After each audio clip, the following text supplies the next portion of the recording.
Good. Everyone ready? Okay. Good morning, ladies and gentlemen. The July 11, 2007 meeting of the City Council is called to order. This meeting has been properly noticed and posted in compliance with the open meeting law. These proceedings are being presented live on KCLV Cable Channel 2 and are closed captioned for our hearing impaired viewers. The council meeting, as well as all other KCLV programming, can be viewed on the city's website at www.kclv.tv. The proceedings will be rebroadcast on KCLV Channel 2 and the web the Wednesday of the meeting at 8 p.m. and also on Friday at 4 a.m., Saturday at 7 p.m., Sunday at 7 a.m., and the following Monday at 1 p.m. Each week we make this announcement. We have no reason to believe that we'll ever have to utilize what's available to us here, but the building is protected by a state-of-the-art fire detection and suppression sprinkler system. So if alarms should go off during today's meeting, please evacuate using the exits, and once outside, assemble on the Las Vegas Boulevard side of the property. Employees wearing safety vests or our city marshals will inform you when it's safe to re-enter the building. As I say, we have no reason to expect that that would happen, but if it does, then we know what we have to do. Before we proceed with the agenda, would everyone please rise for the invocation given this morning by Chaplain Steve Sanson, Veterans and Politics International, and please remain standing for the pledge. Let's take a moment of silence for our military, police, firefighters. These men and women gave and placed their lives on the line every day.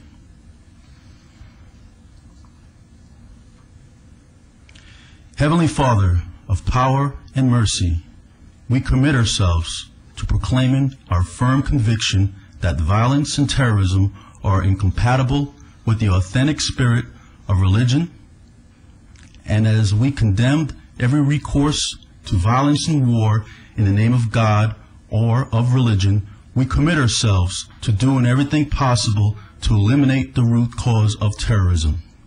We commit ourselves to educating people to mutual respect and esteem in order to help bring about a peaceful and fraternal coexistence between people of different ethnic groups, cultures, and religions. We commit ourselves to fostering a culture of dialogue so that there will be an increase of understanding and mutual trust between individuals and among peoples, for these are the premises of authentic peace.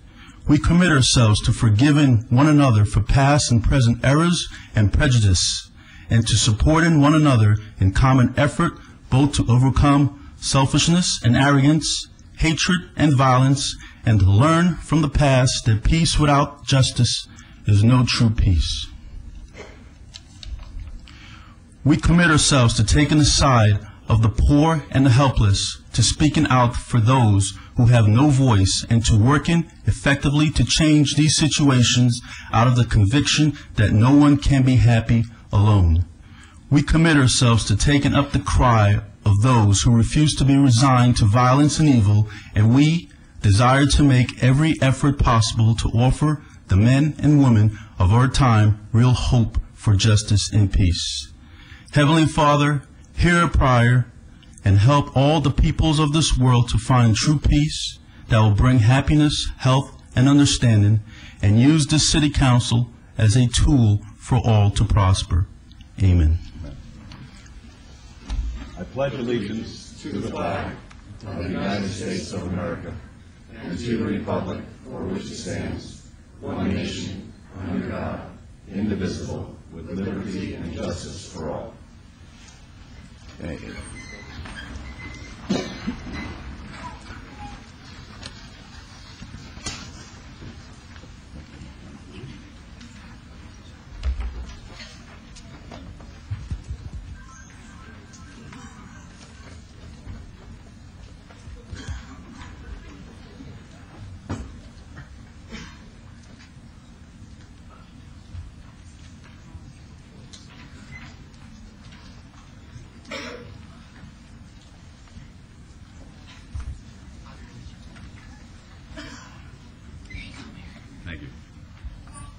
Good morning once again, ladies and gentlemen. This is the ceremonial portion of our agenda, and we have as our first item the recognition of the 2007 Employee of the Year.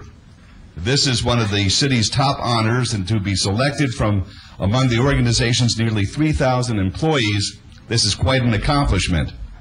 The Employee of the Year is selected from one of the 12 employees of the month, and to assist in making the special announcement, I'd like our city manager, Dr. Doug Selby, and the chief of the Department of Detention and Enforcement, Karen Coyne, to join me at the podium.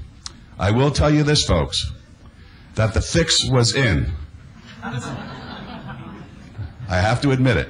The fix was in on this one because the 2007 Employees of the Year are Officer Nancy Carlin and her K-9 partner, Oscar.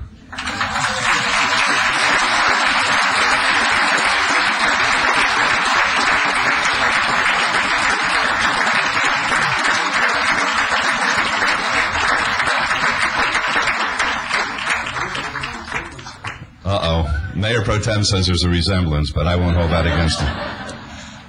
Hi, officer. How are you? Oscar, how you doing? All right, have a seat. Officer Carlin has been a city employee since 1995 and currently works in the Operations Division of the Detention and Enforcement Department. Officer Carlin and Oscar were named Employees of the Month in April 2007. During a National Police Dog Seminar and competition last October, Officer Carlin and Oscar took first place in the Detector Dog Competition. This is a big honor and takes great dedication, continuous commitment, incredible patience, and perseverance. Officer Carlin attended this competition utilizing her own time and her own funds, resulting in a cost savings for the city. She was recently certified as a master trainer after completing a rigorous 10-week training course. This extra training will be very beneficial to the city. Officer Carlin and Oscar have been interacting with local parole and probation officers, assisting with K-9 searches of registered felons. You find a registered felon out there? Officer Carlin works extra long days and weekends, not only to help her own department, but other agencies as well. So please join me and the entire City Council in congratulating Officer Carlin and Oscar for being named as 2000 Employees of the Year. And along with the plaque, Officer Carlin and Oscar have received a gift certificate for dinner for two. You don't have to eat together, though. Compliments of Andre's Las Vegas Restaurant and a $100 Visa gift card, compliments of the Nevada Federal Credit Union. Congratulations.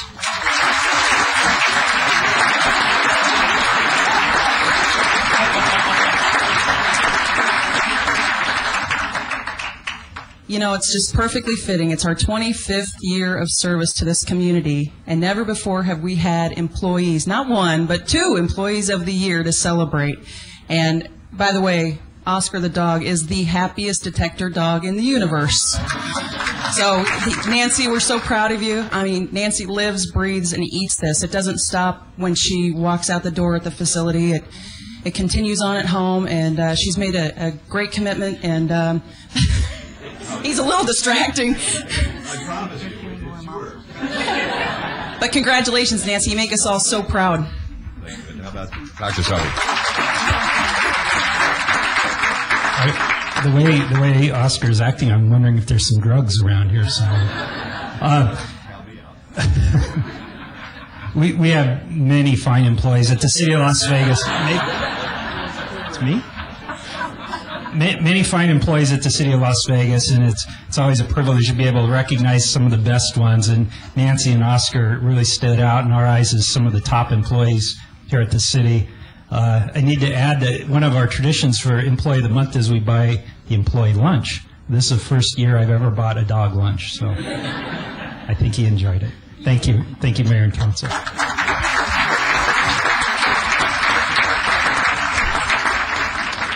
All I have to say is thank you for all the support I've gotten. I got a lot of support from our administration, from my K-9 team. If it wasn't for my team, I don't think I'd still be up here.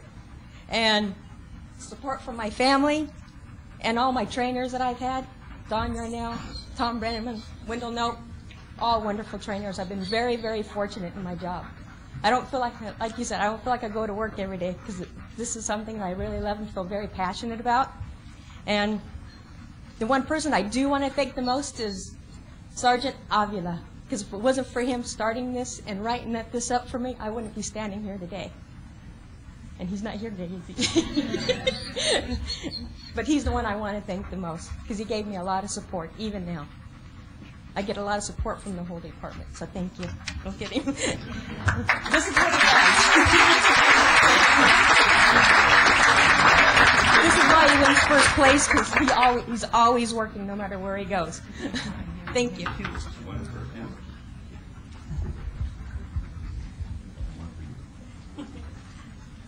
Okay, Oscar, how are we going to do this? You got it?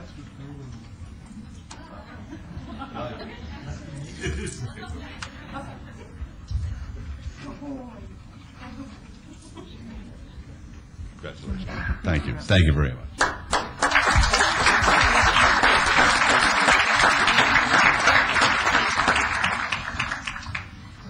All right. For our next item, Councilman Brown will recognize the July Citizen of the Month and proclaim July as Flash Flood Awareness Month. Councilman. Okay. Thank you, Your Honor. Our Citizen of the Month this month, I think, is one of the most special people that I've met in Las Vegas, and fortunately, he spends a lot of time down at Cashman Field. He's a baseball man from day one, and he has become one of the largest collectors of baseball cards and all sorts of sports memorabilia. I think to date he has over 410,000 cards in his collection. More important than that, as passionate as he is as a collector, and he's a collector that does it for the love of collecting. He's not one of the goes and gets a signature and then sells it on eBay or does anything like that. He's in it for the love of the game, and certainly a hobby has become a passion. But more importantly, this is a young man that has overcome some adversity in his life, and on a daily basis is looking for ways to give back to the Las Vegas community, and in small ways that you never hear about or read about, but we certainly are going to recognize that today. He's the kind of person that raises money on his own to bring toys to children at the hospital. He brings cookies on special holidays. He's just done wonderful things, and I'd like to introduce you to Mr. Paul Jones, our Citizen of the Month.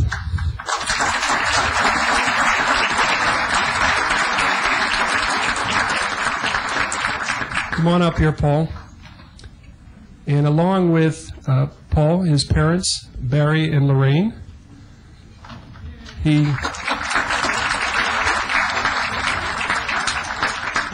Paul's truly special. He represents what good we have in Las Vegas. And turn around, Paul, because you're going to be before a national audience here today.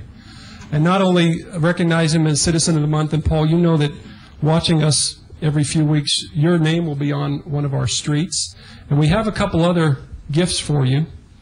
One, I think we have gifts. Recently at a baseball game, Paul was down there, and there's a gentleman that was commenting on Paul's hat, 25th anniversary of the Las Vegas 51/Stars. And without thinking twice, Paul gave the hat to the man and refused any money and things of that nature. So we have found not one but two hats to give back to Paul. Those are worth something. And you can check the value of this, but signed by the 2007 Las Vegas City Council. Here's a baseball for you. And perhaps the most valuable piece in your collection is coming out of the bag right now. This is a Las Vegas bobblehead of Mayor Goodman. Autographed to you directly. So it's pretty special. Folks, Paul F. Jones is one special Las Vegan, and I certainly speak on behalf of the council. We're very proud to honor him as our Citizen of the Month.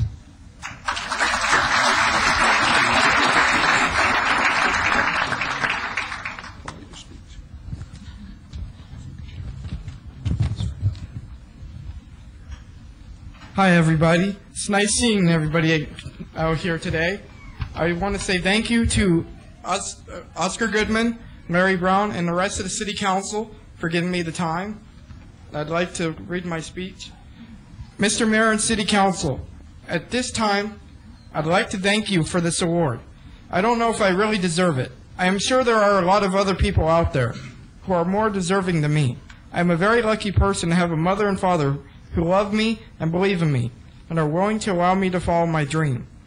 My dream is to set a record in the Guinness World Book of Records for the most baseball cards or sports cards in a collection that are not part of a business.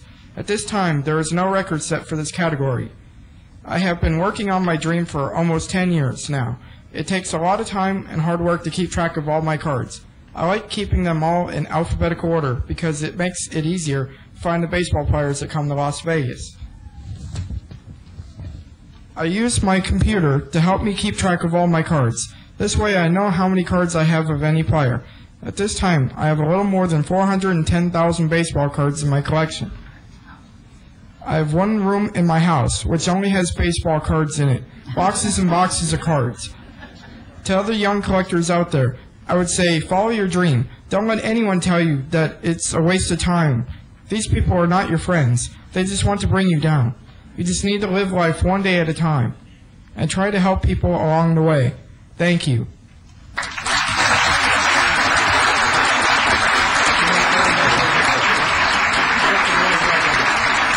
Right. And I'm making you a promise, okay? Before the day is over, I'm going to be calling the Guinness World Record. They're going to take my phone call, okay? And I'm going to make sure that you are going to be put in the Guinness World Record book for all the great work you've done. That's a promise to you.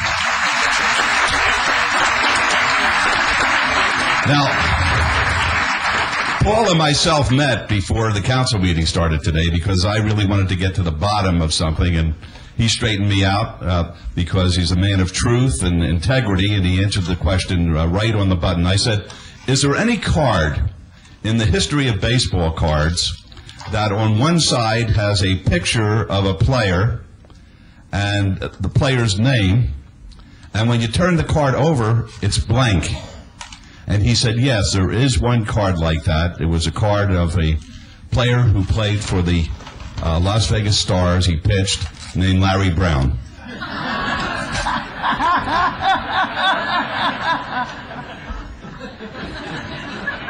The truth sometimes hurts, Councilman, okay? That's a true story, right?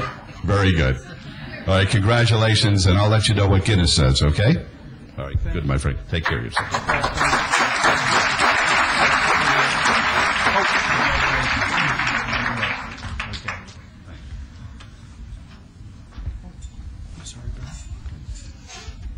Good morning.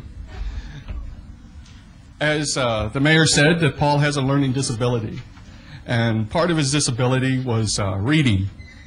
So at our house, we keep books in the car, and every place we go, Paul has to read to us. So with that in mind, we used to go to the library and Barnes & Nobles, and we'd buy books. Well, we went to the library one day, and they didn't have the books that Paul wanted. So Paul came up with the idea of raising money for the library. So Paul raised $342.63 by collecting aluminum cans. So we rounded it off to $500, and Paul would like to present a check to Oscar for $500.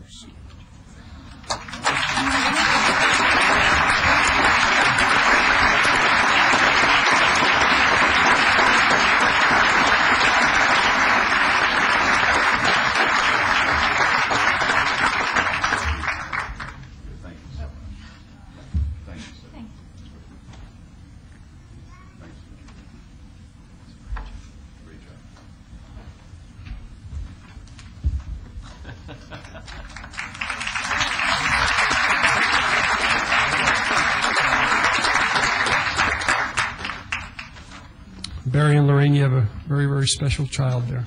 Congratulations. And Paul, just to make sure, that check was made out to the city of Las Vegas, not to Mayor Goodman. Because as we talked about today, you know how bad of a gambler he is. We don't want to see that money go to the library. Flash Flood Awareness Month, we, every year. That's great. Oh, boy, it's a good Could we have the marshal and the city attorney over here?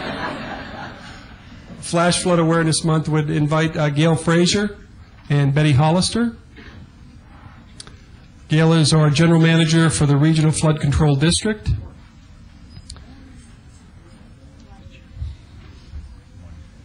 And I won't go through the entire proclamation, but we have some things going on, certainly to raise the awareness during the summer.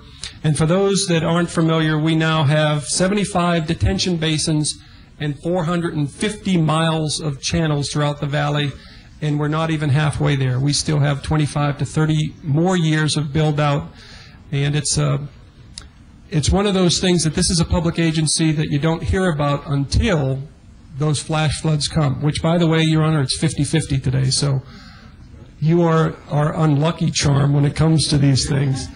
But it's the purpose of the campaign is simply to raise the awareness, especially to those new people moving into Las Vegas that really are unaware of what a flash flood can do in the desert and the damage, not only to property, but endangering lives.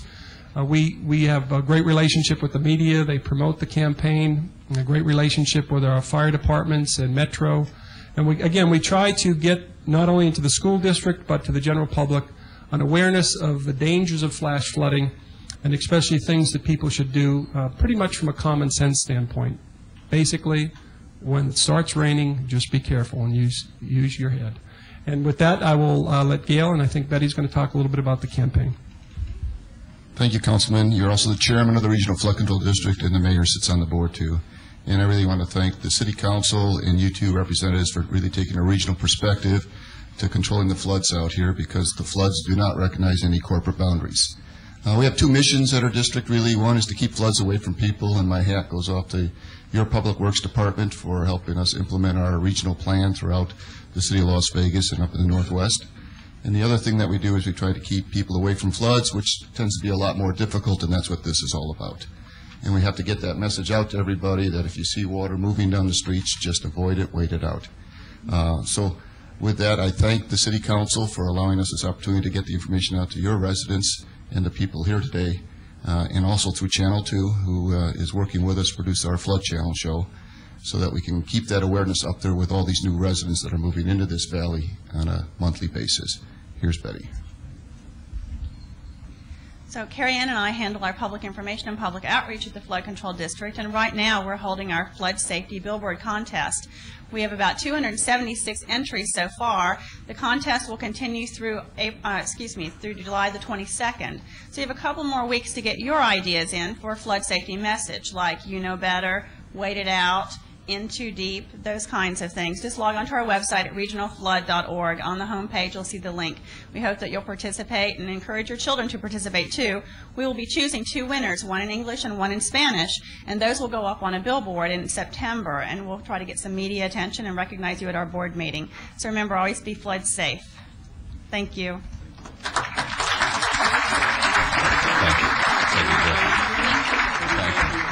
Thank you very much. For our next item, Councilman Ross will recognize July as Parks and Recreation Month. Councilman. Thank you, Your Honor. What a busy month we have this month. As the mayor mentioned, it is Parks and Recreation Month also, and I'd like to invite Dr. Barbara Jackson and Larry Hogsness down to the podium with us, to stand here with us. Since 1985, the National Recreation and Park Association has designated the month of July as Recreation and Parks Month, and here's a great statistic. Doctor, thank you for joining us. Good morning, Larry. Research shows that 75% of Americans live within 2 miles of a public park or recreation facility. We get to brag a little more because in our city, 75% of residents are only a half a mile away from a park or a recreation facility, and that's a great thing. I see the smiles in the audience. New things are always happening in the world of parks and recreation. We just added hundreds of acres of new park to the city of Las Vegas by taking over Floyd Lamb at Tule Springs from the state of Nevada. It's a wonderful facility. It's absolutely an oasis in the desert. In addition, I'm extremely excited to open our newest recreation facility, a 98,000 square foot Centennial Hills Community Center, which will be opening July 28th, and I would invite all of the city to come out and visit that facility. I believe it's the largest in the state, and until the governor tells me otherwise, that's what I'm pushing. Also, In the shadow of Lone Mountain will be Councilman Brown's new softball complex, and it is a fabulous facility. I've been out there a couple of times to look at it, Councilman. It looks great. So we're excited about that. As we observe Recreation and Parks Month, we need to recognize the vital contributions of employees and volunteers throughout the city of Las Vegas and beyond who assist public parks and recreation facilities. In an effort to promote healthy lifestyles, these dedicated supporters keep public parks clean and safe for our visitors, organize youth and adult sports teams, provide educational programming on health, nutrition, first aid, gardening, and advocate for more open space and better trails. And they keep our aging population young and fit with many activities, and that's right around the corner. I'm already there for that. So I would encourage everybody to go visit your local park. The Department of Leisure Services alone has over 1,800 years of service. Is that right? 1,800 years of service with just the full-time employees. The Department of Field Operations, which Larry is part of, oversees 69 parks throughout the city, with many new parks being added each year. And folks, I hope you recognize the great efforts that this city goes through to make sure your neighborhoods are great, your kids have a safe environment to play in, because we go above and beyond. Both departments do. And with that, I'd like to give you both a proclamation naming this Parks Recreation and Parks Month. And with that, Dr. Jackson, I'll give the microphone to you. Thank you, Councilman Ross, and to all of Mayor and Council, an extra special thanks for everything you do to support, as well as the City Manager's Office, for what you do to support our department and all the other departments who are in the background that always help us out as well. Special thank you to our patrons, both young and old, for continuously supporting us, and to my senior management team and all of the leisure services folks for making sometimes a difficult job of pleasing people every day very easy.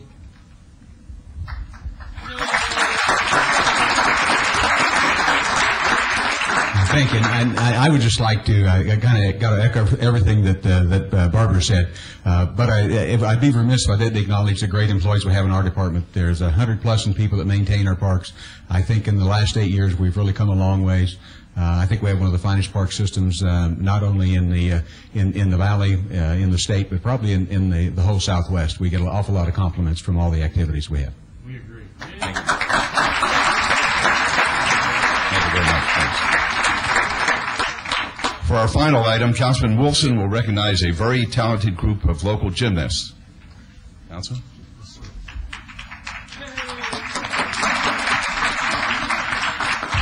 Is that for me or the gymnasts? I haven't even started yet. Thank you, Mayor Goodman. This is truly an honor and a special day for me to recognize some great athletes we have here statewide. It is very dear to my heart because my daughter Rebecca is a member of this team in this gym, and she's been a gymnast for about 11 years now. And I want you to recognize, everybody, that these are true athletes.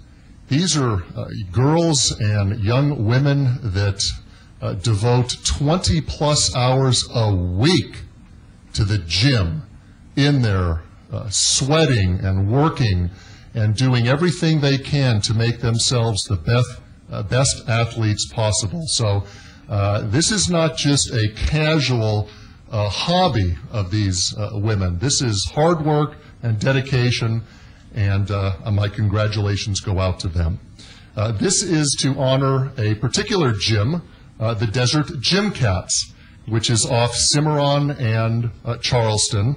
And this gym strives to develop children into accomplished, self-assured athletes. My daughter Rebecca, right in the middle of the gym season, broke her hand, so she couldn't compete statewide, but she continued to participate in the gym and encourage and support all of the athletes. Because of the great individual successes, Desert Gym Cats also won the Best Overall Team Award in the entire state of Nevada. So let's give a round of applause.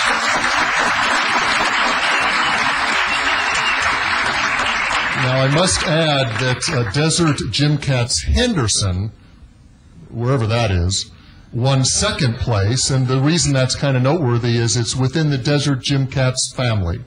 But our gym over on Cimarron and Charleston took statewide first place. Some of the young ladies that won these awards and these great achievements couldn't be with us today, but those who are here, and there are 11 of you state champs, would you please initially just stand up and be recognized? You're not standing up. Well, I'm going to call your names and stand up. Could somebody help me with this? Let's see. Right here. I'm going to call your names. Jillian Blanchett. Jillian, where are you? Thank you, Stephen. Alexandra Fike. It's all right. Danielle Gassman. Now, why don't you ladies come up? Kristen Kennedy. Kyra Mitchell. Danielle Moulton. And I hope I don't ruin this name too much. Khadijah Moulton. Taylor Myers.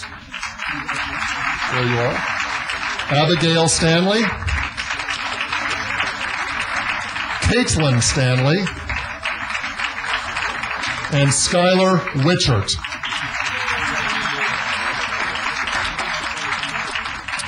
We have certificates for all of you ladies. Congratulations.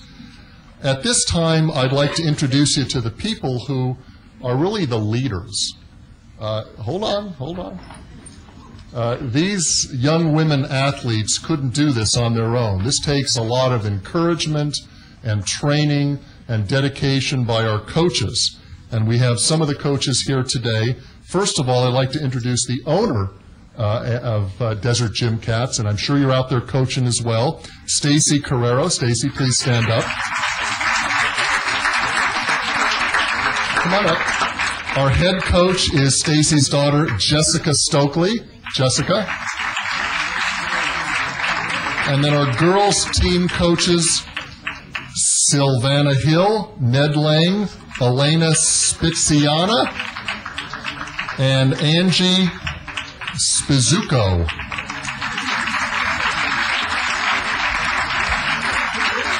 Congratulations.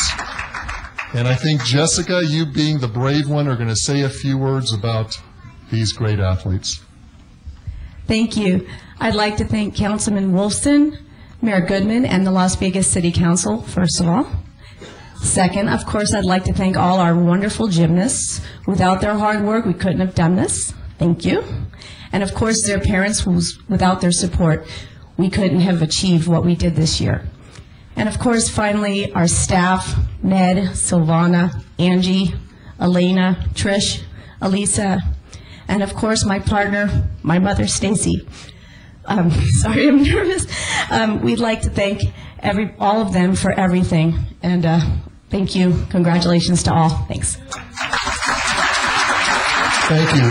Before you all take a seat, I just wanted to recognize one other young athlete, and that's Chelsea. Chelsea, would you stand up?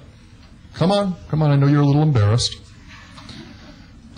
Chelsea is getting ready to go on to greater and bigger things and participate in gymnastics at Boise State. Is that right? So look right on. Somebody's familiar with that? Is that your alma mater or something, Councilman? Anyways, no, the point is that look at what hard work does. It gets her into a college, and you're going to participate in gymnastics in college, aren't you, Chelsea? Okay, how about a round of applause? Thank you all very much. Thank you.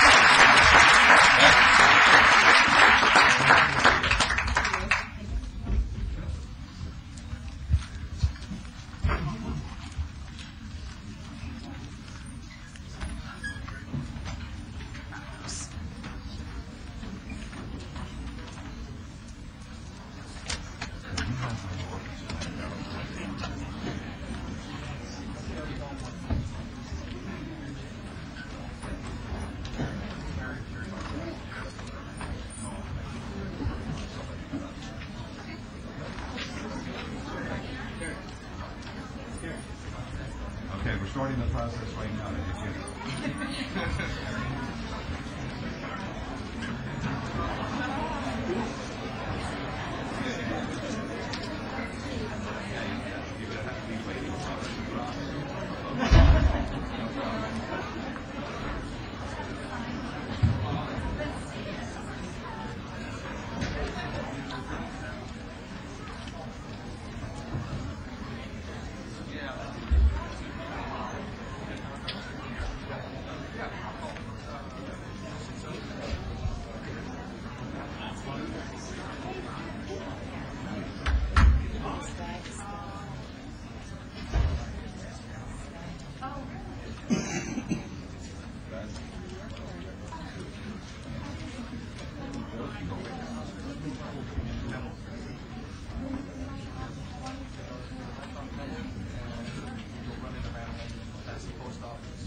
Joshi isn't.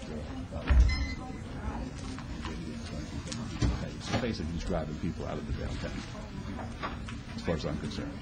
How do I get this up? Do you have it? You'll go. Thank you.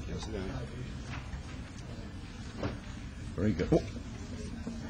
How you want? That's good. Thank you. Thank you very much. That was very nice. Right off the bat? Okay, what number is that again? 70? All right. There's been a request to bring an item forward at this point in time. That'd be item number 70, which I'll read it to the record.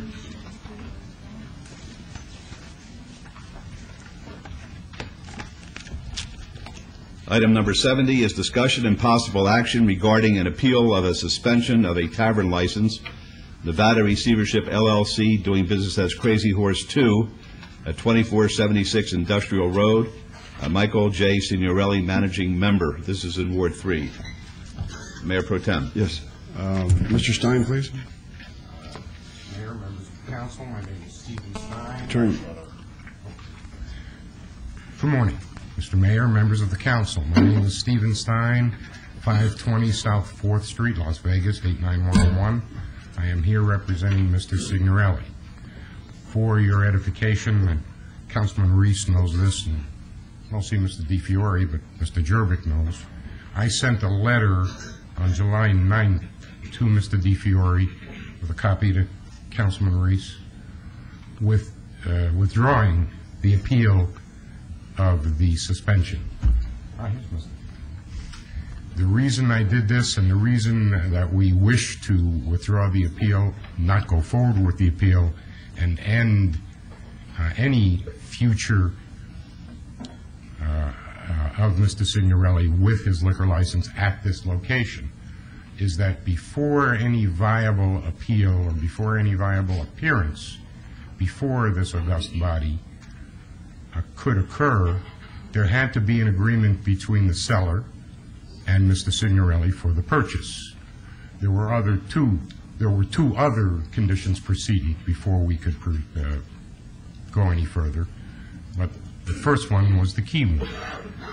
The offer by Mr. Signorelli to purchase the location was rejected by Mr. Rizzolo. I'm led to believe by certain people close to the negotiations that another group has in fact signed an agreement with Mr. Rizzolo for the purchase for $3.5 million more than Mr. Signorelli offered, that this agreement is being reviewed at the present time by members of the United States Attorney's Office for a background check on the individuals purchasing, that if that agreement is approved by them, the individuals will close within a short period of time on an escrow, and they will be before this council for a liquor license. Since Mr. Signorelli does not have an agreement to purchase, and other people appear to have purchased the location, Mr. Signorelli would like to withdraw his appeal of the suspension of license and agree to the permanent handing over of the license, as we did voluntarily on June 30th to Mr. DiFiore. Thank you. Are there any questions? I have a comment, Mayor Pro Tem, and that is I hope that this council has not been taken for a fool. And I want to put everybody on notice that if any applicants are coming before us, and that not only includes the private sector, but also the United States Attorney's Office for our permission to do business in the city of Las Vegas, we will look at askance and very, very carefully about whatever representations are being made to us. I just want the record to reflect that. Thank you, sir. Mr. Jervik, any comments? I have nothing to add. Thank you. Any council members have anything to say? I will make a motion then to accept the withdrawal of item number 70 as is. All those in favor? Cast your vote, please. Please post. You're supposed to abstain, sir. Oh, okay. All right. I think I'm all right. Okay. Motion Thank you, carries. gentlemen. Thanks. Okay. Thank you. Oh, okay, that's no problem. No problem. All right. Item number 10 is any items from the morning session that the council, staff, and/or the applicant wish to be stricken or held in abeyance to a future meeting may be brought forward and acted upon at this time. Thank you, Mayor Your Pro Honor. Tem. We have item number 17 is grant of easement to Nevada Power at 6989 North Buffalo Drive. Staff says to strike. Item number 54 is final report from the Citizen Advisory Panel. Staff says to strike. Item 58 is work card appeal Michael Allen and Anders. Staff says to strike. And item number 81, Senior Citizens Advisory Board. Staff says to strike. Are there any other applications at this time we need to bring forward at this time? Seeing none, Your Honor, make a motion to bring these items forward and take the appropriate action, please. Thank you. Please vote. Opposed? Motion carries. Thank you. Item 11 is approval of the final minutes by reference of the regular City Council meeting of June the 6th, 2007. Is there a motion to approve the minutes, please? Yes, Your Honor. No additions or deletions. I make a motion for approval of the final minutes, please. Thank you. Please vote. Opposed? Motion carries. Thank you. Items 12 through 52 are on the consent agenda. Mr. Mayor? Yes. Could I just ask, why was item number 81 obeyed? I mean, I thought I had... Yes, it's been explained to me that apparently we're going to rework the ordinance in order to avoid this problem of term limits for persons who will be sitting on that particular board. I was just advised of that this morning.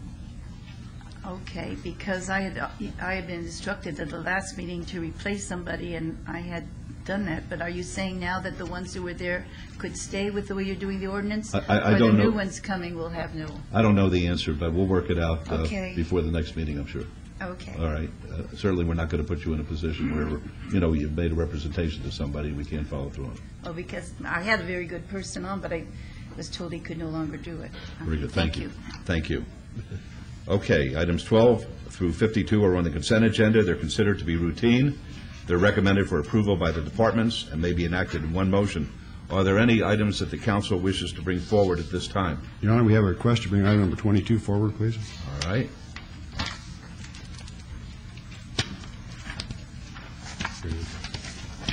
Almost there. Here we go. Okay. Item 22, thank you, is approval of a change of location for pawnbroker license and a new auto pawn Class 2 secondhand dealer pistol permit license, subject to the provisions of the Planning and Fire Codes for Cash America, Inc., doing business as Super Pawn. It's non-operational, to 7095 North Durango Drive, Cash America International, Daniel R. Freehand, Director and CEO. This is in Ward 6. Are there any other items needed before at this time? Hearing none, Your Honor, I make a motion we approve items 12 through 52 with exceptions to 17 and 22, please, with all conditions. All right, let's vote, please. Opposed? Motion carries. Thank you. Mr. DiFiore? Mayor, members of the council, I believe Councilman Ross asked this item to be pulled forward with some comments and maybe some conditions on the license. Very good. Councilman Ross. Thank you, Your Honor. And Ms. Lesovich is representing the pawn establishment. Yes, good morning. Jennifer Lazovich, 3800 Howard Hughes Parkway, for the record. And I just want to make sure, Mr. DiFiore, that the record reflect that there'll be no handgun sales, no gun sales whatsoever at this location. After speaking with the applicant and their counsel yesterday, we've come to that agreement. They will take firearms in as pawn only, but there will be no sales at this location. Is that agreed to? Yes, we do agree to that condition. And it's interesting to note that the Met-Palm Police Department actually likes the fact that these pawnbrokers do that with those firearms because they get the opportunity to identify the gun owners, identify the firearms, and it actually helps them with their database. So in my support of the Met-Palm Police Department and their law enforcement efforts, I just want to reflect that on the record. Thank you. All right, thank you. All right, can we have a motion, please? Councilman Ross? I would move to approve agenda item 22. Your Honor, subject to conditions and as amended. Very good. Let's vote, please. Opposed? Motion carries. Thank you, folks. Thank you. All right. Item 53, this is a report from Dr. Selby on emerging issues. Dr. Selby? Good morning, Mayor and Council. I just have two items to report. One is with regards to the high heat we had last week. In response to the National Weather Service's forecast of very extreme temperatures last week, the city enacted its emergency response plan for that contingency. Among the actions that were taken were we opened 6 cooling stations at city facilities, including recreation and senior centers throughout the city of Las Vegas. Those were opened from July 4th through July 8th when the high temperatures abated, and these offered an opportunity for residents who might have had power failures or mechanical failures in their air conditioning to have a place to get out of the heat. It also provided a refuge for homeless individuals, and they were allowed to stay in the centers, and we offered water for them to drink at that time. The goal of this whole effort obviously was to save lives, and I think we may have achieved that in that there were no heat fatalities during the heat wave. A total of 237 persons used the cooling stations. We advised the public through media outlets, through KCLV TV, through our website, and through reverse 911 phone calls to residents that these facilities were available in the event they needed them. In addition, city marshals were handing out bottled water at our parks. Mayor Goodman. Yes, Councilman Wilson. May I, before you go to the next item, did the county have a similar program of cooling stations, Dr. Selby? I would have to ask Mr. Sanchez, did they? Yes, they did. We worked in conjunction with the Southern Nevada Homeless Coalition down in West, so we were all in the same with North Las Vegas and the city of Henderson. Okay, because I wouldn't like to see overlap where we have a city facility and then a county facility. We want to work together between the two entities. It sounded like we did. Thank you. The other item I have is to announce that we're accepting applications for our 4th Citizen Leadership Academy. It begins this fall. This is a program that offers 25 city residents the opportunity to see the inner operations of the city of Las Vegas. We started the program about 4 years ago to help residents understand the diverse services that are offered by the city, the challenges that we face in operating a city of 600,000 people, and the opportunities that they will have and have as citizens to participate in government, to participate as volunteers in supporting the city of Las Vegas. This is an 8-week curriculum. It begins in September. We're accepting applications through the end of this month, through July 31st. Applications are available on the website and also from the city manager's office. There is no charge associated with this program. Dr. Selby, do you want to give us the website itself and also the telephone number that people can call, because it's a wonderful program and everybody who's been through this program just raves about it. They have a completely different way of looking at what we do and how we do it after they go through this course. The website is www.lasvegasnevada.gov, and they can call the manager's office at 229-6501 or stop by our office, and we've got the application forms right there at the reception desk. I urge everybody to consider this. Even though it's hard work, it's well worth it. It's a very special program. Thank you very much. Are there any questions or comments of Dr. Selby this time? Just a comment and a question. Dr. Selby, we had one of our concerned citizens come forward a couple weeks ago requesting an addition to a bus route. I got a letter from you. I would just like you to explain what happened and what we're doing, and that we are advertising this new bus route, and hopefully people will use it as a ridership it. Yes, sir. As a result of our meeting with that citizen a couple weeks ago in your office, we are going to institute a bus route that expands our city ride route in the downtown area. We'll be issuing a press release showing the new route, as well as the stops and the times that bus service will be running. And we're going to run it for about 6 weeks, evaluate the ridership at that point in time, and we'll continue it indefinitely if we've got ridership to sustain it. Well, I just wanted to publicly thank you for your endeavors to making sure that something like this does happen.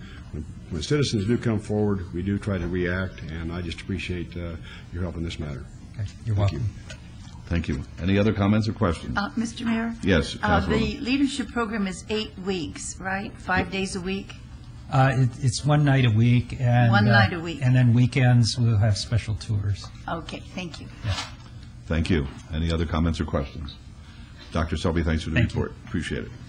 Item 55 is discussion and possible action regarding an extension and amendment of exclusive negotiation agreement between City Parkway 5 and Heritage Nevada Roman numeral 8 LLC for property bounded by Grand Central Parkway to the west, Ogden Avenue to the north, Bonneville Avenue to the south, and the Union Pacific Railroad line to the east. This is in Ward 5.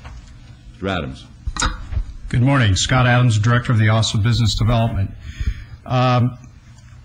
This respects an amendment to the existing exclusive negotiating agreement between City Parkway 5 and the developer of the World Jewelry Center. We find ourselves in actually a very exciting situation where under the prior ENA, the developer was to submit to us final site plans by a certain date under that agreement, but he keeps making the project bigger, and it required us to negotiate a mutually agreeable extension to that ENA to give him the time that he needs to put all the final details of this project together and move forward. Let me just give you a couple of the highlights of this, though. He had under his prior ENA the automatic right to extend for six months. So we're simply extending for that 6-month period through January 2nd of 08. One of the things that we're doing, though, in the ENA, and even though the ENA is between City Parkway 5 and the developer, and the RDA does this, we're acknowledging that he would apply to the redevelopment agency for a TIF rebate at a level of 50%. Now, that's a little more than our standard TIF rebate of 41%. And the rationale and the reason for that was that his project was one that was kind of left out in the state legislative process for the LEED rebate program. He had originally planned to apply for a LEED rebate. The cutoff date that they set arbitrarily occurred before his application was submitted, so he got put under the new program guidelines, which reduced substantially the benefit that would have come to his project that he was counting on as he was planning to make this a LEED certified project. Therefore, we agreed to really kind of make that up through this 50% TIF rebate commitment. He has, in the CNA, agreed to establish original $200,000 deposit as non-refundable and added an additional $200,000 deposit. He is, in exchange for that additional TIF rebate commitment that we're really not agreeing to in this agreement, we're just acknowledging that he'll apply for it. Relinquishing rights to P and Q. I don't have it on the overhead here, but on two of the other blocks in the Union Park Master Plan, he had the right of first offer and to park on 2 other blocks. Those are being relinquished in this agreement. And it provides for an automatic extension for 90 days if a foreign trade zone is not approved by the U.S. Department of Commerce. A foreign trade zone is critical to the project in terms of being an incentive, an economic incentive to attract jewelry companies from around the world into the project. So there would be an automatic extension there. So with all these considered, staff recommends, highly recommends the extension of a 6-month extension on this project for your approval. Thank you, Mr. Zarnigan. Thank you very much, Mayor Goodman, Councilman Barlow, 5th Ward, and Mr. Scott Adams, Dr. Selby, everyone at the city. I want to thank you for the opportunity to be doing this project, the World Jewelry Center project. I also want to acknowledge Rita Brandon and Newland Communities for all of their support through our work. I would like to first of all introduce myself. My name is Robert Zarnigan. I'm located at 421 North Beverly Drive, Beverly Hills, 90210. And if I may, I'd like to take a few minutes and kind of explain to you in more detail what the project involves, and give you an update on our progress with respect to our sales and marketing efforts. And I think that may be beneficial, so please bear with me for a few minutes as I go through that.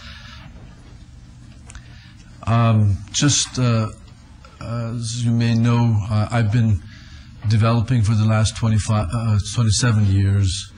I have built all kinds of different types of projects, from office buildings to apartments, condominiums, both low-rise, high-rise, retail. I've done hotels, which we own and operate, as well as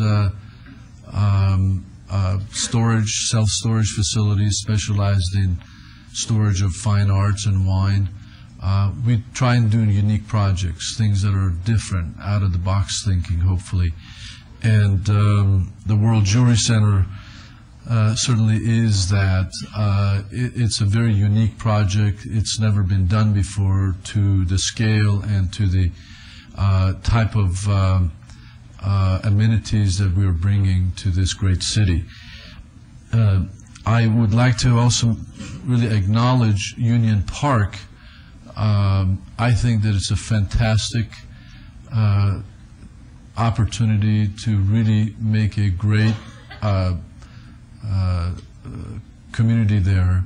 The biggest thing is that we have some great kindling, if you will, of buildings such as the Frank Gehry Lou Ruvo Research Center, the new Smith Center. I've seen the plans, and I was just blown away by how beautiful they are and how it's going to really add to the whole community. The little park, it's a gorgeous little thing. It's going to really add to the quality of life there. The high-rise condominiums that will be eventually built, the retail, the 2 boutique hotels, the office tower. Hopefully we will have also a nice size casino hotel. All of those will go to really create a very unique urban development, and we're really excited to be working with Newland on this and the city, and hope that we can be doing our part in a way that you all be very proud. With respect to the project itself, the World Jewelry Center basically has 3 main components. It has a main tower, which consists of approximately 860,000 square feet of offices. The offices will be condominiumized and sold to the prospective tenants.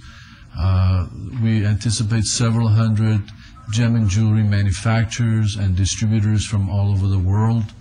I'll go over some of our sales successes and marketing successes a little bit later on. The project also has, as far as the office is concerned, we will be LEED certified. We want to be a green building. As Mr. Adams mentioned, we're very disappointed about the way that the state handled our application, and if I may correct it, we actually had done everything properly and in time. It's just that they decided to change the cutoff date unexpectedly, but that was really the main thing. But nevertheless, we believe that a green building is good for the community, it's good for our tenants, it does help with the environment and save money operationally, so we want to do the right thing and do it for our tenants. Also, we have a foreign trade zone designation. The city has been very kind to help us with that, with the Commerce Department. Basically, what the foreign trade zone designation allows us to do is allows us to have very specific designated areas of the building where the importers of certain jewelry can bring the products in to that zone without having to pay duty until such time that they can resell their product or sell their product. So it's really time value of money. If they have to pay, for example, 5% on $1 million item, that's $50,000 which they would pay, and if for some reason they couldn't sell that product and have to send it back to their home country, they have already paid the $50,000 and they couldn't do anything about it. So the idea would be to really have them have the time value of money. They won't pay the duty until such time that they sell their products. That's a huge advantage for a lot of the importers, and we appreciate the city's help in that regard. With respect to the building itself, security is number one. We have taken a lot of time and effort and have hired some of the best security people to ensure that it is of very high quality and practical way. We also have a private club in the building. The private club consists of a restaurant, a bar. It will have some meeting facilities. It will have a very nice health spa, and also an outdoor pool with outdoor cabanas and patios and nice landscaping. The idea is that those who are members of the club, which will be only the building owners, will be able to enjoy the facilities as well as the residences, which I'll speak to you about in a minute. We also have all kinds of other ancillary uses within the whole project. For example, we have a mini supermarket planned. If we're going to have residences there and several thousand people working in this complex, they need to have all kinds of services. So anything from shoe shine and to dry cleaning, laundry, to a little mini supermarket and so on. We're providing these. These are initial things that people will need. Obviously, I think Newland has some much greater plans for more of those types of amenities. We also will have all kinds of other types of tenants, for example, that are ancillary to the whole jewelry business. It could be from people who sell safes to those who sell little jewelry boxes to all the paraphernalia that they need. Finally, there's also a custom craft portion of the building. We have created an area for our manufacturers. Some of the manufacturers actually will be cutting, polishing, setting stone, and will be doing things to usually these are very high-end products. Most of the lower-end products are done usually in foreign countries, but some of these higher-end pieces are set here in the U.S. So we're creating the infrastructure for them to be able to do that, and that's one of the benefits and that some of the tenants see in coming here. I'll now move to the residential portion of the building, which is the top 8 floors. These are ultra-luxury residences, again with high security and privacy in mind. Most of the units are 2 bedrooms, anywhere from 1,200 to some 1,350 square feet. There will be some 1 bedrooms and 3 bedrooms, and opportunity for people to be able to make it bigger if they wish, and so on. But the real thing would be that we will have some fantastic panoramic views. The building height on top of the parapet will be some 815 feet tall. It will be one of the tallest buildings in Las Vegas. The fact that it is away from the Strip is actually somewhat of a plus, as a lot of people see it.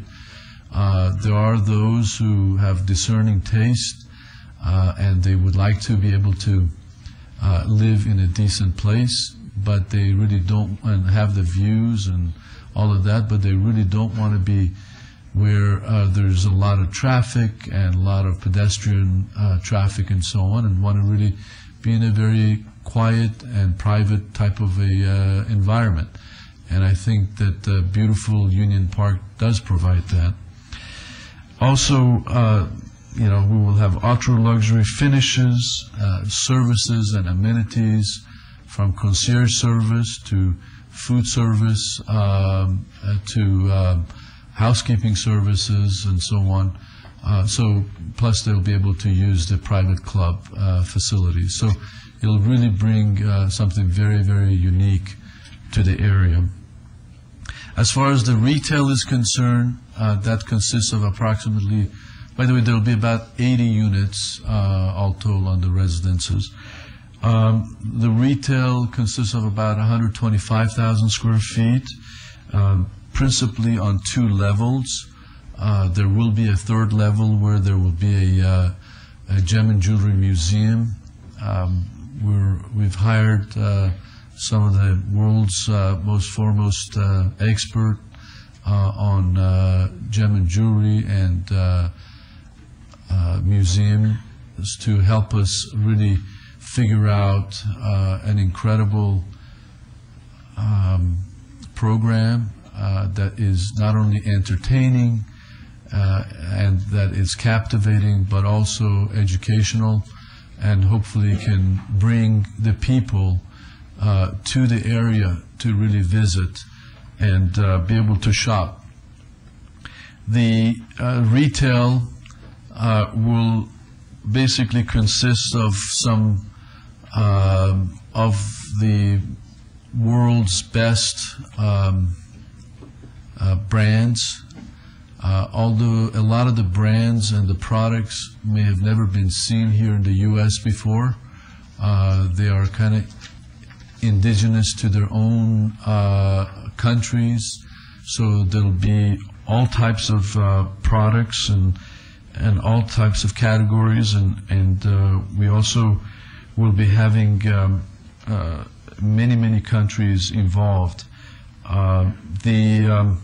It will be a secure place. It'll be a convenient place.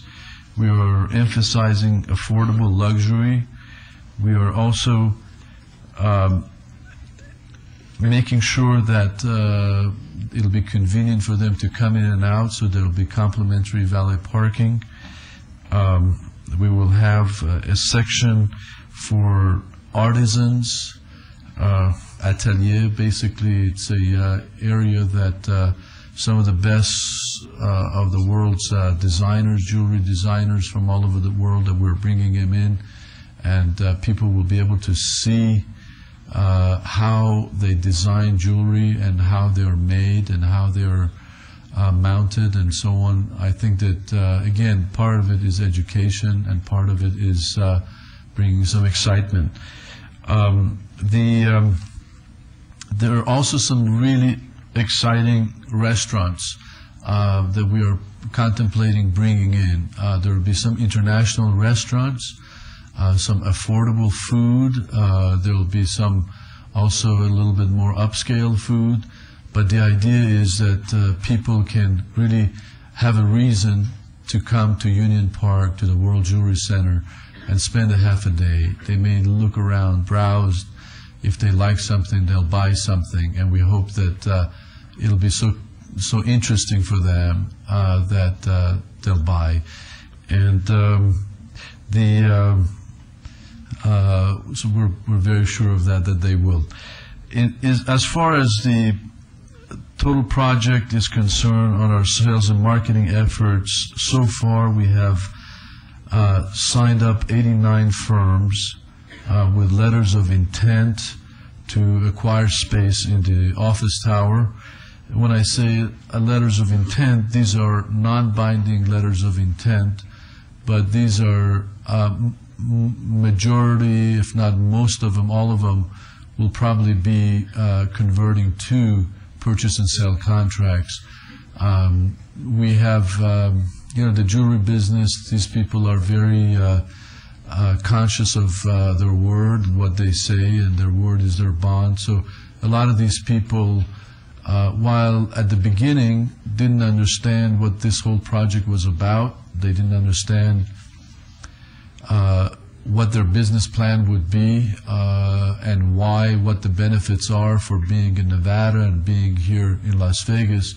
We're doing a lot of educating, hundreds and hundreds of manufacturers all over the world, and trying to get these folks to understand all the benefits to do business here, and also to be able to figure out for themselves what their business plan is and why they would benefit by having an office here. So it takes time. It's not easy, and most of these tenants take 1,000, 2,000 square feet of space. It's not like a law firm where they take 50,000 square feet at a time. So we're doing a lot of educating, and thank God we've signed up 198,000 square feet of the space at this point, and we have some 45,000 more square feet out for signature, which we hope that we will get. We have, as far as captains of the industry, we have the Gemological Institute of America, GIA, Hearts on Fire, American Gem Society, House of Taylor. This is Elizabeth Taylor's brand. Rappaport, Color Masters, New York, Robert One, Tahiti Pearls.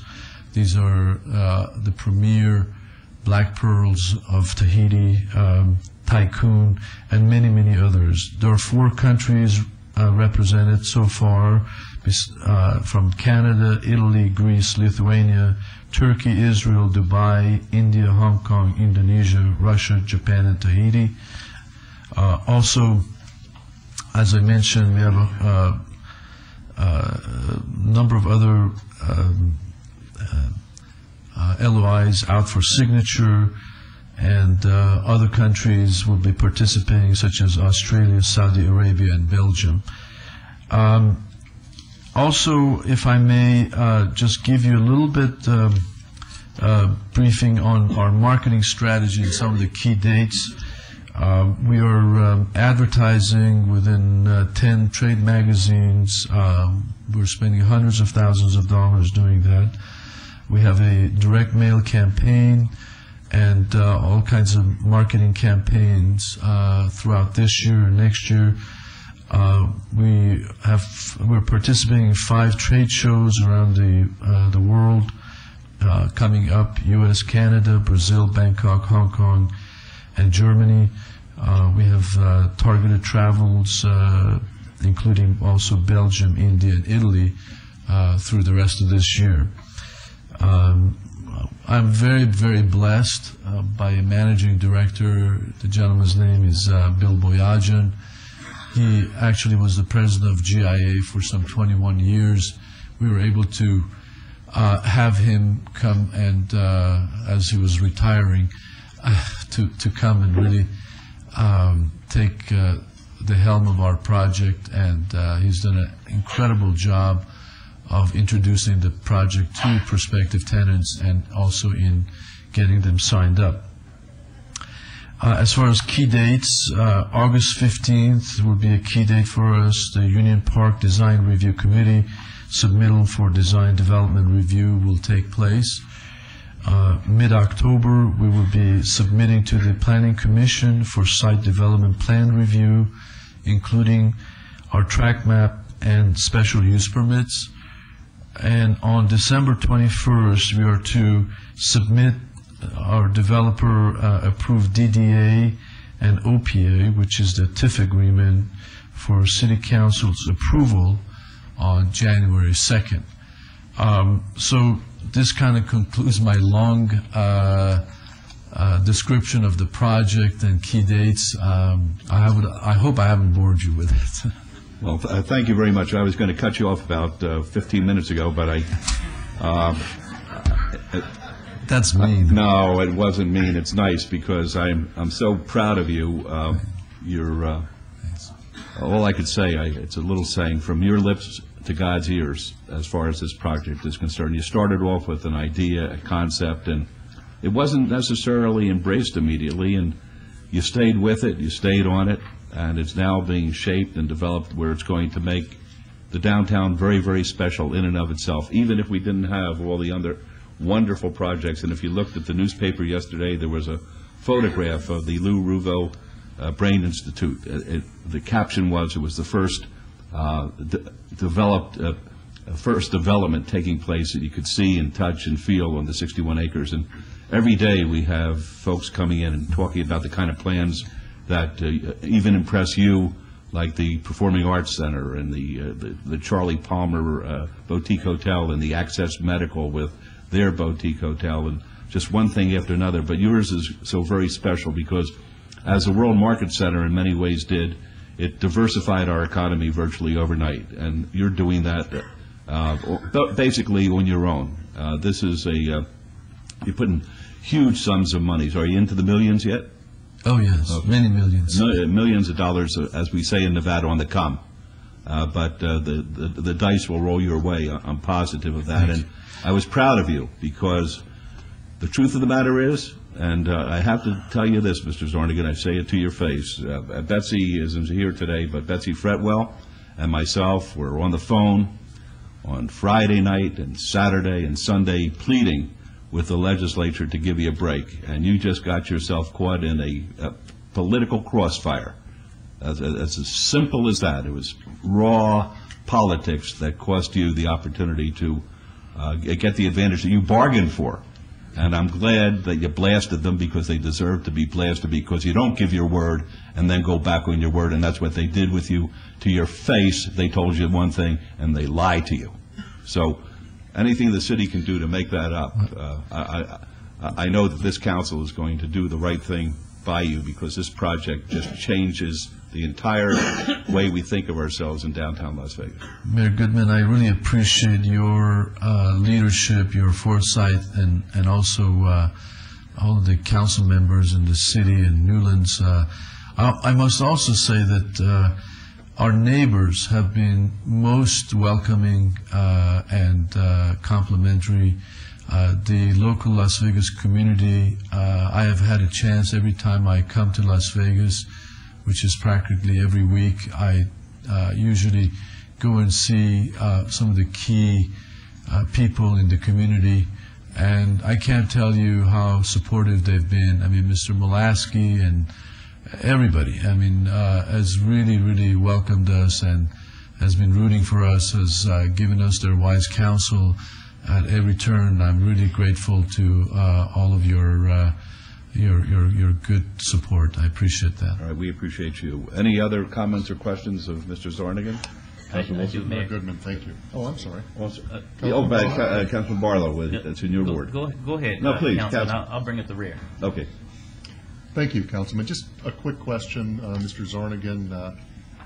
Everybody keeps asking me, when are we going to start seeing things go up at Union Park? And as the mayor knows, and as you noted, we see the Lou Ruvo Institute going vertical and stuff. So I've got to ask you the question. The big question is, when do you think we're going to see your project? Good question.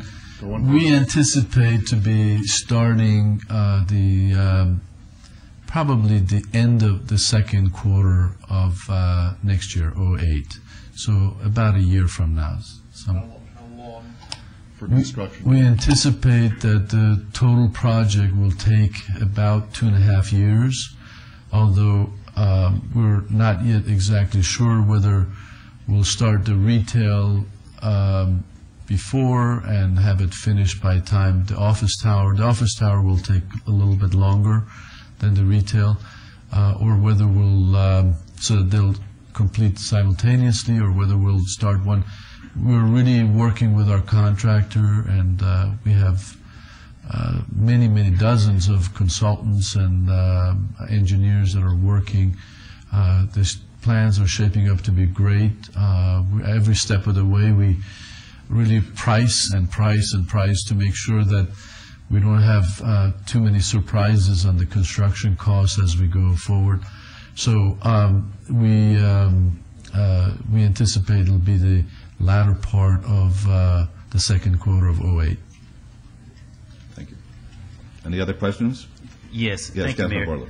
Mr. Zarnigan, first and foremost, I want to just congratulate you for stepping up to the plate and truly bringing a beautiful project into the downtown area and specifically Ward 5. My question is either to yourself or to Mr. Adams.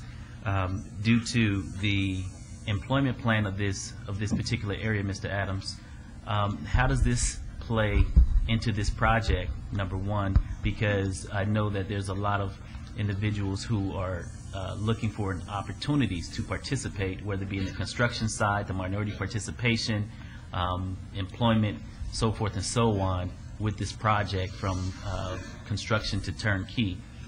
Can you speak on that so that we can get that on the record so that I'll have an opportunity to articulate that to those individuals who have been inquiring? Sure. When he comes forward and should the RDA approve an owner participation agreement for a tax increment finance rebate, that will trigger two things that are required under Nevada state law, under the redevelopment law. One is an employment plan, and the other is the fact that the project would be built using prevailing wage. Under the employment plan provisions, there's two provisions there. As the redevelopment agency, you've approved an employment plan policy that provides certain requirements on developers as they take those incentives. And it really puts on them the requirement to outreach extensively into the community, both to contractors and to prospective employees, to bring those persons into the project. And it's primarily from the redevelopment area. That's the intent of the state law. So your policy speaks to being a developer and the construction side and the construction end of the operation. And then there's another part which, as a build-to-suit developer and actually having a presence in the building itself, there's certain requirements in terms of employment plan requirements for the actual operation of the facility itself. So there are going to be a couple things in play. We are just starting that process right now in terms of drafting those agreements and negotiating those agreements that will be coming before you later. Okay, great. Also, do we have a rendering of the building here currently? We do have some renderings, some brochures that I'll share with you. I'll leave it for you, the council. Although, we have been going through some iterations of design and refining. And so while you may see it like this, I know that it's changed since this last rendering.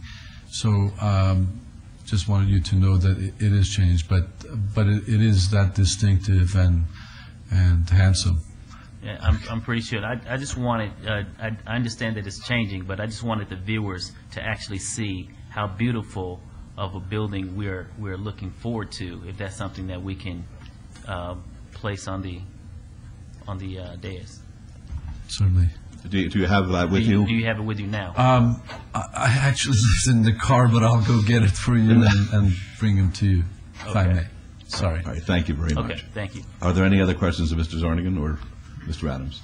All right, Councilman Barlow? Motion? Yes, Mayor. Thank you so much.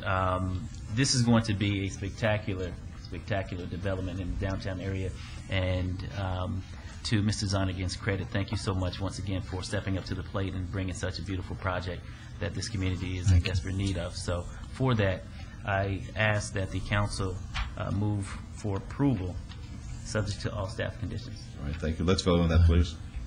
Opposed? Motion carries. Good luck. Thank you very much. Thank you. Item 56 is discussion and possible action regarding an exclusive negotiation agreement between the City of Las Vegas and Lorich Properties, Inc. for the development of a commercial retail center containing no less than 100,000 square feet of total gross leasing area, with a full-service grocery store at least 40,000 square feet in size, located at the southwest corner of Martin L. King Boulevard and Lake Mead Boulevard. Mr. Adams? This is an item that's been debated a couple times from prior meetings.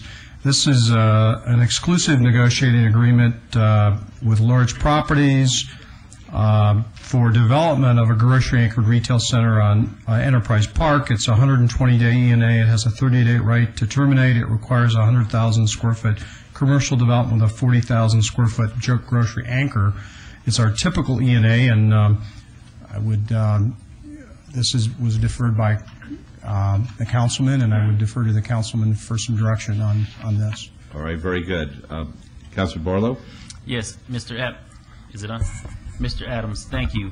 If you would just go and provide us some additional history as far as where we've come, where we've been, and where we've come to this point. Okay. Let me just kind of give you a very brief chronology. This all was driven by the fact that back in August of 2004, Vons closed the only full-service grocery store in West Las Vegas. Because the Vons store is controlled privately, we've been having a difficult time working a new grocery store into that space. Our initial efforts to bring a grocery store to West Las Vegas were focused on the Edmond Town Center. But as we realized that we didn't control the lease, it was between the Safeway Corporation and Edmond Town Center, we really had to refocus our efforts on property that we did control, which was the 10-acre site at the corner of Lake Mead and Martin Luther King Boulevard. We also, concurrently in that time period, started to really look at how grocery anchor developments in urban areas were occurring around the country and realized that we probably had to really induce this to happen. And so we started to look at incentives, and we offered a number of incentives along the way. We offered some incentives at Edmond Town Center, and then we have since offered a major incentive at the 10-acre site in Enterprise Park, and that was an incentive of up to $5 million of a capital contribution towards the development of a grocery store. That was not a number we pulled out of a hat. The thinking was we might get somewhere around a 50,000 square foot anchor, and it cost about $100 a square foot to build a box, and that would give you about $5 million if we decided we would contribute capital to the construction of the actual box itself. To really get the process started, in September of 2005, we issued an RFP for development of a grocery-anchored center at that site. We received a number of proposals, narrowed those down, and selected DLC Urban Core. You approved an E&A with DLC Urban Core in December of 2005, and for a one-year period, during all of 2006, your staff at OBD worked extensively with DLC Urban Core. They're an urban grocery developer out of New York to market that site. We went to 2 consecutive International Council Shopping Center conferences and marketed the site, and we attracted a lot of interest. But during that period, DLC Urban Core was unable to succeed in obtaining any kind of binding commitment, any type of real commitment for a grocery store at that site. We extended that E&A for 1 month, specific to Food for Less, through January of this year. They were still unable to secure a commitment, and we let the E&A lapse at the end of January. Resulting from the lapse of that E&A, and realize when we enter into an E&A on a site, it would be in bad faith for us to negotiate with anybody else. It ties up the site, and it gives that developer exclusivity. As soon as that exclusivity ran out at the end of January, we received a whole bunch of proposals of interest from various developers and grocery anchors who wanted to build at that site. During this whole process, we've contacted almost every grocer in America, in the western half. We started with a list of 200. We've had probably a good dozen solid ones express interest, and we received a number of those since that lapse of the exclusive negotiating agreement. The ones that were in play recently were Save-A-Lot, Food for Less, even Walmart jumped into the game, and Tesco. Also, during that time period, we've had a couple town hall meetings. The interim councilwoman sponsored a town hall meeting, actually on May 8th, and then we just had a town hall meeting the other night. In those town hall meetings, we presented up to 3 proposals to the community that we collectively felt were the best proposals that met the needs of the neighborhood. Back in the May Town Hall meeting, we presented proposals by Agora Realty, Large Properties, and Tesco.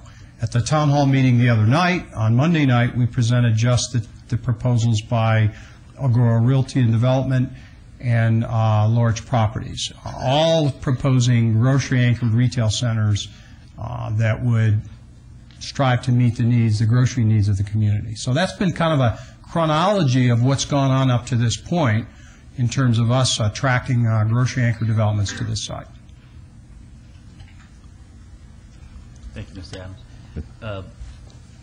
Mayor, I believe that there's individuals here that would like to speak on the item as well before. All right, if anybody would like to speak on this particular issue, be happy to hear from you. Mr. Gordon? Mayor Goodman, members of the council, my name is Hank Gordon, Large Properties. Our address is 1770 North Buffalo Drive, Las Vegas 89128. I have with me the president of our company, who is Richard Gordon. Notice he's wearing a suit because I'm semi-retired. This is the first time in 20 years I've appeared before the council where I wasn't wearing a suit and a tie. So that tells you who's going to do all the work. In addition to that, I asked that Mamie Yee, sitting lady on my left, attend today's meeting because she is the real estate manager for Food for Less, which is a subsidiary and division of Kroger. Kroger is the largest grocery chain in the United States. Assuming you had any questions of the credibility of Food for Less wanting to go forward, based on the last dissertation that the previous developer, I'm going to cut this really short for you, in that we believe, based on our experience of doing this for 50 plus years, that we have gone about as far as we can to get an absolute commitment from Food for Less, subject to them making their econ study, which is an absolute requirement before they take it to their real estate committee at Kroger for final approval of the lease. Therefore, I can say that everything that can be done has been done, other than to entice Food for Less to come here at this location, and other than them making the econ study and then taking it to their real estate committee. That once the DDA is worked out, I then will go back to Food for Less and say, here's the economic deal. They then do turn it over to their econ people. They do the study based on demographics and so forth and purchasing. And if they get that far and they say, yes, let's go forward, they then package it up and submit it to their real estate committee in Cincinnati, with the headquarters of Kroger. And they have to do that 30 days ahead of time. So the minimum time we need to put this all together and come back to you and say, okay, it's final, we've got a deal with Food for Less, is at least 120 days. And I can do a whole thing on it, but if you're interested and have any questions of me, our company's ability to perform, or of Mamie and her company, please feel free.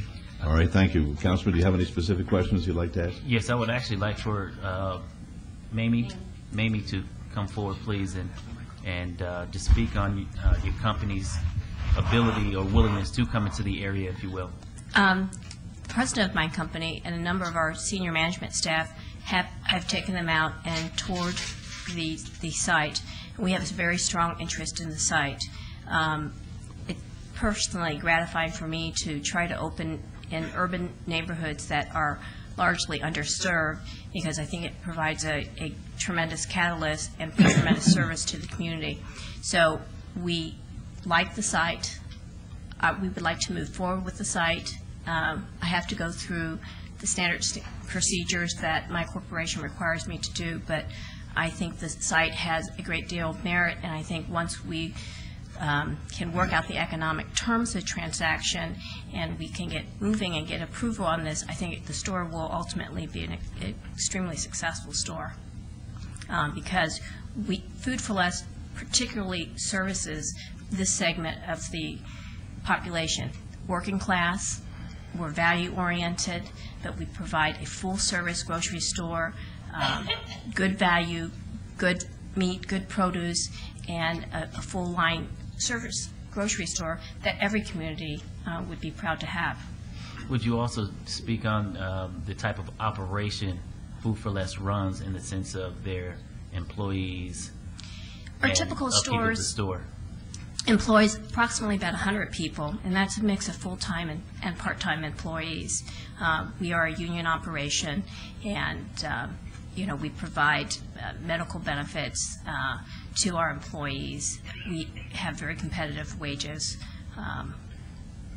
Kroger operates a full-service, a very good grocery store operation. What about your hiring practices?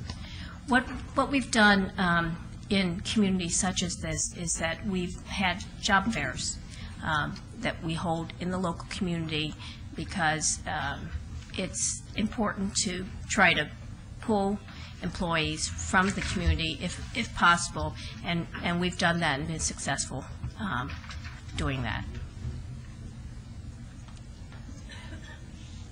Okay. Any other questions of the lady and gentleman?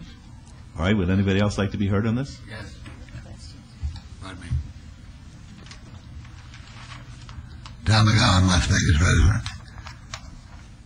Mario's has a proven track record of responsible, dedicated, and relatable service to the West Side community of Ward 5.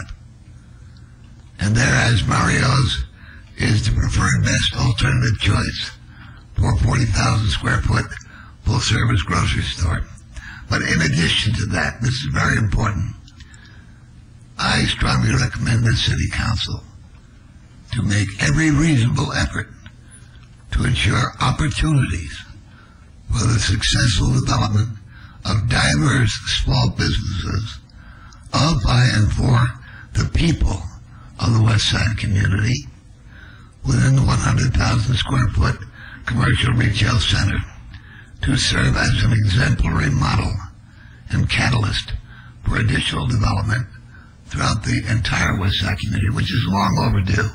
I won't go into how many decades, because you all know it's at least 6, that the West Side community needs to be developed. There's nothing to tear down. There's no floods, no Caliche to speak of. It is developable and long overdue, and it belongs to the people who gave their lives, their sweat, their blood, their tears. They don't have to buy land to own it. They own it in essence because the community is the people. And economic parity is what is needed, socioeconomic parity. So you're talking about a challenge and an opportunity. I fully endorse the very eloquent presentations that you've heard from the other applicants here today. But let's not forget something. I'll say it again to my dying day. It's not brand names, icons, or structures that makes a community. It's the people. Now, if you represent the people, that's half the job done already, isn't it? Thank you very much. Anybody else like to be heard?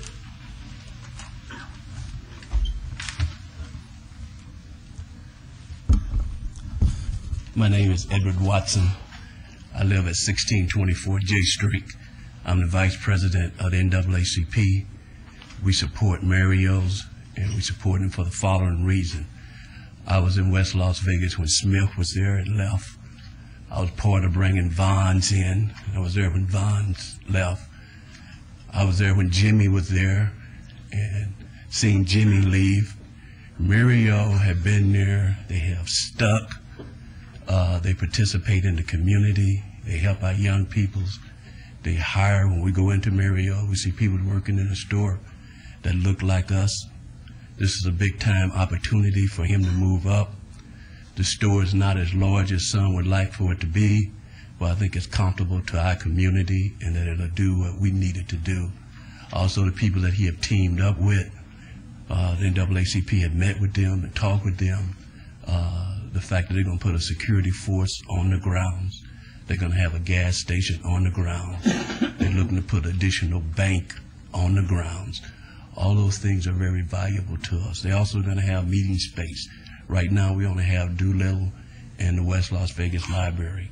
So they're going to have a place where we can actually go and hold town hall meetings, and that's why I support that location. Thank you very much. Thank you.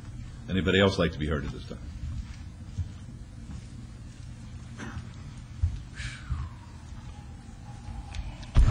Good morning, Mayor Goodman, councilmen, everybody, visitors, TV watchers, and all those other people.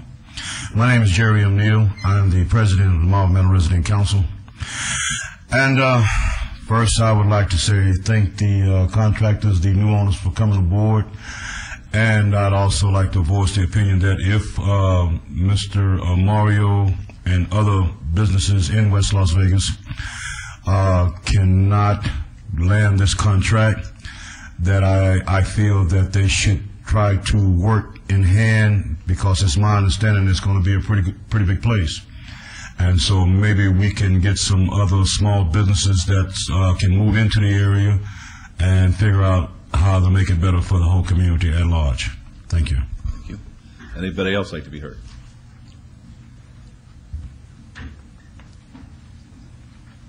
Hello, my name is Rhonda Burney. I'm co-chair of the West Side chapter of Acorn. First, I'd like to ask, with this large properties, will they be hiring minority contractors and building of the shopping center? Will you? Are you in a position to answer that at this time? We haven't even given any thought to contractors yet, and I do know that Food for Less is an equal opportunity employer, and they can't or won't discriminate in who they hire. We haven't been given any thought to that. First thing we want to do is get Food for Less committed, and then work from there. All right, thank you. Well, we would like to see consideration given to a minority contractor in building of the shopping center. Food for Less, we try very hard to hire within the community, and in prior projects we have set standards for ourselves for both MBE and WBE, and that is something that we would certainly be open to in terms of discussions, and it's not a problem. Okay.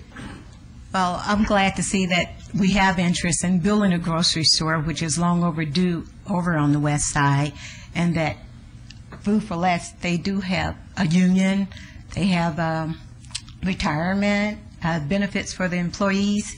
So it's something that we all want as far as a grocery store that service the community, and good produce, a nice selection of meats, and they're going to hire hopefully within the community in that also. So we'll just have to wait and see. And when will this start? The project is December? Well, once we get the commitment from Food for Less, it won't take us too much time, because the property has most of the entitlements, and we could typically it takes us 9 months to build a shopping center from the time we actually start it till we open it. So if we can get everything done and approved within a year, that would be the time to get Food for Less committed, and then do all the plans and get the approvals from the city. You're probably looking at 18 months to 2 years. And by the way, I forgot to mention that the Food for Less building is just under 70,000 square feet. Today's modern supermarkets are somewhere between 55 and 60,000 square feet, so they're going to offer a lot of selection, thus creating competitive pricing. Thank you. All right. The other thing that I forgot to mention is usually when we are considering MBEs and WBEs, they need to be experienced and qualified, and if they meet those standards, that's certainly something we're willing to discuss. Maybe for the sake of the record, please expound on MBE and WBE for the record. Oh, I'm sorry. That's for minority women businesses and minority businesses, and they're designations that people apply for and get designated either as a minority contractor or as a woman contractor or business, and some people have not gotten that designation. Of course, those businesses don't apply, and we can't use those kinds of businesses because we can't get credit for that denomination. But certainly, it's something that we're willing to discuss and consider. As far as one more question, Sure. or not one more question, but an additional question. As far as the products and services that you're looking to bring to this site, have that been determined? Has that yet been determined as far as this particular site is concerned? When you say products and services, you mean what type of grocery store we're operating? Yes. Our standard grocery store is a just under 70,000 square feet grocery store. So it's going to have, your full-service deli, your full-service bakery, and meat department, and all the things that you find in a large grocery store, the produce department, health and beauty aids, general merchandise, those types of items. Now, we do some micro-marketing, if you will, to make sure that there are products that are specific to a community, to make sure that we're carrying those types of products. Sometimes those are regional items, sometimes those are just preferences in terms of taste. I don't know if that answered your question. Okay. All right. Thank you. I have one other thing, too. As far as beautification of the store inside and out, will you do anything extra for this store? Because, most food for less are kind of plain. Well, we haven't got that far. One of the things we try and do is to make our architecture in our centers contemporary to that of the surrounding buildings. And I don't know if you want it to look like another FBI building, but we haven't got that far. What we're trying to do here, and because the city has another bite at the apple and if we can get food for less as far as the looks, we have to come back to the city Planning Commission and City Council with our architectural design review. At that time, everybody will have the opportunity to comment on what it looks like. Right. Anybody else like to be heard? Good morning, Your Honor. Stan Washington, 4299 Lucas. It's always a pleasure to be coming before this council. It's been a little while since I've last come before you, but I do always enjoy coming before you. I come here today as a proud member of ACORN and the able leadership of Veronica Dunn. I do support the organization's goals and objectives relative to the grocery store, even though I'm not a particular expert on that particular item. I also want to go ahead and once again, not once again, but for the first time in front of this body, extend congratulations to the new councilman for Ward 5. The previous times I've come before this council, we've had the previous councilman. And while I can't say that I was, particularly, pleased with everything that happened under that regime, I am enthusiastically looking forward to working with the new councilman because I believe he's going to provide the type of leadership that has been absent in the past. That said, employment plan, I do believe is in play on this particular project, as well as the last one that the councilman brought up. I was so glad to go ahead and hear him take the lead on that position because that's not has been my experience in the past relative to the council. As a matter of fact, I brought 10 copies of the employment plan with me just to go ahead and give to the council, just to go ahead and make sure that they're up on what it says, because I've come to find in the past that out of all the laws on the books, that's a law that seems to go ahead and seemingly get by. With that said, once again, the employment plan, that is the area where I am an expert on, and that does call out for minority consideration at the table, at the front end of the project there, because there will be city concessions involved in that particular project, as there will be in Union Park, as there will be with the arena project, and as there will be all projects in the redevelopment area. And certainly, we're going to be looking for the new leadership at our council to make sure that job fairs that are supposed to take place in Ward 5 take place in Ward 5 and not in Ward 1, and that job fairs that are supposed to take place, period, and not take place at all in the case of World Market Center. So certainly it's a whole new day, a whole new chapter, and we certainly have a leader now that we're going to look after our interests and make sure that we basically are on point. And always, Your Honor, I have to go ahead and say you're doing a great job in bringing downtown to where you said you would bring it. I guess it's been 8 years now, and you're going to be on the helm for another 4, and I'm sure things are going to happen the way that you planned them to. But the big key is to make sure it's inclusion and that it works for everybody, not just for the folks south of the freeway. So with that said, once again, I want to go ahead and thank the council for allowing me to speak. I know it's my public right, but it's always nice to go ahead and acknowledge that. And I look forward to working with you as we move forward on this new chapter under the new leadership of Councilman Barlow. Thank you. Thank you. Anybody else like to be heard? Mr. Mayor, could I just ask Yes. him a question? Sir? Mr. Washington? Yes. I appreciated the things you had to say. Could I just ask you, was a job fair for Ward 5 held in Ward 1? Absolutely. It was held over on Brush in Charleston after Jack Kashani and Sean Sampson specifically committed to this council and this community in this hall that it would be taking place in Ward 5. And I'm sure the council records show that Councilman Weekly, on a very weak admonishment of Manager Shelby on why it did not take place in Ward 5 and why he did not even know about it. Could you tell me about how long ago that was?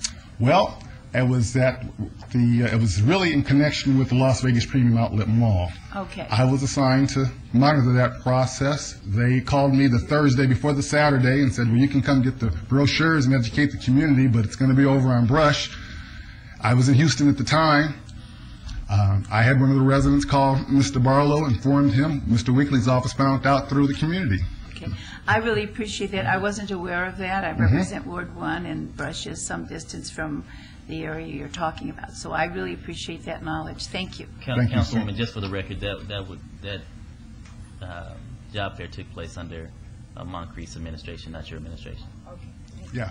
Okay. I'm sure that you'll make sure it goes the way it's supposed to go, as I'm sure Mr. Reese will make sure it goes the way it's supposed to go come time for REI and whoever it is the winner on their arena proposal as well. Thank you. Thank you. Anybody else like to be heard?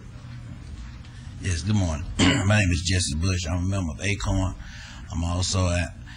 I'm the president and founder of the Maryland Involvement with the Head Start program. I've been sitting here listening and been fighting 2 years diligently in this reign as far as the grocery store is concerned.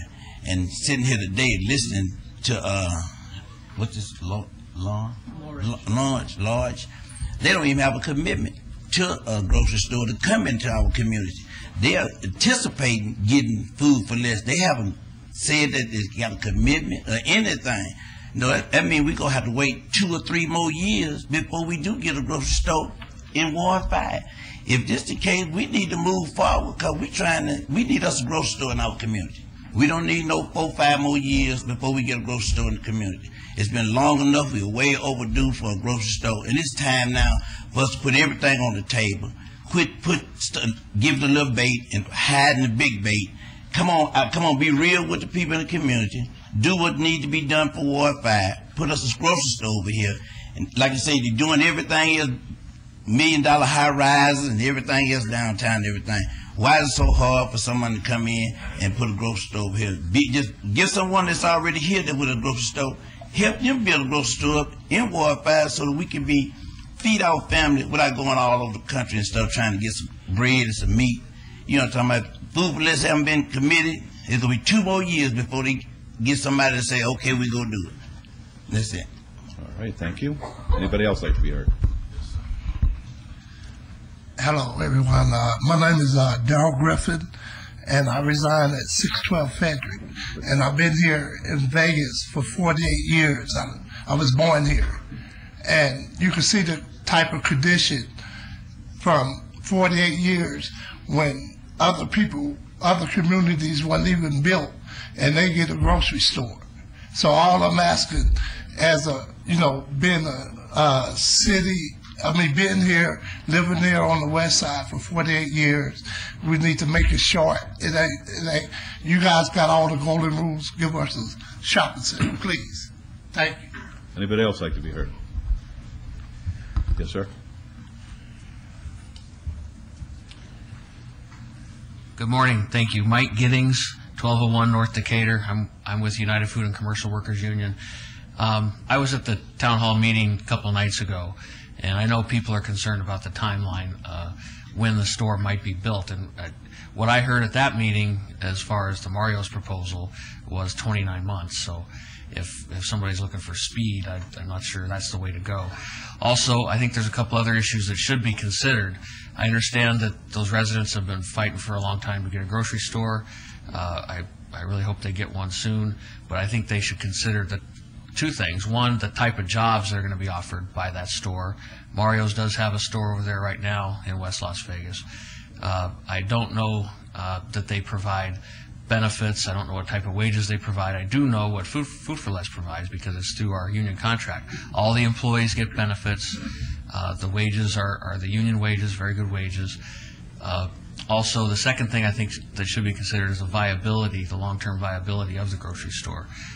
Mario's has not operated a store that size before. Food for Less has. Food for Less has the infrastructure. If Mario's has different type of job conditions, if Mario's doesn't have benefits and doesn't have good wages, our union may be compelled to picket them, to put a picket line on them. So that could also affect the long-term viability. It seems to me that the wise choice would be to give them a store that operates already in this community, operates a number of stores in this community, is very successful. There's no doubt that they would be successful over there as well. And that would provide the type of jobs that the community needs. The community doesn't just need a grocery store. They also need good jobs. Okay. Thank you. Thank you. If I could. Yes, Councilman Barlow, if I could. I just want to set the record straight. I've sat on this council with Councilman Weekly and his staff, Councilman Barlow now. Councilman Weekly did everything he could possibly do to get a store at this location. Not only here, but he tried to get Vaughn's replaced. And I just feel like I have to stick up for somebody that I've seen work day and night trying to get a store in West Las Vegas. And I think Councilman Weekly doesn't deserve the slap that he just got. Thank you. Thank you. Anybody else like to be heard? Yes, sir. Carl Snowden, 601 Freeman, Las Vegas, Nevada. And I was listening to all the issues and all the things presented. But one thing I feel that being overlooked is the volume and the capacity of the store, and also the price. We're able to give people a good, honest price, because you're looking at a neighborhood with a whole lot of food stamps and low income and out of work people, and you need to think about that. Who will be able to provide a good price for the people? That the people, Mario been there a long time, but what is his volume buying power? You put him over there, and what's going to happen when you go over there? A can of beans costs you $5 realistically. $5 when you go maybe with Food for Less for $4.50. All of that got to be considered. The people got to be considered. Can they afford? What can they afford? And what store would be more profitable for them and the store? Whereas you get over there and the overpriced stuff, how long the run is going to stay? Or how long it's going to be there? If people find, well, I'll go 5 miles and pay for lesser costs, why would I go here? Thank you. Anybody else? All right, Mr. Adams. Mr. Mayor, I think I need to correct an assertion made by one of the speakers, because I wouldn't want you to proceed with a mistaken assumption. This site is owned by the City of Las Vegas, not the Las Vegas Redevelopment Agency. It was done as part of, Enterprise Park was done as part of our Industrial Development Revenue Fund program, where we did Spectrum, Enterprise Park, and the Tech Center. As such, the state law requirements of the RDA of an employment plan are not obligated by law. So right now they're not a requirement of this site. You are free, though, to direct us as staff to impose that as a requirement in exchange for the incentives granted that we ultimately believe we'll have to provide in order to make this deal happen. And I just wanted to make that point for the record, because I think my fear was we'd get down the road and you would assume that an employment plan was required, and by law it's not, because it's owned by the City of Las Vegas. We appreciate that. Thank you for putting that on the record. Did you want to be heard before we wrap this up? Mr. Mayor, Council, my name is Ben Spate, 953 East Sahara. I'm the head organizer for Las Vegas Acorn. Just want to make it perfectly clear to the Council and to the crowd here that the community in West Las Vegas has been fighting for 3 years for this store. We are happy to see it on the agenda today. We're happy to see the possibility of a vote on this store today. We don't really care which store comes in. All that we want, and is clear if you look at the shirts that the Acorn leaders are wearing today, we want a full-size store that offers quality products, affordable prices, a right to organize. With Food for Less already has a union contract with USCW Local 711, and a first source ordinance, or a first source policy for hiring from the community. That's all we want. If Food for Less can bring that, we'd be more than happy to endorse it. Thank you. Thank you. All right. Any questions by the council before we consider a motion, or any comments? I have this to say. You heard a very strong voice, because there's a real frustration, and nobody can blame anybody for that frustration, because every neighborhood deserves a first-class supermarket. And I think we've reached that stage now after an awful lot of effort, as the Mayor Pro Tem said, by Councilman Weekly and his staff, by Mr. Adams. Lord knows, every single shopping center conference virtually pleading to create interest over their city incentives, which are extraordinary. But there's a good side to the story, because the Enterprise Park is a very special place. As we talk about the 61 acres, or Union Park, in the prior presentation regarding the Jewelry Mart, the Enterprise Park is very special because the city has taken that and has shared with the community the opportunity to have very special projects there. As you know, Cox Broadcasting is going to be coming in with about 1,700 employees in what was the old Veterans Administration Clinic. We've got the Enterprise School of Beauty, which is a very successful private venture. We've got the McDonald's Training Center, which is very, very successful in and of itself. And we have hundreds of employees going to and fro the FBI building, which is over there, state of the art. And I think that it's a natural. You can tell your executives when you go back there that the mayor puts his own stamp of approval on this as having great potential, because what will happen is it will just generate more energy and more vibrancy as a result of being there, combined with all of these other wonderful projects. So this was not a presentation in vain. I want you to know that. Very good. Councilman Barlow, please. Thank you, Mayor. I'll share with you that this has been one long process as it relates to a grocery store in West Las Vegas. It has been a number of years since Bonds has left, and at one point there was no interest for any grocery store to come into this particular area of town. And I'm excited at the opportunity that there are individuals and developers looking at this area of town as an area of interest to provide services that this community has lacked for such a long time. Countless meetings, countless conversations, countless moments of frustration, not only by myself, but from the former Councilman Weekly, who is now Commissioner. I agree with Councilman Reese.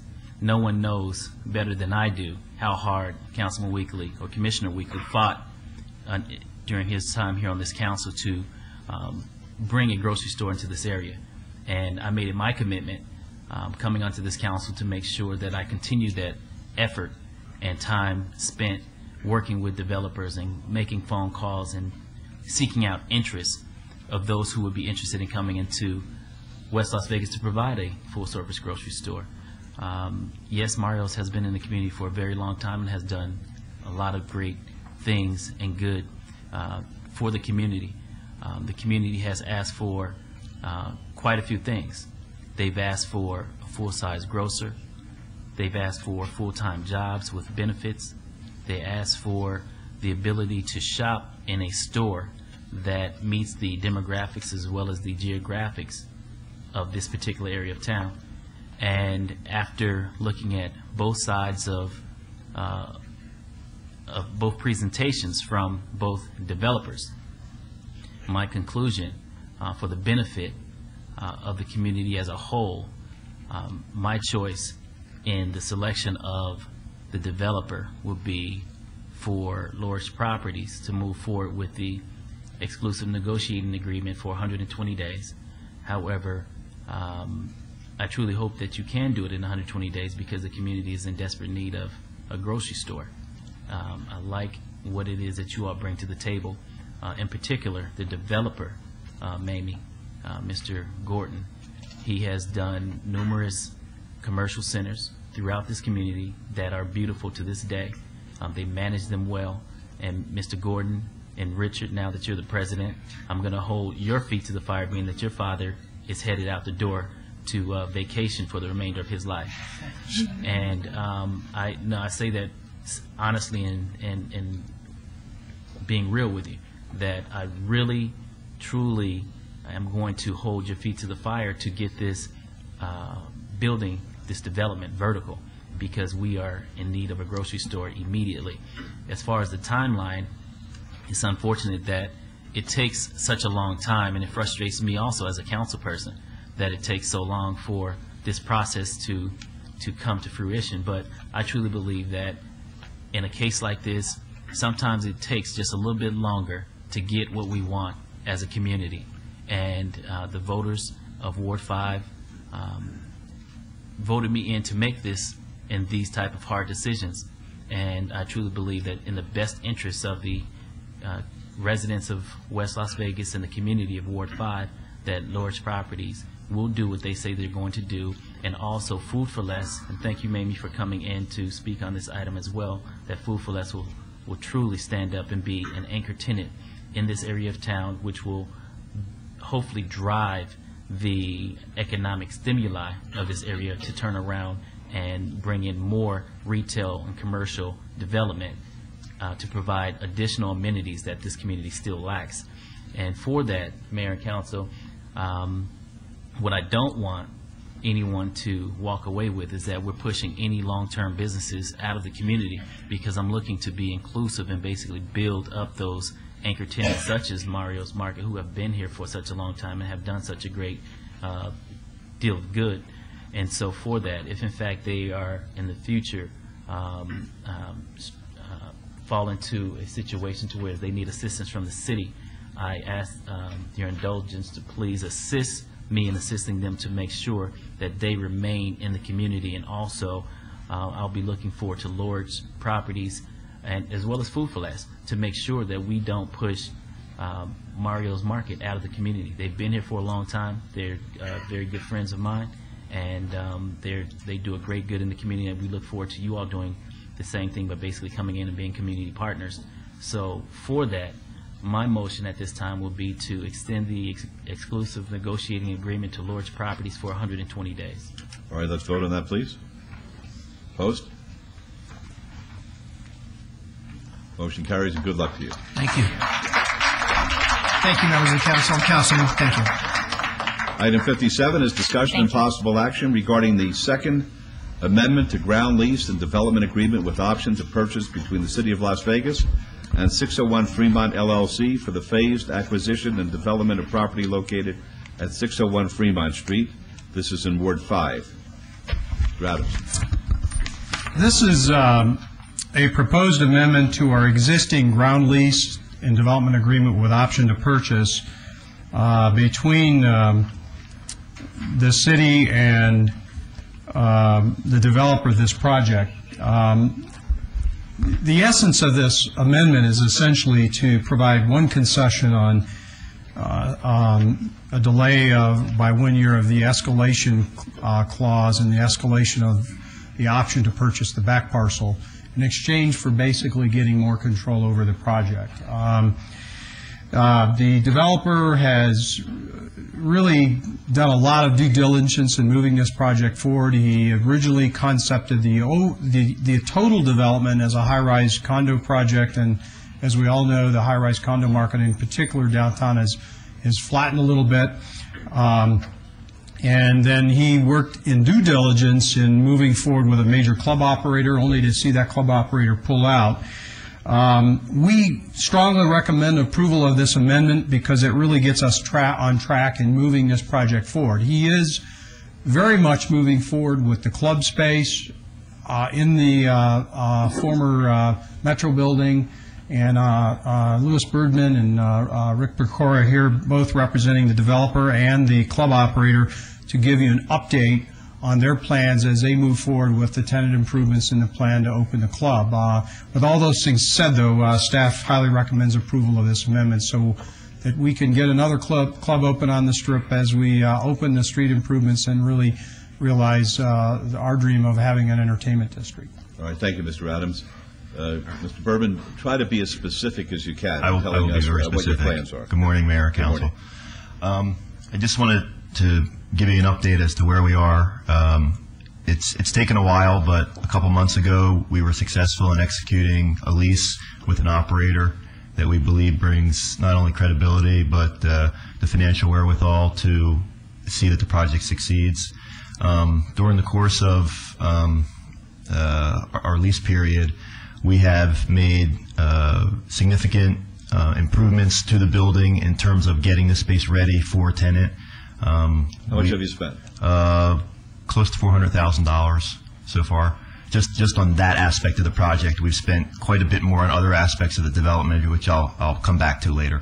But at this point, the space is now completely emptied out, ready for a tenant. We're actually right now commencing with final demolition stages in preparation for the tenant fit out. Demolition plans have been submitted. Those permits are in the process of being issued right now, but work has actually started with the go-ahead from the building department. We're finalizing in the next 30 to 45 days the actual tenant improvement plans. This drawing that's here, which I'll go through briefly, basically shows a bar and live music venue that'll accommodate approximately 1,200 capacity. It's approximately 11,000 feet on the ground floor, plus there's some mezzanine space that will service some back of the house for the club operation, which is another couple thousand feet that the tenant's going to be occupying. But basically what we're doing is, and I'll step over here just a point. Coming in off of the corner, 6th and Fremont, is sort of the main bar assembly area, and that moves into this large live music venue with basically a platform that'll be down at this end, and then back of the house area here with another bar along here. There's approximately $1.5 million worth of improvements that are going to be needed to be made as part of the tenant fit out.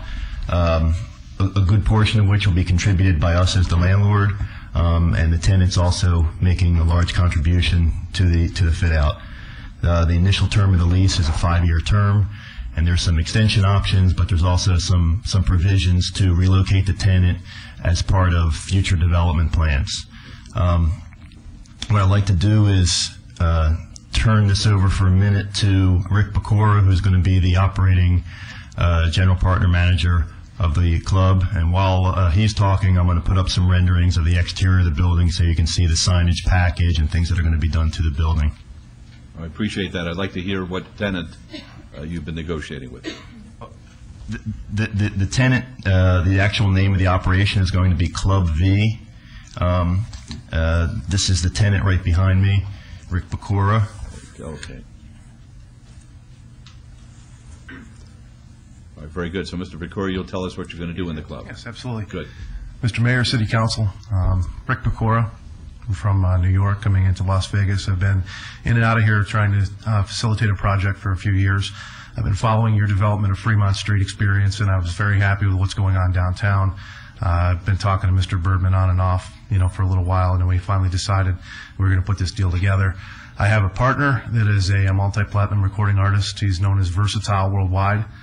We plan on doing several things with this club. It's going to be a multi-genre live entertainment center. We're going to have every type of music you can imagine. We're going to try to cater our music schedules to the schedules of the city, vis-a-vis nice country concerts during rodeo week and southern rock type concerts during bike week, and we're going to try to fit everything in with the city of Las Vegas's master plan for the whole entertainment of the Fremont district.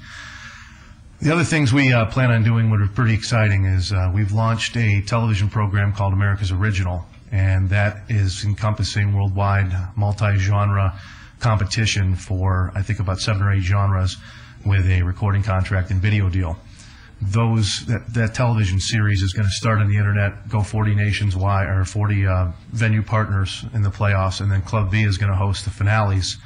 Once the finale is done and all the artists have been selected in their respective genres, then there's going to be a television program currently being bid on by NBC and Fox. That's going to happen. That's the first TV show we're going to do. There is a second TV show we're going to do in 2008, and it's going to be called Club V, and it's going to be shot on Fremont Street at Club V. And that's going to hopefully bring a lot of national exposure to Fremont Street. Not that it needs any more, but any more can't hurt. I think it'll be great to have cameras running up and down the Fremont East District and showcasing the, like the Gaslight type of district that we're going to create here. There's a lot of synergistic relationships between all of the bar owners on the East District. I've met with all of them. I hang out down there quite a bit to try to get to know the people, and it's just a fantastic area. I don't know how much time you've been able to spend down there, but it is really... I don't remember. It's really doing well. So I'm very happy with what's going on moving forward into our project. It looks like it's going to be, very, very good. With my partner Versatile, he's also owner of EVI Global Network, which brings us more towards a multi-genre area. The EVI Global Network also encompasses deals with Telemundo and Equivisa, which is going to bring us a strong Latin market as well. And there is currently not a whole lot in that area, and I know there's a large market that needs to be served, and I think we can do that very well. What timetable are you looking at? Hopefully we're going to be opening just before New Year's. Good. We're going to put a rush on it as fast as we can. Terrific. Provided we get our paperwork through City Council. Great. Any other questions? Sounds good. Thank you, Mr. Mayor. Sounds good. I just wanted to make a couple other points. That Mr. Pecora has actually relocated permanently to Vegas, so he's actually a resident here now, which is good. So he's already committed to the project, as we are continue to be committed to not only this project but downtown as a whole. And we just like your support in the past, and we'd like your continued support. All right, thank you very much. Any other questions before we turn to the councilman? All right, seeing none, Councilman Barlow. Mr. Mayor? Yes, pardon me. If I may, one more thing I forgot to mention. This Club V package we're doing here on Fremont Street is the first of a franchise package that we're doing with a second location in Washington, D.C., and a third location potentially in Monte Carlo. So this is going to be our basically flagship business we decided to bring to Las Vegas for our first one. So I just wanted to share that with you. All right, that's very ambitious. Thank you. Councilman Barlow. Yes, thank you, Mayor. The project that you're bringing downtown is a fabulous project. I will be moving to approve the project. However, I have not had an opportunity to visit with you or your partners in regards to this particular development at 601. So I would like for you to set up a subsequent meeting with my office to bring me up to speed as it relates to this particular development. But my motion would be for approval, Mayor. Absolutely. And prior, we actually had met several times with Councilman Weekly to review the project at its earlier stages, but we'd be happy to bring you up to date and let you know what's going on with the future development plans as well on the adjacent site. Thank you. Very good. Okay, there's been a motion. Let's vote, please. Opposed? Motion carries. Good luck, gentlemen. Thank you. You're welcome. Okay. Item 59 is discussion and possible action regarding temporary approval of change of ownership and change of business name for a liquor catering license from Hacienda Gardens Banquet Hall, Inc., to Hacienda Gardens Catering, Inc., doing business as Hacienda Gardens Catering, Inc., at 4250 East Bonanza Road in Suite 13. Alicia Perez, President. This is in Ward 3.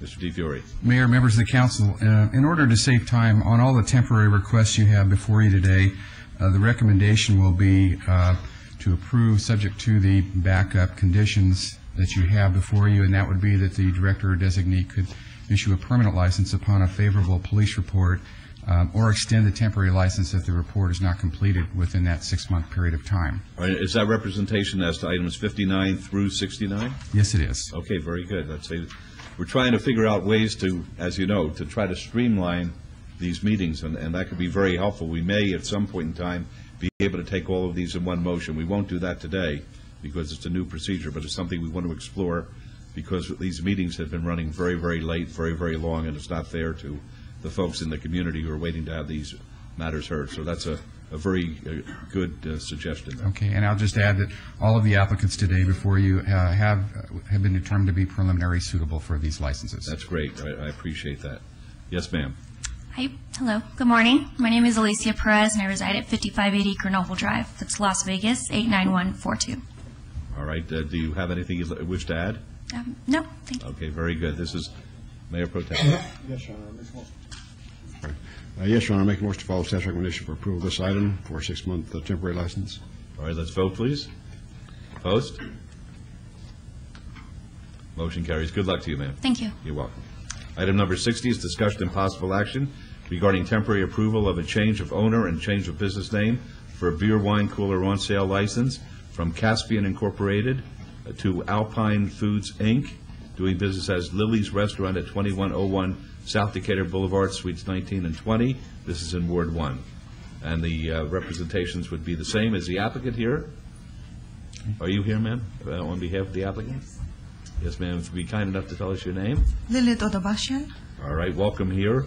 Mr. DiFiore indicated everything is in place, so do you have anything you wish to add? No. Very good. Then Councilwoman Tarkanian? Could I just ask a question? We lost an Armenian we're losing an Armenian situation here. So what will you be, I'm just joking about the Armenians. Forget it. Let's just move on ahead. I move to approve. Okay, let's vote, please. Opposed?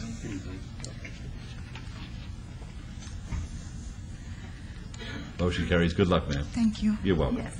Item 61 is discussion and possible action regarding temporary approval of a new beer wine cooler on sale license. 6 Tables, Inc., 2110 North Rampart Boulevard, Suite 110. Same representations. Yes, ma'am. Would you tell us your name, please? Yes, my name is Gail Levy. And are you representing the applicant? Yes, I am. Do you have the anything owner. you wish to add? No. All right, thank you. This is Councilman Brownsworth. How big are the 6 tables? That was the question Oh, yes. yesterday. We have 6 tables in our restaurant, yes. Mm-hmm. Are they big tables? Yeah. We seat 1 to 10 people at a table. This is our 8th restaurant. In town? No, and the first one in this special town. Okay, thank you. Very good. Thank you. Move for approval subject to conditions. All right, let's vote, please. Opposed? Thank you. Motion carries. Good luck to you. Item 62 is discussion and possible action regarding temporary approval of change of ownership, change of location, and change of business name for a tavern license from Duke's Place to T&A Ventures, Inc., doing business as Timbers Bar and Grill at 7240 West Azure, Suite 170 in Ward 6. You heard the representations of Mr. DiFiore. What's your name, ma'am? Good morning. Jennifer Roberts from Lionel Sawyer and Collins, appearing on behalf of T&A Ventures, which is a subsidiary of Timbers Hospitality Group. If approved today, this will be the 5th Timbers Bar and Grill location in the city of Las Vegas. It's a local's favorite and well recognized for its great food and drinks, and we appreciate staff's support on this and ask that you approve the application. Very good. If there are no questions, Councilman Ross, please. Thank you, Your Honor. Move to approve subject to conditions. Let's vote, please. Opposed?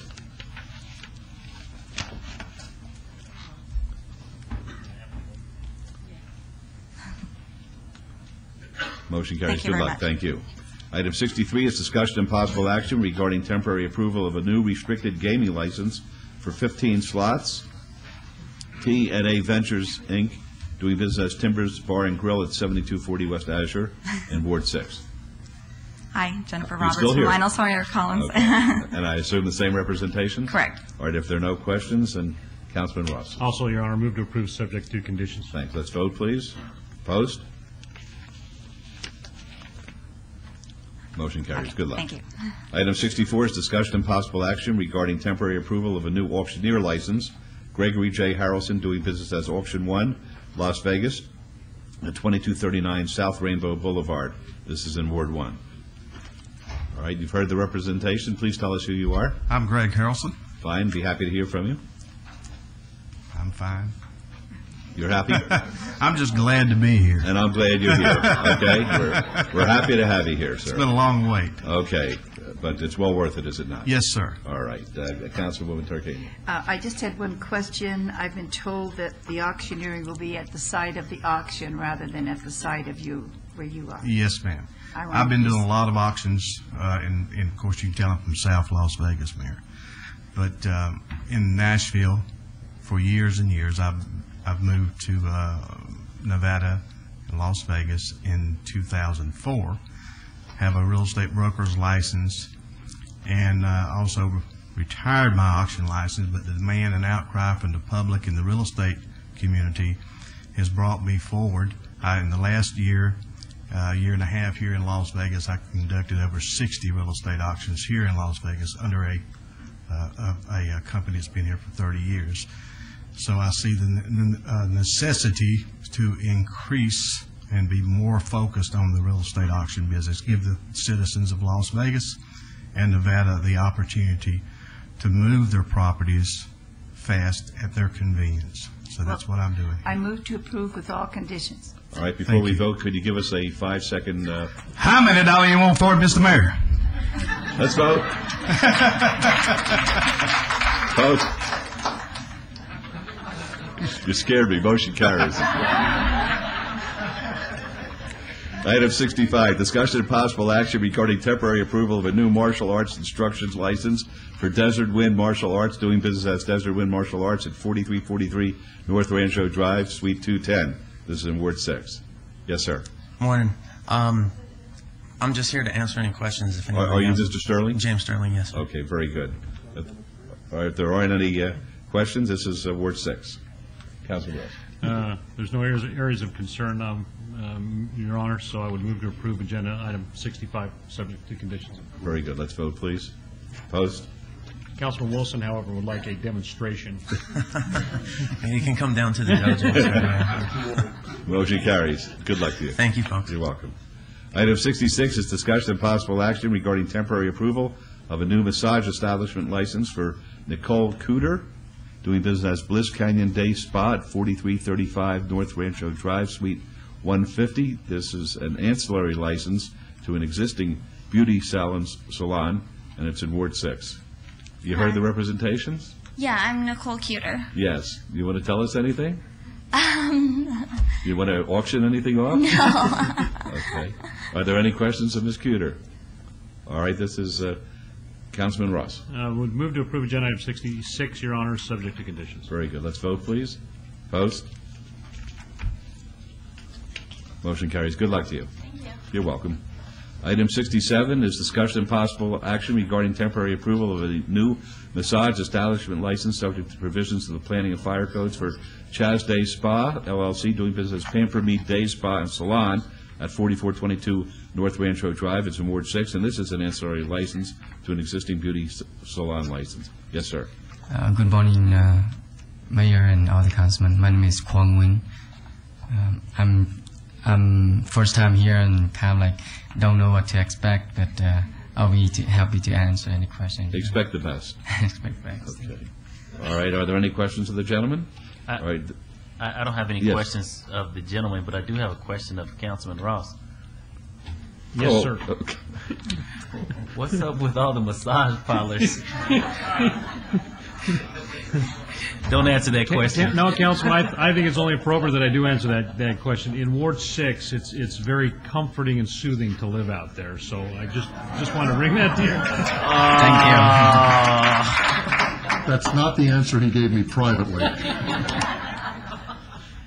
All right, Councilman Ross, if you dare make a motion. Thank you, Your Honor. I would move to approve agenda item 67, subject to conditions. Very good. Let's vote. Thank you very much. Opposed, please.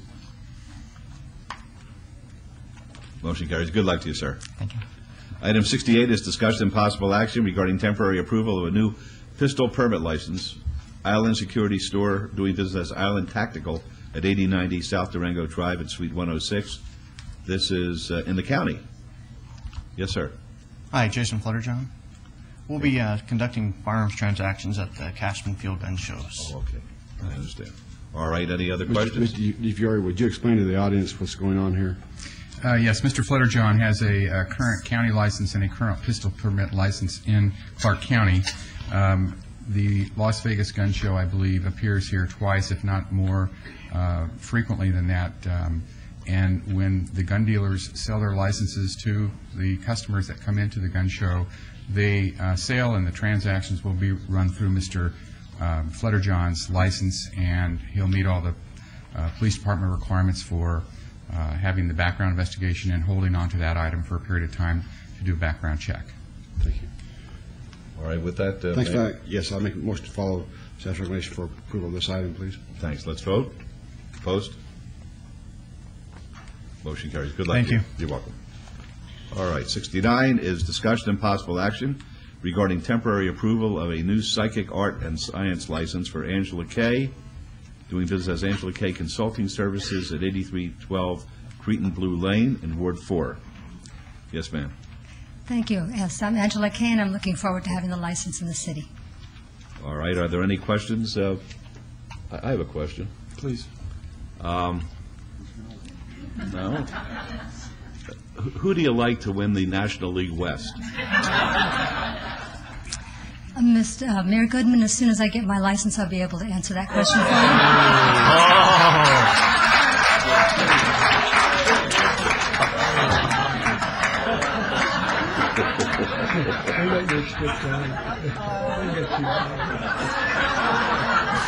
I want to give her 2 licenses. Councilor Brown.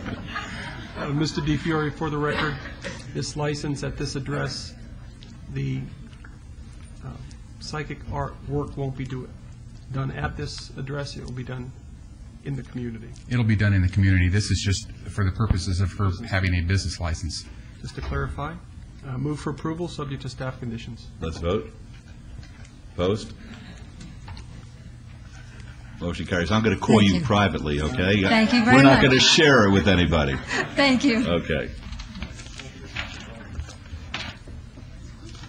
Okay. Item 71 is discussion and possible action regarding the Ninth Amendment to Professional Services Agreement number 070398-DC for City Hall Expansion Development Services Center within the Las Vegas Enterprise Park located at Lake Mead Boulevard and Martin Luther King Boulevard. Department of Public Works award recommended to JMA Architecture Studios, and this is in Ward 5.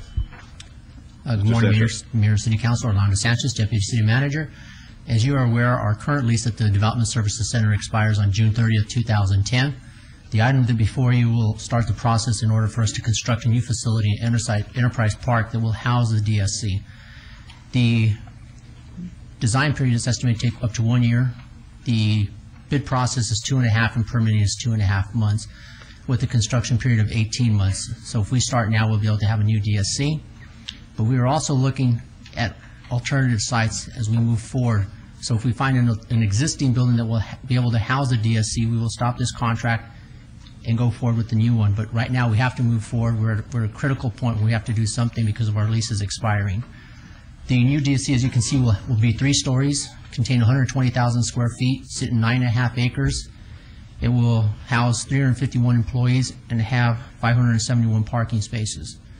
The cost is estimated to be $60 million. 45 million would be hard cost and 15 million soft costs.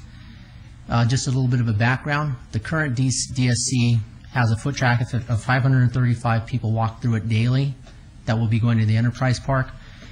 And the Enterprise Park currently has 15 licensed businesses located in the Enterprise Park for 840 employees. When the Cox Communication and the DSC moves to that location, We will have over 2,500 employees at that location.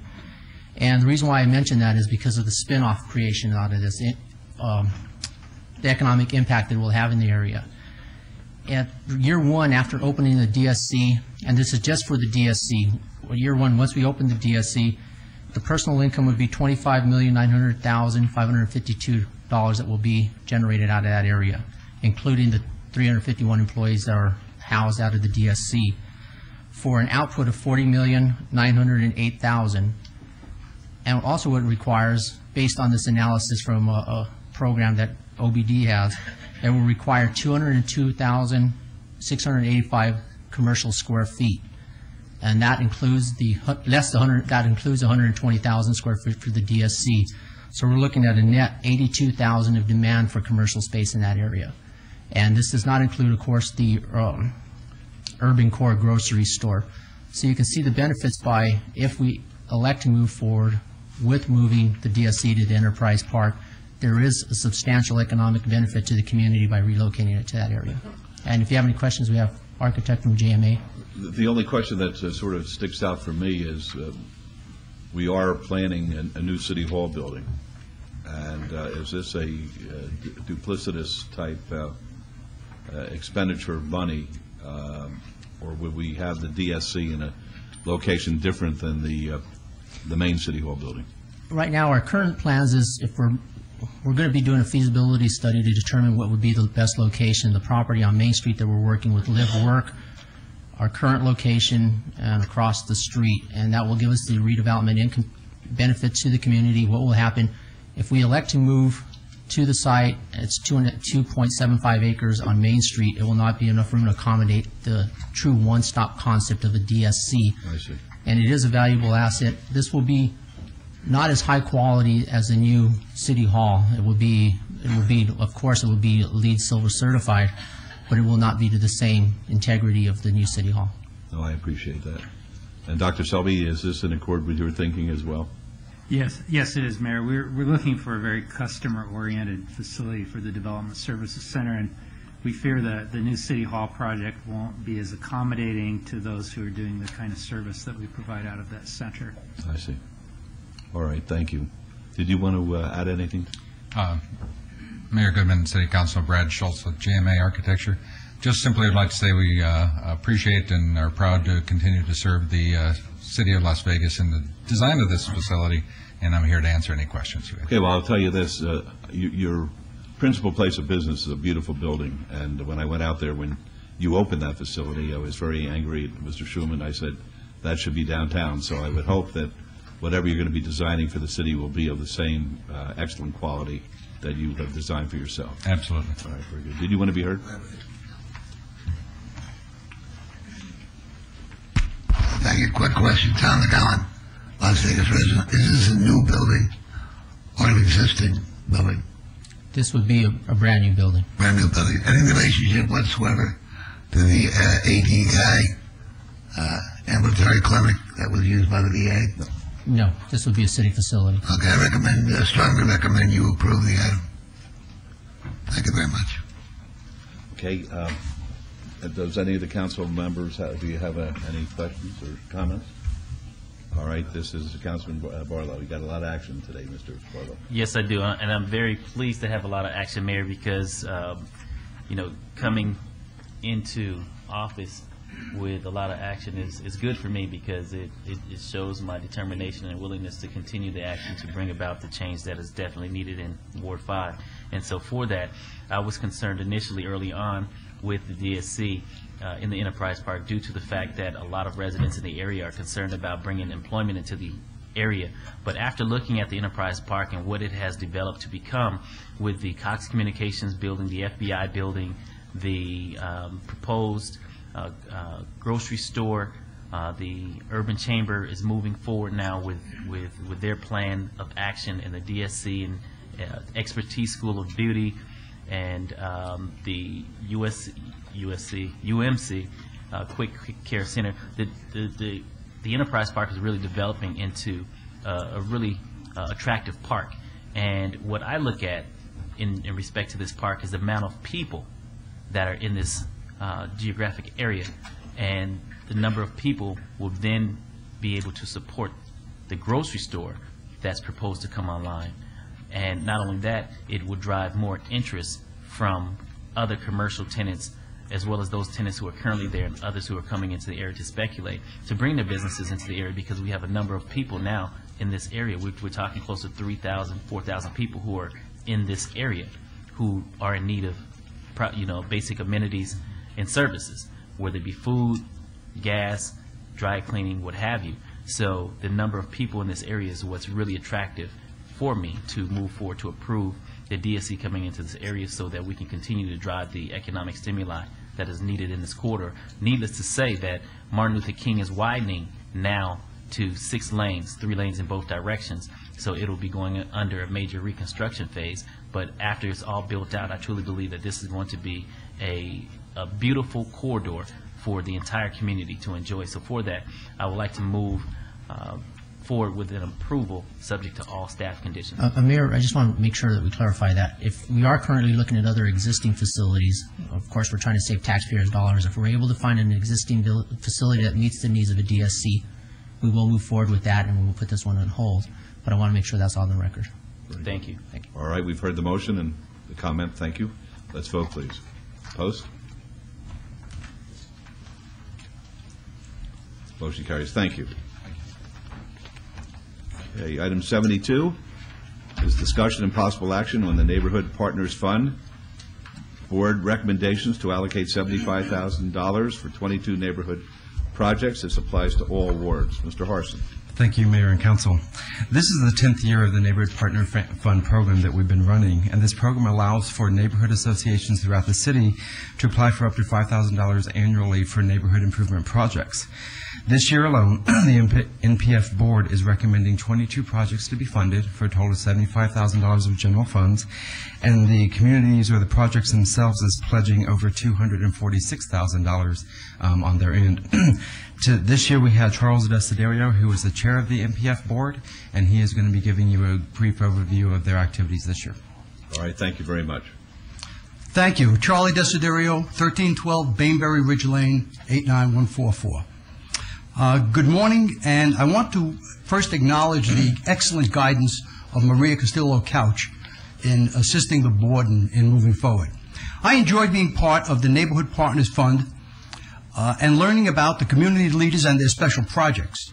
We would first like to thank the 13 members of the NPF board who reviewed and evaluated this year's 22 applications. The 6 citizen representatives were Renee Rampton from Ward 1, Don Burrows from Ward 3, Lenny Taylor, Ward 4, A.J. Powell, who was the vice chair and is present today, from Ward 5, Jerry Green from Ward 6, and I proudly represented Councilman Wolfson and the fine folks of Ward 2. We would like to also thank the 7 city staff members from the mayor and council offices. The NPF board is recommending the following 22 neighborhoods and their projects for funding. Will the neighborhood's leaders please stand as your association name is called? Archie Grant Resident Council, Artisan Heights Neighborhood Association, Cultural Corridor. I think it might be helpful if you also disclose the amount of the award and the particular ward in which the project is located. I don't have that, Maria. Here, I have it. Oh. If you'd be kind enough to hand this to Mr. Desiderio. Thank you. You have it? Okay. Okay. I have it. Good. Archie Grant Resident Council, Ward 5, $3,300. Artisan Heights, Ward 1, $3,400. Cultural Corridor, Ward 5, $4,100. Desert Shores Community Association, $4,000. Elk Ridge Homeowners Association, $3,000, Ward 6. Firethorn 1 Homeowners Association, Ward 4, $4,000. Gateway District Association, Ward 3, $4,000. Hillstone Estates, Ward 6, $1,500. Lake Association, Ward 2, $4,000. Las Vegas Arts District, Ward 3, $3,800, and a second project for the Las Vegas Arts District, again, Ward 3, $1,200. Levy Gardens Resident Council, Ward 5, $4,400. Marble Manor Resident Council, Ward 5, $3,900. Pecoli Ranch Community Association, Ward 2, $4,100. Pittman Neighborhood Association, Ward 1, $4,000. Rancho Sereno, Ward 1, $200, would you believe? Rancho Springs Neighborhood Association, Ward 1, $2,800. Rulon Earl Resident Council, Ward 3, $4,100. Stupak Neighborhood Success Team, Ward 3, $4,100. Tanglewood Homeowners Association, Ward 5, $3,800. Vera Johnson B. Manor Resident Council, Ward 3, $3,300. And Whispering Timbers, Ward 5, $4,000.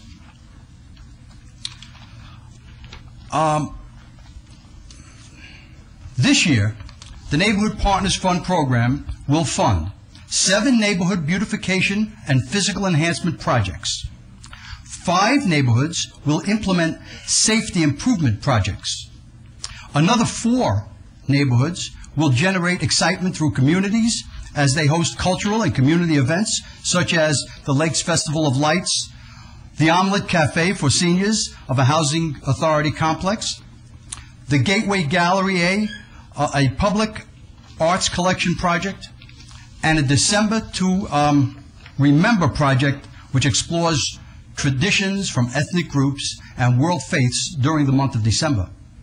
2 associations will host health and wellness projects, which encourage residents to exercise through the Pump and 5K Run from the Pecoli Community Association or through exercise stations located around a common area park.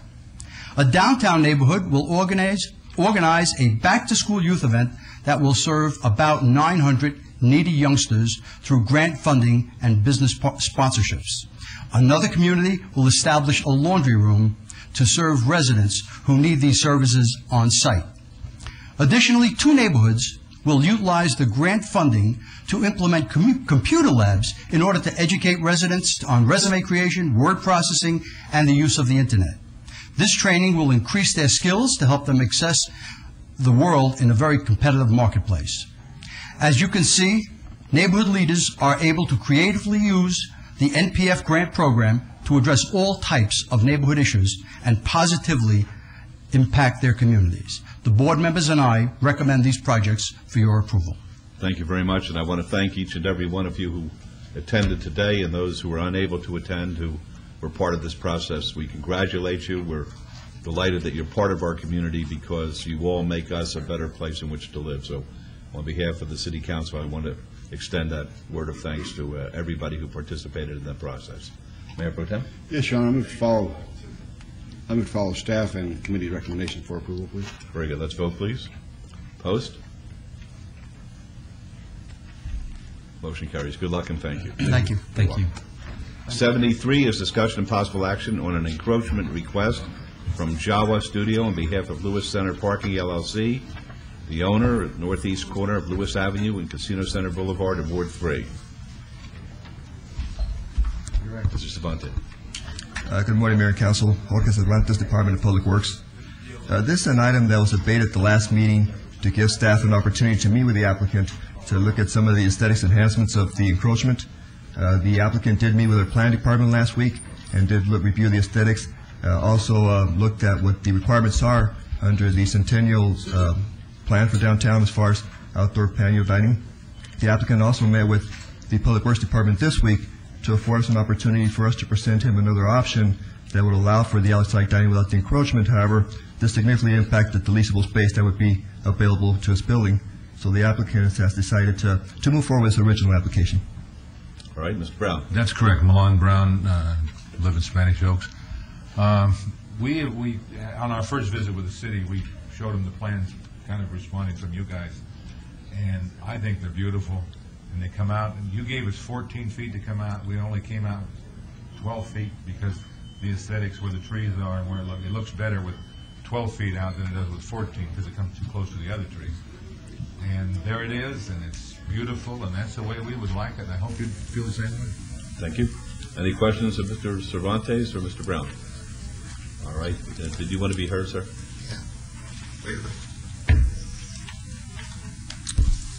Thank you very much, Tom Leon, Las Vegas President. That's a very impressive rendering.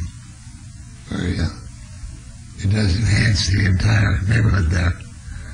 And apparently there won't be any serious encroachment upon the southbound lanes of Casino Center Boulevard. Is that correct?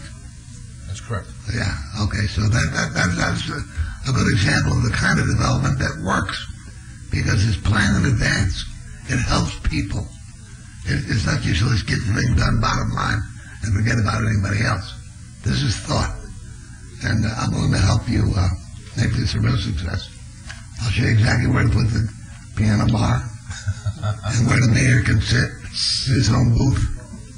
Right? With my own booze? And a red cup. What did you say? Oh, booze. We have new, very small martini glasses. So it's a new item. And there'll be no smoking, of course, please be honest. So I recommend very strongly approve the item. Thank you. Thank you. Are there any questions of anybody? Anybody else want to be heard? All right.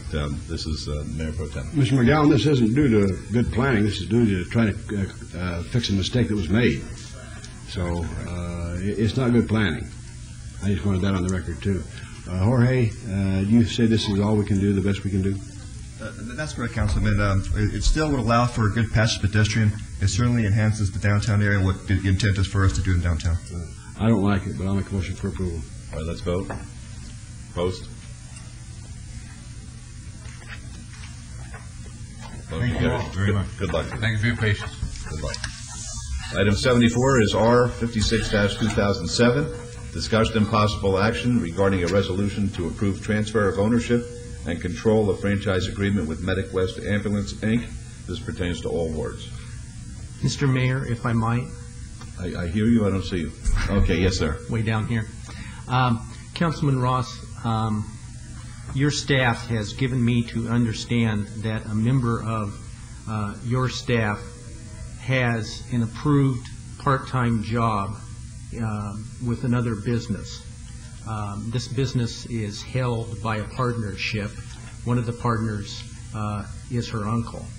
Another one of the partners has an ownership interest in yet another business, and because of that would profit from the franchise agreement with Medic West Ambulance. And my advice is that if you understand these to be the facts, that you make this disclosure as I've described it. That advice is based on this reasoning, although I think it can be understood that what I've described is rather tenuous because we have a familial relationship here and because of the nature of the franchise agreement, I thought it was best to make the disclosure. Having said that, it's also my advice that you need not abstain. All right. Thank you, Mr. Henry. Anybody going to make the presentation to us?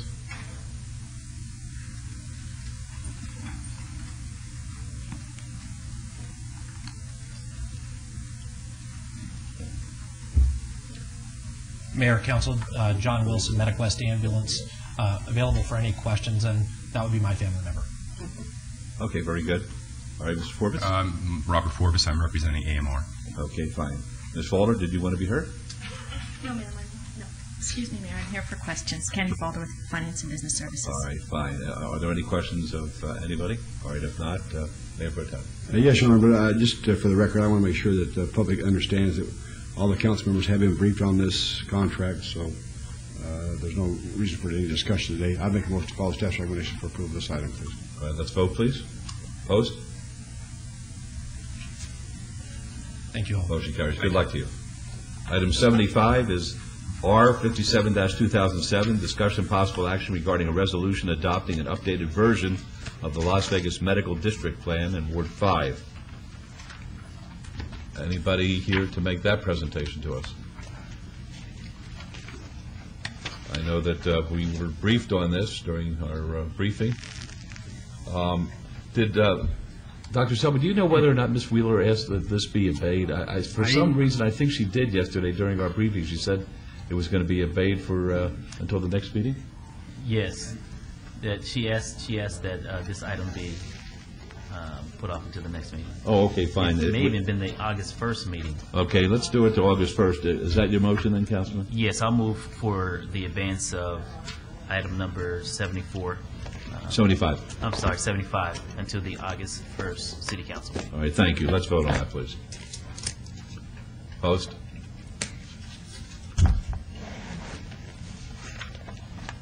Motion carries. Thank you. Item 76 is R 58-2007, discussion and possible action regarding a resolution amending the Lone Mountain Master Development Plan and design standards regarding permissible uses and the means of amending the plan and standards. This is in Ward 4. Councilman Brown, what's your position on this? Move for approval. All right, let's vote, please. Post. Motion carries. Thank you. Item 77 is R 59-2007, discussion and possible action regarding a resolution amending the Lone Mountain West Master Plan, Development Plan, and design standards regarding the means of amending the plan and standards in Ward 4. Councilman, what's your pleasure? Thank you, Your Honor. Move for approval. All right, thank you. Let's vote. Post. Motion carries. Thank you.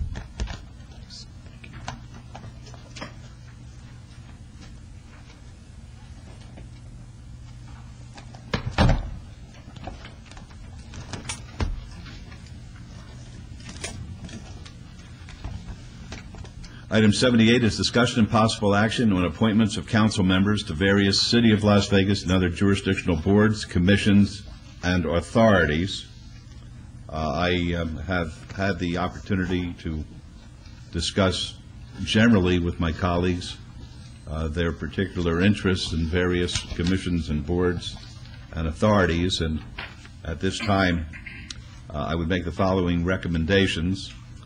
The Chief Local Elected Officials Consortium, Councilman Ross. The City of Las Vegas Audit Oversight Committee, Councilman Brown and Councilman Wolfson. The Clark County District Board of Health, Mayor Pro Tem Reese and Councilman Barlow. The Clean Water Coalition, Councilman Brown with the alternative of Councilman Ross. The Criminal Justice Advisory Council, Councilman Wolfson with Mayor Pro Tem Reese as the alternate. The Debt Management Commission, Councilwoman Tarkanian. The Emergency Operations Management Committee, myself and Councilman Barlow. The Convention Authority, myself and Councilman Brown. The Las Vegas Springs Preserve Board of Trustees, myself. The Local Law Enforcement Advisory Committee, Councilman Wolfson. The Mayor Pro Tem, Councilman Reese. Metropolitan Police Committee on Fiscal Affairs, Councilman Reese and Councilman Brown. The Nellis Civilian Military Council, Councilman Barlow. Nevada Development Authority, myself. Nevada League of Cities, Councilman Brown. The Oversight Panel for School Facilities, Councilwoman Tarkanian. The Regional Flood Control District, myself and Councilman Brown. The Regional Transportation Commission, myself and Councilman Brown. The Southern Nevada Regional Planning Coalition, myself and Councilwoman Tarkanian, with Councilman Wolfson as the alternate. Southern Nevada Water Authority, Councilwoman Tarkanian, with Councilman Brown as the alternate. And the Yucca Mountain Nuclear Repository Committee, Councilman Wolfson and Councilman Ross. I hope I got that right. If anybody has any quarrel with that, please let me know. Is that my understanding? I think that I've tried to do my best to satisfy everybody on the council. All right, with that, that's my motion. Let's vote, please. Post. Motion carries. And Bev, don't worry, I have a list, and I'll go over it with you slowly, okay? Good. All right. Item 79 is the Child Licensing Board. Terry Klott and Julie Proud, their terms expire June 2007. I'm going to abstain on this because that board supervises activities at the Meadow School with which my wife is involved. So is there a motion at this point in time for those positions? I think that... Councilman Tarkanian, you have somebody you'd like to appoint? No, I wasn't told that this was where I was supposed to have someone to appoint, but I will get someone for the next meeting, if that's what you would like. Yes, if you would. I didn't want to overstep, but I'll... No, that's fine. That would be the position that Julie Proud presently occupies. And then I would ask the Mayor Pro Tem to take the position of Terry Klott and consider that and then make a motion at the next meeting if you'd be kind enough to do that. Yes, Mr. DeFiore. Mayor, members of the council, both Mr. Klott and Ms. Proud have a desire to continue if that helps the council make a motion or helps them with selecting an individual representative of each ward. Well, I would move then to reappoint Terry Klott. All right. And I would move to reappoint Julie Proud. Okay, because as I understand, she's done a good job. They're both excellent board members. That's what I understand as well. All right, let's vote on that, please.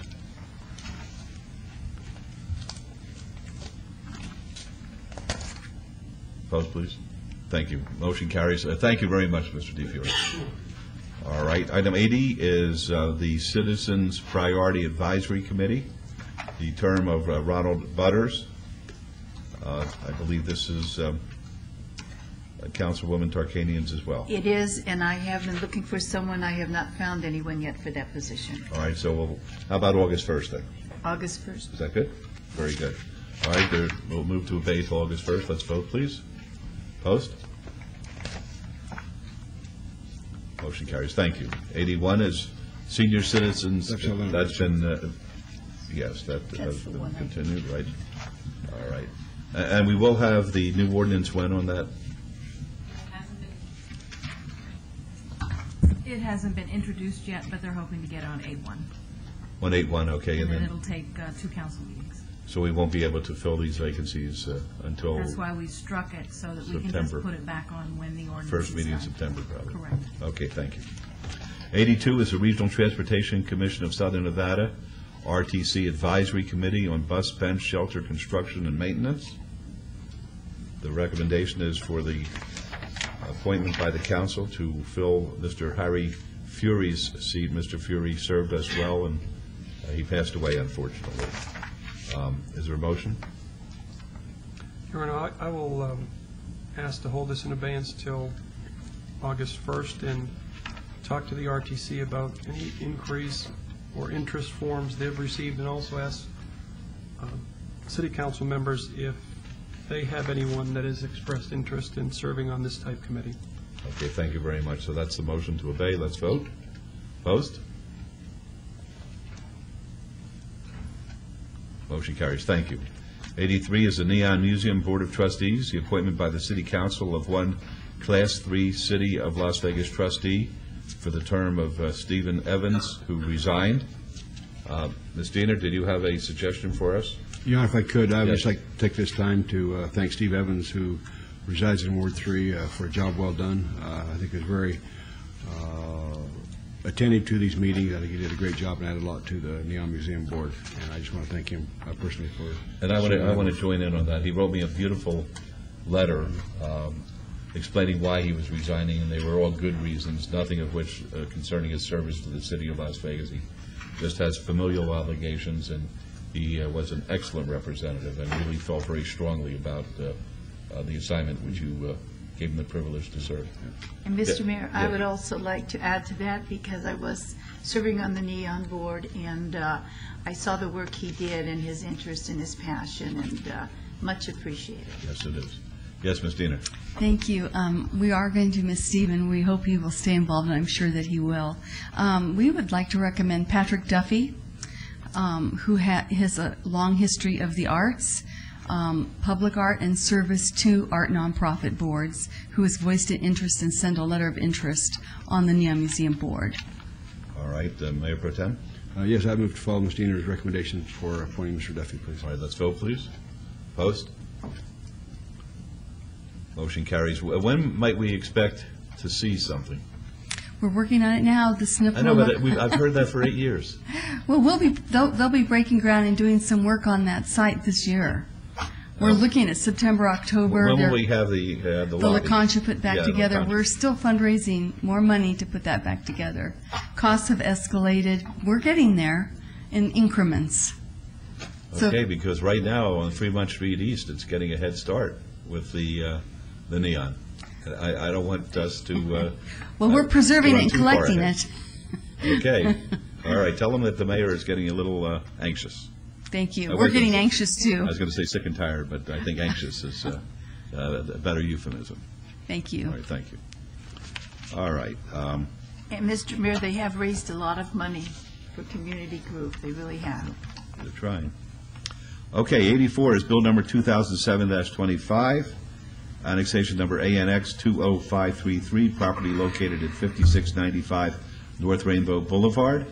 Councilwoman Tarkanian, do you wish to have the bill read? Please, Mr. Mayor. Very good.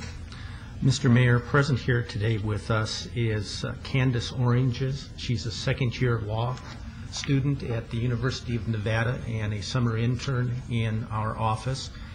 May she read the bills, please? Certainly. I hope you read them with more clarity than the city attorney does. Thank you, Mayor Goodman and council members.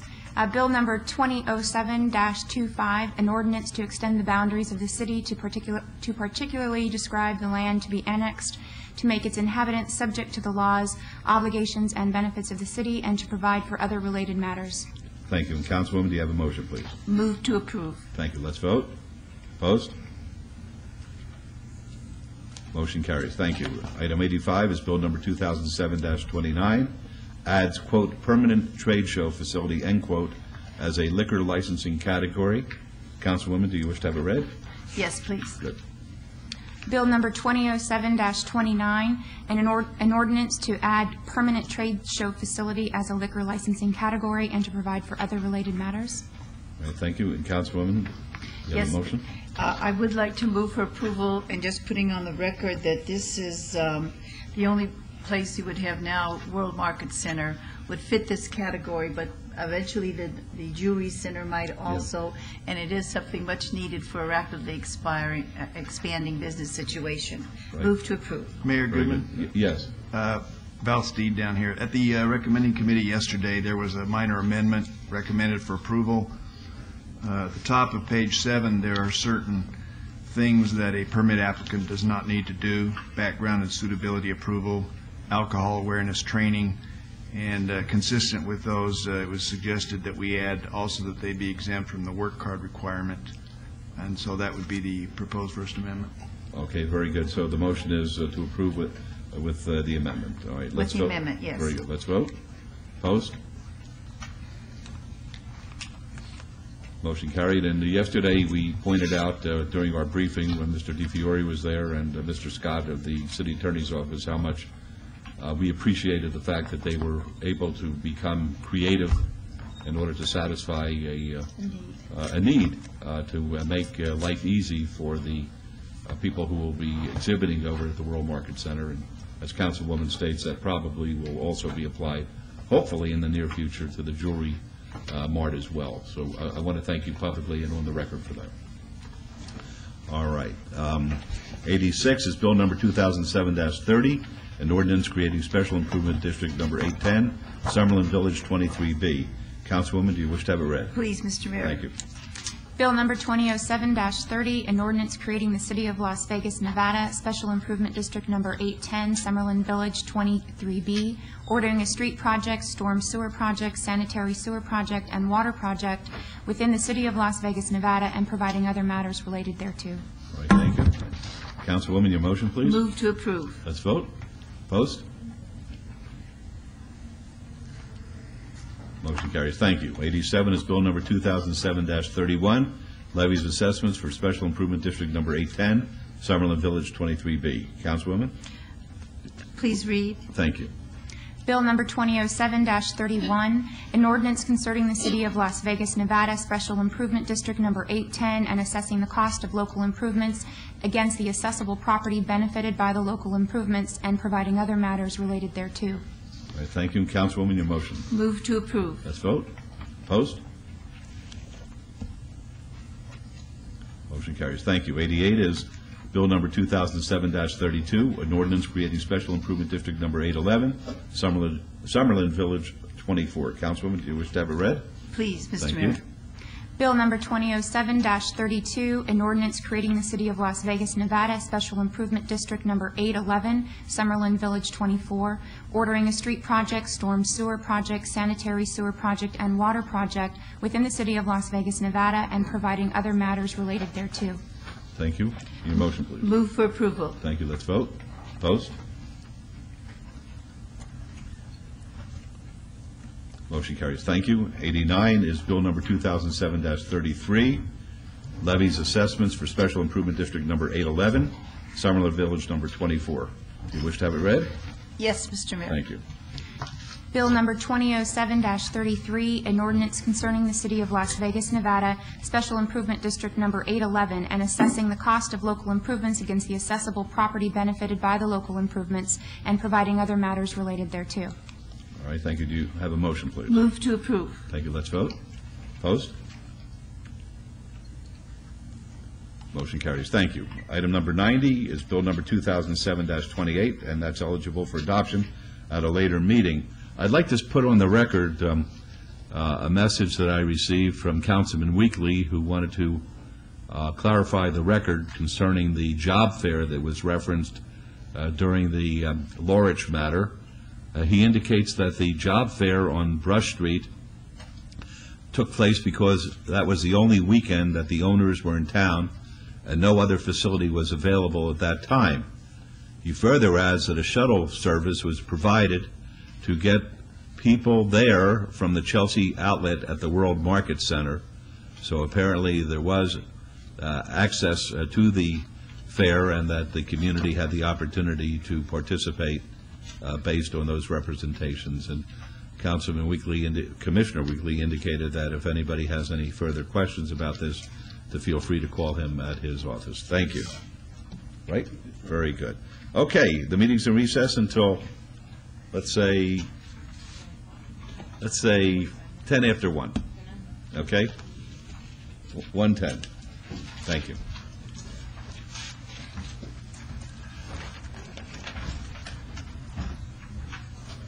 Bev, do you want my list? Yes, I marked mine, but now Okay. I'll double check it. Okay, if you have any questions, get back to me. Thank you. Good.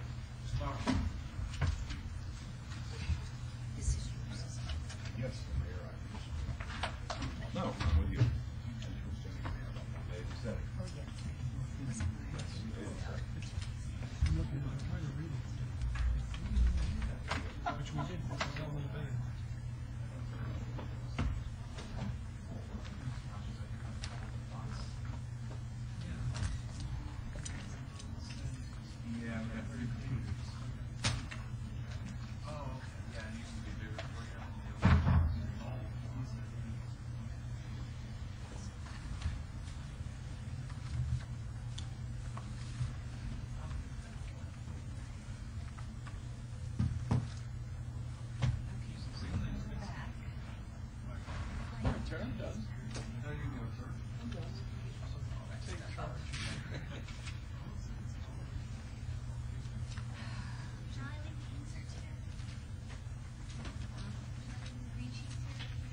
Yeah, in case somebody wants something.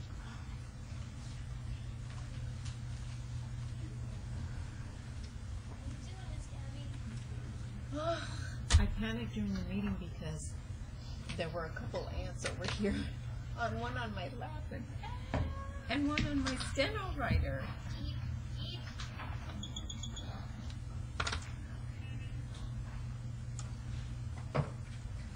And then, you know, when you see ants, you start to get itchy. Yeah, your nerves start going. Yes, I started to feel like they were all over. Hello. Hello. Did you Yes. get your...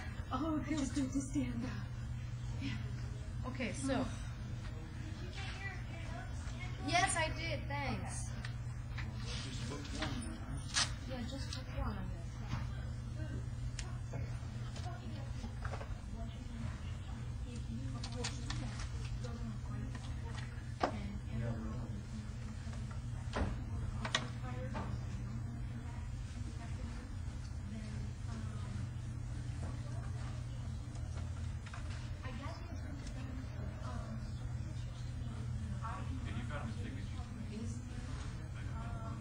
Do I break this down?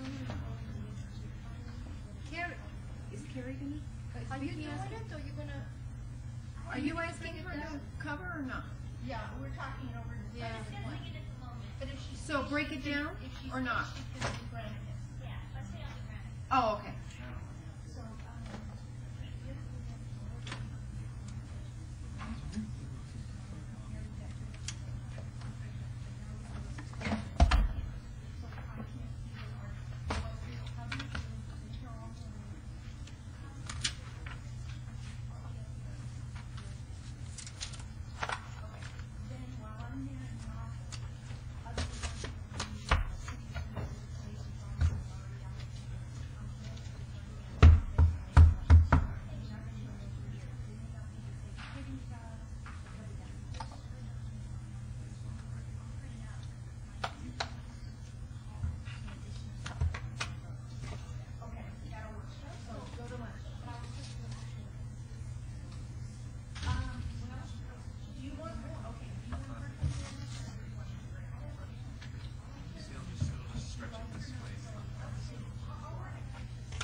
Are you leaving?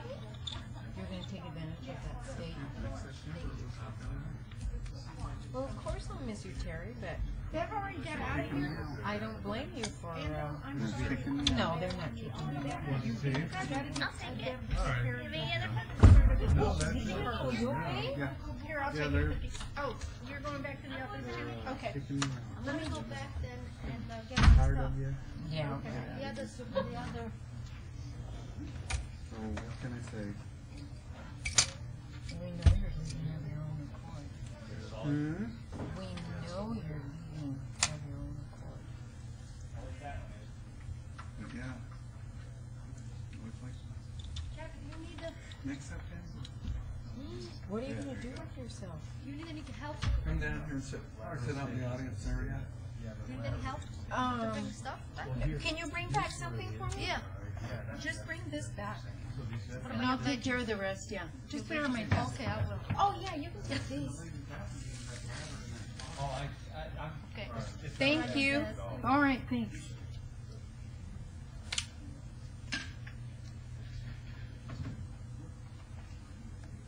I mean, there's shake, but it's not in the poll. Right. You know. I mean, that's just. It seems like they're hammer and mouth. Especially. It just seems like they take a substantial amount of votes. It does. I mean. You know, nothing's nothing. What? Within the law. Waking up. I'm sorry.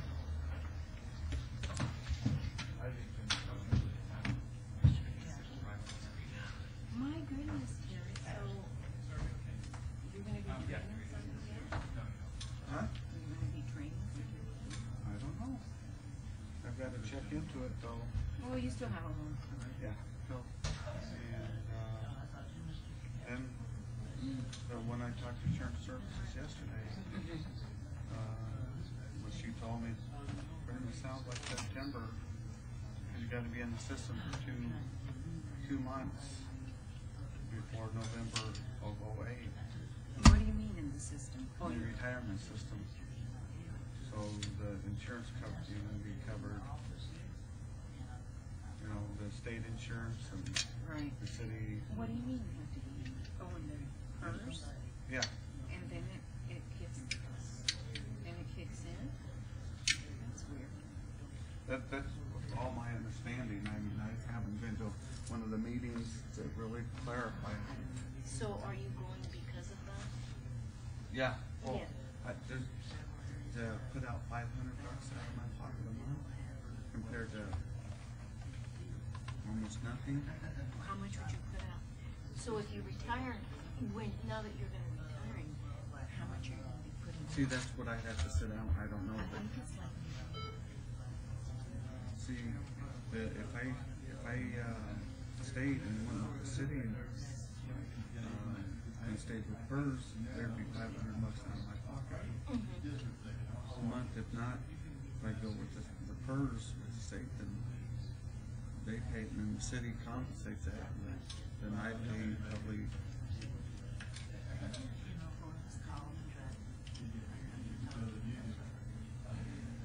Well, the city will come up with something. The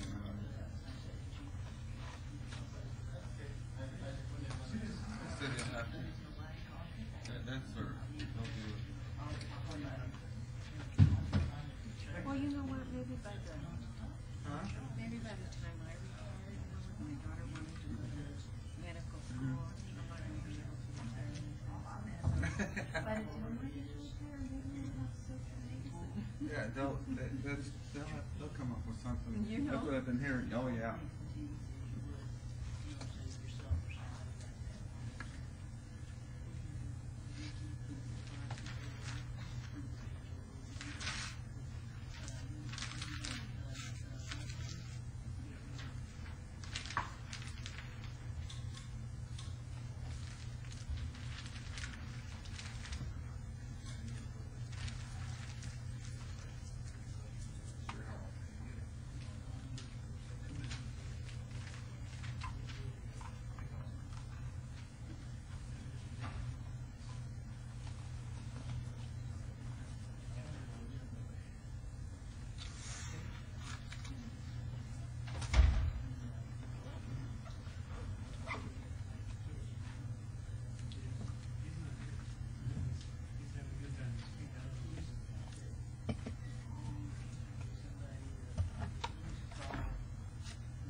He said, soon after 1, you'll be back.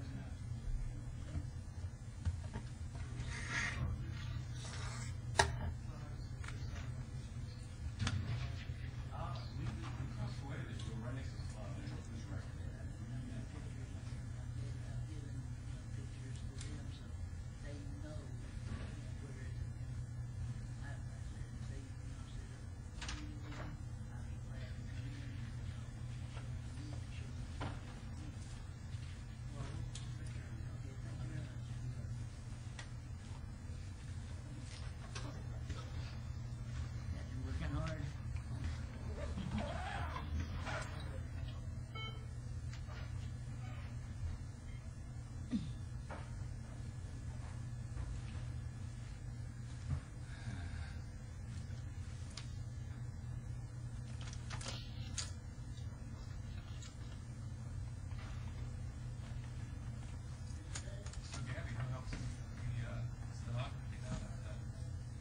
Oh, Carrie and I are both. Yeah, we're not well, none of us, not even Ito is she's working towards that. As far as I know, she's still working towards that. But, so we do it. Anyway, nice seeing you. Well, it's always nice. Oh, thank you. You're so sweet. You never tell me how sweet. I always tell you how sweet you are. I've known you for so long, I gotta get you. I said, your husband, I can flirt with you. And she tells him that, and he just kind of like, oh, that's just her. What's that? Oh, I said, I said, oh, your husband around, so I'll flirt with you. And I said, so you go home and tell him, I'll carry the burden. Because he used to work for the city fire department. Oh, yeah. Over here at the Central Fire Station, now he's with the county. Oh, okay. He's on their hazard. I guess they're kind of the head of their hazard team. Okay. Yeah, real nice guy, and they live up in Boulder City now. Oh. So I always tease her about little things that we go through. Control 202.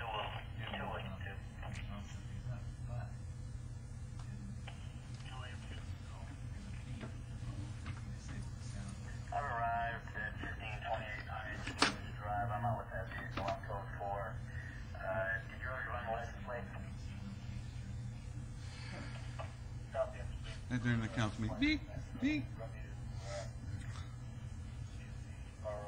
Wait, hanging out in here? Yeah, I guess that's the word. Better than chasing people around, I just ran 2 blocks. I'd rather be in here. Yeah, I heard you. Who were you chasing? Some guy at the DTC threw a bottle, and one of the officers trying to catch up to him because there was a distance. The guy took off on him, and since I was closest, you know, he got away. I didn't. Yeah, well, didn't hurt nobody. Yeah. You know.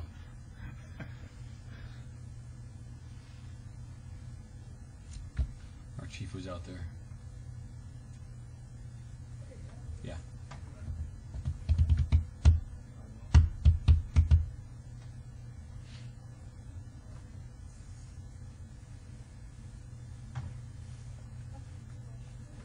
Okay. Okay. Now, what about the number of protests? I'll do, you know what, I have to update all the pages. If we've got to be Okay, going in yeah. and putting it in, we Wanna need start to- on that? Yeah. I'll start that. Oh, the nose piece. Just one, I'll give you one, I wanted to give one. Okay. Yeah.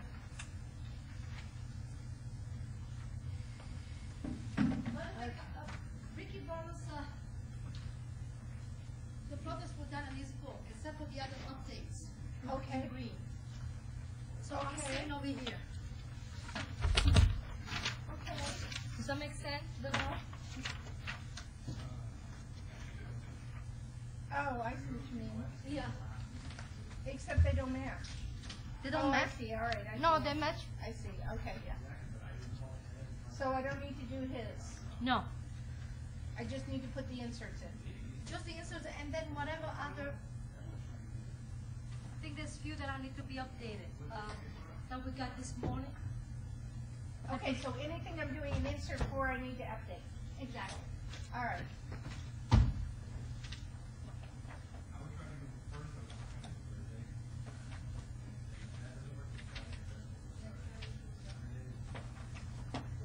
I'll do the, yeah, we should be good. They're separated by the air. Yeah, why don't we start here, you do right there, then we have the paper Oh, between okay. us. Yes, that's a good idea. Starts from 129, right? Right.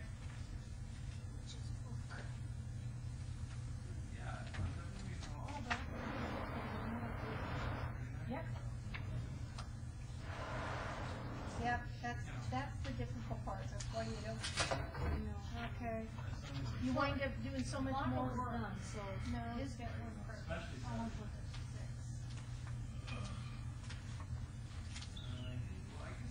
That's, and it's this back and forth, Angela, that causes us to make the mistakes, which then have them going, really, you show 15, I show 17. Right on the record, that's very.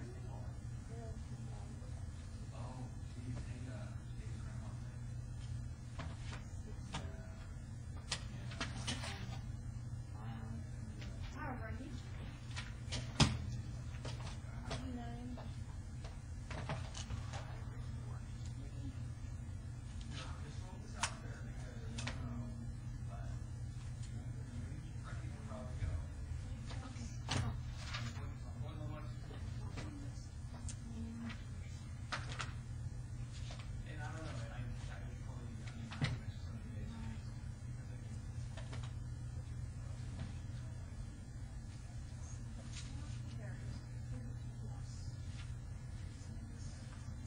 Now,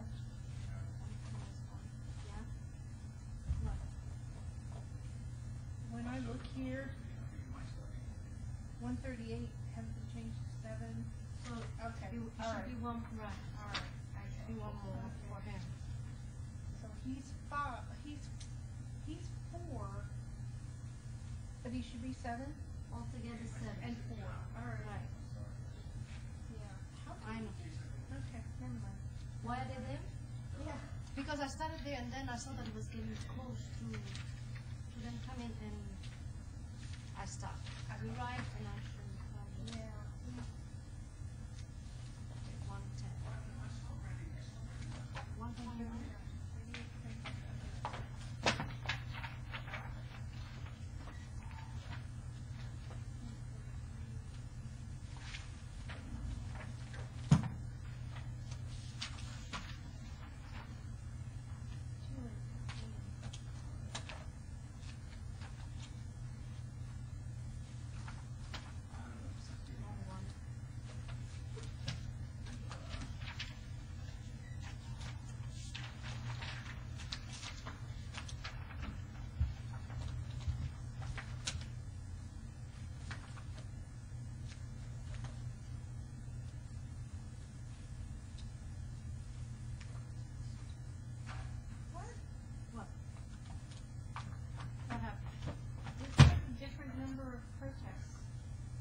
Companion items.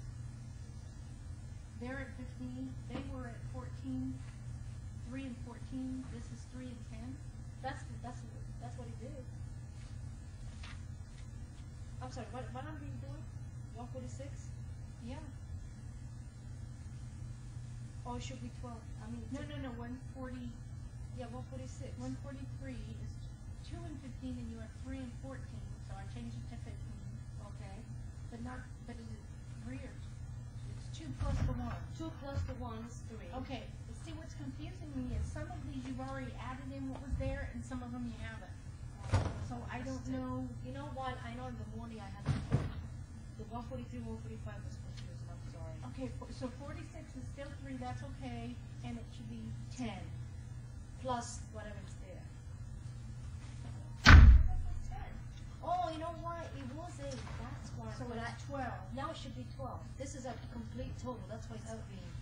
Well, if it's complete total, then it should be 12. Well, I didn't know it was 12. You know what I mean? When we come in. No, but okay. No, see, it was 8 in the morning plus 2 with 10. Be 10, right? Okay. You know what I mean? Then why was 10 already written in there? How can you have 10 if we're just adding some of 2 them plus. now? There were 2 already. Well, what about the ones I'm just adding now that weren't there before? It should be 12. Oh, I should be. How do I do that then? Okay. It's too late. You know what? 12. Just this Okay, one? 12. Well, you know what it is? This one in particular, when you do your minutes, you're gonna have to go back and count what's in the paper, because actually, you haven't attached them yet. I would suggest you count every one of them anyway. How's that? I did, and that's what it came up with. That's correct. Okay. But you're having me put more paper in, and it already said 10. If you're having me put paper in you just copied, okay, where's the paper you just copied? The thing, the support said 2. This morning I had 8, and 2 plus 8 is 10. Then I added 2 more.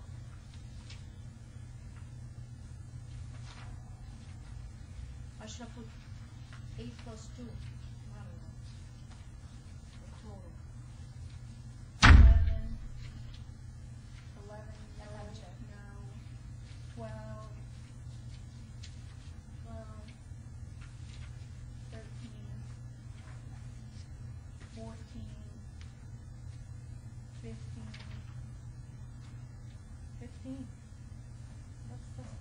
That's 143. 143 through 147. Well, no, some of it is. These are all 143. And why did you say 45?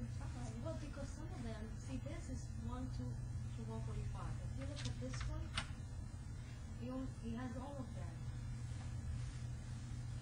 He has the zone, the special use and everything. That's Okay. why. So what are we doing like this? Do we put it for all the Well, we items? need to look at these and see if. See, and that's only for 2 of those. But here's the other 2. Here's 2, here's 2. Here's 3, here's 2. You separated them out. And what we were saying is when we have multiple cars, if there's a duplicate member, That's after that we do that. you're gonna have to count everything. Yeah, okay, I'll give you. I would vote that we just do all of the 47 Okay. as 15. Okay. Just do them all As well, as 3 and 15. That's what these are gonna be. To and you'll have to check all of those. So we do this. This is a duplication. I know. It's I gonna completely confuse forgot about that. people. Damn it. All right, well, let me continue on. Yeah, we can't, yeah, we just keep going. Oops. And I suspect some of these other ones are the same thing. I'll go back tomorrow and check. Yeah. Before I even put them all in the, with scanner. Yeah. Oh, yeah, absolutely. Yeah.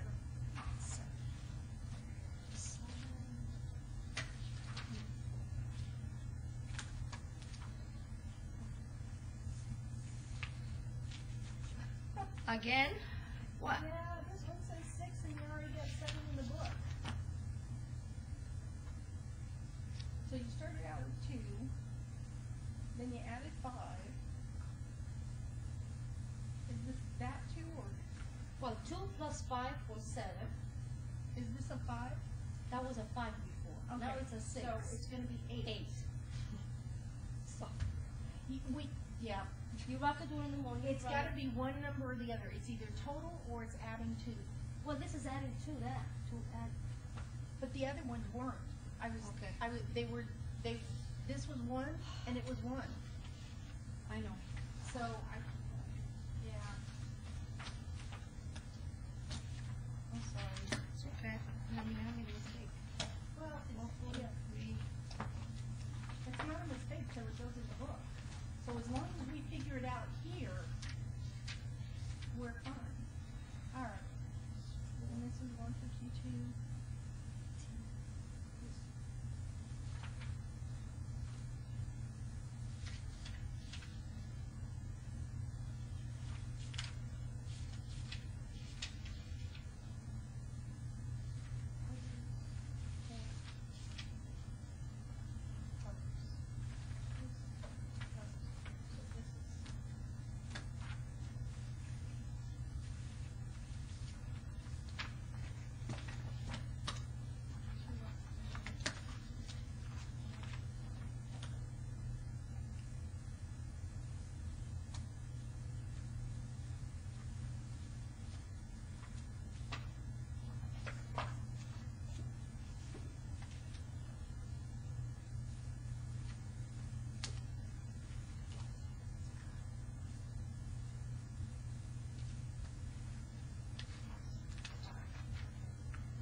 That's a map.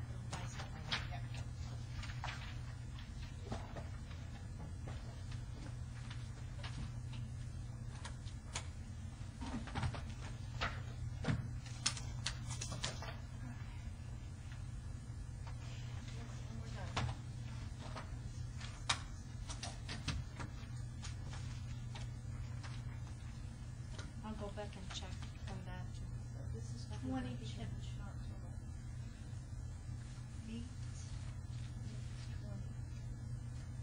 Now, is that a problem because it's not under, it's not under a column? No. No, not, I understand. One here. I know what I think. I'll put it there. That's the so project, that- right, yeah, that's All right, so this set is the 2.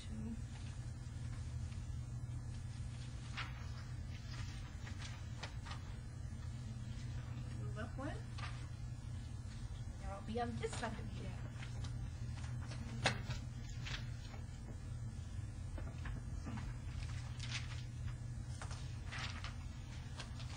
Okay, and this one needs all its protests in, right?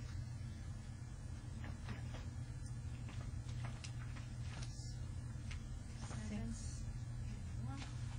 7 is 11 protests and 4 support.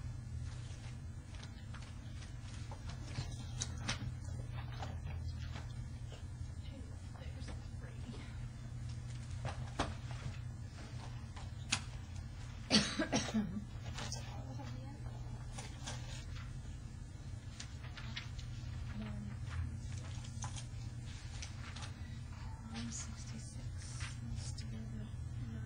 Altogether is 20. 7 and 1, yeah, Plus the altogether one.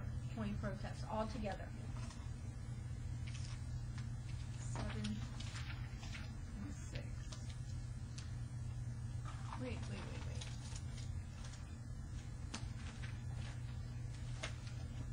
Is 1 and 0. Oh, on that one, yeah. Is 7 and 6. Okay, so this is done. And that's 7 total, right? Not, Yeah. okay. Okay. And there's 9. And 10 is 1 and 0. And 134. I completely forgot about that when they have, we omit the other ones and we keep 1. If it's the same applicant, I mean, if the same citizen. Yeah. That's why I'm just so confused. Application, okay. Yep, set. This is yours. This is mine.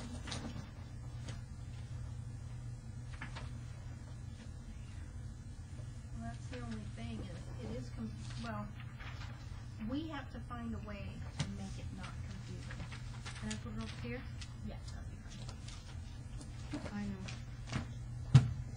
So, and I thought we kind of done that, but we just need to get used to it. Well, that's the thing, I think it's just getting used to it, really.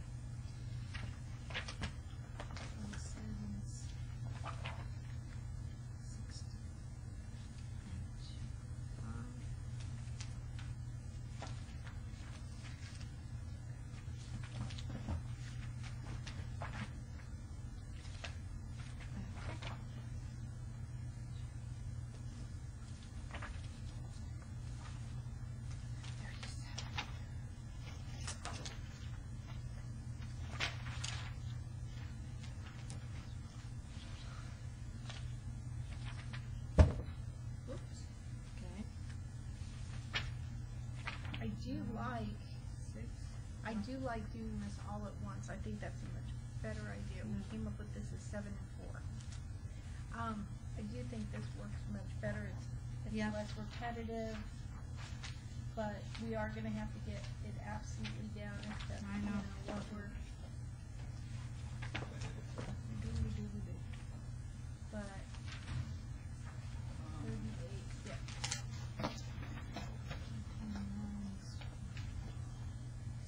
7 and 4.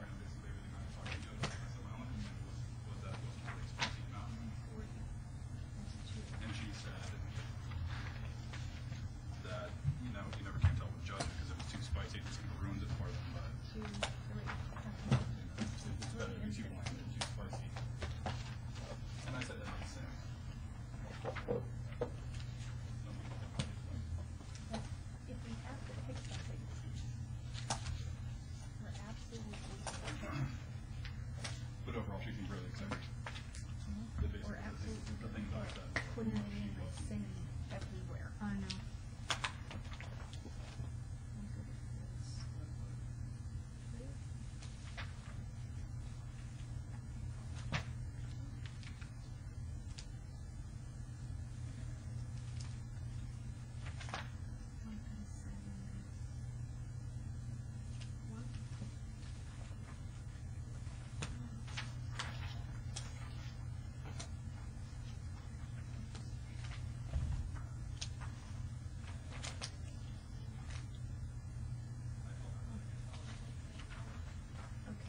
with less, and we don't we can have her do it.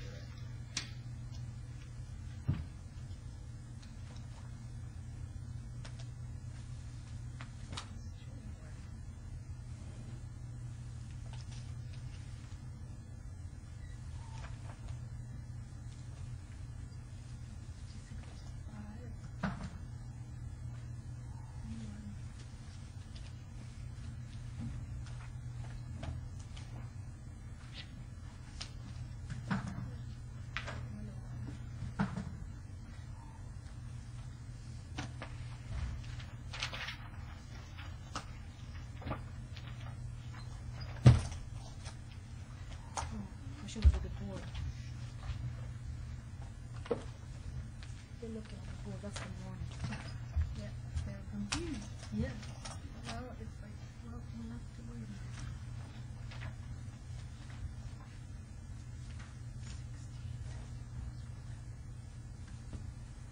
This must be 2.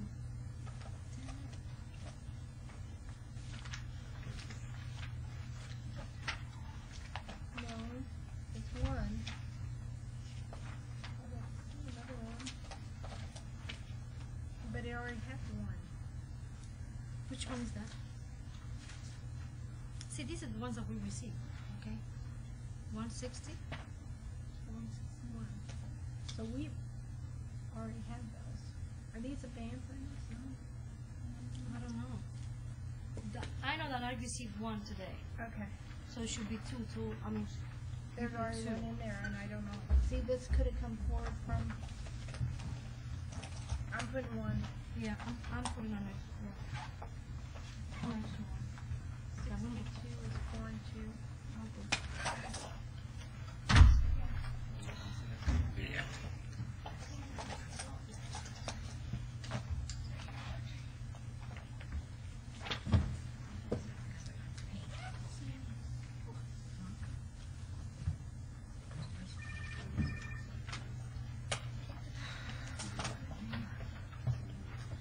And I only did, remember, I only did councilman's books for those items that we were adding to because they were done, right? Yeah, Okay. his was done. Okay.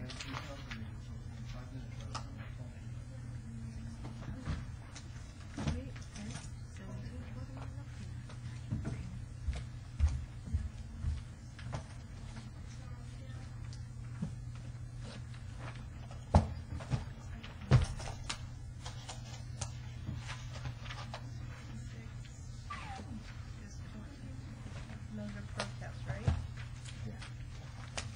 Yeah, once.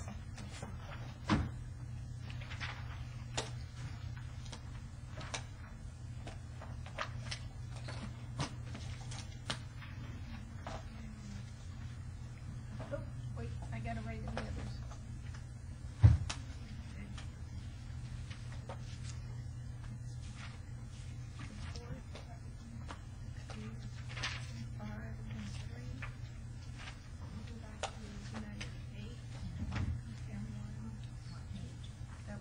One more?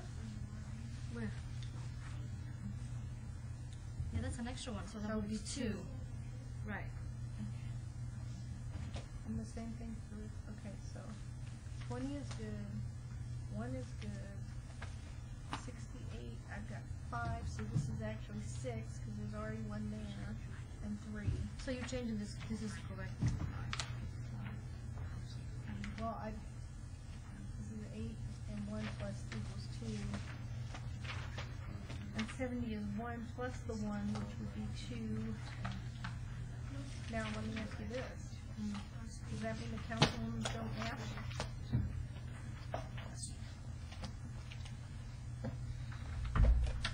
And Ricky don't math?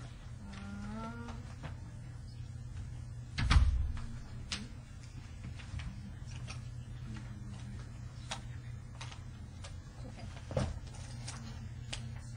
Well, whatever I have, this is all I've received, and then I will add to the ones We that I gotta did. go back. I'm gonna go start going before. All right.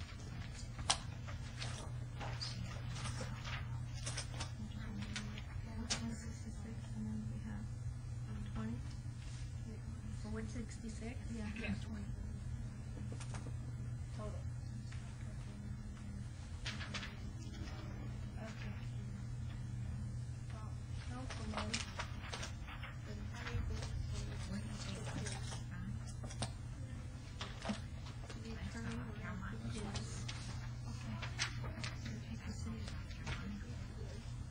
Want me to do the boards? Oh, yes, please. I'll continue.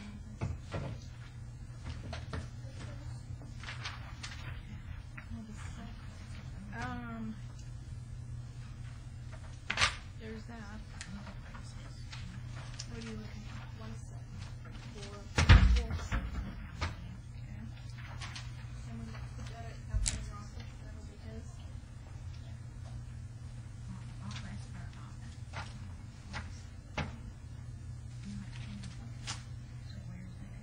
And then we need city attorney, right?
That Wolfson's? Yeah. It fell on me this morning.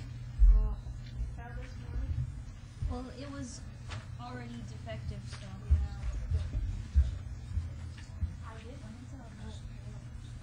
Here, again, this is mine.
You're always so helpful for me when I don't have to wait around forever.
Ross asked if the lights were down too. Right, 8 and 4. Is this one in this cell? No, it is not. I didn't even watch. How'd the morning session go? Smooth? Because I'm just looking at the numbers as you roll across. Right, exactly, so what I just did, like. So what time are they starting at 1? Oh, and then 1, 1, 1, 1, and then go back to Yeah. 138, and like, oh, I wasn't watching, so I was out in the field. I wasn't paying attention. What did we have some big items for this morning? Or just a lot of items? I'm doing 7 and 4, because that's what I've been doing. Oh. I'm following, just kind of following.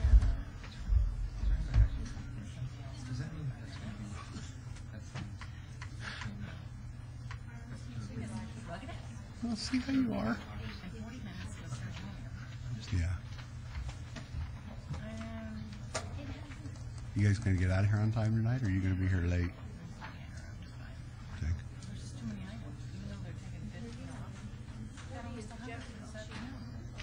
Mine will be quick and painless. Yeah. Well, I only have one. The other two got obeyed. How are you? Good.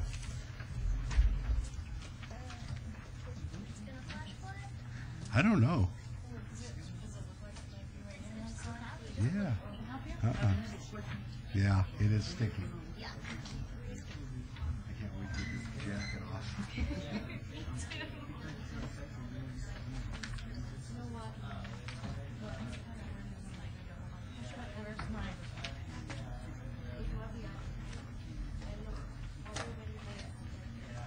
You don't have to send every item, just look at the pages. On the pages, I mean, you've got those pages already. That's what those blue stickers that I had, that's what I did. So I don't even know where those are or what happened. As soon as you informed me. I did. Those I took. And those numbers, I'm in it, the ones on the page. I'm in it high. Yeah.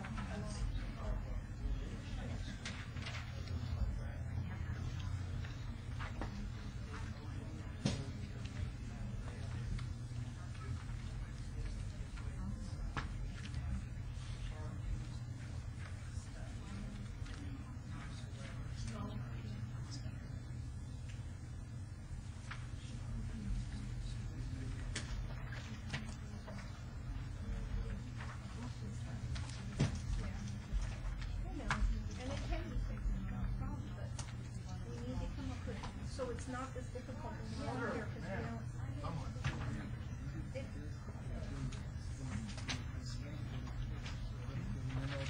Well, it's not that I want you to keep saying that and then I need to understand how you got where you were, so that we can figure out, for example, this one we were talking about. Some people always say, I'm not sure. Are you still here? Let's get this done. Get out of here. Yeah, I agree with you, absolutely. Sit up here, tell jokes and stuff. Yeah, that's us.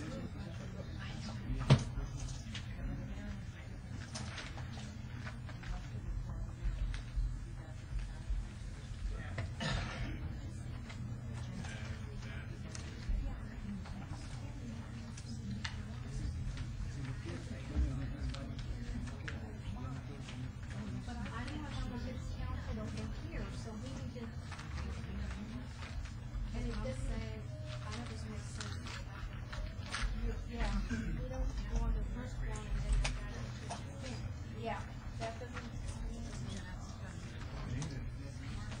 Eight.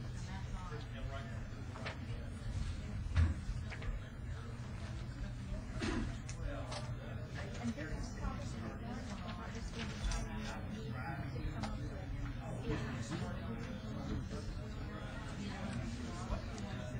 They're not with very comfortable by myself. If we do something that adds into that.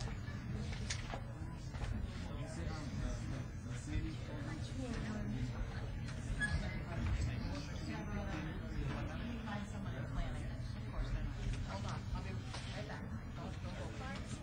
Busy? Okay.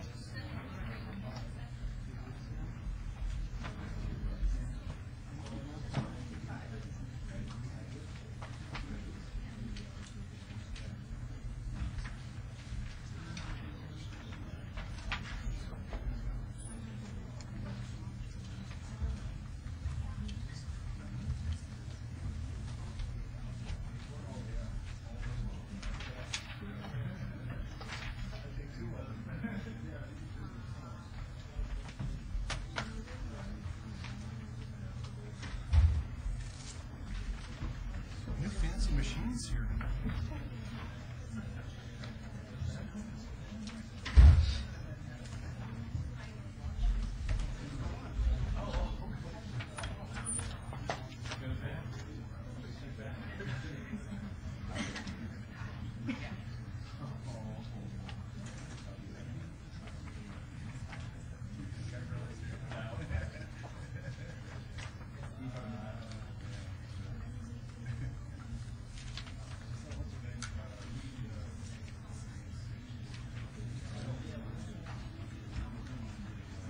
I think I'm on the last one. How you gonna do it?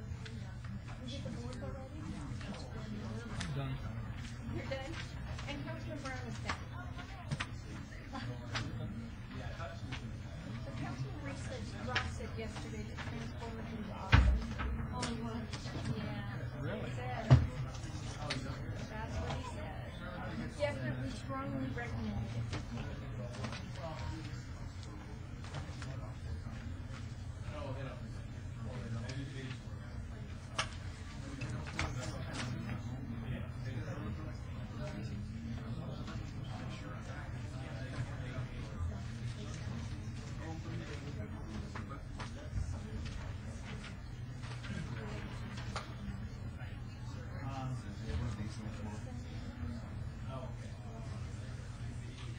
Okay, here's the deal.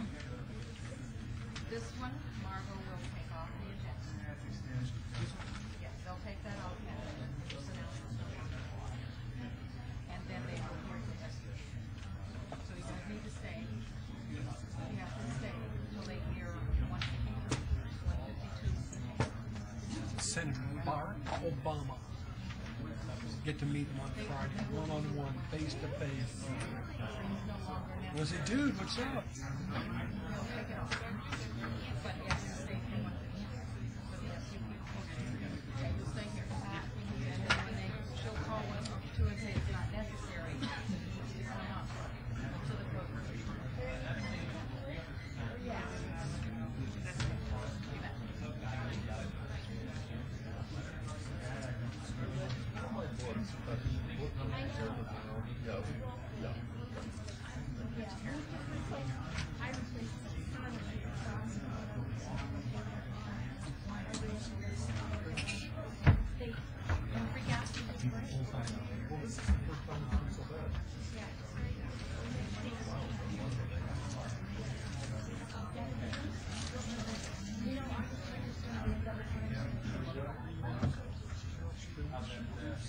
All set.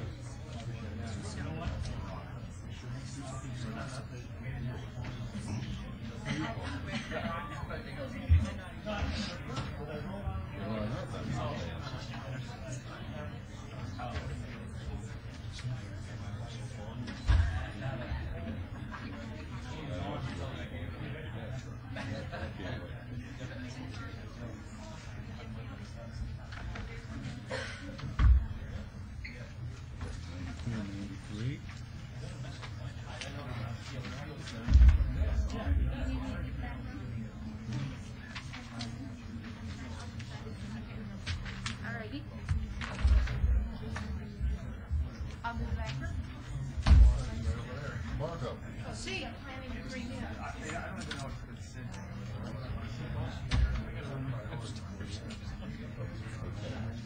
If I start with that.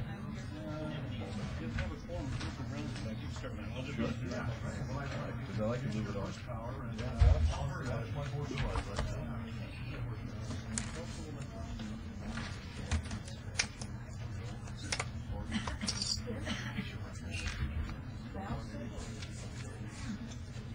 Okay, we're all set. Okay? I just lost one. Huh? I just lost Steve. I don't know. I can get it on. Let me look. Yes, you should. Let me double check with Doug and we'll get it right off. Okay, you all set, Steve? We will. Okay, you all set. No, I lost him. All right, we're all set. You have some? Okay, we're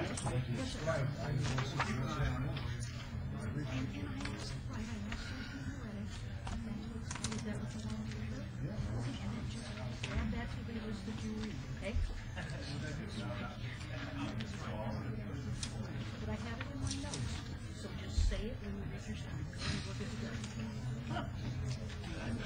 Good afternoon, ladies and gentlemen. Thank you for your patience. We'll go to item 91.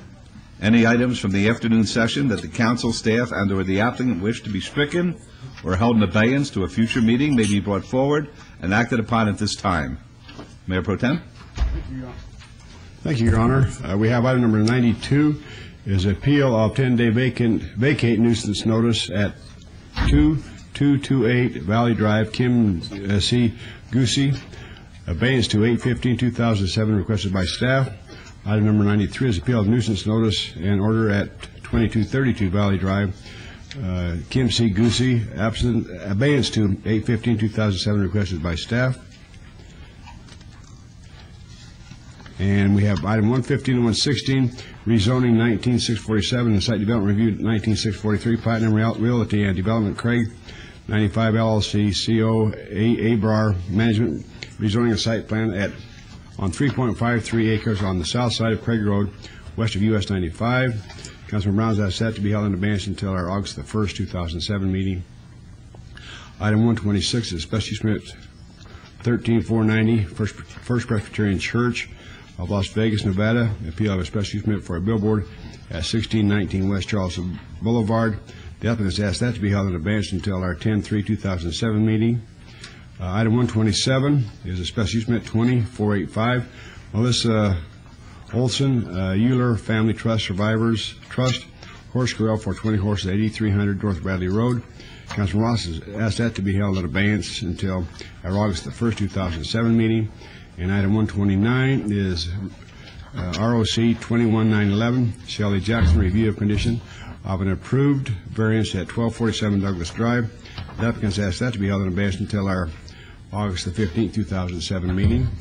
And items 137 through 141, rezoning 21234, variance 21238, variance 21239, vacation 21240, and site development review 21236.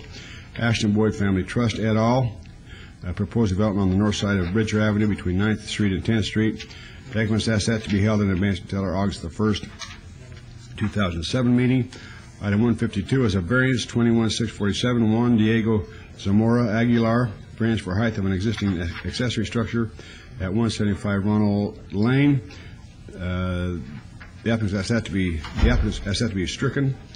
And item 160 and 161 is a recension, previous action, special use permit 19340, owner Joe Bayhan for accessory package liquor off-sale establishment in conjunction with an existing retail business at 2981 East Charleston, and special use permit 19340, public hearing, owner Joe Bayhan for accessory package liquor off-sale establishment in conjunction with an existing retail business. Councilman Reese has asked that to be stricken. And item 170 is ARC 22160, HKS Inc., Valley Health System, LLC, council review of a master sign plan and waivers at 6900 North Durango Drive. Councilman Ross has asked that one to be stricken. And item 171, DIR 21753, Arizona Investors appeal for a home occupation permit at 312 Broxton Lane. Staff has asked that to be held until our 10/3/2007 meeting. Council members, are there any other items we need to bring forward at this time?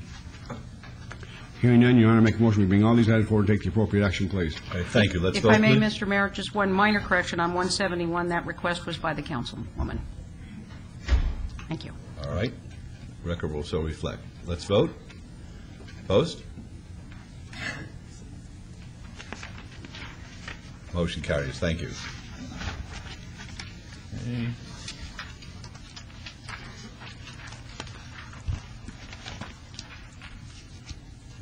Item 94 is a public hearing to consider the report of expenses to recover costs for mitigation abatement of vacant or abandoned building and assess civil penalties located at 2700 Brienza Way. The property owner is Scott Griffiths, and this is in Ward 2. It's a public hearing, which is now declared open. Yes, sir. Good afternoon, Mayor and Council. Devin Smith, Manager of Neighborhood Response. The purpose and background is that the condition of this property was a public hazard and an attractive nuisance. The Department of Neighborhood Services declared this property in violation and started legal notification. When no corrective action was taken, nor an appeal filed, The Department of Neighborhood Services hired James Burke, Inc. to landscape front, side, and rear yards, rock landscaping, no irrigation, remove existing rock and install weed barrier, replace rock landscaping, remove refuse, waste, trash, debris, litter, including the deteriorated perimeter fencing and carport post columns. All the items from the front porch area, advertisements, notice, phone books, etc., vegetation, dead, dry, and overgrown, and trim low-hanging tree limbs. To date, there have been 11 inspections conducted at this location. The value of the property based on the sale date of October 2003 was $268,000. The recommendation is that the City Council approve the report of expenses in the amount of $5,500 for work completed by James Burke, Inc., plus a 15% administrative processing fee of $825, reinspection fees including late fees of $450, civil penalties in the amount of $1,300 for a total of $8,075, and that the above charges be filed and recorded against the property, constituting a special assessment and lien, and authorize that the notice and lien of assessment be duly recorded with the county treasurer. In addition, the city, at the council's discretion, the council may impose daily civil penalties from May 10th, 2007 to May 23rd, 2007 for a total of 14 days and the amount of $7,000. Thank you, Mr. Smith. Are there any questions of Mr. Smith? Is Scott Griffiths here, a representative on behalf of Mr. Griffiths? It's a beautiful home to have run down in that kind of condition. I always like it if the owners would come so they could tell me what is in their mind when they allow their homes to become like that. All right, it's a public hearing, folks. Would anyone like to be heard on this? All right, seeing none, we'll close the public hearing. Councilman Wilson. Thank you, Mayor Goodman. Mr. Smith, we've had no contact whatsoever with this homeowner? We actually have had phone conversations with the homeowner, and his response to us is he just doesn't have time to deal with it. I don't believe that he's taken us very seriously. This is the second mitigation that we've done at this property. And like I said, we sent several notified letters to his registered address, had phone conversations with him. Taxes have not been paid on this property since January of 2005. So I really don't understand what his intentions are with this property other than he's just neglecting it. You said this is the second abatement? Second. When was the first? It was in 2006. So in 2006, we went through the same thing, and did we assess fees like you're asking us to do today? We did. Let me see. And did we lien the property like we're about to do again? We did. Do you know how much that was for the first time? The first one was $1,369. How come such a big discrepancy between the two? Do you have any idea? I think what's happened is after we did the first one, we tried to work with him and get him notified again and make sure that we had covered all of our bases, and it just continues to deteriorate. So when we go in the next time to mitigate, we have more dead vegetation, more problems on the property. The first time was basically just to clean up a few weeds and some dead vegetation. What's happening is it's just continuing to deteriorate, so the cost continues to go up every time we go out. Why does it take so long? If the first inspection was June of '06, so about approaching 13 months ago, and I've got your sheet here which describes all the efforts, and I'm not trying to criticize the city's efforts, they're commendable, but why do we have to go through 6 inspections? Why not after a first or a second, and there's been no improvement, and we give due process and notice to this homeowner? Why don't we step in then? Why do we have to go through so many inspections? Typically, the way that the code of the ordinance is written and a policy of how we conduct business, once a case is closed and we start a new case on the property, we start all over through the process again. The only other way that we could do it differently would be to continue carrying cases long periods of time. No, but that's not, unless I'm missing something here. I'm looking at your spreadsheet of charges, and it says first inspection June of '06, sixth inspection May of '07. So we've got 11 months for 6 inspections. If your answer is that's the way the code reads, then maybe we need to change the code. But why not after 1 or 2 inspections do we not move the process along where we abate the property quicker? We actually could. We could move, but typically we try to give the property owner the benefit of the doubt and give him the most reasonable amount of time to get in there, clean his own property. And a lot of times when we go back at these, they tell us that they have family issues and that's why they're out of town. And so a lot of times we give them the benefit of the doubt that they are having some type of issue, and we don't want to just rush in there and abate somebody's property if they truly are having some type of family issues. But it gets to a point that when they quit responding to us and working with us, that's generally the point to where we move forward. Councilman? Yes, sir. Down here. Real quickly, just for clarification, what you're seeing there are both abatements. You're seeing the initial abatement, which was concluded on, the first contractor completed the abatement in September of '06. They did the work. Another case was opened, and then you're seeing the second one appear before you now. So both are included in the summary report that you're seeing. Okay. But has Mr. Smith come before the council on the first abatement process yet, or is he coming for both abatements now? No, we came before the council. It went to the council November 15th, 2006. Okay. All right. The sheet's a little hard to understand, and I certainly appreciate what you're saying, Mr. Smith. If people fall on hard times and they need a little extra time, we're willing to work with them. But it just seems like a long time to put up with somebody who you said kind of said to the city, take a hike. Second question, you're asking or you're suggesting that we consider daily civil penalties for a 14-day period. What starts that civil penalty period and what ends it? There again, the way that we conduct business, according to legal opinion that we've had from the attorney's office, city attorney's office, is that the trigger to go to daily civil penalties is after the 6th inspection, the 6th documented failed inspection. That's when the daily civil penalties trigger. And from that point until the day the property is abated is the deadline or the cutoff date for the daily civil penalties, which we come before you. Okay. And Mr. Steele, is there a reason why we have 6 inspections? Are the 6 inspections on this spreadsheet for this second abatement or both abatement processes? I'd have to look at the details to give you a straight answer on that, Councilman, but I mean, I have it here.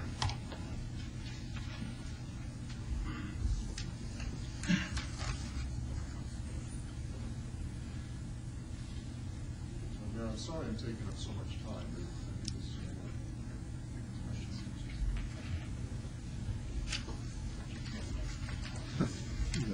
My question was, the 6 inspections that are listed, is this for the second abatement, Mr. Smith, or both abatements? I'm looking at your spreadsheet. I'm double checking in the record here to be sure that my response is correct. But I believe that this is with both of them combined, because once the property came into proper mitigation standards, at that point, we continue to monitor the property, but as long as it's in a reasonable condition, we don't fail it. So there may have been a 3, 4, 5 month period in there to where the property was in a reasonable condition, and then it started deteriorating to a point where the weeds started growing after the winter months and everything. So that's when the 5th and the 6th inspection continued on. That's what it appears in my... I can see you've got your 5th inspection January of '07, your 6th inspection May of '07, so perhaps the property owner stepped in and cured some of the problems. Or possibly sometimes we run into where a neighbor gets tired of looking at it, and they run over there and they knock down the weeds and clean up the yard a little bit. We just base it on actual failed inspections when we go out and find that the property's in a condition that we can verify that it's a failed inspection. And that's the trigger date would be the 6th failed inspection. Okay, and then finally, in your post-abatement picture, we removed the weeds and debris in the front yard, and then we replace it with the rock? Just a rock. And that's the minimum standards that we've determined to be acceptable for a neighborhood. Your Honor, I'm ready to make a motion. All right, there's a public hearing, folks, if anyone would like to be heard. All right, seeing none, we'll close the public hearing. Your motion, please. I certainly have compassion for people that fall on hard times. We're certainly, as a city, willing to work with people if they communicate with the city and they say that due to an illness in the family or due to a loss of a job, they just need some extra time. But I'm not hearing that this property owner expressed that to you, am I? No, actually, the last contact we made to him is about the notices that were mailed to him. His response to us that he didn't have time to check his mailer to attend to this problem. Okay, well, maybe we'll get his attention now. My motion is to, I'm not sure how to word it, but ask the council to do the total abatement of $15,075, which includes the 14 days at $500 a day penalty. All right, that's a motion. Let's vote. Opposed? Motion carries. Thank you. Thank you. Have a great afternoon. All right, items 95 through 98 are on the consent agenda. They're considered to be routine. They're recommended for approval by the Department of Planning and Development. May I have a motion to approve the consent agenda? Yes, Your Honor. No question or comments. I make a motion to follow staff's recommendation for approval of these items, please, with all conditions. All right, let's vote, please. Opposed?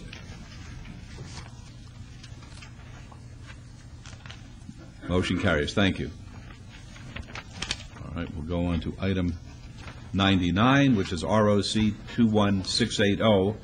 It's going to be a public hearing. The applicant owner is North Canyon Estates Owners Association. Request for a review of condition to remove condition number 1 of an approved site development plan review, which stated that a pedestrian passage will be provided to connect the cul-de-sacs of Lisa Lane for an approved 66-lot single-family residential development on 21.25 acres adjacent to the south side of Washburn Road, approximately 600 feet east of Durango Drive in Ward 4.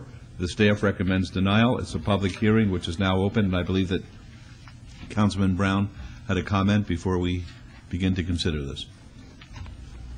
Yes, Your Honor. I'll hold my comments. I know there's at least one. I think there's a couple people that have taken off work to come down here. All right, very good. I'm Peter Atkinson. I live at 5036 North Lisa Lane. By the way, that was changed from 66 homes to 45 subsequent to that paper. I took the liberty, typing with 2 fingers, my secretary's on a cruise, to putting my words down and then signing them. If I could give them to the council, and then I'm going to just try and read so I don't miss anything. I also would like to put down 2 maps, if I could. I don't remember how that works. Just put it on the overhead there, right in the middle. You'll see there. Can we have the overhead, please, to see whether it's working properly? Yeah, if you would sort of zoom in, that'd be helpful to us. I think that's fine. Okay. I'll read this so I don't miss anything. The first hearing before the Planning Commission was July 25th, 2002. At that time, Willard and Virginia Jones were attempting to change the zoning from rural preservation 2 per acre to RPD 3, which was 3 per acre, or about 66 houses. The land was being sold to D.R. Horton for the 66 homes. At that time, there was not a request to close Lisa because it wasn't going to be a walled, gated community, and they were much less expensive homes than Toll Brothers actually built. There were many subsequent hearings, neighborhood council meetings with Councilman Mack, the Planning Commission, the City Council. Neighbors in the Northwest for several miles came down and testified against changing the rural preservation zoning. Ultimately, the land was sold to Toll Brothers, who was willing to build at 2 per acre. They wanted to build upscale homes, which they did, on one-story homes on approximately half-acre lots. They wanted to create a gated community. To make this work, they would have to wall and gate the 2 10-acre parcels, and this became the H development that we talked about for several years, and connected the 2 10-acre parcels with the 1 lot, and I'll show that on the map in a moment if I may. Someone suggested that they vacate the portion of Lisa to creating the H with the parcels and have 1 gate out off Durango, which is now 120 foot. I think they call it a major thoroughfare. At the time, it was, I think, just 2 lanes. This plan would avoid gates onto Lisa, Washburn, and La Madre, which are narrow residential streets. It would also make a dead-end cul-de-sac street on both sides, connecting the piece. A number of the people in the Northwest testified that they, in general principle, were against cutting off any street. My 4 neighbors on Lisa were in favor of the plan and proceeded to get some 47 signatures from residents in our neighborhood, Lisa, Washburn, La Madre, citing no objection to the plan. And if memory serves, Councilman Brown voiced his opinion that the Lisa residents, though we were few in number, were most affected by the plan, and our voices should be weighted. He further told everybody that Toll Brothers' plan was likely the best we were going to see, because somebody eventually was going to build on that parcel, or those parcels, and these were beautiful homes, 1 acre or half acre, 1 story, which didn't really impose on our. We have horse property on Lisa Lane, so it left some privacy on our riding arenas. We then brought up the man gate. The high school bus pickup point is on the north side of the wall, Washburn and Durango, as is Dean Allen Elementary School. That's on Hammer. The 11th Middle School is on the south side of the wall on Lone Mountain. So in order to get approval to connect the 3 parcels into one gated community to help the Lisa residents, Toll Brothers committed to place a pedestrian passage eventually in the middle of the cul-de-sac so our kids could safely get to school.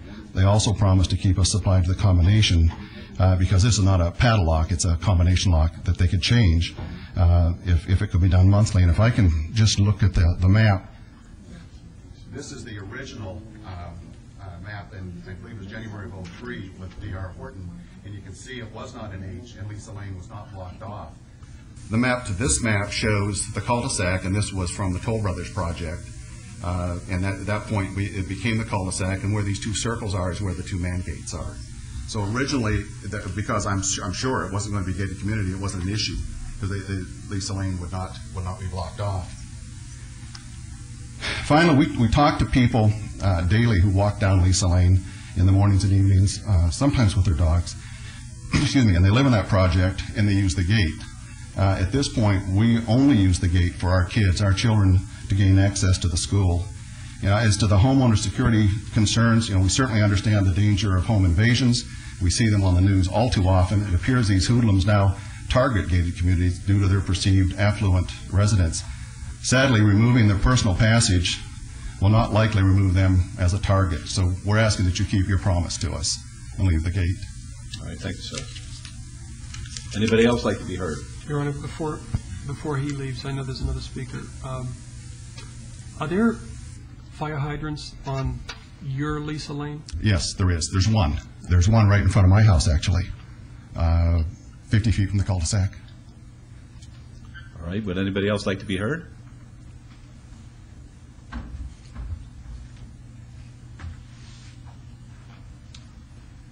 David Kerber, 5007 Crown Cypress, representing the homeowners of North Canyon Estates, and we respectfully request your approval of this aforementioned agenda item. And we do believe that we paid for the security of a gated community, as stated before, and we believe that having these gates secured permanently would help heighten the security inside our gated community. As mentioned, gated communities are a target for theft, and there's documented incidences of vandals parking their vehicles on Lisa Lane and then using the man gates to get in, vandalize homes, and then running out through the man gates. Because if they parked inside the property, if they were able to get inside the property, the exit gate would stop their vehicle from leaving quickly. So it's a simple request. There really isn't, I can't see a downside to it outside of maybe school bus pickup, but it'd be a great plus for us in our community if we could have this approved. Thank you very much. Thank you. Yes. David leaves. Have you met Mr. Atkinson? I never have, no. Okay. All right. That's all. I think I let you know what we're going to do, and I'll try to be brief. But this is a project that I do remember, but wasn't involved in the neighborhood meetings, and a couple issues that have come up. And I'm going to table this item, and the 3 of us will meet, and anybody else that wants to join us. But there's a couple issues here. One is the safety, and I don't think anybody questions what we have in our backup as far as the home invasions and the theft and even the access to the gates facilitating at least one incident. But there's a legal question as far as the condition of approval on Toll Brothers, whether the Toll Brothers condition was included in any of your purchase documents for the neighborhood. And that's an issue that the attorney's looking at. Also, staff has indicated somewhere, and you guys might be able to help me out, but somewhere the access gates provide not only for pedestrian ingress, egress, but also potential access for safety equipment via Garden Fountain Avenue. It's part of the reason in the backup for their recommendation for denial. That's why I asked the question as far as the fire hydrant. So we're going to have to do additional research on that. And the good news is, just pulling up the assessor's records this morning, the mayor was doing a lot of talking this morning, so I usually get on the computer and do my afternoon homework. But the good news is, just looking at the assessed value, the biggest concern back then was what it's going to do to your neighborhood. And your property is probably unique in a 5-mile radius there. You're on over an acre.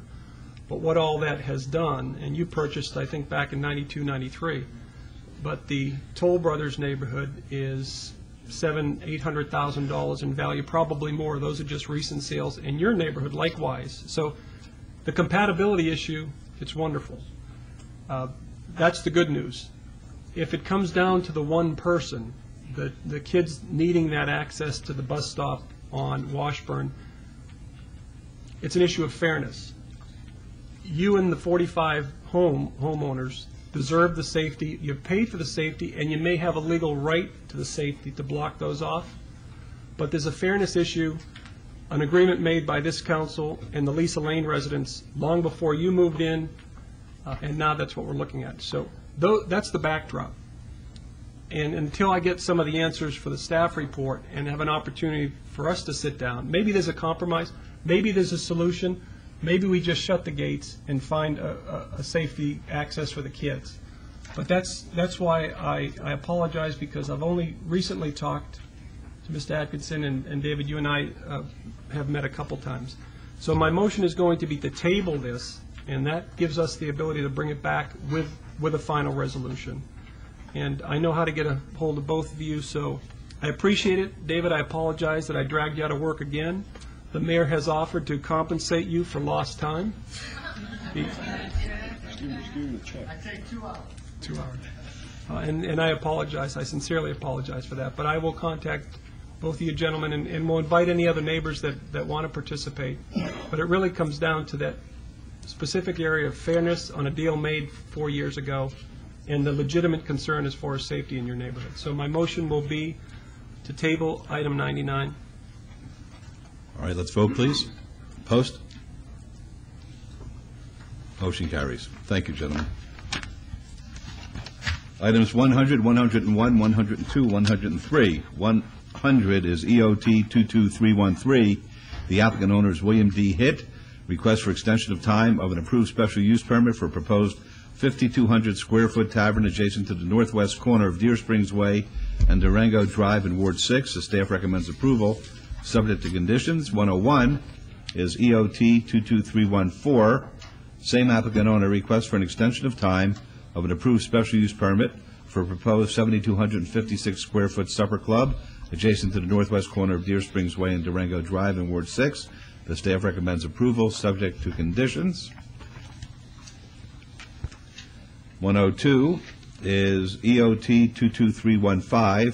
Same applicant owner requests for an extension of time for an approved special use permit for a proposed mixed-use development in excess of 12 stories adjacent to the northwest corner of Deer Springs Way and Durango Drive. The staff recommends approval, subject to conditions. And 103 is EOT 22312. Same applicant owner requests for an extension of time of an approved site development plan review for proposed mixed-use development consisting of two 24-story towers containing 474 residential units and 144,200 square feet of commercial space, of which 102,744 square feet is office space on 5.21 acres adjacent to the northwest corner of Deer Springs Way and Durango Drive. The staff recommends approval, subject to conditions.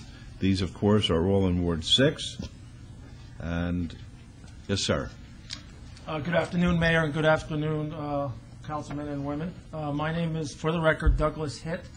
I reside at 2208 Aaliyah Court here in the city of Las Vegas.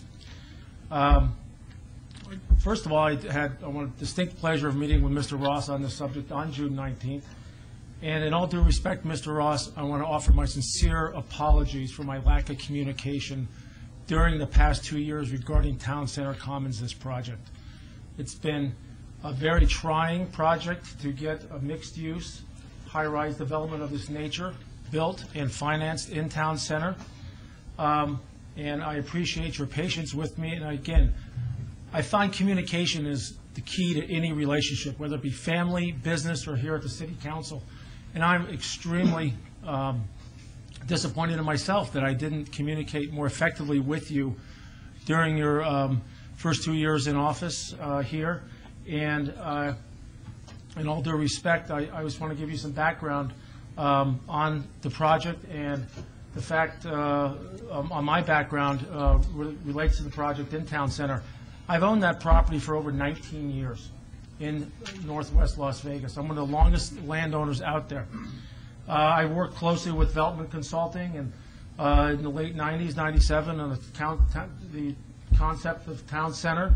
And in 2002, worked with Charlie Kolaski and Mike Thompson regarding the SID and the Durango interchange, and gave up over 1 acre of my property on the corner. And then on June 15th of 2005, I went in for a mixed-use, high-density project in Town Center, which Town Center was originally designed for. I know there's been a lot of variations out there, and I have wholeheartedly tried to do everything Town Center was meant to be. And this is a real project. I know there's some discussion that I'm in this project just to zone it and flip it. That is not the case. I've owned the property again for 19 years and had several offers on it by local developers and so forth. I would have sold this property by now. I've hired some of the best consultants and engineers and contractors in the business to move this forward. Jack Breslin with Breslin Builders, Newport Lofts, Soho Lofts downtown.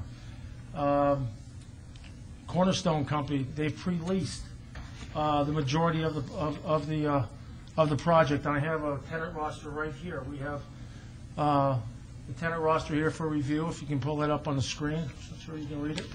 But the Cornerstone has worked diligently on this project. It's sideways, you have to turn it around. There you go. There you go, sorry about that. And they've worked diligently on tenants wanting to be there. Most of all, pharmacy, which is in need of the hospital, which is on the corner. Again, I could have sold that pad if I wanted to flip the property or whatever. I have not done that. Again, we've hired Wright Engineering. We've consulted with them. Clyde Juba Architects, who've built many projects of regional significance here in the city. Very creative architects. Terracons Consulting to do my Phase 1 environmental studies. So again, I'm asking, because of the nature of this project, 2 years and a hiccup in the market with this type of project, I'm asking for one more year, as was given to my neighbor, which has a 15-story tower approved right behind me, which backs up to the residential with a 6-story parking garage. He was granted an extension of time for his project. And they are difficult projects to build and finance, but I'm determined to move forward with it. I have the best team in place, and I'm asking respectfully for your approval for 1 year extension of time. All right, thank you. Are there any questions of Mr. Hitt by any members of the council? All right, we go on to Councilman Ross. Mr. Hitt, I appreciate the apology and absolutely thank you. Thank you very much. I accept that in regards to the lack of communication. Interestingly enough, however, and I'll start with the 15-story building that you just mentioned, this developer has been in my office several times and kept me posted as to the progress or lack of progress, one way or the other, with his project. And I only gave him 12 months because he needed to do something there, or he's not going to get it again, and he knows that.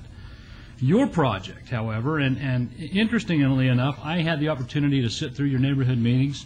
I had the opportunity to see the grandiose plans, and by golly, if this thing was out of the ground right now, it'd be a great project out there. I mean, it would absolutely just be spectacular. Right. That neighborhood bought the stories too about this project, and you had them pretty convinced. You had me convinced, and I recognize you've got some documentation with some paper progress here. And Mr. Hitt, soon after this was approved in July of June of 2005. June 15, right. You know the conversation you and I had. Another developer sat in my office and said you were trying to sell it to him. I'm totally do not believe this is a real project. Okay. Can I clarify that for the record? Let me continue, Mr. Hitt. So over the past 2 years, we've had no communication. The neighborhood wants to know what's going on out there. In the conditions that were you were given upon approval in June of '05, a master sign plan should have been submitted. A site plan should have been revised and given to planning and development staff here at the City of Las Vegas. The applicant shall work with staff to improve the architectural features, and I know you haven't gone over to planning and development to do that. The applicant shall meet with the staff of the Planning and Development Department to develop a comprehensive address plan for the subject site. Landscaping plans to be submitted. You've made no progress per the conditions of your approval the first time, which is a great concern of mine. You're right. The Centennial Hills Town Center plan has changed dramatically. And by these extensions of times, by me pulling these extensions of time to get your attention and to the rest of the development community, this gives the City of Las Vegas an opportunity to bring that whole plan area back into the master plan. You have not submitted anything for permits, anything for engineering. You have no technical studies presented to the City of Las Vegas. And Mr. Hitt, I'm certainly not questioning your integrity. You seem to be a great guy, and I don't know you, so I can't. That's about all I can say. But here's the deal: that neighborhood needs better. I told you in my office, and I'm really surprised to see you here today. I told you in my office, you need to pull these items. You need to go back out and renotice that neighborhood, and you need to show them your product. You need to start developing a relationship with that neighborhood so you can make this a reality if that's what you want to do. And I want to help you do that. At the same time, you'll develop a relationship with me so we can go down that road together. But that neighborhood needs more. They need better than what they've had. So with that, Your Honor, that's the only comments I want to make to Mr. Hitt. All right. Mr. Hitt, did you want to respond? Yes, thank you for your comments, Mr.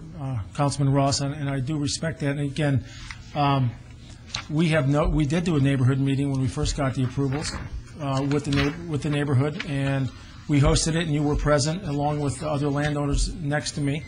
And when we got the approval on June 15th, there was not one neighbor that came up to repute the project or deny it. And Bob Gronauer, my attorney, was up here, and there was absolutely no rebuttal. I have a sign on the property saying exactly what the project is about. It says mixed-use high-rise for lease, so the neighbors are aware of what is happening on that corner. It's just the magnitude of this project takes more than 2 years, along with the market conditions at present.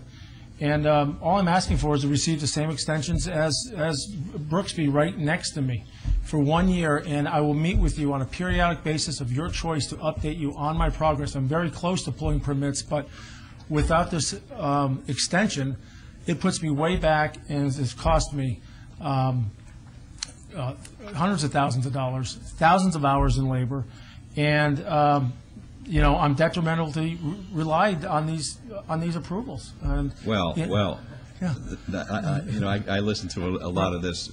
I don't see detrimental reliance based on the fact of very little action and no contact with the councilman, but that's just the way and just I for the record, Your Honor, we don't see that either because the application I just didn't want to. I didn't want to so. see that go unresponded. Okay, thank you. All right, Councilman, what's your pleasure? Yes. Councilman, with your permission, I'm having a flashback here. Did you own the entire parcel? Yes, I've owned that parcel for 19 years. All right, and you sold the western piece to, are they separated? Actually, there's two parcels. Right. Yes. So when you sold... The frontage is parcel 25, and the back parcel is parcel 19, parcel numbers. But I did not sell the parcels to the back to Craig Brooksby. No, he bought those from another developer who originally had a tavern, I believe. Is there one owner on the western parcel? Yes, there is. Okay. It's listed, too, on the assessor's records. Now, your property, weren't you involved? Again, I'm having a flashback, but I think we met years ago. I'm sure we did. Didn't you get involved with some right-of-way and an SID? And yes. Okay. Yes, I was very instrumental with the city in giving up a large portion of my property for the SID. I don't think we asked to give up. Don't we end up Well, purchasing? You purchased, I have a $289,000 tax bill from the SID. And then on your property, for some reason, again, this may be bad information, it's listed under your name, but it has a sales price of $2.8 million in August '05. Yeah, that's a loan I took out for development cost.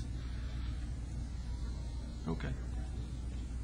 And again, Councilman Ross, I sincerely apologize for any miscommunication. From here on, I will meet with you on any periodic basis you request.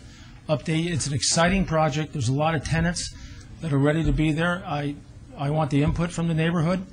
I'm willing to listen to them and build a project that they will support and embrace. And I want to make it special out there and something unique. And that's where it's going in the Southwest, with these urban lifestyle centers. Councilman Ross. And with that, Mr. Hitt, I'm going to give the opportunity to do that with those neighborhoods out there and those folks that are going to be living next to this. On agenda item 100, Your Honor, I would move for denial. All right, let's vote. Opposed? Motion carries. And on agenda item 101, would also move for denial. Let's vote. Opposed? Motion carries. Agenda item 102, move for denial. Vote, please. Opposed? Motion carries. And on agenda item 103, would also move for denial. All right, please vote. Opposed? Motion carries. And, Your Honor, if I may, Mr. Hitt, look forward to working with you. You want to make this a reality. Like I said, let's go out there and create a relationship with that neighborhood. Yours and my relationship would kind of be important as well, but that neighborhood deserves to know what's going on. Let's make it a great project for the Okay. neighborhood, and I sincerely look forward to working with you. I'll be Okay, in Mr. touch Hitt. with your office shortly. Wonderful. Thank you very much. Good luck to you. Thanks a lot. 104 is ZON 21602, a public hearing. The applicant owner is Craig Wasserman. Request for rezoning from C2 General Commercial to R4 High Density Residential, 1.16 acres at 210 West Monroe Avenue in Ward 5. The Planning Commission and staff recommend approval, subject to conditions. It's a public hearing, which is now open. Yes, sir.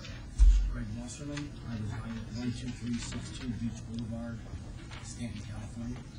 All right, we'd be happy to hear from you, sir. If the council has any questions, when we bought the property, the title did not come up as a C2 property.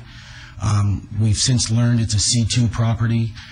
We're trying to really change the area around down there, and I don't know if you have the pictures of the before and after pictures of what we've done with the property. We're having a hard time, as my neighbor did. He just went through the same process in order to refinance it so we can put more money into the properties in that area. And that's the main reason we're asking for the rezoning. There's going to be it's already a threeplex. Nothing more is going to be built on it. It's more for that we can continue to put money back into the properties. All right, thank you. Any questions of Mr. Wasserman? Folks, a public hearing, would anyone like to be heard? Seeing none, we'll close the public hearing. Councilman Barlow. Yes, Mayor. If you don't mind, because I didn't have an opportunity to meet with you in regards to this project, what is it that you're looking? Are you looking to add additional units? No. We're looking to be able to continue to maintain, even beautify it a little more. It's the landscaping's tough down there. It's a really rough area. We're trying to keep the shrubbery lower so the police have access viewing the entire property. We're just able to put more money into the properties, keep them up. I don't know if you have the before pictures. I said it was a rundown, boarded up, literally a crack house. And we've put a lot of money into it, and we're trying to get a little money back out in order to keep doing that in the area of other properties in the area that we've come in and rehabbed and fixed up from what otherwise were literally crack houses.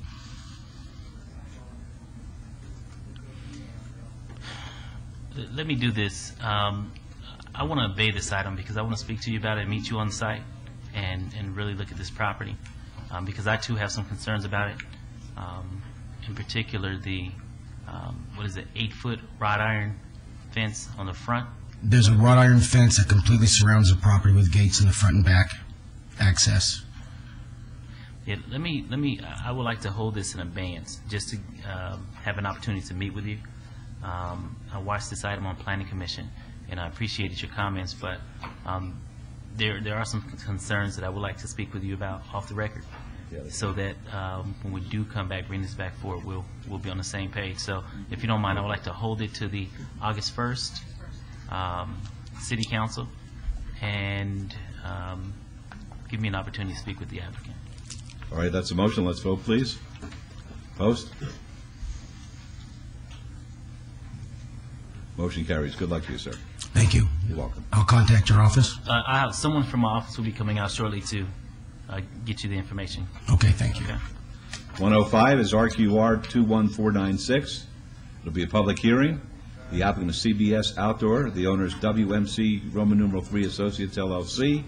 Required 1-year review of an approved rezoning, which approved one existing off-premise advertising billboard sign on property bounded by US 95, I-15, and Grand Central Parkway. It's in Ward 5. The Planning Commission and staff both recommend approval, subject to conditions. It's a public hearing, which I now declare open. Afternoon. Ryan Arnold, 3225-B South Rainbow, here representing the applicant. First off, I want to thank staff and the Planning Commission for their recommendation for approval. However, I did want to address one item. There's a condition on there, number 6, that we would like to ask for ask for it to be removed. We feel that the removal of this board should be addressed when Rural Market Center comes before you with their site plan review on that particular site. Based on Rural Market Center comments, they're telling me they're about 3 years off. And we strongly feel that when they come before you with their site plan review, that's the appropriate time to deal with all billboards on that property. So that's my request. All right. Any questions for Mr. Arnold at this time? Folks, it's a public hearing. If anyone would like to be heard. Seeing none, we'll close the public hearing. Councilman Barlow. Yes, I would like for Margot to comment on this particular item and tell me from the staff's perspective. Mayor and Councilman Barlow, that item, that condition is the same condition that was imposed in June of 2006. Staff is merely pulling that over from the previous approval, and Mr. Arnold was the applicant representative at that time and received the letter in 2006. So this is just the repetition of that same condition. And if I can respond. Certainly. There's also, as everyone's aware with this property, there's, I don't know, anywhere at one time 7 to 9 different boards along this property. And as far as I can tell, and Margot I'm sure can respond to this, but as far as I can tell, we're the only one that's been hit with that strict of a condition. The others that have ranged anywhere from removal based on C of O and maybe some other iterations, I'm not entirely sure, but I don't believe there's ever been one quite to this extent. And that's all we're asking, just to be treated like the others. All right. Councilman Barlow? Yes, I'm here, Mayor. I'm just trying to take your time. Figure this one out. Take your time. And Mr. Arnold, once again, what is it that you're requesting?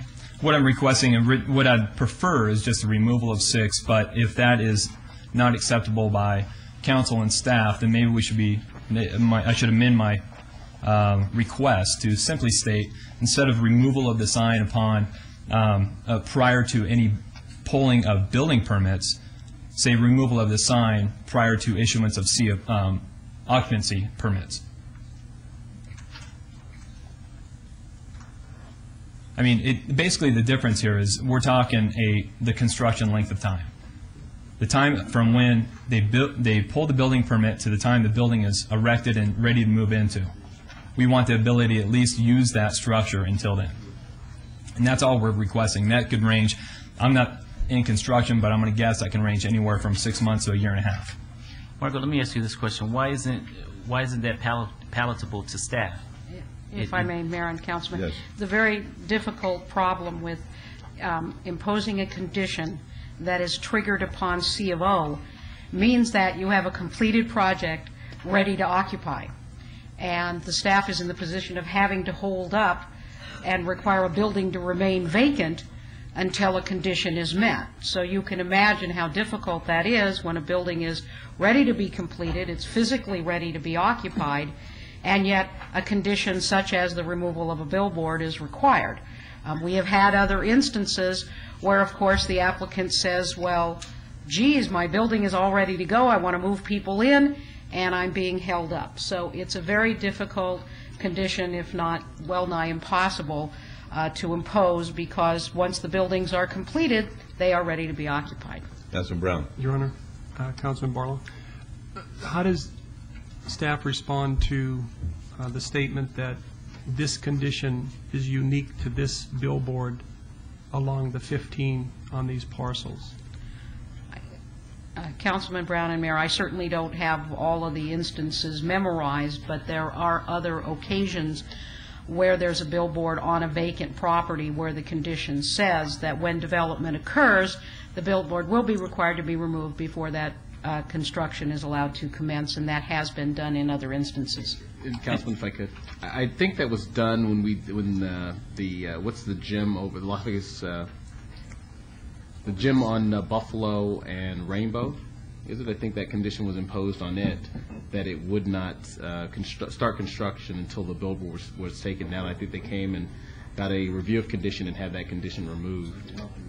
I'd just be more concerned. Rainbow and Vegas Drive. And this may be not specific to the condition as much as if this Union Park site has 5, 7, 9 billboards, that were just consistent, whether it's this company or 2 or 3 other billboard companies.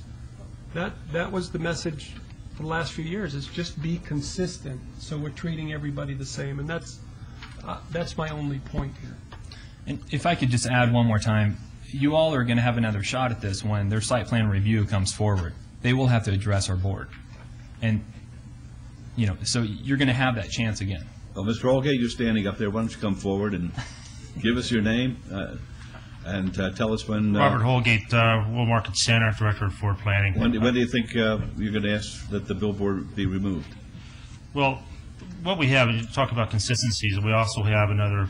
I believe it's Clear Channel, which is out there. In previous phases of this particular development, we've had 2 currently removed that did conflict with our current site plan reviews.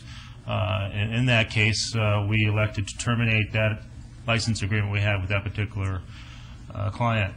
In this case, this particular billboard is in future phase 6. And you're now in what, 3? Right, that would be north of Discovery Drive. So we don't see anything or impact as far as our development plan, but in the sense of us being under current construction with phase 3, this condition and what it reads would impose any issues or other current permits coming outstanding on that building and to slow our development process down. We think it's be more beneficial to even go to 1-year review or subject to any other future site development reviews, such as 4, which we are under application currently on Friday for pre-app, that if it does affect anything within our site development, or when future billboards and future phases come up, reflect to be coming on or subject in that actual phase, be subject to removal. Okay.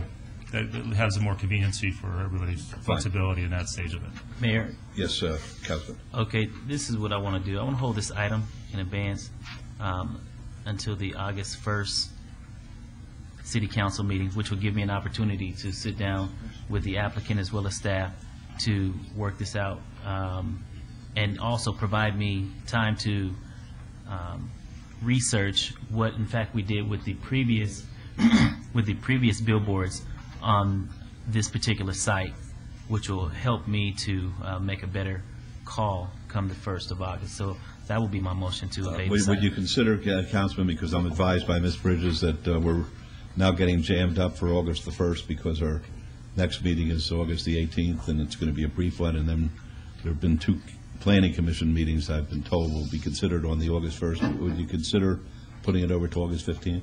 That's fine. August 15th is fine.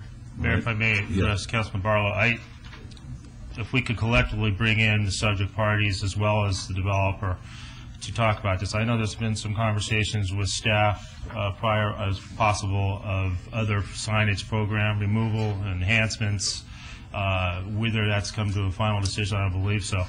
The Will Market Center has some ideas of their own as well. Well, I'll tell you this, as far as that's concerned, an ordinance has been prepared. I'm going to be sponsoring it regarding billboards. So you should certainly have a copy of that. That's going to be subject to, I believe, some spirited debate by this council. There's not necessarily unanimity as to what that ordinance should contain. So you might want to have that when you have your meeting. Correct. And I think our master signage plan is subject to this as well, and what we can do and cannot do, and what we may try to impose as far as maybe the possibility of co-oping with the city of announcements and NDOT's involvement in that nature for public notifications. There's a lot of things we need to look at. All right. Make sure you get a copy of that ordinance, or the proposed ordinance, please. All right, so there's a motion now to obey this until August the 15th. Let's vote on that, please. Post. Motion carries. Thank you, Thank you. 106 is SUP 21419, public hearing. The applicant is Yoon Hee Lee, the owner Centennial Center LLC. Request for special use permit for a restaurant with beer wine cooler on sale at 6181 Centennial Center Boulevard in Ward 6. The Planning Commission and staff recommend approval, subject to conditions. It's a public hearing, which is now declared open. Yes, sir. Good afternoon, Mayor and councilmen and women. My name is James Kwan, attorney for Ms. Lee. I've reviewed the conditions with my client. The 5 conditions have been accepted by my clients, and my client requests further approval. All right, thank you very much. Are there any questions of the gentleman? All right, folks, it's a public hearing. If anyone would like to be heard. Seeing none, we'll close the public hearing then, and this is Councilman Ross's call. Thank you, Your Honor. I move to approve agenda item 106, subject to all conditions. All right, let's vote on that, please. Post.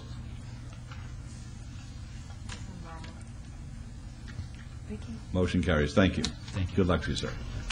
Item 107 is SUP 21500. Public hearing. The applicant is Drake Developments LLC.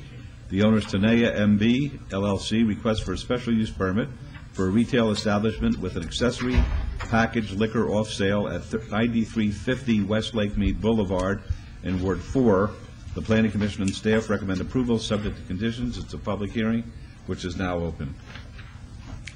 Lenny Scar, 3753 Howard Hughes Parkway, representing the applicant.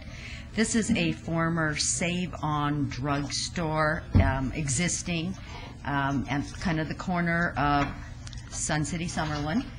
And my client wants to come in and reconfigure the inside of this store to make it suitable for a small neighborhood market. And we are asking for permission to have an assortment of alcoholic beverages for sale. We agree with all the conditions of approval. I believe Margot wants to read a change to condition number 2 into the record, and with that, we'll ask for your approval. All right. Ms. Wheeler, do you want to do that now? And then Mayor, we can the only start? change would be to condition number 2 to delete the second sentence. The third sentence, I'm advised? Yeah, Mr. Mayor, I believe it was the third sentence.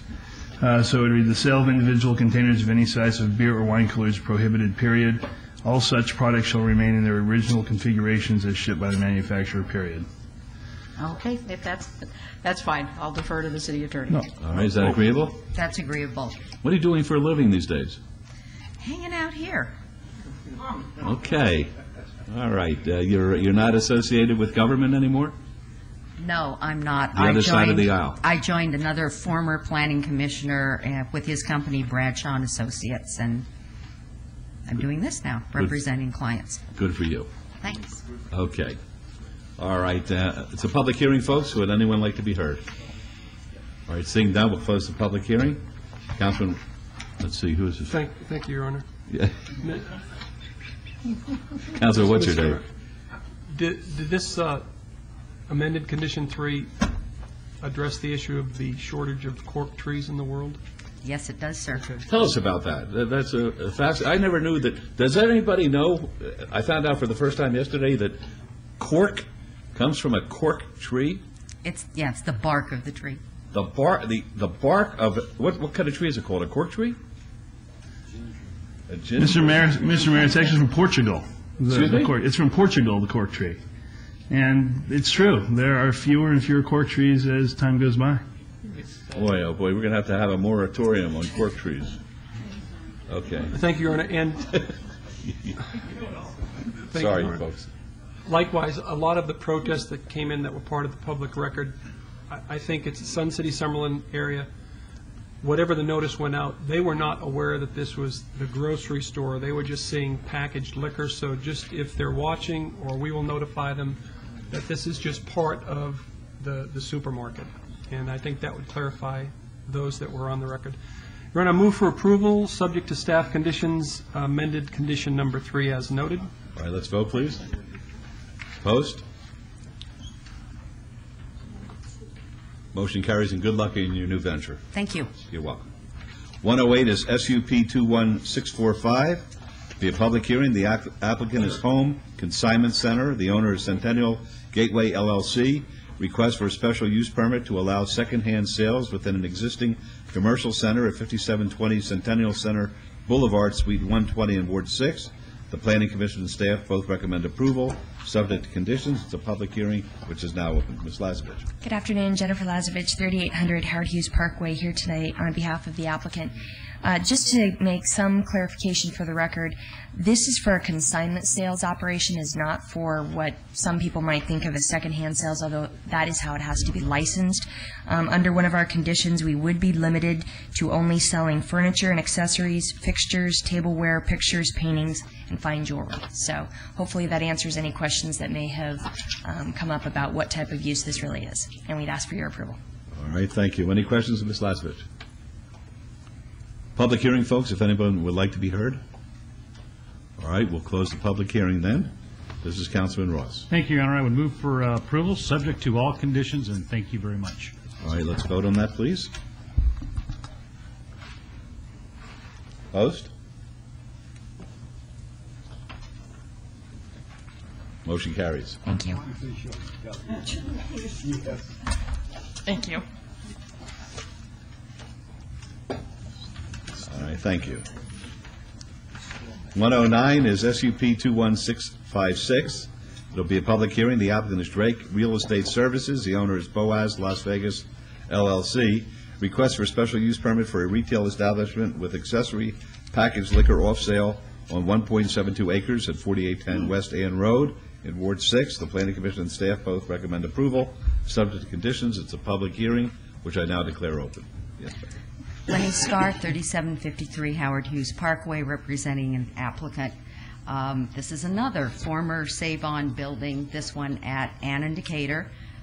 Same client, taking it over and redoing the inside again to configure it for a neighborhood market, and we're asking for this use permit to be able to sell a selection of alcoholic beverages there.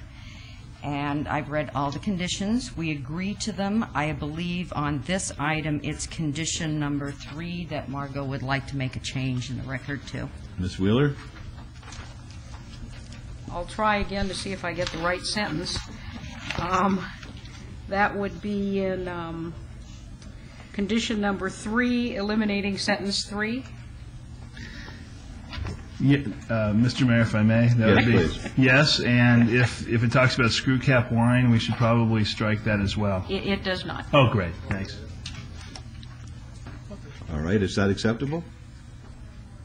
Yes. All right. All right, public hearing, folks. Anyone want to be heard? All right, we'll close the public hearing then. Ms. Scar, how soon will through Your Honor, if I may? Certainly. How soon will the lay be open? I don't know for sure. We are supposed to deliver 15 stores to them by the 1st of February, and this will be among them. Whether or not they would elect to open this store in November or December ahead of the others, I can't really speak to. How was your neighbors meeting? Excellent. I had 2 groups, a family, and then 2 gentlemen, and after we finished the presentation, they both came up and asked me how they could get jobs there. And Your Honor and council members, this building's been vacant for quite some time, and looking forward to having some life breathed back into it. So with that, Your Honor, I would move to approve. Very good. Agenda item 109, subject to conditions and as amended. Thank you. Let's vote. Opposed? Motion carries. Thank you. Have a good day. You too. Good luck to you. 110 and 111. 110 is VAC 21648. It'll be a public hearing. The applicant owner is the City of Las Vegas. Petition to vacate a portion of a 15-foot wide public alley generally located north of Baltimore Avenue and west of Fairfield Avenue in Ward 3. The Planning Commission and staff both recommend approval. And 111 is SDR 21642. Applicant owner, City of Las Vegas, request for site development plan review for a proposed 34,823 square foot public community center on 1.25 acres at 250 West Baltimore Avenue in Ward 3. Planning Commission and staff recommend approval, subject to conditions. These are both public hearings, which are now declared open. Yes, sir. Yeah, thank you, Council. Patrick Bate, City of Las Vegas, Department of Public Works, 400 Stewart Avenue. I accept the staff recommendations and conditions of approval, and I'd like to clarify some things for the council and for the public, that looking at the projection here, that the new community center is going to occur on the existing Chester Stupak Park site. Now, the park is not leaving this community. The existing center will remain operational, open concurrently with the construction of the new facility. We anticipate this facility to start work probably about the first quarter of 2008 and finished approximately 13 months later, first quarter of 2009. At that time, the existing community center will be demolished. The park will be put in place of it, pending funding. So the park's not leaving, it's just moving across the street. Looking at our site plan, I wanted to point out that the existing community center has about 10 parking stalls. The new center will have about 42 parking stalls, so a lot more off-site parking there for the new facility. As well as the existing alleys there, we're going to improve those, pave those, and they will still, the residents there will still have access to the street for services such as parking at their units, and also trash services and whatever services they need. Looking at the building briefly, as we have seen in the older wards of Ward 1, 3, and 5, it's grassroots in those communities. The community centers in those areas have been there for a long time. Those programs at those community centers have evolved. They're established. They work for those neighborhoods. The formula that has worked at Marabelli will be the same one here at Stupak. We take those existing programs, plug them into a new facility, a more spacious one, a newer one that's improved. What we have seen out there at Stupak currently is a mobile immigrant demographic that depends highly on English language classes. That will continue out there. But one of the challenges that we had on this center is that your vision, Mayor, is becoming a reality. We see the Strip development moving northward. We see the Manhattanization of that area. So not only did we have to look at the present, we have to anticipate that change coming down the road. And I think our facility is successful in doing that. Just running you briefly, really quickly through it, is that we've got a library space there that provides English language tapes and literature for those people there to help them improve their English language skills, which enhances their life. Better English language, jobs, better life for themselves and their family. Game room, team room for the youth out there. Get them off the street, controlled, safe environment. Classroom for preschools, toddlers, for those working parents that are out there. We also have federal programs that offer assistance for lunches and arts. Who doesn't like the arts? We've got an arts classroom that will apply to the youth as well as our active adult community. And last but not least, which we did at Marabelli, here at Stupak, a new gymnasium multi-purpose room. With our partnership with Leisure Services, what we do is we can now bring the NBA in there and have clinics and coaching. which will really enhance that community. I've always thought that the council supports recreation. Recreation comes in, brings the community together. Really excited about that. We go upstairs. We have our classroom areas that will also serve as multi-purpose rooms. They work now for those English language classes. Computer room, have those people out there improve their computer software skills. They're, again, improving their lives. And last but not least, the aerobics and a weight room, recreation.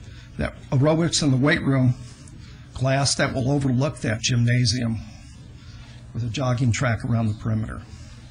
I think that with the education, arts, and recreational aspects, the new demographic that comes in that area will still be able to use this facility for years to come. And last but not least, look at the outside, commensurate, environmentally friendly materials, very efficient facility, exceeding energy codes by 10%. Daylight studies were done by our architect, Sticker Perrick Sabatini. Really expect this to be a very efficient green building when it's finished. Now, I'm going to be quiet and take any questions that all of you may have. All right, thank you very much. No questions, just a couple of comments, Your Honor. The mayor and I participated in a graduation ceremony out there for a group of citizens that spent a lot of time trying to learn English. Those neighbors that live out there in this community certainly deserve the city's support on something like this. They are in need of a new community center. They are going to miss the park until we get it built again, but we will make sure that they get the park rebuilt. This is something that should have happened 10 years ago, but we're just now getting to it. And those people will really appreciate what we're doing for them once they see this new community center being open for them. And, Your Honor, I'm just tickled to death that we're going to go over there and do this. I know Lois worked on the same project when she was representing the ward, and I'm going to recommend we name it Lois Tarkanian Community Center. Mr. Mayor? Yes. I did want to say that my understanding, it certainly was when it was in Ward 1, and I assume now, this is the most used community center in the city. And it's very, very important that it remains there, as Councilman Reese stated, for those people who deserve it, and that we're bringing it to this caliber. I think it's a great thing for the city to be doing for the citizens. Yeah, there was a real feeling of vibrancy over there when Mayor Pro Tem and myself went for that graduation ceremony. Yeah. They love the center. They love the programming. They love the staff. I mean, there's a real sense of community over there. So Yeah, it only gets better. I'm glad we're going forward with it. All right, folks, public hearing. Yeah. Tom McGowan, this gets interesting as it goes along. Just a couple of quick questions. I would preface by saying I would favor this, but there's certain questions I think might elucidate a little bit better. What relation was Chester to Bob? Father. Right. I didn't ask you, but I'll accept your answer. It's correct. Who did you ask? I was looking at him. Okay. It's quite all right. Okay, we don't do it that way. No, it's all right. Don't worry about it. I don't have to go through you. It was Bob. Where is the Chester Stupak Center located currently? Used to be called the Bullet. Where is it now? Right across the street from the park. So it's right over there in the same, more than one facility. It's right across the street. Right across the street. Okay. Now this is a new facility, apparently. We're going to take the park and build a new facility. Okay. Once the other facility is torn down, we're going to build a new park. Okay, the other question is, of course, the demographic apparently, and I could be mistaken on this, but apparently would be primarily of Hispanic heritage. Am I correct on that? Not necessarily, no. Not necessarily, but significantly? Yes. Okay. And is it all age groups? Yes. I'm trying to get a feel for what the programs would appeal to. The graduation ceremony that the mayor and I went to, the people ranged from anywhere from 15 years old up to probably 50 years old. 50 years old. I think a good idea in situations like this, which apparently is tending toward multicultural relationships for good reason, is to involve the older folks, the parents, the grandparents. Because when the child goes home, I don't care how much English you learn, they don't speak it at home. parents don't know anything about what he's talking about. So that whole idea is to be holistic beyond what you're doing here. You're on the right track. Councilman Tarkanian stated that this is the most used community center in Las Vegas, and it is used by all ages, grandmas and grandpas, little kids, everything. Good, okay, because it's not just in that neighborhood, but it is in Ward 3, which is not where I'm located, in Ward 3. So I may show up there, who knows? And I recommend you approve the item. Thanks. All right, anybody else like to be heard?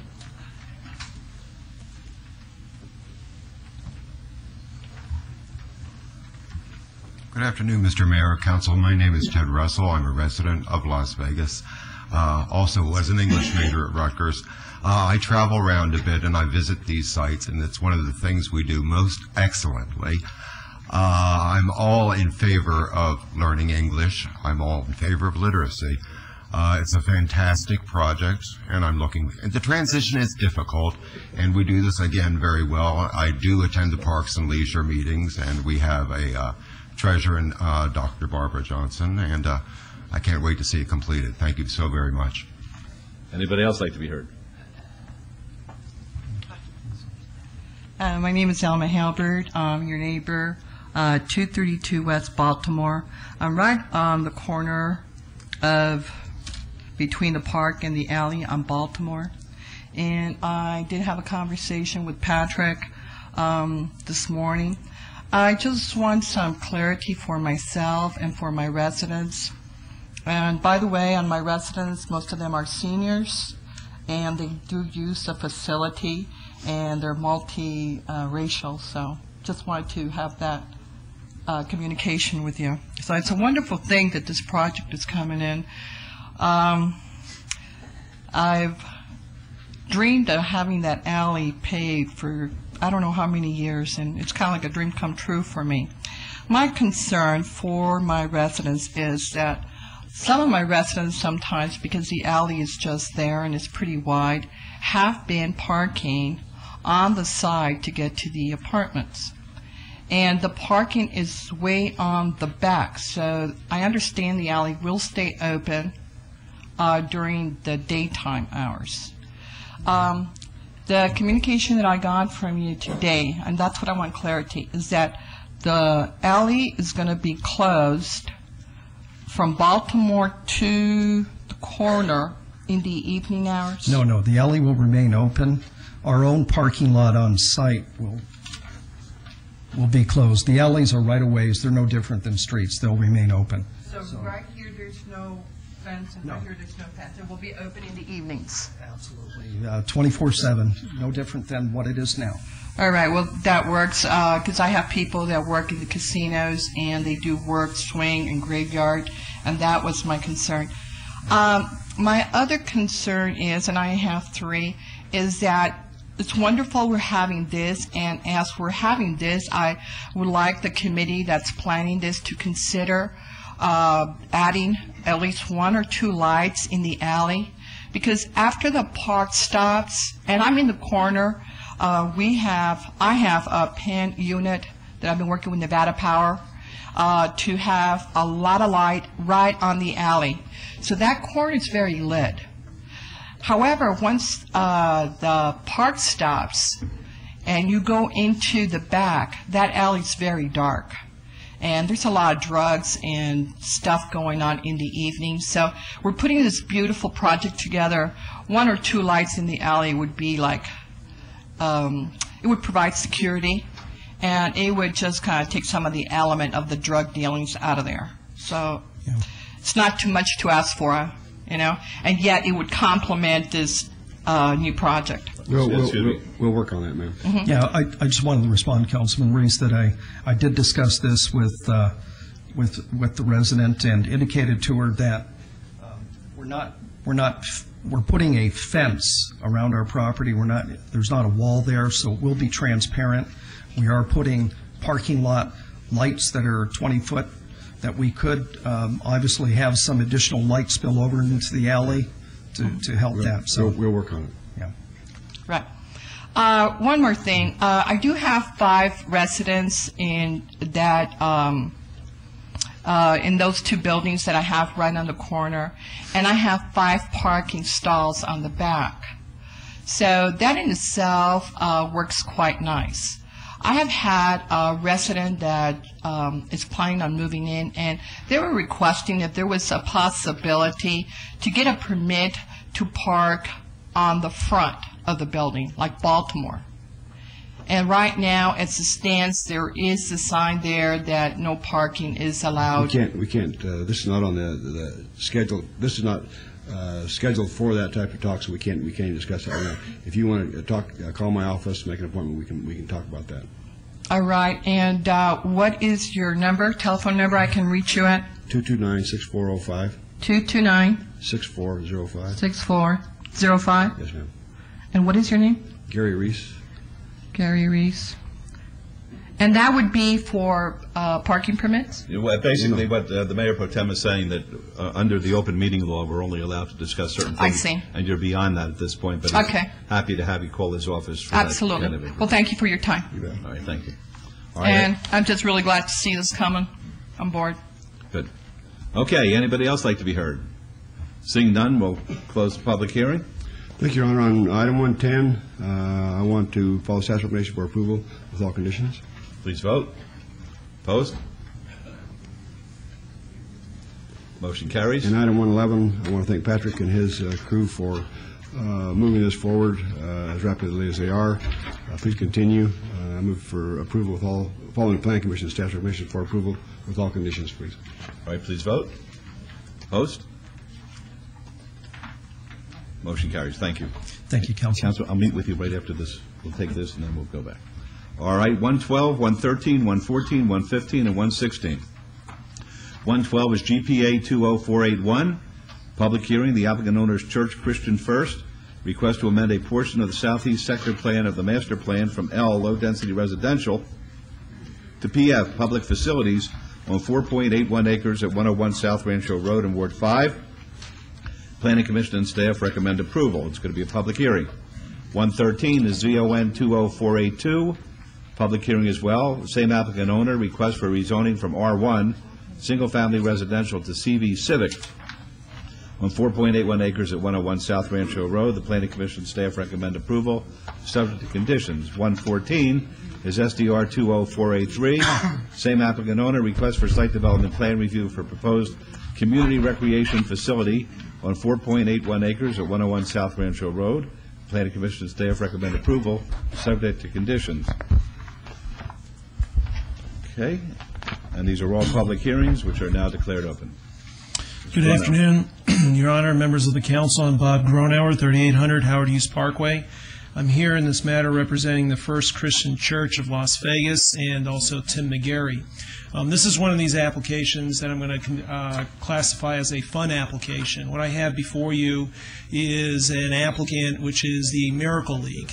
To give you some background about the Miracle League, it is a nonprofit organization that gives children who have a handicap an opportunity to play the game of baseball. So with the joint venture of Mr. McGarry and the First Christian Church, we have these applications that are before you today. As you can see on the overhead here, you can see in the green area, this is the location of the Miracle League ball field. If you're a long-time native of Las Vegas, you're probably familiar with these fields, and you may recall that you did play Little League and Minor League Baseball down in this area. The general location is off of Rancho and Mesquite in this area. You have the existing church, which is First Christian Church, which is located here as I'm showing you, and just to the east of us are the ball fields that we're looking to improve. Because we're going to be opening this up to the public for use, which is the Miracle League, and as I said, it's just strictly for the handicapped children, and more particular to people who are in wheelchairs, etc. We're going to be doing significant renovations to the field here, where the field itself will be a rubberized surface. As a matter of fact, I could show you some of the improvements that we are going to be proposing and doing here within the next couple of months. You can see this would be the rubberized baseball field location. We do have a playground, some tot lots, We have a concession stand, bathrooms, etc. So we're going to be cleaning up this area and making a significant investment and improvement in this area too. We do have the support of the neighborhood association in this area. They're here to speak in support. There's one point of clarification that I'd like to make, and that's on the site development plan review. It's just a point of clarification, and neighbors are here to also agree on this to make sure we're all on the same page. And the thing I want to point out on the overhead here is, as you can see here, we have designed a cul-de-sac here, which is a standard size cul-de-sac in this area, which is essentially designed to turn around fire trucks, buses, etc. One of the things that we'd like to do is to not build the cul-de-sac in this area, but instead to have ingress and egress going out onto the street located here on the Mesquite. One of the issues that came up in speaking with the neighbors, you might be able to see in this area, and if you're familiar on Mesquite, there are traffic calming devices. One of the conditions that we're going to agree to, or we could talk to Mr. Anderson on this on Public Works number 13, is that the design that's here today is what's proposed. However, if we get approval from the traffic department that by removing the existing traffic calming device in this area and replacing it a little bit further down to the east or making some other modification, if we make that modification and there isn't a negative impact to the traffic calming device in that area, we would be allowed then to have access coming out onto Mesquite. And really the intent of that is, again, I want to stress this, so we could have just more open space in here for the children to play in the playground area. That's essentially it, because there aren't going to be any buses that come in. It comes into this playground area. It's going to be vans. It's going to be vans that carry handicapped children from the families that actually drop them off there. So we believe this is a great opportunity for the city of Las Vegas. Currently, there's 62 fields under construction across the United States. There are 14 existing fields. City of Las Vegas was chosen as one of the sites, and this is a location where Mr. McGarry is going to be constructing this facility. So we're excited about it. The neighbors are excited about it and also in support. But for clarification, because I do know on Mesquite there's existing traffic calming devices that have been very controversial and important to the neighborhood over the years, that we want to stress that if by removing any of these traffic calming devices, if it has a negative impact to the area where it's going to not calm the traffic down, we'll keep this location and build out as is on the plans. But we just wanted to make that for a point of clarification. I believe the neighbors are here to concur with the same. And I can answer any questions that you may have. All right. Are there any questions of Mr. Gronauer? Mr. Mayor? Yes. I would just like to say, because Ward 1 and Ward 5 sort of touch right there, we're very familiar with this, and Tim McGarry is a Ward 1 resident. And I've attended many of those meetings, and I will tell you, even the ones with the traffic calming devices, people that have spoken at meetings have not even liked the looks of some of that and the effectiveness. Is that not correct? So what I'm saying is, I don't think it's a big problem for the residents, because in the past they've sort of complained. Yeah, and the thing is we don't want to do anything that's going to have more of a detriment to the area with respect to the impact. And the neighbors are here to speak on that, because we don't want to do anything that... And this is such a wonderful, wonderful thing to do for children who have such a great need, and such a wonderful addition to give them more property on which to build. Thank you. All right. Before we open it up for the public comment, I'd like to hand to Ms. Bridges. Well, we keep a list sometimes if there's items where we get a lot of phone calls at the front desk up on the 10th floor of City Hall. And this list is entitled Citizens Concern Hot Topics, and basically they track the phone calls concerning citizen interest in this Challenger Little League fields, and it's overwhelmingly, as a matter of fact, unanimously, every phone call that they got was in favor of the project. So I want to make that part of the record. Yes, sir. Mayor Goodman, before we open it up, may I ask a question, please? Certainly. I see Mr. McGarry here. Tim, would you mind coming up? Come on. He's no friend of mine. Forget about this guy. Mr. Mayor, he's worried about the last time. I know. I can't believe this guy. Oh, he ruined an entire weekend of my life. Single-handedly. Anyway, Steve, Councilman Wilson. Ignore what he's Call him Steve. Ignore what he's saying. This is not in my ward, and I'm not intimately familiar with this project, but the gist I'm getting, Mr. McGarry, is that you, in a philanthropic way, are funding this. Are you not? We've got the funds committed for the development. That's correct. Okay. I don't want to steal your thunder too much, Councilwoman Tarkanian, but I just want to read a paragraph. And this is because I want to commend you, Mr. McGarry, and your folks. The project is designed to provide opportunities for all children to play baseball regardless of their ability. The project would consist of a custom-designed field with cushioned, rubberized turf to help prevent injuries, wheelchair-accessible dugouts, and a flat surface to eliminate any barriers to wheelchair-bound or visually impaired players. Also, handicapped parking will be provided on the Mesquite side of the site. Once again, I'm not intimately familiar with this, but I can't imagine a greater project than something like this. I just want to publicly commend you and thank you, Mr. McGarry. Sure, thank you. Thank you. And in addition, the playground equipment it's called boundless playground equipment, where it's all specifically designed for special needs children. So we're going to be incorporating that also into the park project. Great project. Am I forgiven? You're forgiven 1,000 times. Thank you. Thank you, Your Honor. Okay.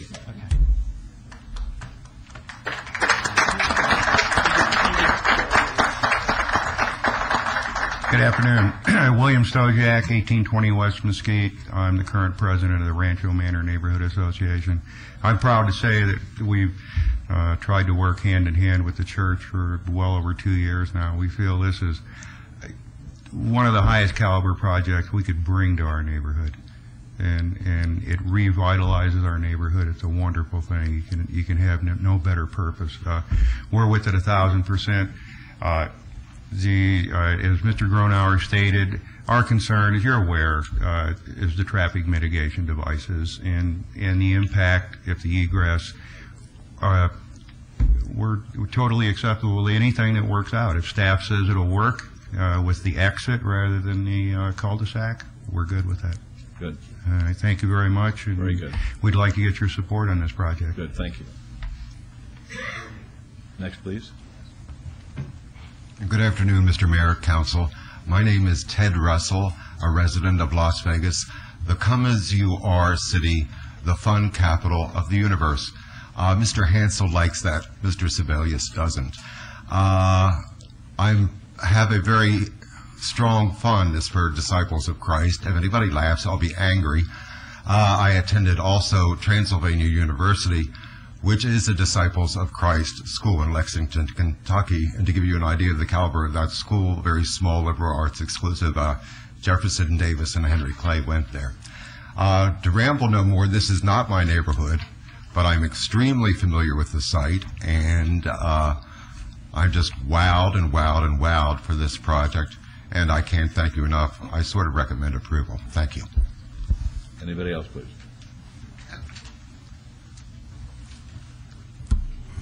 Al McGowan, Las Vegas native. Resident, I should say, not native. I recall many, many years ago, when I was just a little kid, going to a place called the Home for the Blind as a part of the, not a field trip, but a colleague institution that I was enrolled at. I was honored to be selected to do that. We played softball. I was the only sighted person on those playing teams.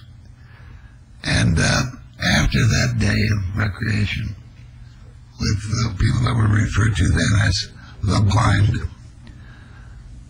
I sat down and thought, how can anybody ever in their entire life think that people who are blind are different or somehow not less than normal?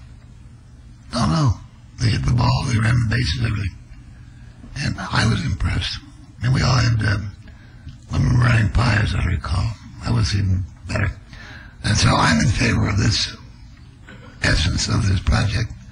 the commendable gentleman that put his time and effort and resources to work to do this. There are just a few questions. I hope you won't feel in any sense that they're facetious, because they're not. You have a legal mind over here, resource, and so others too in your days. The word that strikes me says public, not a private. So when you have a very distinctive clientele utilizing a facility, how would, for example, you control the situation, if that's the proper word, if you had some at-risk youth or other persons arriving at this public park or facility to use those same equipments? How would you do that without any serious legal implications of any kind? The final question I'll ask, and it says, Church Christian first, and very commendable again, private, non-profit, religious guidance. What is the substantive content of this facility and its programs that is determined to be spiritual guidance? And for whom? Is it for those children that are afflicted, or whoever shows up, or what? So my question really is, this should have been done a long time ago. It's long overdue in the city of Las Vegas. But along with it come the questions. And so I would anticipate that you, as the leading officials, and with the assistance of the eloquent speaker, would be able to respond to those questions and dispel any conceivable basis for misunderstanding on anybody's part. In the meantime, approve the item, but please explain it better. Thank you. Mr. Gronauer, do you have any response? The general response is the fields are is donated by the First Christian Church. It's going to be open to the public, which is it's specified for children to play baseball there, and it's specified for the handicapped children. So if you live in the city of Henderson, North Las Vegas, somewhere in Clark County, or the city of Las Vegas, you're going to be able to use this facility. There's a special league, and as I mentioned to you earlier, there's already 62 under construction throughout the United States. Right, thank you. Mr. Deegan. Good afternoon, Your Honor, members of the council. Daniel Deegan, 1801 Granite Avenue. A longtime member of the Rancho Manor Neighborhood Association. I'd like to address a couple of points besides saying that I think Mr. McGowan has a legal point which is also worth answering on the record. I don't think it's sufficiently appreciated that the Neighborhood Association has been supportive of this project from the very beginning. About two and a half years ago, we managed to arrange a discussion between the church, the pastor, the board members, Councilman Weekly's office, and the recreation, which would be leisure services, I believe, as to the possibility of the city entering into a lease agreement with the church for public park, which our neighborhood lacks. Didn't fall through because the lease arrangement was not acceptable to either party at the time. However, we in a sense were giving up the hopes for a park when this project came along because of its nature, which people have already spoken to in very noble language. We immediately fell in behind it and gave up our hopes for neighborhood parks so that the handicapped children could enjoy this. We spent considerable time and expense informing the neighbors about it through newsletter, through door-to-door. There are houses, residents in that area south of the field would be impacted by light, noise, people passing through. They were all approached and brought on board, and their concerns dealt with. with our help and, of course, the assistance of the church.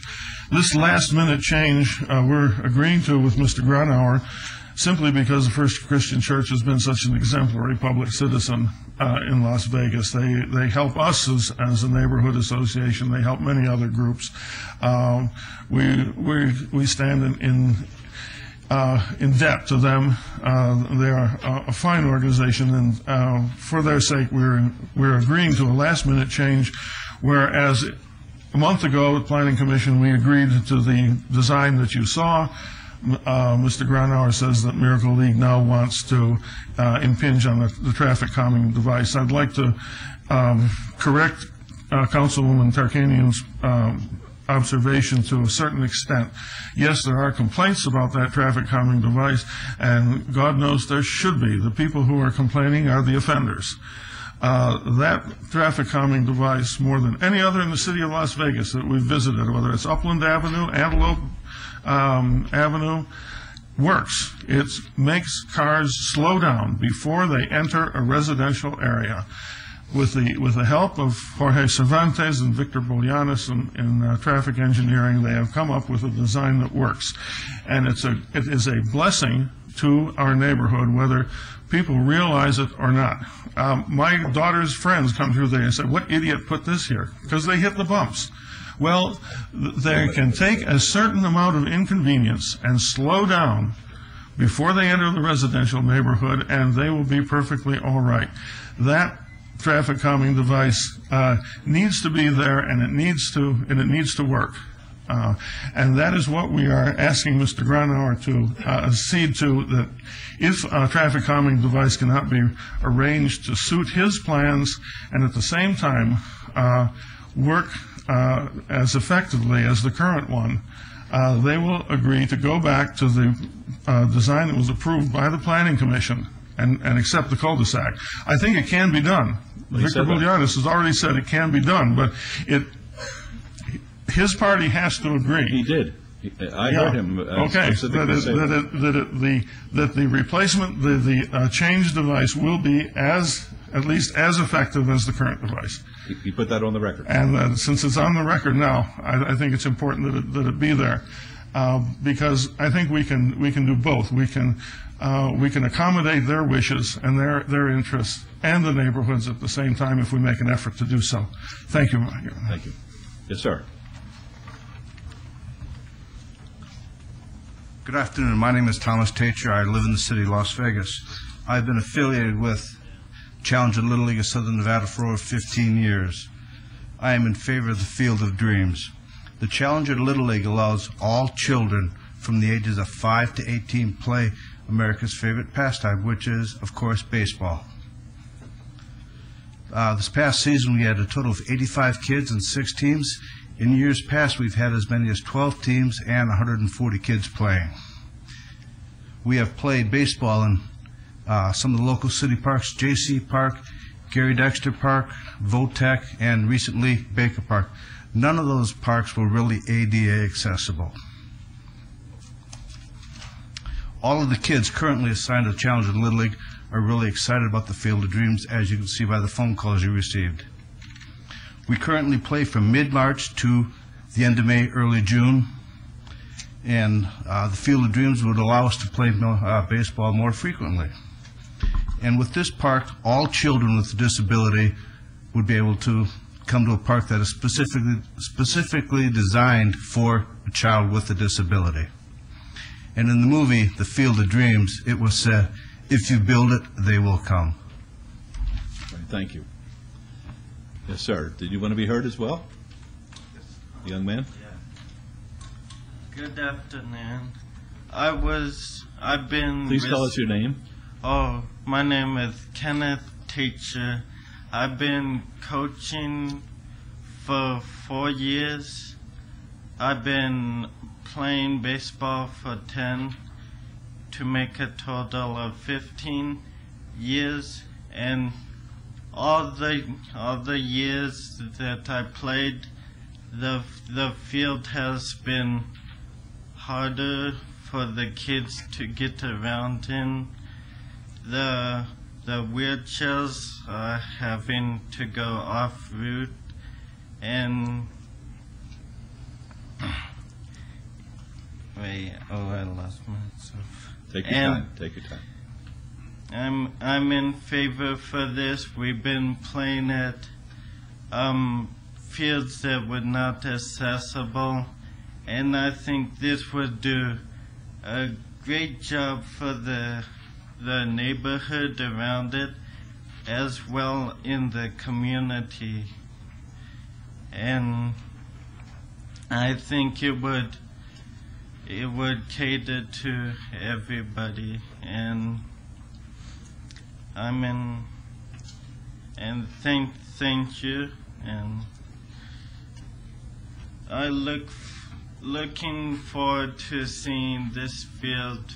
Been real excited to hear the news that we're getting a field that makes it easier to soft concrete, so the kids that play baseball don't get injured, and somewhere that is free from all the debris and dust, and more security than the other parks been getting. And thank you. Thank you very much. Thank you. All right. Mr. Mayor? Yeah. Mr. Mayor? Yes, Councilman. I just wanted to say, you may remember a couple of years ago, I told you about a baseball game I saw, and Mr. Tatcher was one of the young men I saw play, and it was difficult where they were playing, and the parking wasn't as accessible as it should be, so it just seems to be a dream come true all around. Thank you. Thank you. Real quickly, I don't know if you know this, Bob, but is this the first field of its kind to hit the valley? This field, yes, to be constructed, but as a gentleman or two gentlemen before told you, there's a Challenger League that goes on right now, and you heard the last speaker that they've been participating in. This is to hopefully come together and bring them in with us to play on a field of surface like this, because the answer to your question is no, there is no other facility like this in Nevada. Thank you. I'm wondering if it would be smart for us to ask whomever in the city to bring forth information to us in the future. I mean, how many kids do we have living in the valley here that would benefit from a field like this? And this is just a fantastic idea, and maybe we should be forward-thinking and start considering the addition of other fields like this. So I'd like to, Dr. Selby, with your permission, Mayor Goodman, is ask for some sort of a report. How many handicapped kids do we have that could benefit from fields like this, and do we have a need for more of them? Thank you. Thank you. Yes, sir. Yes, my name is Ricky Hooper. I've been here before, and I think this is a good deal. What I want to know is if would be like adults in wheelchairs, would they be able to come in and use the park as well as the children? The answer is yes. Because, like I said, I don't get to get out very often, but I need, I'd like to find a place where, maybe I could come out, bring my family, and just relax, spend the day.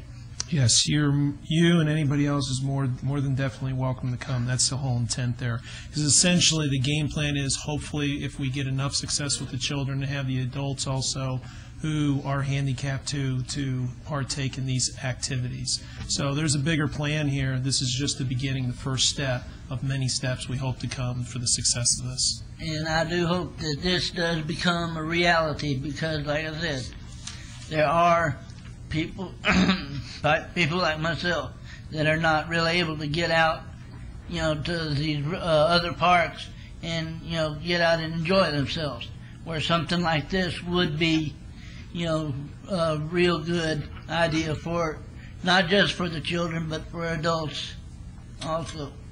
Thank you. Mayor Pro Tem? Thank you, Your Honor. Just for the public's information.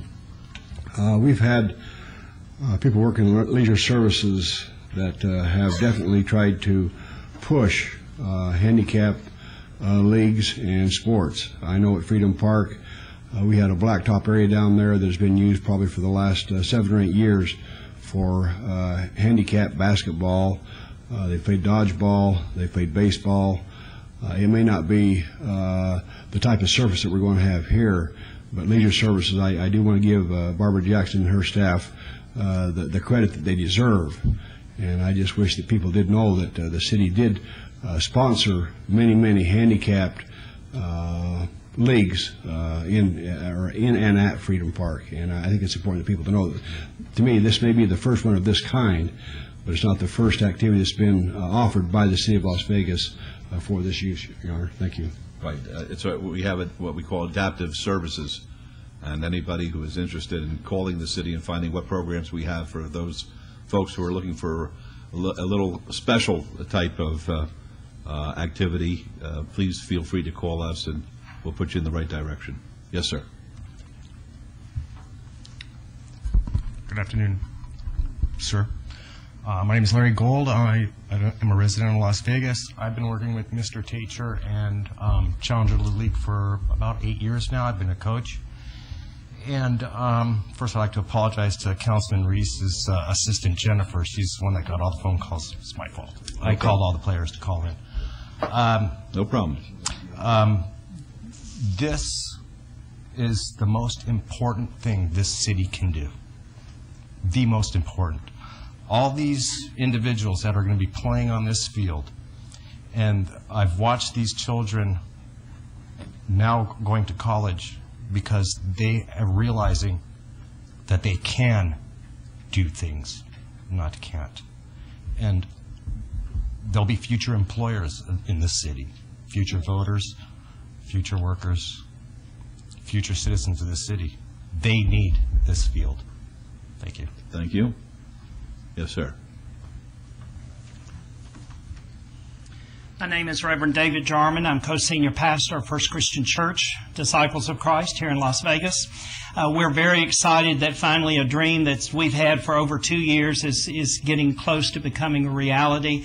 And thanks to the generosity of Mr. McGarry, this dream is becoming true for our city and for our children. It's my understanding to provide some information that I've learned recently that 2% of the population has special needs. If you think of that in terms of our population of our valley, we're talking, anywhere from 30 to 35,000 young people are in need of this kind of service. Obviously, one field is not going to meet the needs of all of those, but at least it's a start. And we're very excited that we can provide the space for this to happen, and look forward to what we're considering a very important outreach of our congregation and to the community to provide the needs of these special kids. Thank you very much. May I ask this question? Perhaps you can't answer it, Reverend, but maybe Mr. McGarry can. Do you have all the finances necessary to complete the project? Yes. I don't have to make a solicitation at this point for you? Yes. All right. When you need more money, you know where you can come, right? Funds are available, and but there'll always be need. There's going to be a need of continuing funds to actually run the field.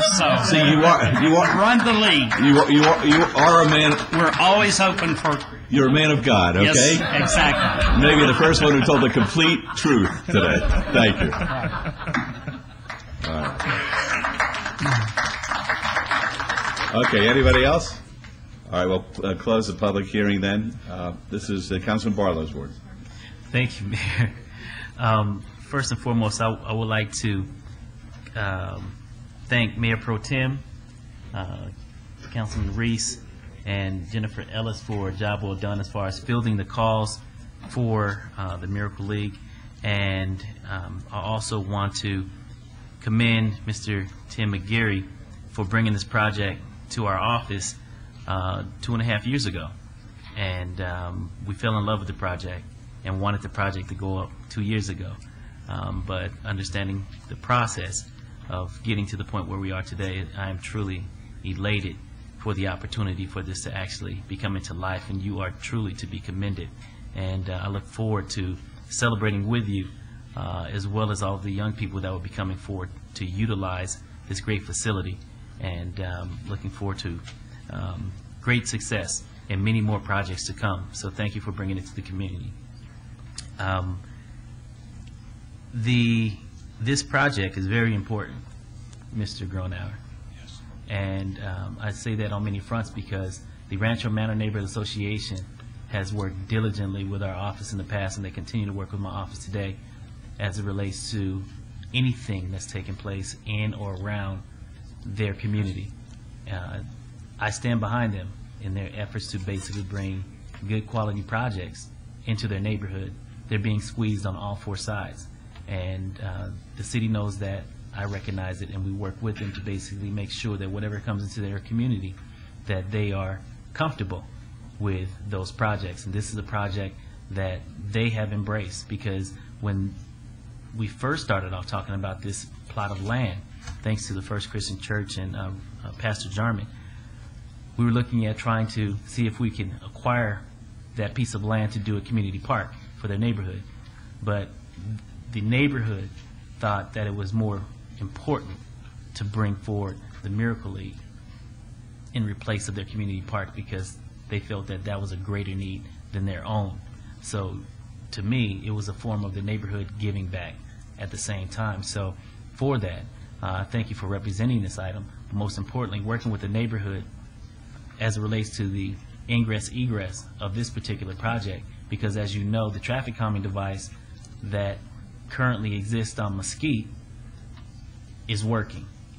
The traffic, the high-speed motorists that travel down the street no longer exist outside of maybe one a month, or maybe two, but not at the 10 to 12 numbers that we counted in previous years. I understand that you're looking to move the, put the site plan back up real quick. It's right there. Yes, the bulbs here, I understand that you're trying to move it further east. Yes. I would like for you to work with traffic to please make sure that if in fact this is going to increase the speed or increase the traffic coming down the street, that we revert back to the original plan that we have here today. Yes. If it does work, the community is okay with it, I'm okay with it, because I understand the reasoning behind both access points. But I don't want to unravel what we worked as a neighborhood and as a council office so hard for, to get the traffic calming devices in to where they work. And I don't want to unravel that to increase that traffic coming through there. So if you can do that for me, put on the record that you'll commit to working with our staff to assess that traffic calming device and making sure that it doesn't come unraveled as far as the increase of volume of traffic as well as the speed, then it's most definitely something that I can move forward with supporting, because I truly believe that this is a great project for the entire community as a whole. Yes, Councilman, I do concur with everything that you say, what you've said. We'll be working with your traffic department, and more importantly, I'm going to be along with this project all the way through. I've been in the beginning, and I'm going to be towards the end, and so on. So I'll personally take responsibility. I've told Bill and I've told Dan that, and I'm going to work with them also to make sure they know if we do get the approval or not, so they're in the loop too, so everybody understands what's happening with the project. Good deal. So with that, Mayor and Council, I would like to move for approval subject to all staff conditions. All right, that's on 112. Let's vote, please. Opposed? Motion carries. 113, please. Yes, I would like to move for approval subject to all staff conditions. All right, please vote. Opposed?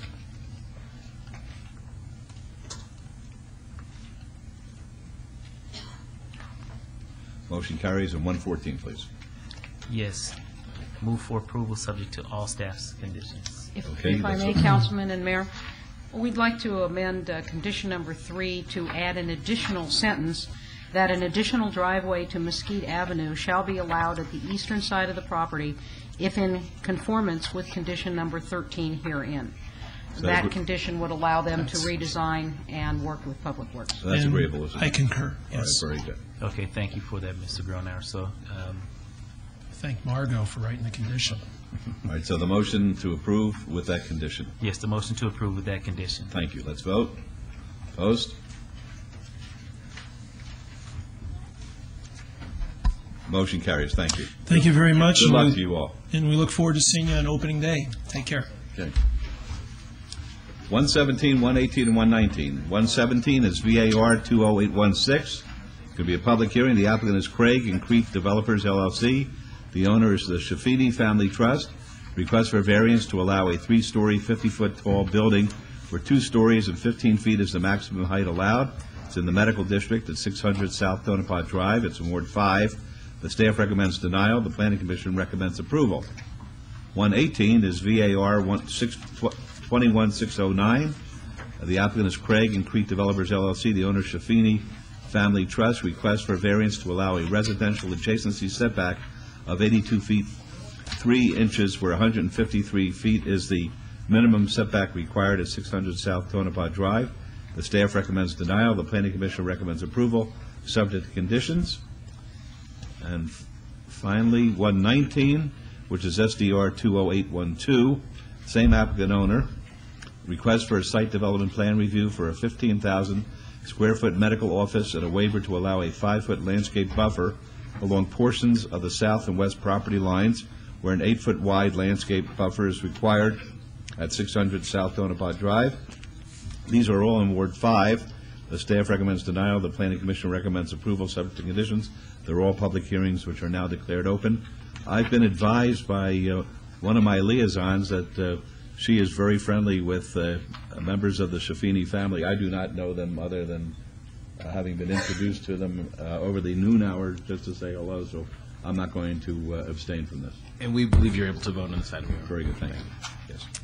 Good afternoon, Mr. Mayor, members of the council. Stephanie Allen, 3800 Howard Hughes Parkway, here on behalf of the property owners and applicant for this project.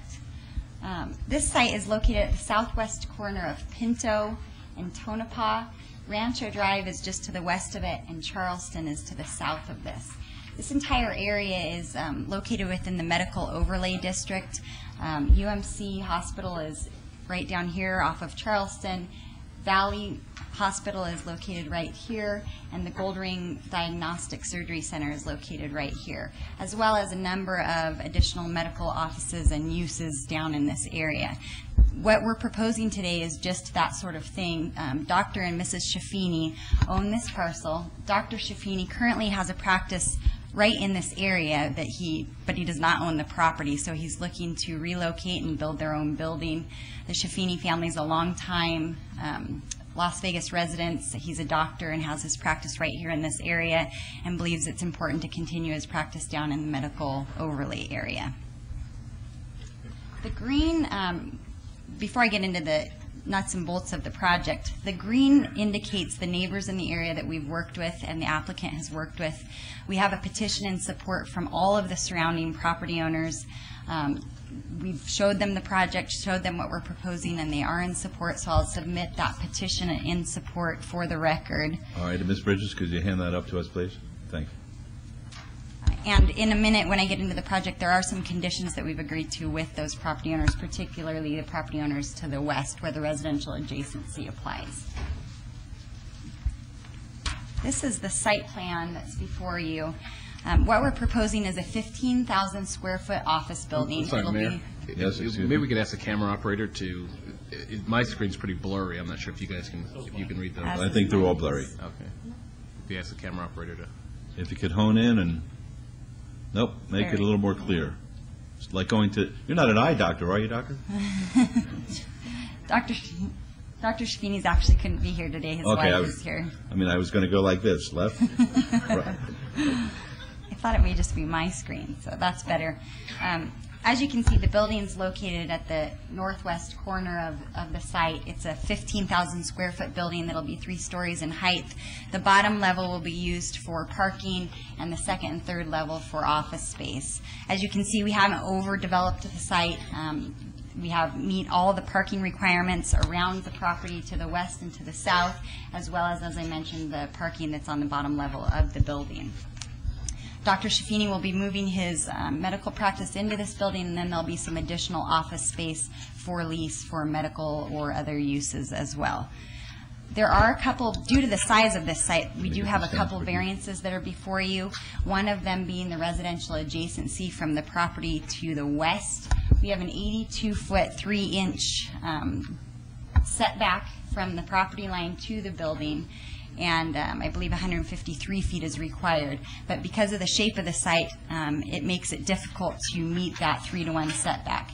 We have agreed to do a number of things to mitigate this variance request that we're asking for, one of them being an increased wall height, and the other being an intense landscape buffer along this western property line, which are two of the conditions we had agreed to with the property owners and provided to staff. The other variance that's before you is with respect to height. We're proposing a 50-foot building, which we believe is compatible with the surrounding area. There are a number of tall buildings in this area, a number of that I just mentioned. For instance, UMC is just to the south of our site. Valley Hospital is just to the east of our site. And then there's a project under construction immediately to the east of us across the street on Tonopah that is quite a tall building. So we believe the height of our project is compatible and consistent with what's already in the area. And again, the reason for the height is because of the size of the site. It was important to meet the parking requirements, and when you're working with a small site like this, it's easier to go vertical. We did meet with the neighbors in the area, as I had mentioned. Particularly, we've met with Mrs. Young. She's this property on the corner of Trulick and Pinto. She's the property owner. There's a tenant that lives there, but we spent quite a bit of time at the Planning Commission talking with her, and our clients met with her after the Planning Commission. We came up with a couple of conditions that I mentioned, one of them being the 8-foot block wall along the west property line, and the other being a dense row of trees. I believe they're called Thrujig pine trees. I gave Margot the conditions to read into the record, but we believe that we've met her concerns with respect to those two conditions. The only other thing I'd like to put on the record is she had some concern with wanting a light right at the west property line. We've committed to work with Public Works and see if we can get another street light there, because she thinks that there's maybe a missing space there. So we will do that. We will work with Public Works and see if we can get an additional street light. With that said, we'd respectfully request your approval, and I'll show you an elevation of the project so you can see. As you can see, it's a nice project. It'll be compatible and an improvement for the area and consistent with the medical overlay area. All right, thank you. Are there any questions at this time? All right, folks, a public hearing? Yeah, Mr. Ravenholt, I have a property on 2013 Alta in the medical district. My concerns with this property is it doesn't comply with the plan that we passed in 2002 that made this property, this medical district, a pedestrian-oriented property. And what I see here is walls and pavement, and those are understandable with UMC and Valley Hospital. But all the other properties, as we approve these new developments, should be pedestrian-oriented. We also have in our plan that we passed 5 years ago the requirement of any building over 10,000 square feet should provide open space or plaza for public gathering is required of all new medical facilities. I don't see this in the plan.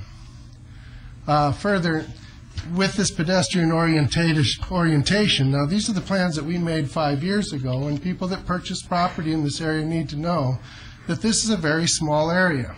But as we grow into an older city, we want to have pedestrians walking from building to building and not dealing with 8-foot walls, but rather than dealing with, as we put in here, the quality of experience employees, visitors, and residents to the planned area have been greatly influenced by characteristics of physical form of the district, building, streets, trees, signs, and street furniture. The objective of the recommendation is to have a physical forms in the plan area as they develop to contribute to the quality of a people-oriented development. This property is a key property as we develop this area. It comes down from Pinto. We have a lot of office spaces, office buildings along Rancho there that are currently pavement and walls. This is a key area in which, if we're going to have the walking public area that we've envisioned in our plan, we need to have much more orientation to sidewalks, public gathering areas, seats, to where in 20 years people walk around the area and it complies with both the commercial requirements and also maintaining the residential area that we've agreed to 5 years ago. So although I have no problem with the building there in development, if you're gaining another floor, going three stories instead of 2, you shouldn't get rid of the landscaping areas that are required under a 2-story building, but rather you should comply with the plan as it currently sets out. You should provide a plaza as required in our planning division. You should comply with what we really want there, where it says that we walk around from building to building in a pedestrian orientation rather than to have individual commercial structures that you're seeing going up now, as even the one across the street, the 3 or 4 story condominium building with the retail down below. You need to include this, the orientation towards pedestrians, which I don't see in the plan here. All right, thank you. Let me ask this question of Ms. Wheeler, perhaps. I assume that Mr. Ravenholt's representations are accurate as far as what the medical district plan asserts. But when that was passed, do you know what was in mind as far as walking from place to place? I don't know where people are going to be walking from place to place to.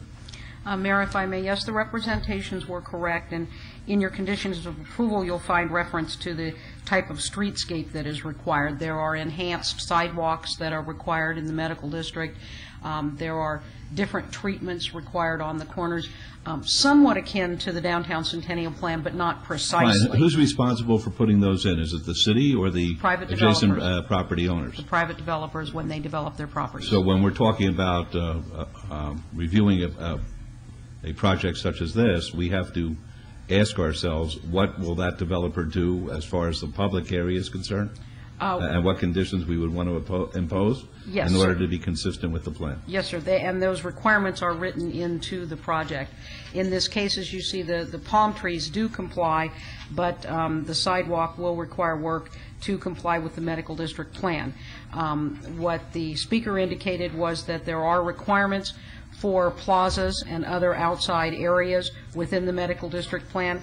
That is in large part due to the fact that in medical areas you have persons coming and picking up other persons and sort of outside waiting areas that occur outside medical buildings, and that is the requirement for the plaza that is built into that plan. All right, and has that been suggested to the applicant? The requirements to the medical district plan are a requirement of this project and are written into the conditions. Okay. And I just wanted to bring it to the council's attention because we passed this 5 years ago, and as we change seats here, I wanted to make sure you're aware. Good. The medical district does have these requirements. I'm glad you did. That's excellent. Thank you. All right. Would anyone else like to be heard? Tom McGowan, Las Vegas resident. Apparently, yes. The elevation was removed rapidly, but as close as I can recall, it appeared to be very aesthetically pleasing. I don't know if it's still available for the public to peruse that again. A very, very elegant-looking building. The design and the structure, even though it's large, about 3 stories, that's not too large. There are larger buildings. But in that particular neighborhood, it may be sort of a stretch, but it may be through improvement or enhancement. I would not be at all offended by walking past such a building as a pedestrian in that neighborhood or as a patient going to the building. My curiosity is aroused. First of all, precisely what was staff basing the recommendation of denial on? Exactly what? You know, is it something arbitrary or is it something that's compelling or what? And the final question has to do with the quotes that were referenced by the previous speaker. 5 years ago, 6 years ago, some agreements were reached. By who? Are they invariable? is this cast in concrete? Who else is complying with all of that? And if none, why not? And so I would ask then if the mayor would offer the planning director an opportunity to respond to my question. He's going to. Okay, on today's public record. Yeah. Right now. Good. I'll wait. Well, we're all waiting. Ms. Wheeler.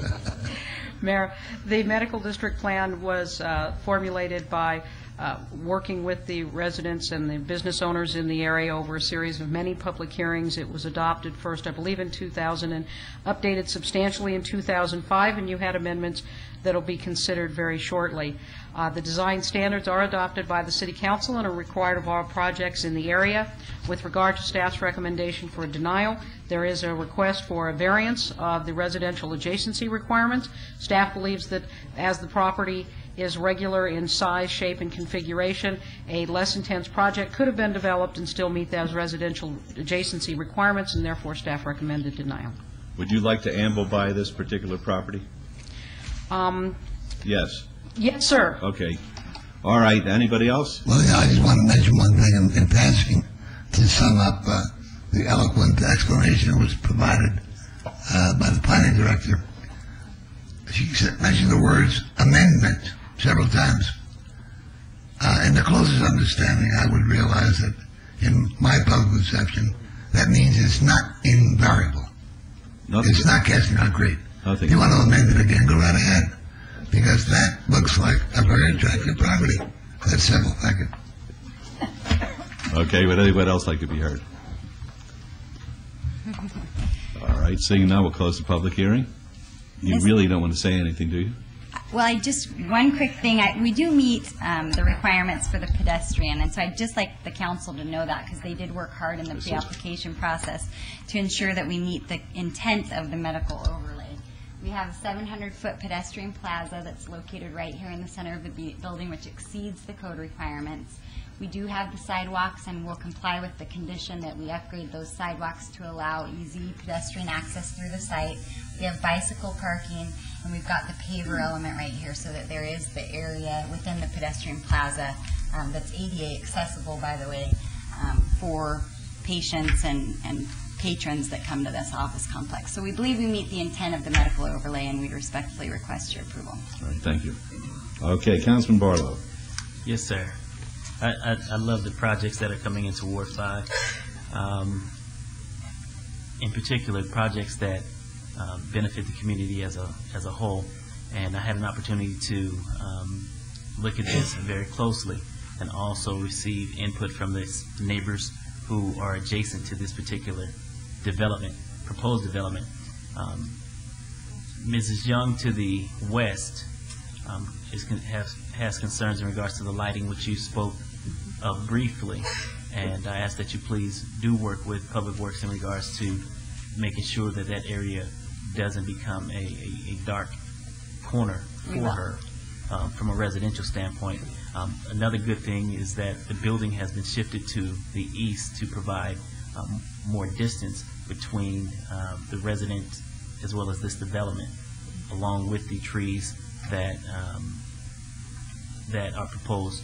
What is the name of the tree that we were looking at? If I'm saying it right, I think it's Thuja evergreen pines. And Margot, is that a tree that is feasible? I did get the condition a few minutes ago, and I've been in BlackBerry correspondence with my landscape architects on staff, and I would like to recommend a condition that would allow for this type of tree in the way it's been done, but not necessarily require it, because my staff has some concerns with the size and the planting.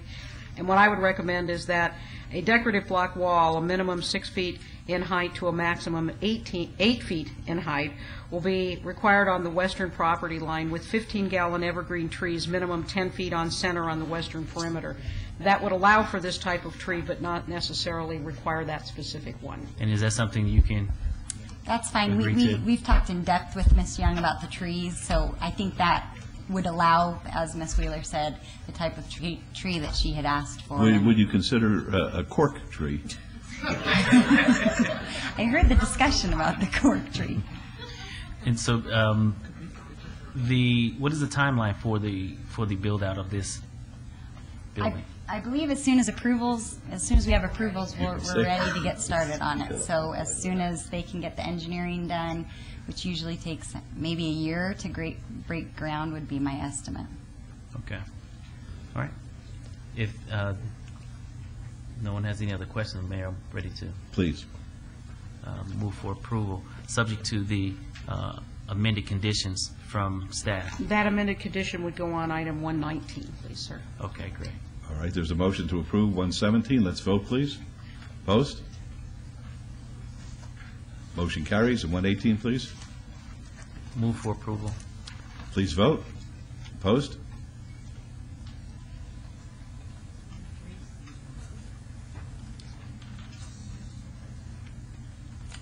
Motion carries. And 119, please.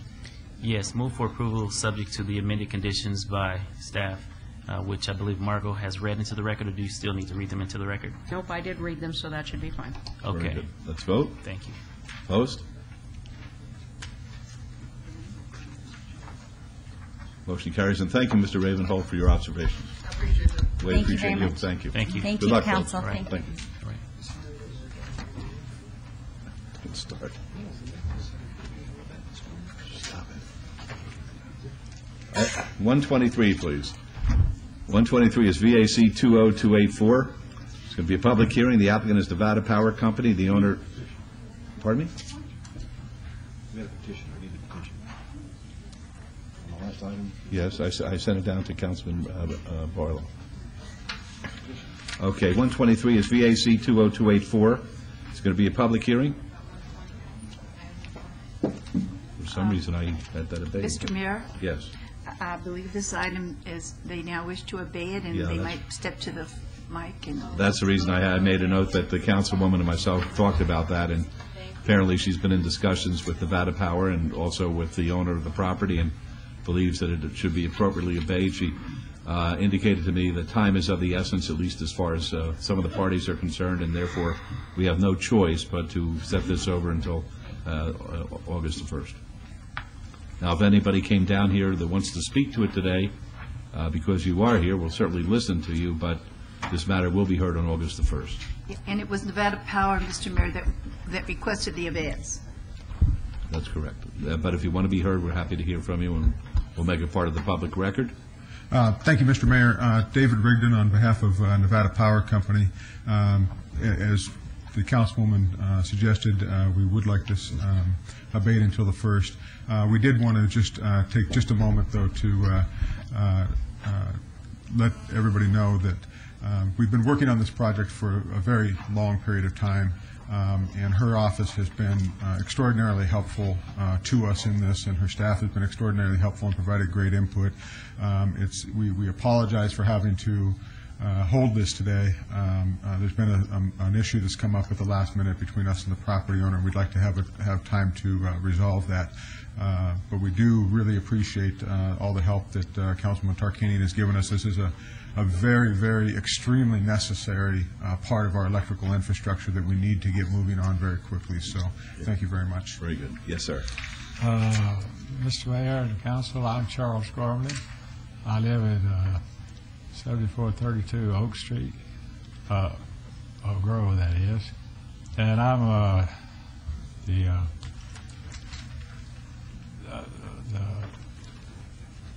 represent the RMH Trust that owns the property. And I was so happy to get this going. And I was in a power line work for 27 years. And that's where my heart really was. And so I wanted to help the community, and I wish it had closed back in April. So I'm not here to oppose anything except a couple of items that we need to get straightened out that turned out to be wrong. And I want to thank Councilwoman Tarkanian for helping, and Mr. Anderson, and everybody. And I hope that this thing, I wish it would have closed yesterday or the day before or tomorrow, but I want to get it straightened out because I don't want to stop it. I just want some things corrected, and that's all. All right. So you'll be able to work this out in the meantime, that's my understanding. Or at I least believe attempt they're to. working together. It's a contractual situation. Very good. So hopefully you'll be able to work it out, and when you come back here on August the 1st, will be able to resolve. Thank you very much. All right, Mayor Pro Tem. Yes, Your Honor, I just need to disclose the fact that I do have a daughter that works for Nevada Power Company. I haven't talked to her about this project, nor will I, and I don't know whether this will benefit her one way or the other, and I have disclosed the facts before, but I've been allowed to participate in the discussion and vote on the items. That's correct, Mayor Pro Tem. If I may, I would just like to clarify that this is actually items 120 through 123, not just 123. And I believe you only read 123 into the record. Well, I didn't read any of them into the record, to be quite frank with you. I was advised that they were going to be obeyed, but I will read them in for the record if you like. 120 is VAR 21632. Public hearing. The applicant is Nevada Power Company. The owner, Charles Virginia Gormley. Request for a variance to allow an existing commercial building to be 10 feet from the rear property line where a 20-foot setback is the minimum required on 2.69 acres at 7185 West Charleston Boulevard in Ward 1.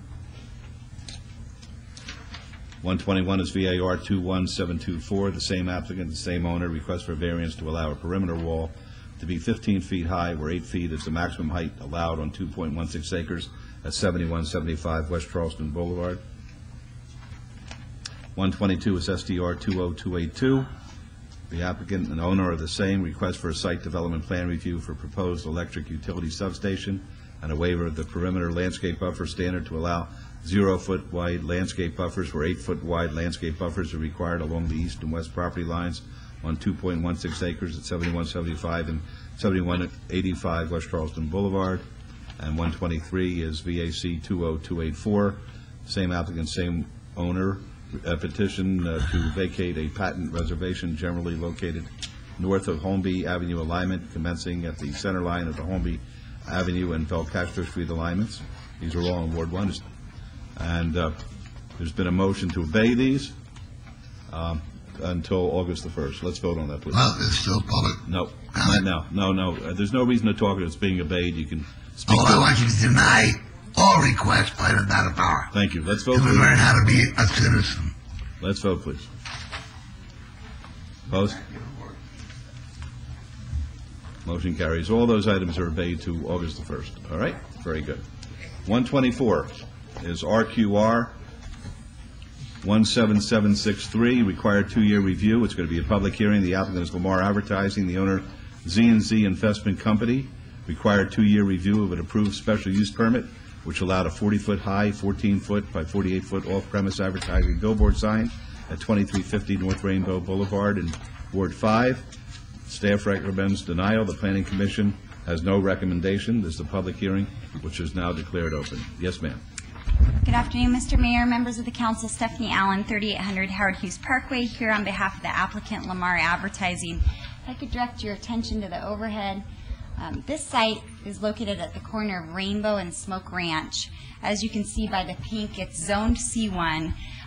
There have been a number of reviews dating all the way back to 2000 where this billboard has been in existence. In fact, this billboard was in existence prior to much of the residential in the area even being built.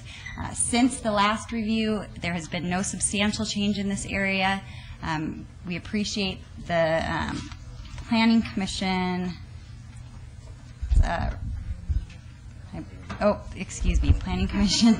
Planning Commission had no recommendation, but we'd respectfully request yours because we don't believe anything substantial in this area has changed. Are there any questions? I have a question, Your Honor. Yes, certainly. I guess, Director Wheeler, this is a 2-year review? Yes, it is. It is a 2-year review, and if approved, the recommendation is for another review in 2 years. And these corners are pretty much built out, aren't they? I mean, this is, I know that neighborhood pretty well. And right.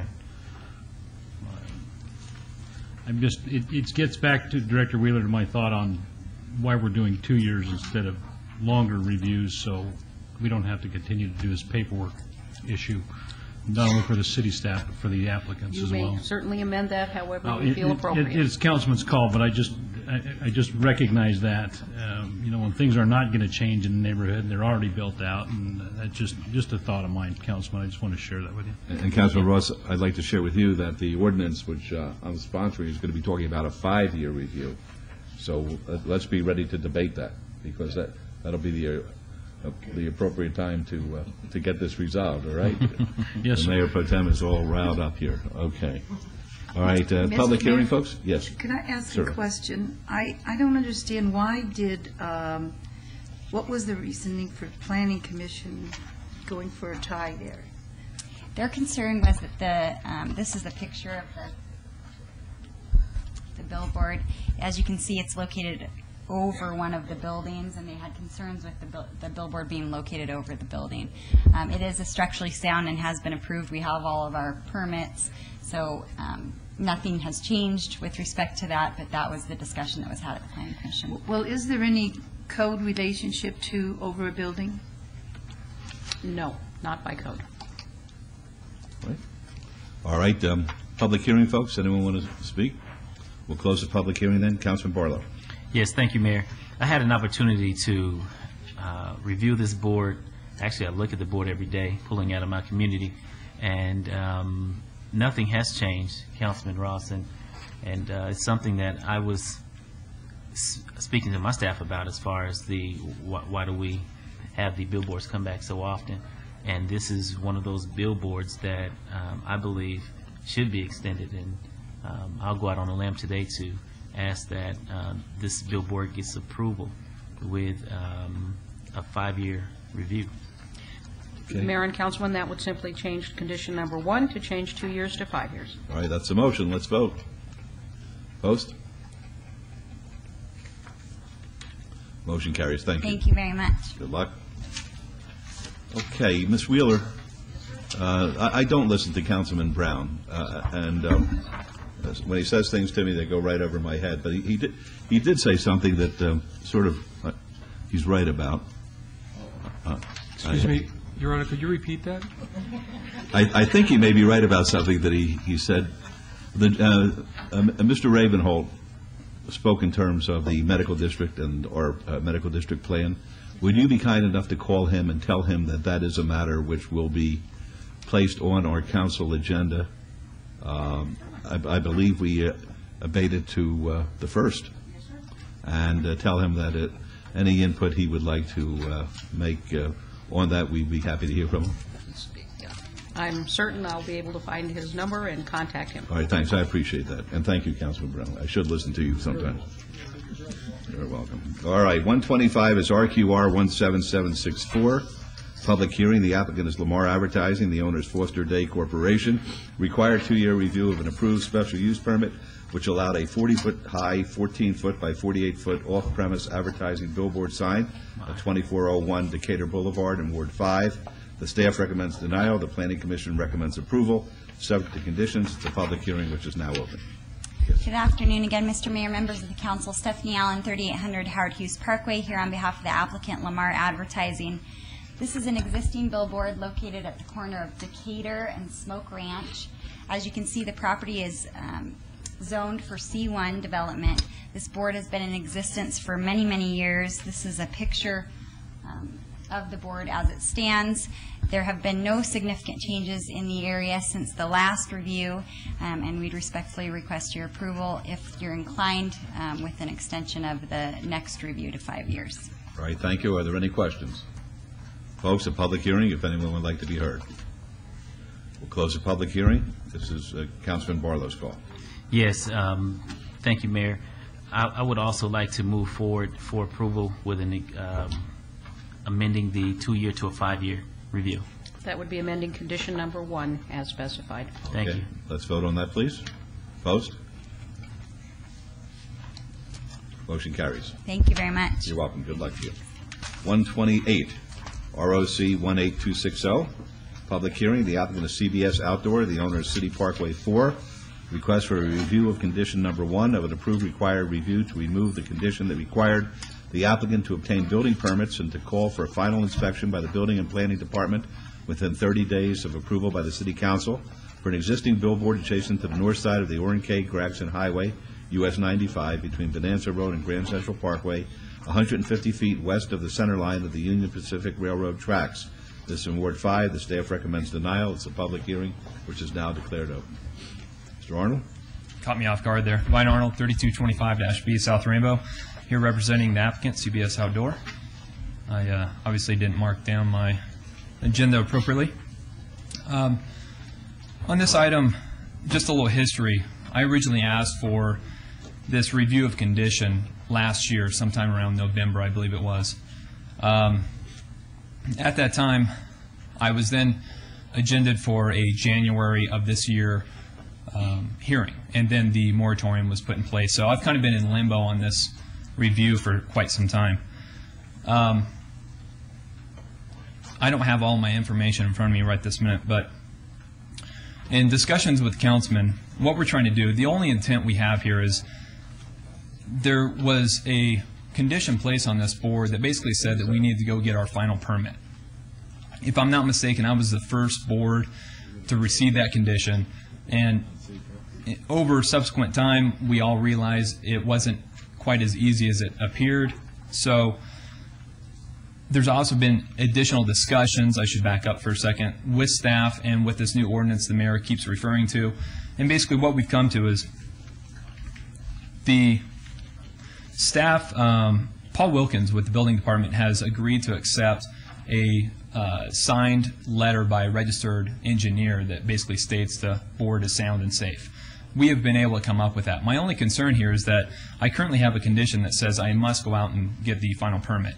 Since then, other boards in similar situations have had either a different condition placed upon them that's not quite to the extent of mine, or have had that condition completely deleted. So I'm going to defer to the councilman and his pleasure. What I would prefer to do would be to amend my current condition that basically says I'll turn in my letter, and upon approval by Paul Wilkins from the building department, we're good to go. But if the councilman would prefer to handle it a different way, I will defer to you, and we'll go from there. Okay. Mayor? Yes, certainly, Councilman. Okay. I don't have a problem with the language. I just want to make sure that that's something that we can feasibly do as far as in lieu of the condition, or Brian, if you can jump in lieu of the condition, basically state that the signed engineer, the signed letter from the engineer stating that the billboard is sound is fine with me. I mean, that satisfies. Councilman and council, what we're currently doing is, at the time that the condition requiring a final inspection was, I guess, removed from other billboards, that was a time when the council and staff really didn't know exactly how we were going to handle those billboards that had not yet been finalized.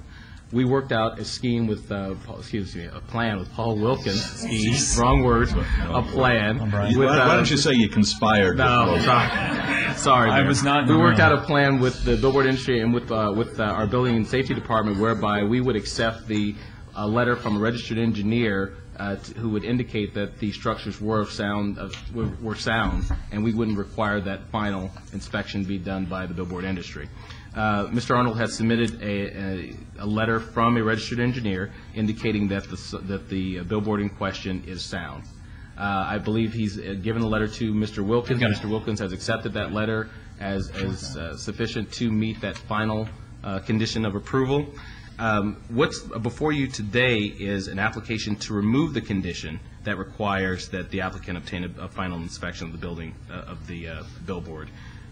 What is not before you is an amendment to that condition. So all you can consider is the removal or non-removal of that condition. The letter that he submitted meets that condition.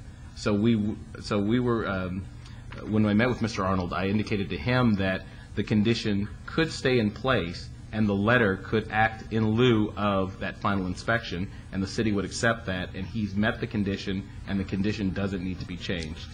So if you would like, what you could do today is, what you would do is you could deny his request to remove the condition because the condition has been met, because he submitted the letter from the registered engineer, or he could withdraw the request, and we will accept this letter as as a condition, or we'll accept the letter as a meeting the condition that was proposed when the billboard was first erected.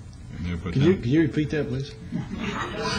The letter he submitted is fine to meet the condition. It doesn't need to be removed. No. All right, Councilman, if you understand what he just told you. Yes, I understand. Okay. Yes, I understand. Go for it. Mr. Arnold, is this something that would be suffice to you in the sense of, because I don't want to deny it necessarily, but at the same time, the withdrawal. Let me say this. I'll obviously defer to the board, but with Brian now putting that on the record, I think it's going to be pretty clear, I would assume. I prefer not to leave with a denial, and I was always under the impression that the council had the ability to amend a condition as they see fit. So, again, and they would have that if, in fact, they were agendaed to do that. Okay. Like I said, right now they're being asked to either remove it or leave it on. A lot has changed since this was originally submitted, so whatever makes the record the cleanest, I'm okay with, and we'll let you get on with your meeting. One thing I do want is to make sure that to ask you, you do have the signed letter from the engineer. Yes, it's been submitted to the clerk. Yes. So if that can go on the record, I'm sorry, on the file, Margot, so that when this comes back before the council. Let me clarify something real quickly. Okay. The procedure to obtain a final is to submit a professional report to the building department. They make a decision as to whether or not it is adequate. At that time, the structure is determined to have its final. That procedure was in place prior and is in place now. So that submitting the letter to the clerk is the first step. It has to be accepted by the building department as adequate, and then the final is issued. Okay. That's the process. So Very when it simple. comes back before us on review, this shouldn't be an issue, correct? That is certainly correct. Okay, just want to make sure we're on the same page. So if that's palatable to the council as well as Mr. Arnold. To withdraw, Right. then we'll move forward with the withdrawal, because I don't want to do a denial. Right. You're good. Yeah, we'll run with that, and we'll come back and see if... All right, so you're asking us to withdraw, correct? I am. All right. Thank you. Is that your motion, Councilman? Yes, that'll be my motion today. Thank you. Let's vote. Thank you. Post. Motion carries. Good luck. Thank you. All right, 130 is SDR 15747. The applicant owner, Twin Lakes Baptist Church, request for a site development plan review for a proposed 31,126 square foot church house of worship and a waiver of the perimeter landscaping requirements on 8.55 acres at the northwest corner of Rainbow Boulevard and West Cliff Drive. This is in Ward 1. The staff recommends denial. The Planning Commission recommends approval, subject to conditions. It's a public hearing which is now open. Yes, ma'am. Good afternoon, Mr. Mayor, ladies and gentlemen of the council. Hannah Ersfeld, 340 East Warm Springs Road. Ms. Ersfeld, is the mic on? Sorry? Is the mic on? Probably. That better? Good. Sorry. Yes. We've been up here before. Hannah Ersfeld, 340 East Warm Springs Road, Suite 1A, on behalf of the applicant Twin Lakes Church. This site development review stems out of an application to build a church, and the applicant right now is concerned about the conditions imposed by the Planning and Development and the Public Works Department. The applicant's concerns, Twin Lakes' concerns, arise from their belief that the conditions, as they are stated, require Twin Lakes to pay for and construct part of the Bonanza Trail project on private property. The conditions also rely on the city and the government's use of rights-of-way reserved to the government in a manner that the Twin Lakes didn't believe was intended. They've been attempting to work with the city on this unsuccessfully for some time, and certain of the conditions require the applicant to, it's worded in a very strange way, require Twin Lakes to coordinate with the city to apply for a right-of-way from the BLM, and that right-of-way must be issued and granted. The BLM is unclear as to what right-of-way could possibly be required by this, because their involvement would only be to the extent of funding for the Bonanza Trail.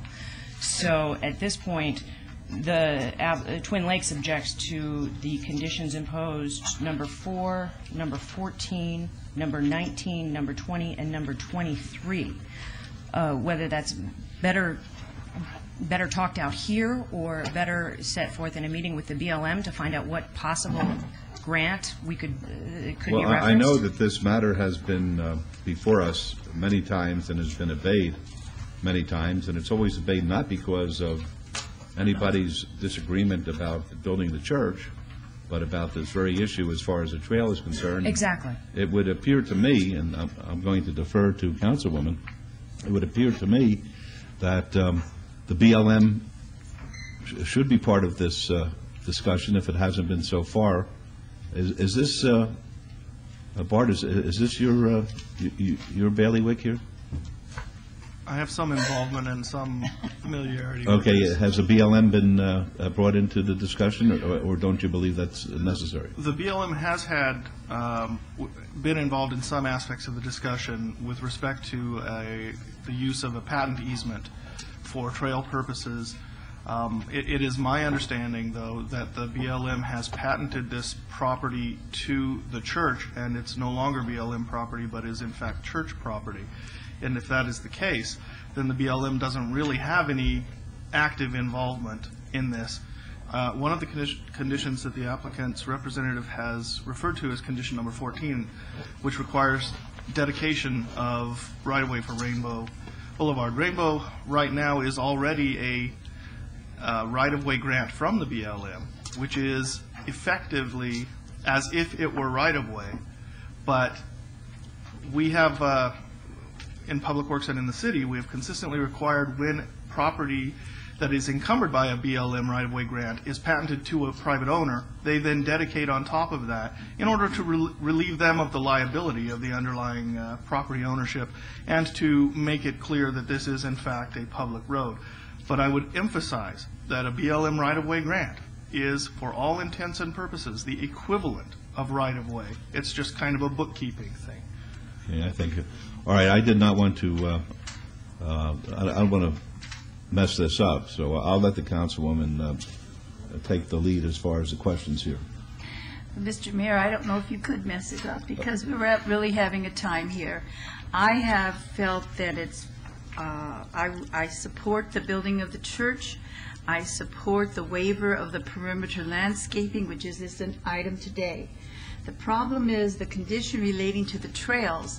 I do not feel comfortable in supporting eliminating it because it's part of the city's adopted trails element of the city's adopted master plan.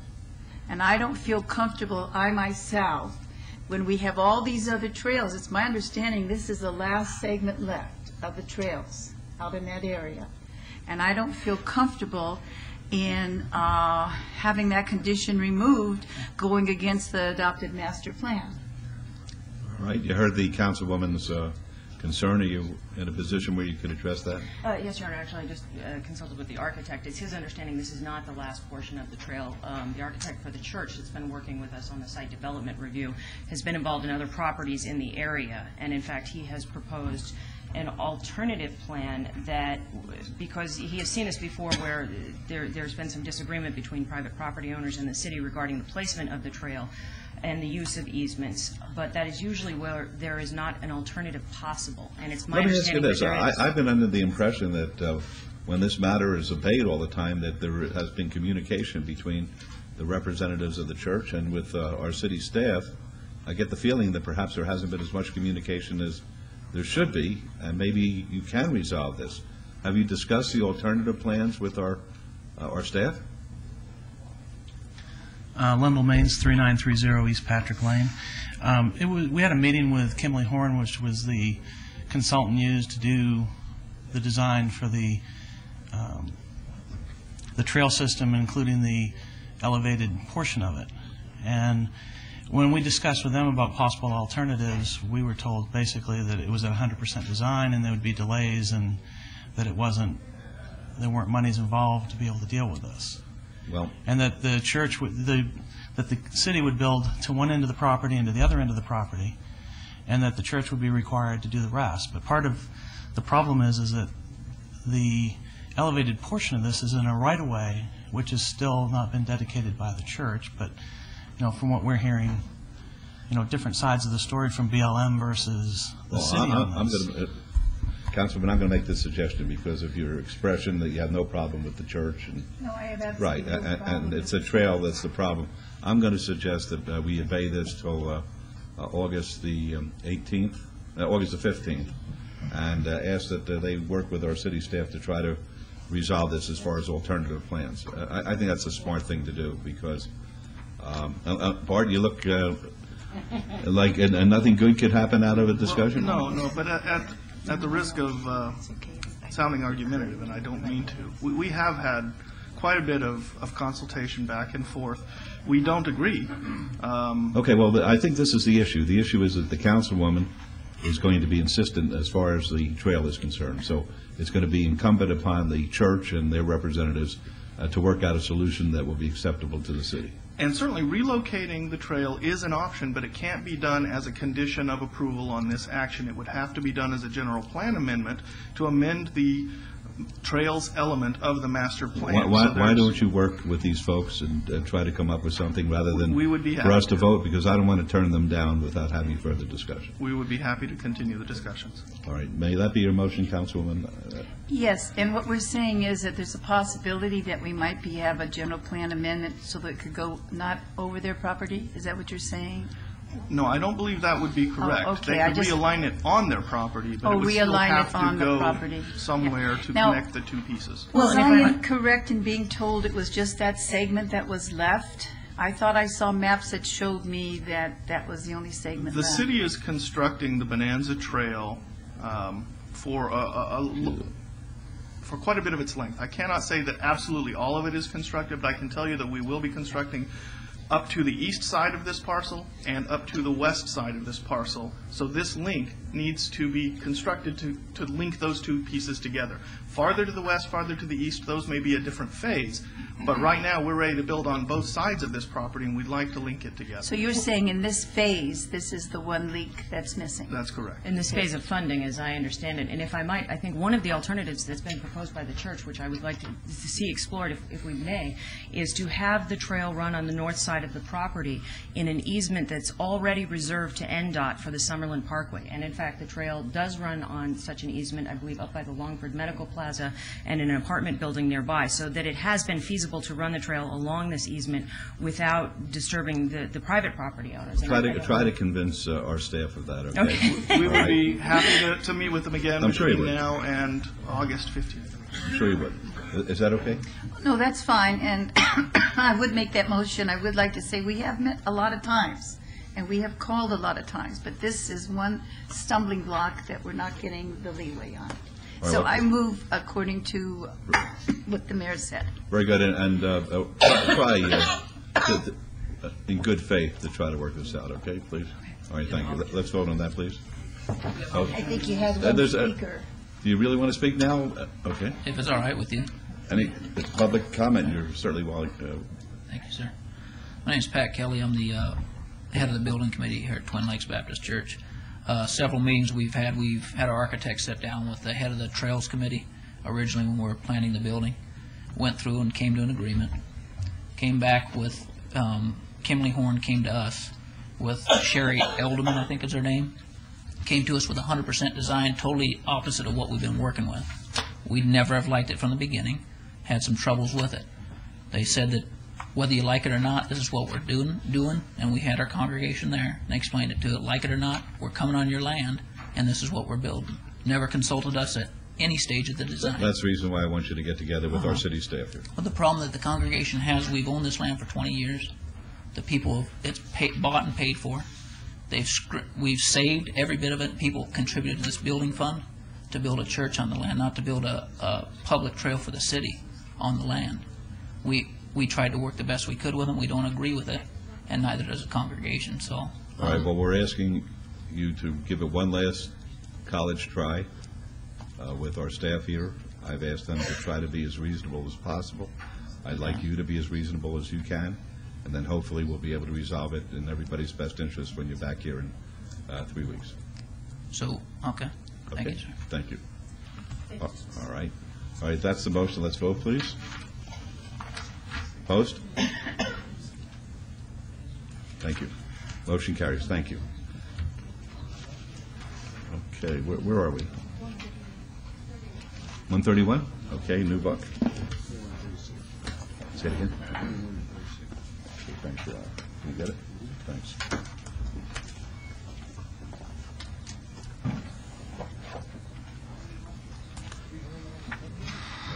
To 136. Okay. 131.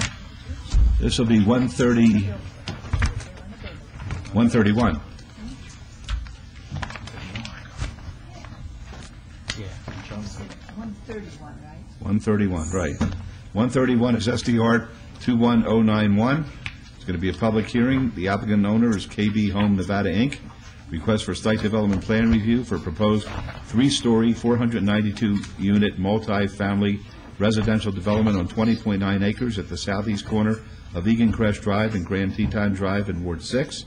The Planning Commission and staff both recommend approval, subject to conditions. It's a public hearing which is now open. Yes, sir.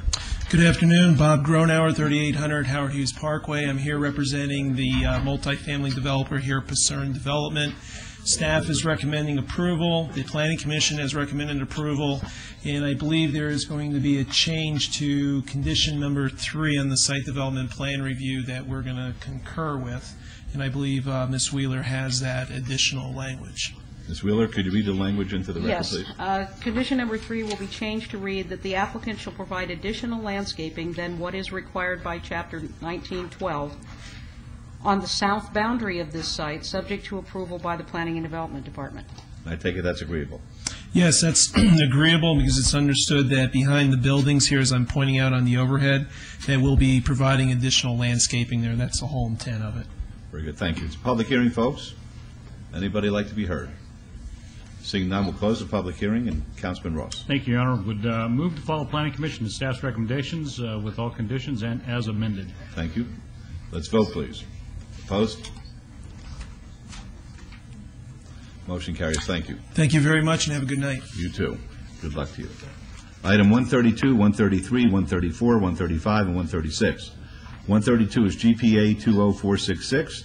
The applicant owner is AHP Nevada, Inc. Request to amend a portion of the Centennial Hills sector plan of the master plan from R, rural density residential, to M, medium density residential on 3.99 acres at 3450 North Buffalo Drive. The staff recommends denial. The Planning Commission recommends approval. And this is in Ward 4. 133 is ZON 2470.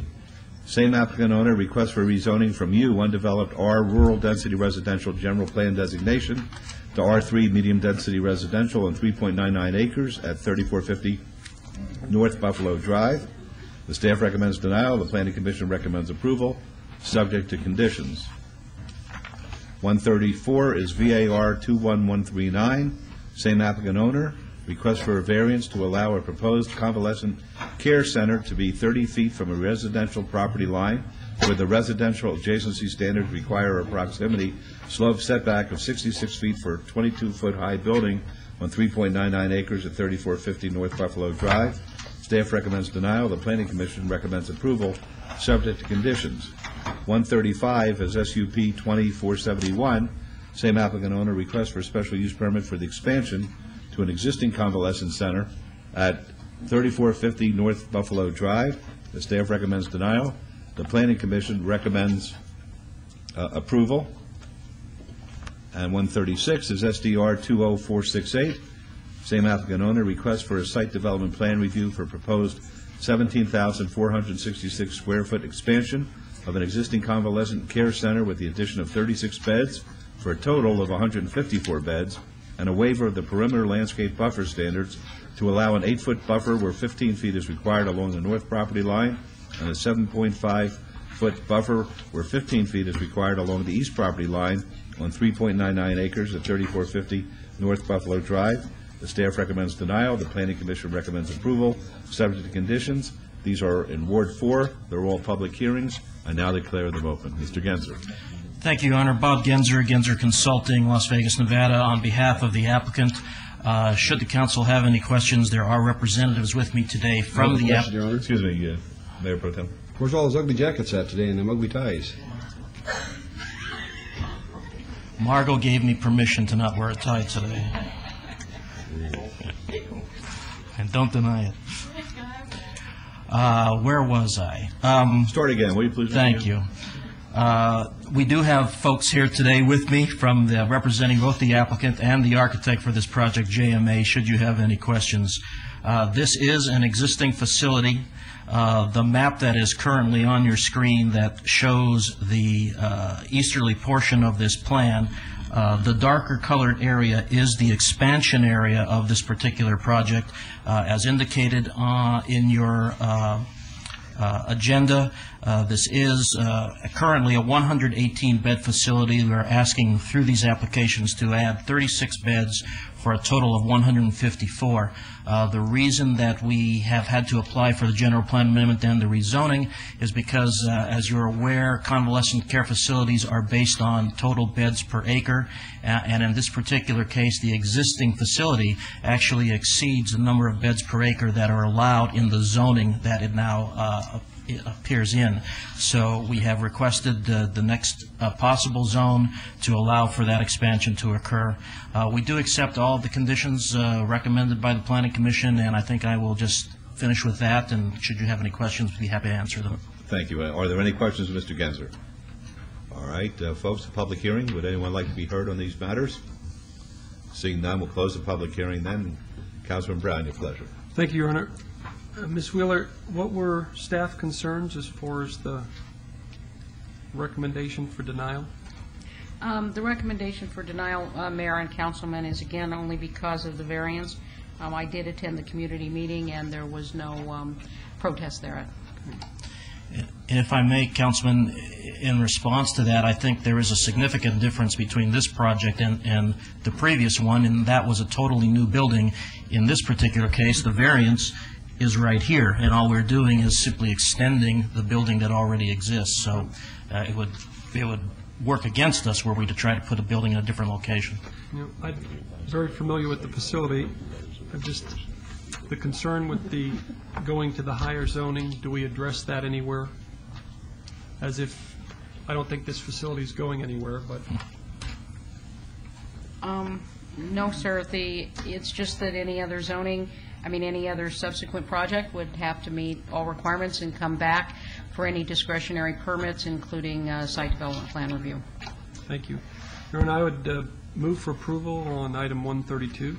All right. Conditions. Thank you. Let's vote on that, please. Opposed?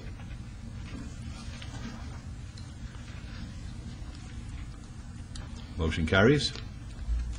133, move for approval, subject to staff conditions. If I may quickly, Mayor and Councilman, in this one, we would recommend removal of conditions 1 through 3. As amended. That's acceptable. All right, that's acceptable. Very good. Let's vote. Opposed? Motion carries. 134, move for approval, subject to staff conditions. Please vote. Opposed?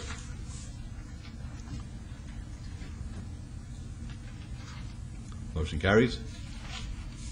135, move for approval, subject to staff conditions. Vote. Opposed, please.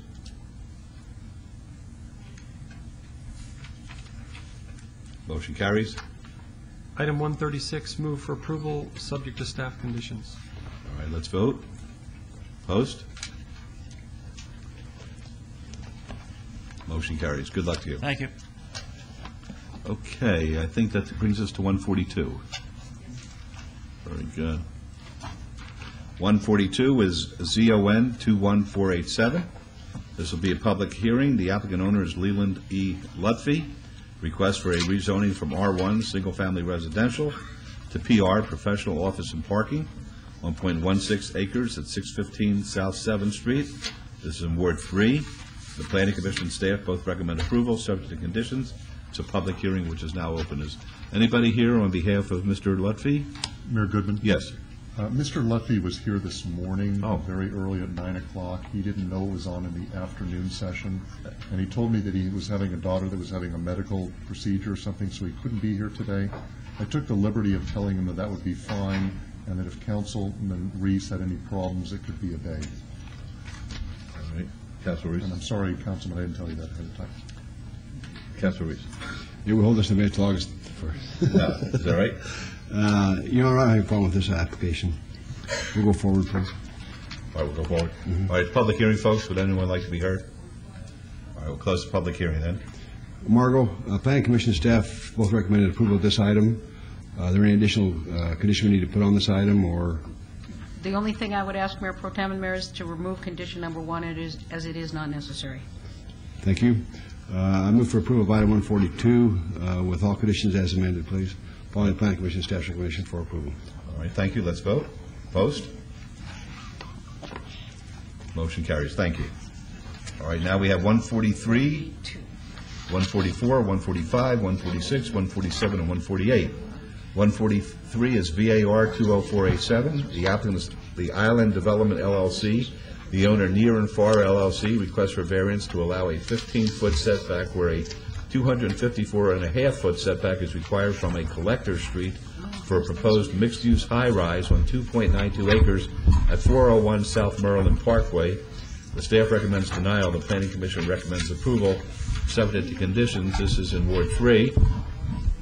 144 is VAR 20488. Same applicant, same owner.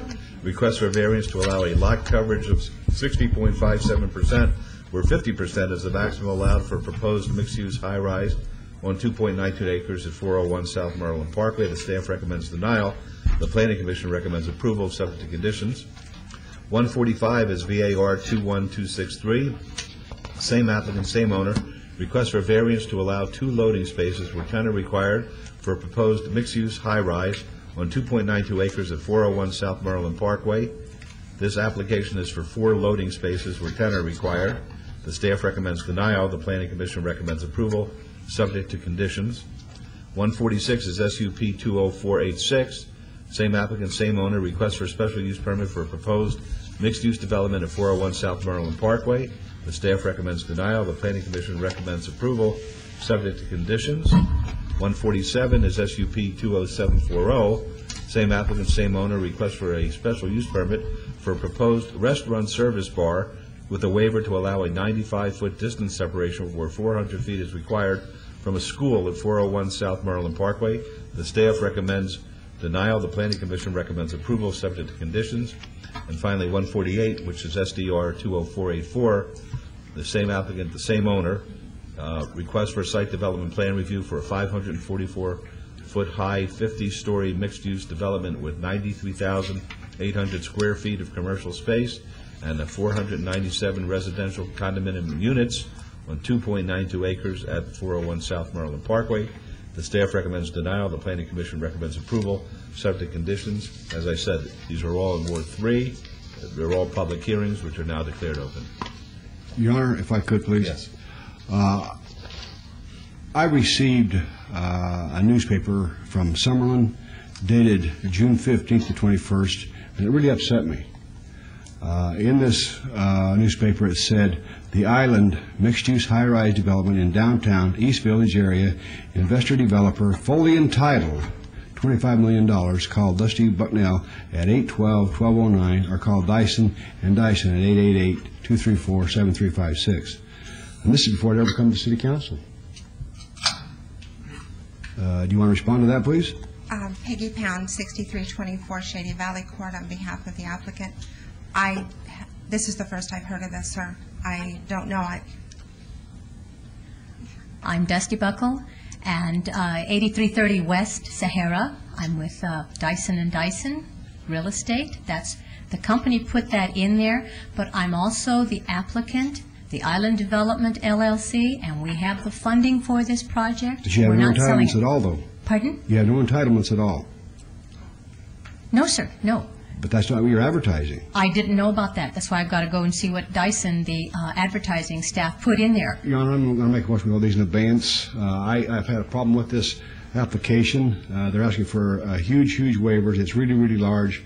And when stuff like this here happens, I want to make sure that the city's not liable for something, approving something that they're already out there advertising that has been entitled. No, I have approval letters with me right now, and we have sat with Mr. Approval letters from who?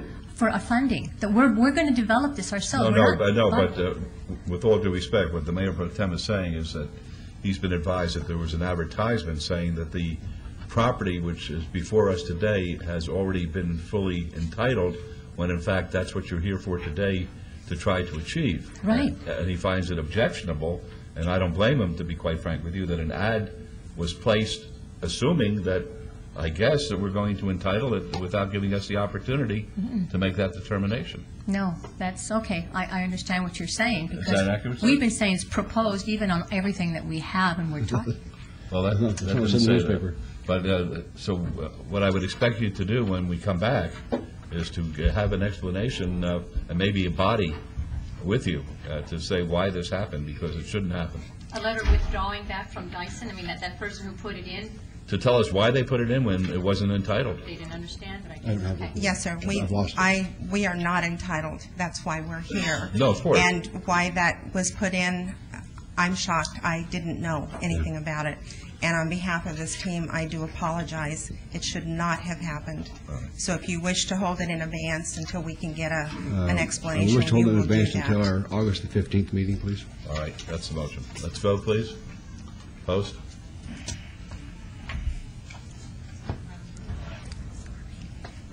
Motion carries. So you understand what the issue is, Mr. Brown? Yes, I do. Thank you. Okay. We're going to 149, correct?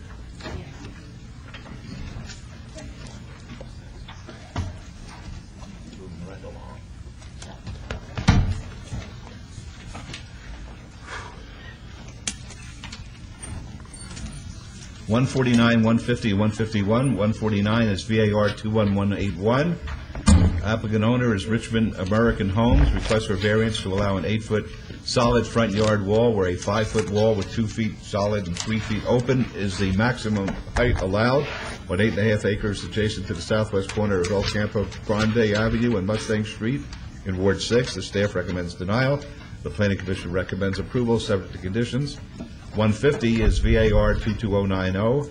Same applicant owner. Request for variance to allow a 9-foot rear yard setback where a 20-foot setback is required on 8.5 acres adjacent to the southwest corner of El Campo Grande Avenue and Mustang Street. The staff recommends denial. The Planning Commission recommends approval, subject to conditions. 151 is WVR 22088. Same applicant owner. Request for waiver to Title 18.12.250 to allow driveway access from the rear yard of a residential lot onto a primary or secondary thoroughfare on 8.5 acres adjacent to the southwest corner of El Campo Grande Avenue and Mustang Street.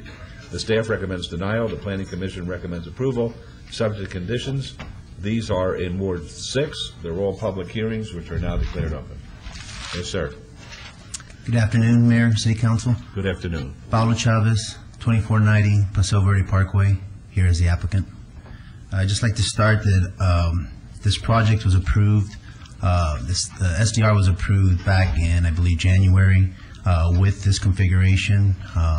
As we got through technical drainage study and started working on the improvement plan procedure to get them approved, this item was caught by the city engineers, and now we're here in front to request this, both variances and these waivers. All right, thank you, sir. Are there any questions of the gentleman? All right, folks, a public hearing, would anyone like to be heard? We'll close the public hearing then. Councilman Ross? Thank you, Your Honor. Mr. Chavez, you are absolutely wonderful to work with. I want to tell you that. Appreciate you coming to see me with these issues and these challenges, and working with Commissioner Dunham and the Planning Commission with these items as well. This has been somewhat complicated, as you've kind of inferred, but I don't think these are things we can overcome. This is affecting 2 lots on this project, and Director, you and I have already discussed my challenges with the way our code reads, but with that, I'll move on to approve Agenda Item 149, subject to all staff conditions.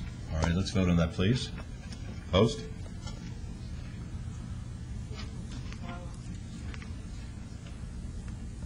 Motion carries. And on Agenda Item 150, we'd also to move to follow Planning Commission's recommendation for approval, subject to conditions. Okay, please vote. Post. Motion carries. And 151, please. And on 151, Your Honor, would also follow Planning Commission's recommendation for approval, subject to all conditions. Thank you. Let's vote. Opposed, please.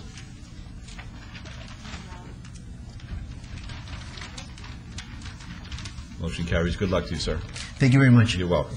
Now, as I understand it, 152 is stricken, but we will consider 153, which is the companion item. Is that accurate? Yes, sir. 152 is stricken as it is no longer necessary. Very good. Thank you. 153 is SUP 21646. The applicant owner is Juan Diego Zamora Aguilar. Request for a special use permit for an existing accessory structure, Class 1 at 175 Ronald Lane in Ward 3. Staff recommends denial. The Planning Commission recommends approval, subject to conditions. The public hearing, which is now open. Yes, gentlemen. My name is Juan Diego Zamora Aguilar. I live in the Ronald 175 Ronald Lane. That's where I was. My English is a little problem. This guy's in my property. All right, fine. What's your name? Christian Tavares. Very good. All right. Would you like to say anything before we open it up for a public hearing? No, it's fine. All right. Mayor Pro Tem, do you have any questions? I would just like to have Margot put on record what we have here, why we're here. Will you be able to interpret this so the gentleman understands what we're talking about? Very good. Number one, I want to understand that this is a single-family residential area. A single-family residential area.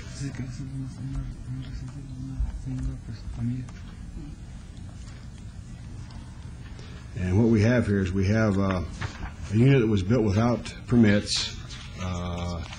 They've installed a kitchen, and for all practical purposes, what it is a second structure for rent. And we're not going to have that in Ward 3. Is that correct, Margot? If I may, Mayor and Mayor Pro Tem, the structure itself as a non-habitable structure does have a building permit, and that's why we struck the other item. But to take then the shell of the building and convert it with bedrooms and kitchen, that is why the matter is before you at this time, as they did so without building permits and without this special use permit. And just for their edification, if they had to come before me for a special use permit for this use at this location, I would have denied it. I've had many, many neighbors call me and email me on this item. They don't want this type of use in their neighborhood, and I don't blame them. So, it's a public hearing. Okay, it's a public hearing. Anybody like to be heard on this? All right, seeing none, we'll close the public hearing. Did you want to respond at all?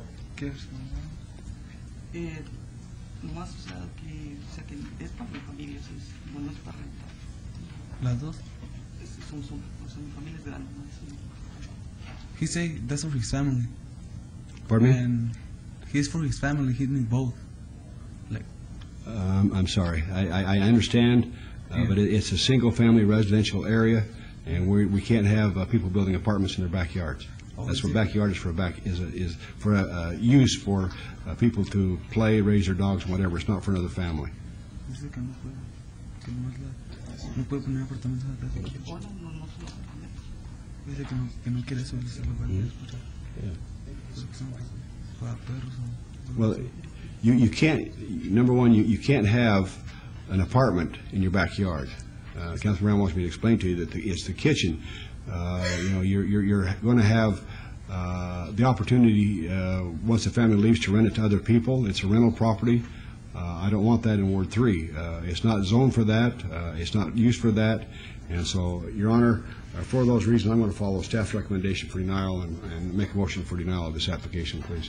All right. And if I may, just to clarify, while we have the applicant here, and as I understand the Mayor Pro Tem's wishes, that with this denial, the applicant will be required to convert that structure back to a garage structure. Yes. And I want to make sure that that's on the record and that they understand, so that we're clear moving forward with enforcement. That's fine. That's fine. So basically, he's going to be required to take the kitchen out. Yes. Could you tell him that, please? Now, if I may, it has to go back to being a garage use. That is the only thing that was permitted, was the construction of a garage. It's not just the kitchen that is non-permitted. All right, do you understand that? Yeah. Does he? Councilman Brown would like to know why we struck 152 then. Because the structure, the four walls and the roof were permitted. So the height was permitted. What was not permitted was the interior remodel of the garage structure. And when you use permitted, are you using it as a word of art? No, That sir. it had Building- permits? Building permits and zoning permits, which would have required this action to be approved. And you say that it was permitted for As a 152? garage. Right. It received building permits as a garage. So we got permits for the garage? Yes. But did not get permits for an apartment? The conversion, yes, sir. I see. All right. Any other questions or concerns? No, but I think it's important that they understand. Yeah, I do too. Very good. All right, let's vote, please. Opposed? Motion carries. Thank you. All right, thank you, gentlemen. Okay, thank you. 154 and 155. 154 is VAR 21687. The applicant owner is Hillbilly Acres LLC. Request for variance to allow a 17-foot front yard setback where 20 feet is required, a 16-foot rear yard setback where 20 feet is required, and a residential adjacency setback of 6 feet where 76 feet is required on 1.69 acres adjacent to the west side of Panaflo Street, approximately 100 feet south of Harris Avenue. It's in Ward 3. The staff recommends denial. The Planning Commission recommends approval subject to conditions. 155 is SDR 21688. Same applicant owner, request for a major amendment to an approved site development plan review for a proposed 36-unit multifamily residential development on 1.69 acres adjacent to the west side of Panaflo Street, approximately 100 feet south of Harris Avenue. Ward 3, staff recommends denial. The Planning Commission recommends approval, subject to conditions. These are both public hearings, which are now declared open. Yes, sir. Good afternoon. Sheldon Colin for the applicant, 180 Cassia Way. This project was in front of you and was approved last November. The original design was based on the assessor's parcel map. When we did an official survey, it became clear that the center parcel, which isn't part of this project, was 8 feet off. We redesigned the site. We're not asking for any additional setbacks, any additional waivers. Everything as stood originally back then is what we're asking for now, and we would like a second approval. Staff still recommending denial. Yeah. All right. All right. Are there any questions? Folks? Could I, Mr. Mayor? Sir. Could I just ask you, could you explain to me, you want 6 feet where 76 feet was before, is the There's the required? residential adjacency is what we were protruding into from before and now. Is it because of the error that you No. have to, no? No, it was the same before. It was the same before? It was adjacent properties, because right now we're RE next to us as opposed to R3. I see. This area down here, Councilwoman, is in transition. We've got another senior facility going in that's going to be 5 stories. We have some older homes in this neighborhood that they're trying to develop their land, and this is next to an apartment, it's next to a house, but I'm sure that the owner of the property will be coming in for development also. Okay. All right. Public hearing, folks. Anyone want to be heard? Seeing none, we'll close the public hearing. For the record, we know why staff recommends denial. I feel like this is going to be a good addition to the neighborhood. I look forward to it being built. I will make a motion to approve item 154, following Planning Commission's recommendation. Well, let's vote, please. Opposed? Motion carries. And on the site development review, Your Honor, I make a motion for approval, following Planning Commission, and all with all conditions. All right, please vote. Opposed? Motion carries. Good luck to you. Thank you. I'm going to turn over 156. I'll be right back. Okay. Item 156 is a required one-year review. 22256, public hearing, applicant Empower Christine L. Williams, owner Irvington Properties LLC, request for a required one-year review of an approved special use permit which allowed a massage establishment and a waiver of the 200-foot distance separation requirement from the residential use at 1215 South Las Vegas Boulevard. And for the council's benefit, this is in the Aruba Hotel. Again, staff's recommending denial on this review. Mr. Dustoff is present. We'll declare the public hearing open. Yes, sir. Yes, good evening. Thank you very much, Mayor Pro Tem, fellow council, Matthew Dushoff, 3320 West Sahara. I am actually excited to be here today. I spoke with Councilman Reese earlier this week regarding my client, Kristen Williams, and Empower. This has been, when we came here last year, we said, wow, what an exciting time. What we can do is provide a spa amenity in a hotel where really spa amenities haven't been offered before. We can offer something that the big hotels offer in a smaller hotel. And that's exactly what has happened over at the Aruba. The Aruba, in the package I sent you, has given a letter saying how wonderful this has been with them and their patrons, and how lucky they are to have Kristen Williams and to have Empower there. It is absolutely exciting and a way to go, and it's something that an amenity that these hotels can now start to have. That the hotels like the Mandalay Bays and so forth, people that can't afford to stay at those hotels can now stay at the Aruba and have this amenity. I understand from talking with Mayor Pro Tem Reese that staff had some issues. And I think, if Mayor Pro Tem Reese, did you get my letter as of yesterday? Yes, I did. Okay. Where I sent, and I can understand where staff had a problem, is that there was a menu out that was given out that says that there were pool massages or treatments that could be given out at the pool area, which we know was not allowed. And I can tell Kristen Williams is here to tell you that has never been done. There are the new menus, which I believe I gave you the new menu, that they have never done any treatments out by the pool. She's never done any treatments out by the pool, nor, again, in any in-room service. But the treatments, as you can see in the rooms, there are 3 rooms. Staff said that there were only going to be 2 rooms, but you know what? Mr. Dustoff, if I can cut you off, we don't need to go into all that. I have had people go out there and received a massage. They say it's a nice place, it's clean, and I don't have any problem with it. Okay. So we'll just cut the chase. If I can have, Ms. Williams would like to address, if it's possible. Please. Yeah. Okay. Mr. Dushoff. I know. Wait, Mr. Dushoff. I know. Did you hear what the Mayor Pro Tem said? I know. I'm going to talk with her right now. Please. If I may, I'm going to ask a question to further things along, that if the condition that's proposed is an additional 1-year review, if you wish to not have that, then that would be to delete condition number 2. Okay. I'm sorry, can you repeat that? No, don't even think about it. I know. I understand, and I advise my client. A 1-year review. No, although there does not have to be, is what our planning director said. So I think you're so far ahead. If you want to talk, I'm not going to say you can't talk, but don't talk. Public hearing. Do you really want to speak? Well, I just, I'm... We need your name and address, please. I'm sorry, my name is Kristen Williams. I'm the owner of Empower, which is located at 1215 Las Vegas Boulevard South. I've been an independent massage therapist for a very long time. And I've been building corporate accounts and home spa accounts for over 3 years. And I just want to have the ability to dispatch therapists, especially for my corporate chair side of the business. I'm only one person. I can only do so much. Dispatch to where? For my corporate accounts, because I provide corporate chair massage. So I need the ability to dispatch therapists for that. Otherwise, my income is maxed. Into the rooms and not on the... No, you know what? You don't even have to bother with the in-room massage.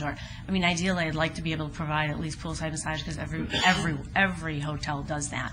I've worked at hotels. I provide poolside massage or poolside treatments before, so it's not a big deal. But that isn't mandatory for me at the Aruba. I need the ability to dispatch therapists for corporate chair. And that's what I'm asking. What do you mean by that? I, as an independent massage therapist, I have corporate accounts that I independently provide massage for. If I can try to, let's see, snatch defeat out of the jaws of victory. Please, Okay. Please, I beg you. Okay. We have nothing further. Thank you very much. Well, I want this cleared up, though. I'm concerned. No, it has nothing to do with, and I'm telling her that, it has nothing to do with really the Empower. It doesn't. It has nothing to do with It has her the separate salary. corporate stuff, and I said, this has nothing to do with the Aruba Hotel, and everything's going to be the same as we discussed. It has nothing to do with anything at the Aruba. She was talking about a separate issue that is not related to what we're talking about here, and that's why I had to stop her. And Well, no, I was enjoying talking to her, I guess. No. Public hearing, sir. It's a public hearing if anybody would like to be heard. Sorry about that. Mayor Pro Tem, Mayor Yeah, Pro Tem, yeah. I'm sorry, but I'm not sure if we were the Aruba versus the corporate account. They have nothing to do with one another. We're here on the Aruba, and she wanted to bring up something that I really have is separate not before us. licenses. Oh, okay. That's okay. my understanding. Okay. So that's what I would go. Thank you. We're still going to perform the services like we have. Absolutely, just like we have before. We got the main. And nothing else. That is correct. Okay. At the Aruba. At the Aruba. Nothing to do with corporate. Okay. That's a separate issue. All right. Did you want to be heard? I missed all the excitement earlier. Tom McGowan, Las Vegas resident. What and where is the Aruba? It's a hotel on the Strip at 1215. The Strip? South of Sahara or what? It's on Las Vegas Boulevard. Oh, no, the Las Vegas Boulevard. I thought the Strip started Sahara. It does. Yes, they changed it. Or maybe they will change it. It says here staff recommends denial. What was the reason? Margot? As the applicant addressed, there was a question with regard to the menu, as he called it, for the poolside service, and there were some property maintenance issues. Therefore, staff's recommendation for denial. Well, it doesn't sound that compelling to me just yet. Unless they maybe the table was slippery by the pool, I don't know. What were the malfunctions or the defects? What was wrong with it? All right. Okay, that's it. In that case, I recommend approval. Okay, thank you then very much. They have to act on my motion. Better to make a motion. You know, it's 20 of 5, and we got a lot of people who are waiting here to be handled in a reasonable manner by this council. So I'd like to move it along. Mayor Pro Tem. Thank you, Your Honor. On item 156, I'll make a motion for approval with deletion of item condition number 2, please. All right, let's vote, please. Post. Thank you very much. Motion carries. 157 is RQR 22348. The applicant is Charleston Festival. The owner is Walmart Stores, Inc. Request for a required one-year review of an approved review of condition to allow delivery hours between 5:30 a.m. and 10 p.m., where the hours were restricted to 8 a.m. to 8 p.m. for an approved 94,978 square foot retail center on 9.74 acres adjacent to the north side of Charleston Avenue, approximately 375 feet east of Torrey Pines Drive. It's in Ward 1. The staff recommends approval, subject to conditions. It's a public hearing, which is now open. Mr. Arnold. Good evening, afternoon. Ryan Arnold, 3225 South Rainbow, here representing the applicant, Walmart Stores. We also have Ted Kruger, who is the developer of the site, if there's any questions for him. Basically, as indicated by the mayor, we are here to for a one-year review of our hours from 8:30 to 10. It's my understanding that we've had no complaints, and according to our store manager, he's received no complaints as well. So based on that, we appreciate staff recommendation for approval and would like to ask for the same. All right. Any questions of Mr. Arnold? Folks, public hearing, if you'd like to be heard. Seeing none, we'll close the public hearing. Councilwoman Tarkanian. I would move for approval. We have had no complaints either, but please keep us with no complaints. We're Move definitely for going to do approval. our best. Right, because we could always bring you back if we get complaints. I'm not going anywhere. Very good. All right, let's vote, please. Opposed? Motion carries. Thank you. Thank you. Item 158 is RQR 21567. The applicant is Reagan Outdoor Advertising. The owner is Highland Industrial Park Partnership.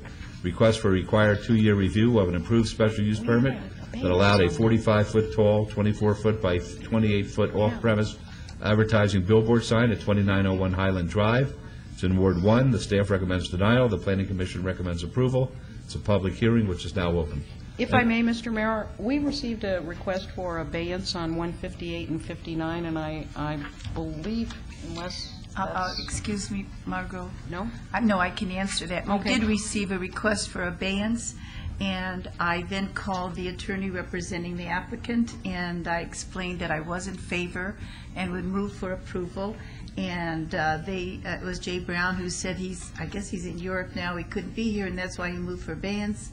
But I thought we should get as many of these done as we could, and he felt that he would consult, and he did with the applicant, and they would like to move ahead. But that's what happened. So there was no public announcement that this was going to be abated? Fair enough. All right, then we can consider it. It's a public hearing, folks. Would anyone like to be heard? Seeing none, we'll close the public hearing. Councilwoman? Move for approval for a 3-year review. All right, that's the motion. Let's vote, Mayor, please. if I could, before you vote, just to let you know, you have your abstention on Mr. No, Brown's. I severed my business interest with okay. him. It's completely severed at this point in time, and on a very friendly basis, and I don't owe him any money, he owes me no money, so there's no lasting relationship. Very good. And if I may then, with the councilwoman's motion, that would be a change to condition number 1 to change 5 to 3. Yes, please. All right, let's vote, please. Post? This is easy as Dollar Tree, man.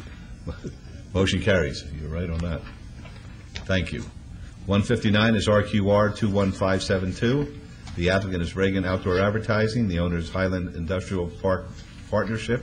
Request for required 2-year review of an approved special use permit that allowed a 45-foot tall, 24-foot by 28-foot off-premise advertising billboard sign at 2901 Highland Drive. It's in Ward 1. The staff recommends denial. The Planning Commission recommends approval, subject to conditions. It's a public hearing which is now open, and I assume the same representations apply? Yes, it does, Mr. Mayor. Very good. Then we'll have a public hearing. Would anyone like to be heard? Seeing none, we'll close the public hearing. Councilwoman? I'll move for approval with a change from the 5-year review to 3 years. That'll be in condition number 1. Very good. Thank you. Let's vote. Post? Motion carries. Thank you. And Mayor, if the record could reflect your disclosure on that item also. Yes. Thank you. Yeah, I don't think I have to disclose it anymore because it's a done deal. Okay, thank you. But thank you very much.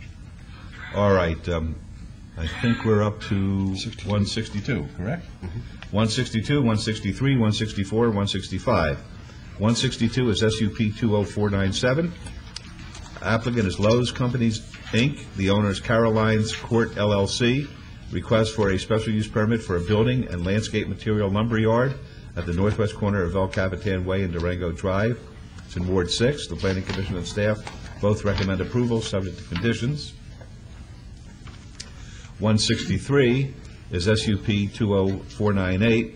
Same applicant, same owner. Request for a special use permit for an outdoor storage accessory at the northwest corner of El Capitan Way and Durango Drive. The Planning Commission and staff recommend approval, subject to conditions. 164 is SUP 20499. Same applicant, same owner. Request for special use permit for a restaurant with drive-through at the northwest corner of El Capitan Way and Durango Drive. Planning Commission and staff recommend approval. And 165 is SDR 20496. The applicant owner is Caroline's Court, LLC.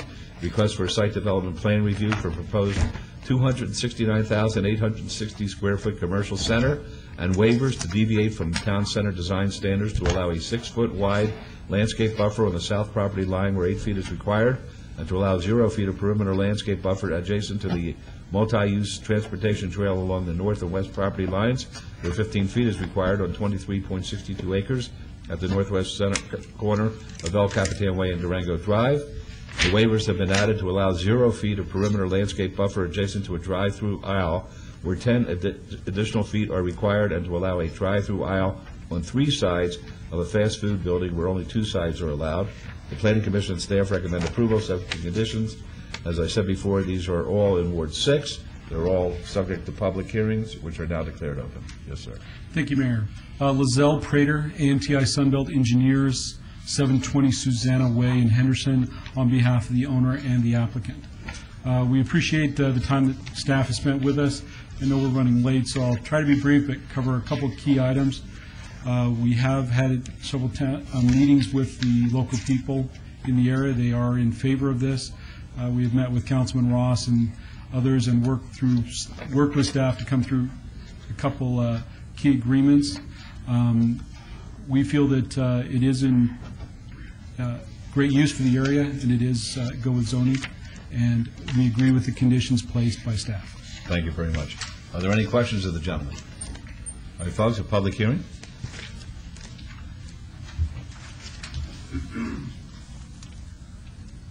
Tom McGowan, Las Vegas resident. It appears to be a very expansive piece of property.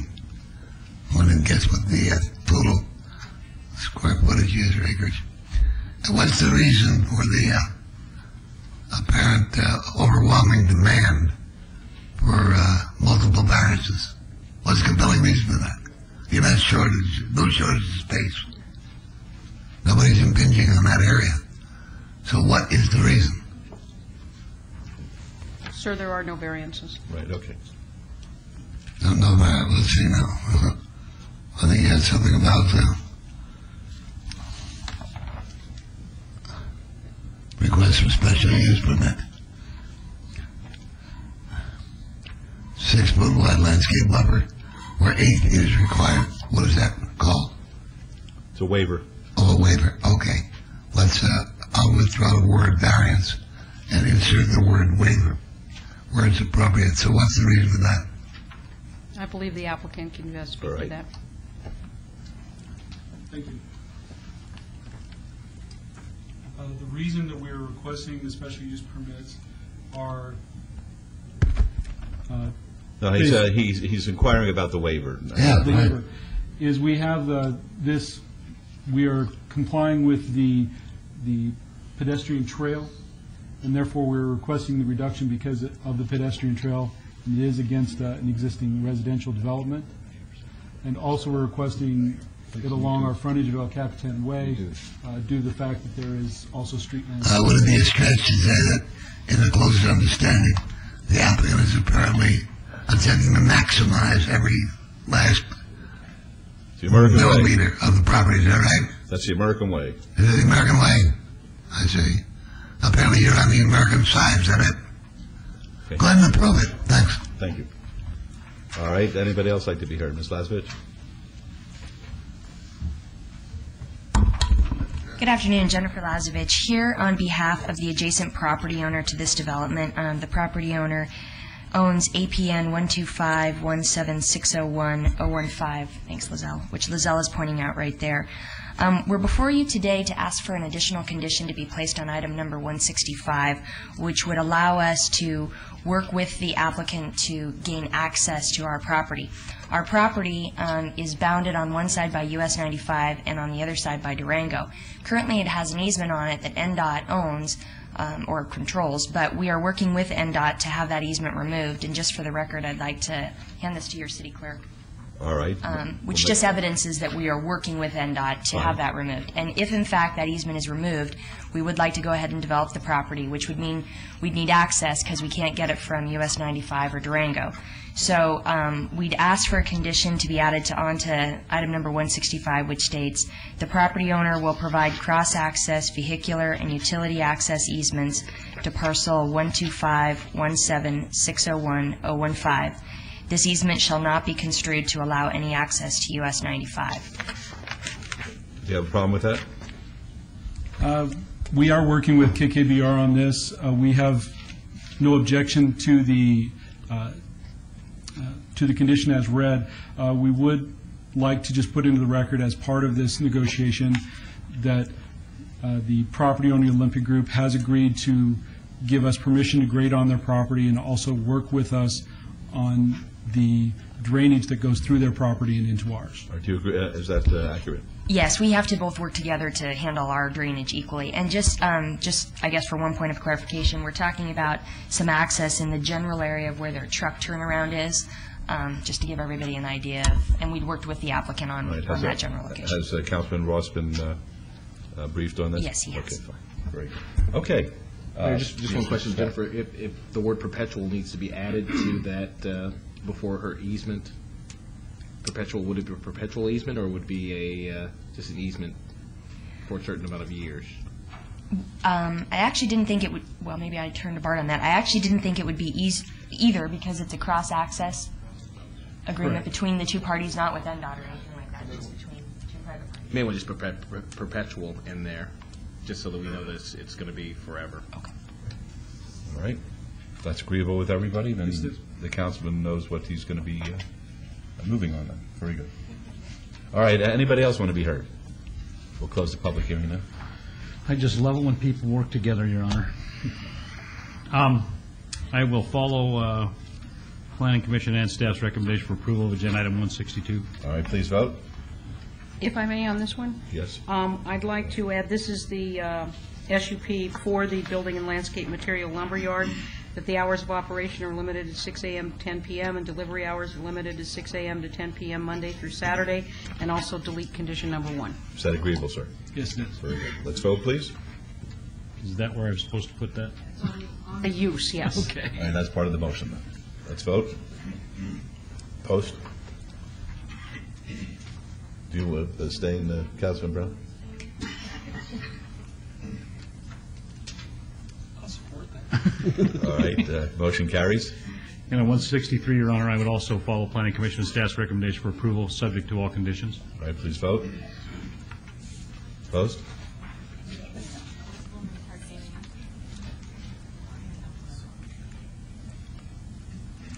Motion carries. And on agenda item 164, Your Honor, would follow Planning Commission staff's recommendation for approval. Let's vote, please. With all conditions. Thank you. Post.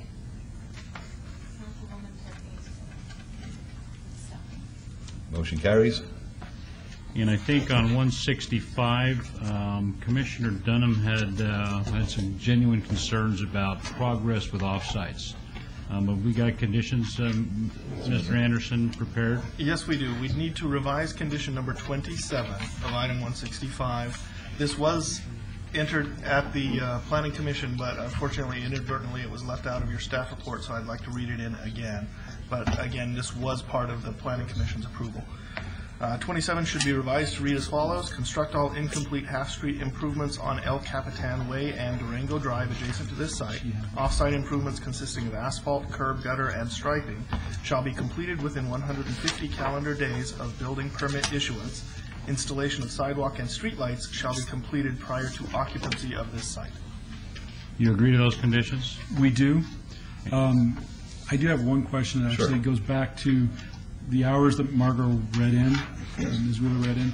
Was that Monday through Sunday or limited no delivery on Sunday? No delivery on Sunday. Monday through Saturday. Those neighbors do not want delivery trucks on Sundays. And if that's going to be a deal breaker, we need to obey this.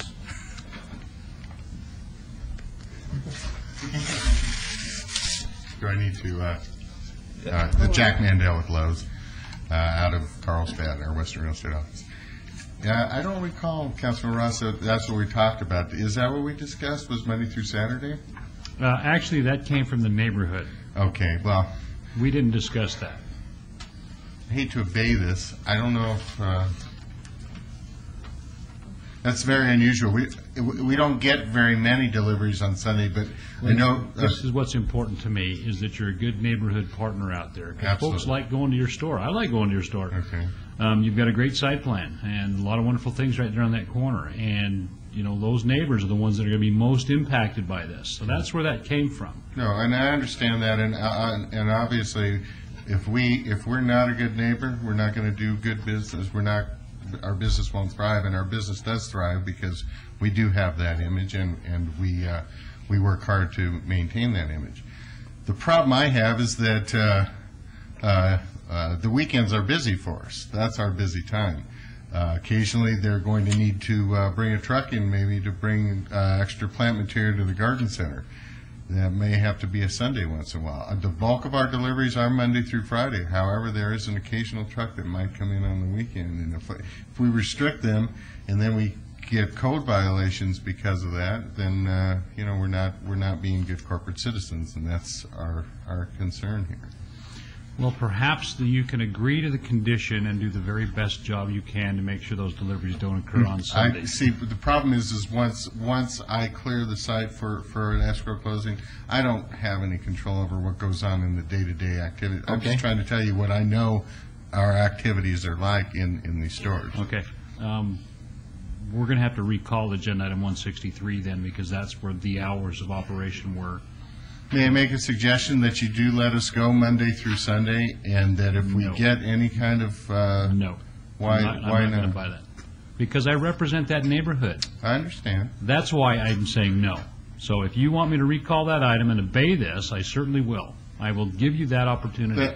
May I, just out of curiosity, what is the difference on Monday through Saturday? With all due respect, sir, the councilman has given his position, and he's saying either one of two things. Either we'll obey it, recall it and obey it, or we'll go forward.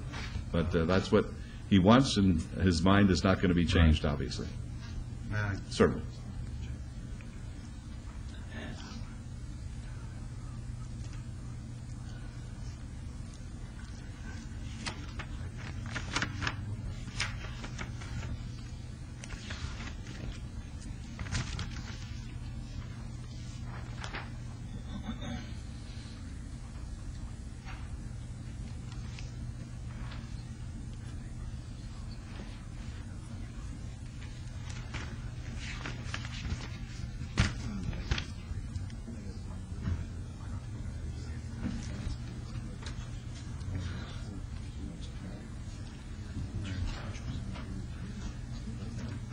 Gentlemen, you want us, and I mean this respectfully, would you like us to trail this so you have a chance to talk? What is the impact of an abeyance at this point? The impact is that we would probably set it over till second week in August. The second week in August, or second. You're going to hold all of them or just one item? The one item, 8/1 till Could we August 1st. come back in 2 weeks? Yes, August 1st. I'm sorry, I think we do need to do that. All right. And no disrespect to you, I didn't No. mean to argue, I just hadn't No heard problem. this, and No. I've never had. No problem. I've never had. And through the mayor to you, sir, I am not taking any disrespect, but this is definitely a concern of that neighborhood. And again, they're the ones that are going to be dealing with this. Sure. And I'm the one that's going to get the phone calls. No, I understand. This is the first time I've had this happen on any of my projects, and so I probably need to Well, I tell you run it what, up the flagpole. we can approve the other items, we can recall agenda item, is it 162, Director? 163, I think. My concern is, sir, is that they are a group and they all go together, and so if you hold the SUP but you approve the site plan, then we do have a problem. And so it would frankly be best if you just obey 162 through 165 and hear the items together. Well, maybe we can clear this up real quick. Why don't you guys agree to this today? Okay? See how this is going to function for you. You can always file for a review of condition on agenda item 162, because that's the condition in agenda item 162. So you guys can move on. We can get these approved. We don't have to call it back. Sure. Do what you could do corporate-wise on your end with the no deliveries on Sunday type thing. And if it's a challenge, we can look at a review of condition down the road. How does that sound? That's acceptable. Then with that. Would it be palatable maybe to allow Sunday deliveries with maybe less hours, or you're saying none at all? Well, we'll work it out. Okay? Let's just move on and get these things approved, and then you guys can have a review of the conditions later if this isn't going to work for you, okay? That works. Where did I leave off? I think we're up to 165. 165, okay. Thank you very much. No, thank you. And Bart, did we get everything in there we needed to? Yes, sir. Director? I need one thing. We need to amend condition number 3 to add an elevation date of July 10th, 07, and condition number 4 with the same addition. And also the easement that Ms. Lazarevich talked about. Is that agreeable, Councilman? Absolutely. Very good. All right, And that's important, Ms. Lazarevich, and I'm glad you brought that up. So, and the applicant is in agreement with that as well, so. Very good. All right, thank you, sir. I thought there were some concerns on hours of operation on a couple of the buildings closest to Those are all in the conditions Those are all in already, the sir, number conditions and already been 21. addressed. With that, Your Honor, would move to approve Agenda Item 165, subject to all conditions and as amended. Very good, including Ms. Lazarus. Okay, let's vote. Opposed? Motion carries. Thank you. Thank you very much. Good luck to you. 166 is SUP 21037. The applicant is West Care, Nevada. The owner is Rancho Alexander Business Park. Request for special use permit for a public or private school, secondary on 11.08 acres at 4075 North Rancho Drive. It's in Ward 6. The Planning Commission and staff recommend approval, subject to conditions. It's a public hearing, which is now declared open. Good afternoon, Mr. Mayor, Council. John Moran Jr., 630 South 4th Street, Moran Law Firm. With me are representatives. I'll allow them to introduce themselves from West Care, and we would respectfully ask you to follow the staff recommendation and the Planning Commission unanimous vote of approval. Michael Lavin, West Care, 8201 Adler Circle. Wayne Stock, I'll be serving as the Executive Director for West Care Charter School, 6583 Peachtree Lane. As a matter of interest, what kind of school is it going to be? Allow Mr. Tanaka to address that. This addresses the needs of many of the dropouts throughout the district. Many of the children have vast need to have a smaller environment. This will be a 20-to-1 classroom ratio. We'll have retired teachers, some on full-time, some on part-time, but all licensed in the core subject areas. This is a credit retrieval system in place.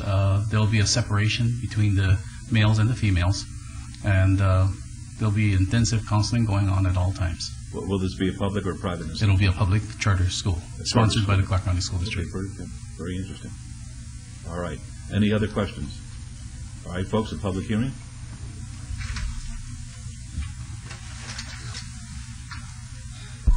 Tom McGowan, Las Vegas resident. You may have anticipated my first page of comment on this. What is it, public or private?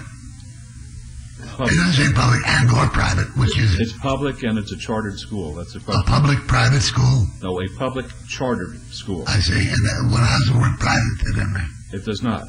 Okay. I'm a little confused, too, about the last item when you had the American Way apparently was amended. It's public or in that item. But apparently that's the way it happens. In any case, approve the item. We'll figure out how to understand it later. That's where you work. But approve it enthusiastically. All right. Are there any other folks who'd like to be heard on this issue? All right. We'll close the public hearing then. Councilman Ross? Thank you, Your Honor, and thank you, gentlemen. Mr. Moran, good to see you. Nice to see you. West Care is doing a fabulous job in the facility they have currently there on Duncan and Rancho, and this is just going to add to that, to what they're doing over there. I received something in my office that some folks in the community had put out, and it resembles one of our new cards we send out in the mail. This is a homemade one, and I need to clarify for those watching at home and for those in the audience. This piece of document it mentions a special use permit, but it says West Care application for charter school housing students with behavioral and or emotional problems. It's very misleading, and it only has a box that says I oppose, but it looks like our official city one, so that was quite unique when I got this. This is not where you'll be housing students. This is a charter school in conjunction and cooperation with the Clark County School District. A great value and necessity in any community that's challenged by youth who need that extra help, who need that extra push. So in your efforts, and I just want to make mention of the mayor and the council, and the Centennial View just the other day was a nice article about some young ladies who actually changed their lives and got on the right path and are taking care of themselves and their children because of these wonderful people. So with that, Your Honor, I would move to follow Planning Commission and staff's recommendation for approval. All right, thank you very much. Mr. Mayor, before you take your vote, I just wanted to say on behalf of West Care that we really appreciate the continued support of the City Council here on all the projects where we help youth and disadvantaged youth, and it's because of the City Council's support of West Care that it's been able to do so many wonderful things with the children in this community. And I just wanted, on behalf of West Care, I wanted to say thank you to you, Mr. Mayor, and Councilman Ross and the other council for that. All right, thank Your Honor, you. if I could? Yes. I'd just like to let Mr. Moran know that he sure needs a haircut. Going back to the mountains when this is over. That's what Sun Valley will do to you, right? Sun Valley. Exactly. All right, let's vote, please. Post. Motion carries. And Mr. Moran, I spoke to Mr. Kukowski, and you might want to touch base with him about that other matter. Thank you very much, Mayor. Okay. Thank you. Okay, 167 is SUP 21649. It's going to be a public hearing. The applicant and owner is Sharon Kay. Request for special use permit for a proposed massage establishment in conjunction with an approved 31,000 square foot health spa with a waiver to allow no distance separation from a public park and school and 340 feet from a child care facility and a church, and where 400 feet is the minimum distance separation required. A waiver to allow a distance separation of approximately 59 feet and 70 feet from two existing massage establishments where 1,000 feet is required, and a waiver to allow a 24-hour spa where the required hours of operation are from 8 a.m. to 9 p.m. at 1070 East Sahara Avenue in Ward 3. The staff recommends denial. The Planning Commission recommends approval, subject to conditions. It's a public hearing which is now open. Yes, sir. Mr. Mayor, members of the council, and the residents of Las Vegas. My name is Raymond Cordova, 1201 South Beach Boulevard, La Habra, California. Imperial Health Spa, we are already situated in the cities of Garden Grove, California, and recently opened up our second spa in San Francisco. This will be our third health spa. The card that went out from the city to the residents of the 3rd District, as soon as they started reading the card before the Planning Commission meeting, where it said the applicant requests a special use permit for a proposed massage establishment, the antennas went up and they said, we don't want another massage parlor. Imperial Health Spa, limited liability, the corporation, we have our LLC in Las Vegas now. It's the Imperial Investment and Development Corporation, is a family-owned and operated investment corporation. Imperial Health Spa is owned and operated by the Kay family. Howard Kay is the general manager. He's my nephew. Sharon Kay is my granddaughter. She's not here today. She's about 25 or 26 years old, but we made her the president because she's going to be around much longer than all of us are. When we got involved in this project, we wanted her to come to Las Vegas. We purchased the property, the old Las Vegas Sports Club property. And we met with Councilman Reese very early on, before we even turned a shovel over. But just before you go any further, after you met with Councilman Reese, you asked for a waiver here of the hours. When you come to me, it was going to be 8 a.m. to 9 p.m. Now you're asking for a waiver of that. Right. And there's something else in here that I have a problem with. What's a private karaoke room? There isn't. I will talk about that, Mayor Pro Tem, if I can. At the time when we came to your office, we met with you, and your staff as well too. That condition was not on there of the 24-hour rule in there. And January of 2007 of this year, the council took action, because I can understand why, because of the massage part. I don't want to disparage any of the other massage businesses. I'll just let you know right now, I'm not in favor of 24 hours, so we can forget that, okay? I'll give you 8 to 9, like we talked about before, with a 1-year review. And after that time, if we feel like that's necessary, if the neighbors are not having any problems with it, then we can talk about a 24-hour. But right now, I can't support a 24-hour. Okay. There are other conditions as well too, Councilman. That's because of the new law change, so that we cannot have we cannot have a massage as one of our services, massage therapy, if we're within 1,000 feet of the other, of a 1,000-foot radius of other massage facilities. There are two within 59 feet and 70 feet of us. They offer different types of massage services. And the other one is because of the 400-foot radius, because of the school and the church as well too, and they're within the 350-foot of us as well. But I want to just brief you, because the neighbors have some great concerns over this, and rightfully so. We're not a massage parlor. We're the Imperial Health Spa. And we met with the neighbors last night. I had a meeting with the Southridge Neighborhood Association. We didn't know that they were around. We found out right after the Planning Commission meeting. We had a meeting with them last night. We met at the Area Health Education Center. They had a boardroom there. And they had approximately 16 of their members came to our meeting last night. And after the meeting, we then took a tour of the Imperial Health Spa. We're about 85% completed already. Where all the permits have been given. All we had to do is put those last coats of paint on, put all the knobs and all the fixtures in. And when they came out of the health spa last night, they told me that they were completely blown away because of what we're bringing to Las Vegas. It's not a massage parlor. We're a health spa. It's a family health spa. And our facility in Garden Grove and in San Francisco, families bring their children to our health spa. We ask that the age be no lower than 12 years of age. Mom and dads come to our health spas. Daughters and mothers come to our health spas. It's completely separated by gender.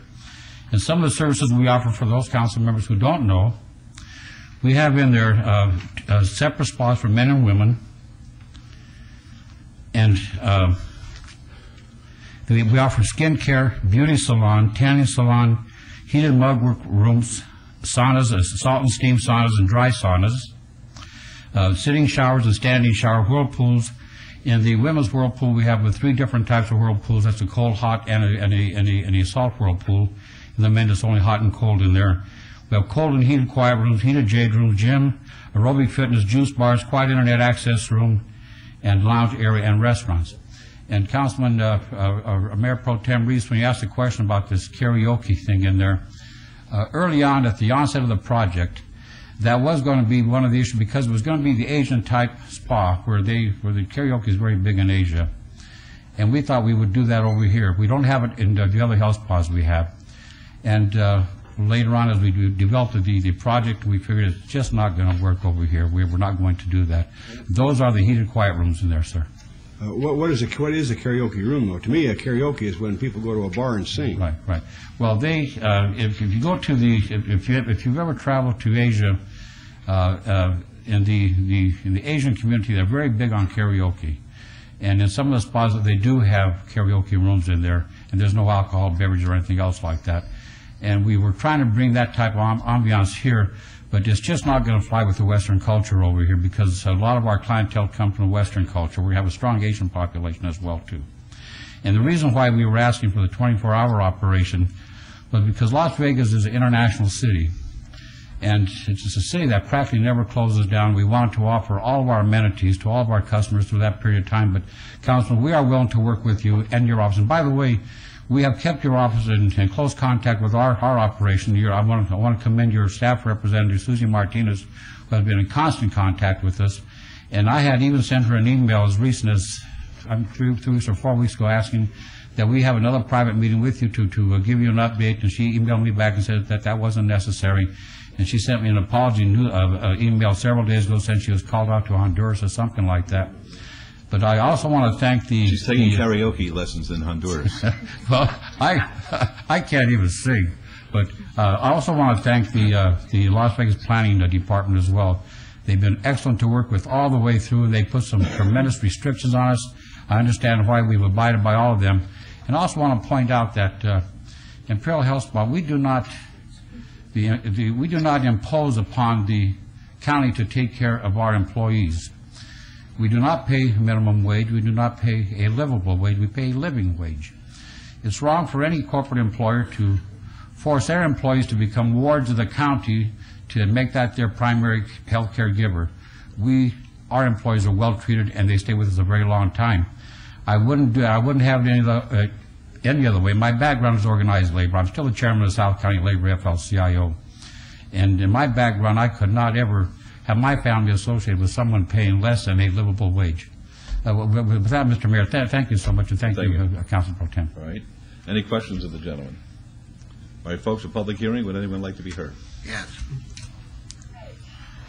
More of the American way. Tom McGowan, Las Vegas resident. I'll proceed as soon as that meeting's over. Thank you. I'd like to point out, and perhaps legal counsel might want to jump in and lend a little elucidation on this sub-issue. The word Imperial Spa, LLC, doesn't appear anywhere in this agenda item. And if you're talking about Imperial Spa, LLC, on this agenda item, this meeting's out of order, and all actions taken during an out-of-order meeting are null, void, and non-binding. So maybe you want to revise your concept of the American way and how it works it works according to the law. The law says you will discuss what the agenda item text says, not what you feel like throwing into it. But just for your edification, part 2, then I'll get off because there's plenty so far. This address is on the north side of the street, is that correct? North side of Sahara. That across the street, the other numbers, is Commercial Plaza, Commercial Center. If you know anything about that neighborhood, what do you know about it? Any of you? But I'm going to go out on a limb and tell you something very, very simple. This is what's called a no-brainer. Deny the item without further discussion. Save yourselves an awful lot of grief. Thank you very much. Anybody else like to be heard? Yes, sir.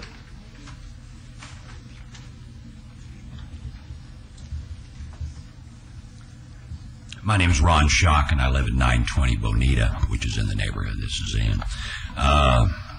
One of the things that struck me on it was how many waivers they ask for on this. If we have rules, if something's not supposed to be within X number of feet of a school or a child care facility or a park or an existing business, then obviously that rule is there for something. They ask for 6 different waivers on here. The idea of it being open 24 hours with people coming through the neighborhood, even though it is on Sahara, we have people driving from the businesses over there anyway. And as my understanding is, if a massage establishment is allowed into this health spa and the health spa then fails, then that approval for a massage establishment would still be valid. We don't need more of those in the neighborhood. We need less of those in the neighborhood. Mr. Cordova painted a very nice picture of what seems to be a very nice facility, but the people I have talked to that live in the neighborhood, we're against it. We would like for you to deny this. You know, I have no problem with the health spa. I do have a problem with massage. I do have a problem with the 24 hours. Thank you very much for your time. Thank you. Anybody else like to be heard? Yes. My name is Michael Hanratty. I'm the newly elected president of Southbridge Neighborhood Association. Mike, will you just begin the microphone? My name is Michael Hanratty, and I'm the newly elected president of Southbridge Neighborhood Association. And anyways, this was kind of dumped in my lap, and I was supposedly given a petition, which I never got, and kind of led by the nose, being told how to do this process with this petition, and they were basically saying that it was a massage parlor, just like everybody thinks. And I said, well, wait a second. Now that I'm the president, I'm going to look into this and try to be as fair as possible about this. So I got a hold of Mr. Cordova and started looking into the situation, and it is a health spa. And of all the things, the businesses that you would think would be something unsavory or just a massage parlor, this is as far from that as possible. And anyways, we had a meeting yesterday. There were 3 businesses that were there in attendance, one being the Area Health Education Center of Southern Nevada. We used their facility. They approved it. Clinical Research Center of Nevada, Darlene Stelgis, she approves it. She's right next door to him. There's a couple, I didn't get their names, older couple that had a couple of businesses there. It used to be the Las Vegas Athletic Club. It's an old rundown building, just sitting there rotting away. These guys, we took a tour of it. It's like very posh, very exclusive, very nice building. And I also did some of my own investigating on this. Now, they have a petition. I was given the petition. They said, check up on this. I only talked to 2 people. It would be number 6 and number 9 on the petition. They, when I told them what it was, they said, oh, we were under the impression it was just a massage parlor. Take my name off the petition. So 6 and 9 should be excluded from that petition. I also called the Garden Grove Police Department and spoke to Sergeant Kevin Bodie of Vice, and asked them about the establishment in Garden Grove. They've never had any complaints there. So that's all I got to say. Hey, well, it looks like you did what you're supposed to do. And it's an honor to represent Southbridge and an honor to be here. Well, apparently you're doing a good job representing it. Thank you very much. Yeah, that's very good community work. All right, would anyone else like to be heard?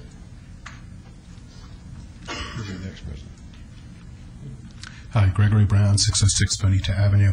I do have the petition that was discussed. It was originally signed by over 24 neighbors who are concerned very much about the proposal. It is true, in recent days we've had a chance to speak and meet with Mr. Cordova. Most of our concerns he understood, expressed a willingness to address.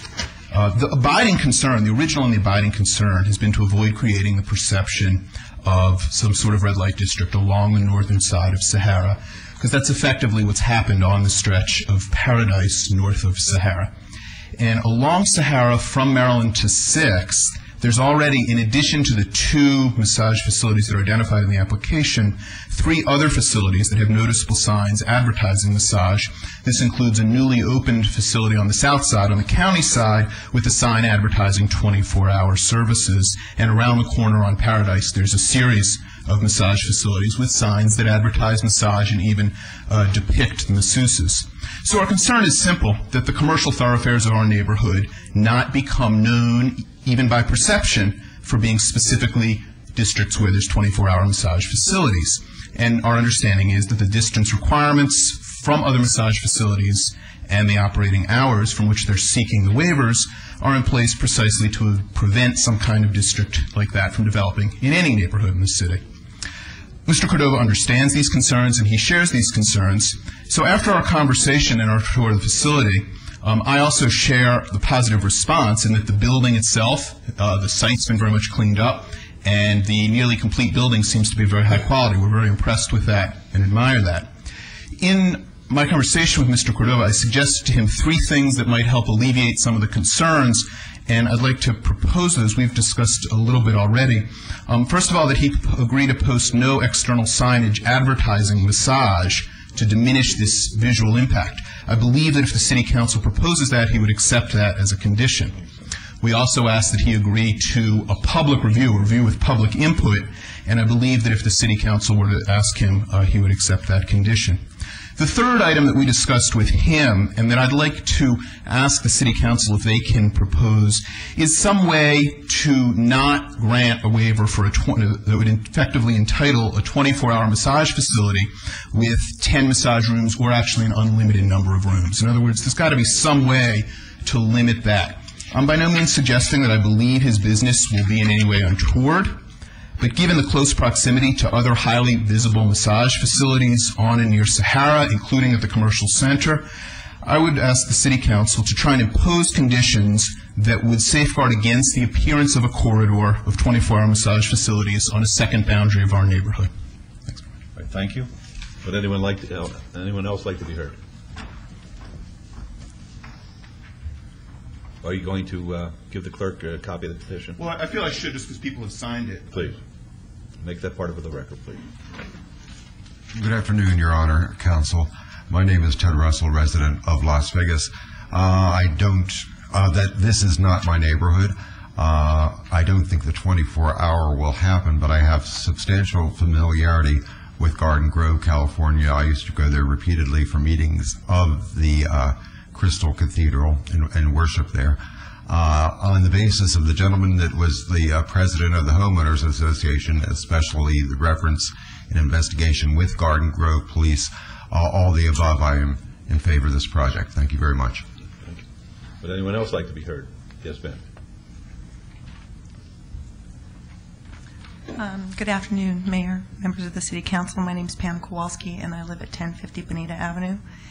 I was also at the meeting last night and toured the facility, and it is indeed a beautiful facility. And I personally have no objection to this business joining our neighborhood. However, I would like to express my concern that a waiver on the hours of this operation for this business could be used by any future owners of this facility or any new businesses coming into the area to petition for the same waiver. It has been my observation that once a precedent has been set, it is very difficult to contain. Thank you. All right, thank you. Would anyone else like to be heard? The young lady back there, did you want to be heard, ma'am?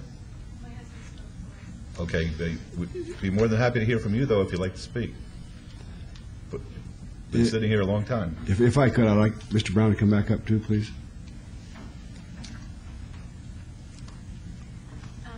Please tell us your name. My name's Rhonda Schock, and I live at 920 Bonita. I've been sitting here all afternoon. I took the day off work to come here. I feel so strongly about this issue.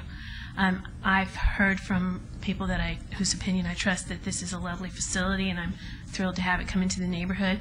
My concern is that roughly 80-some-odd% of all new businesses, or some large amount of new businesses, fail in the first 5 years.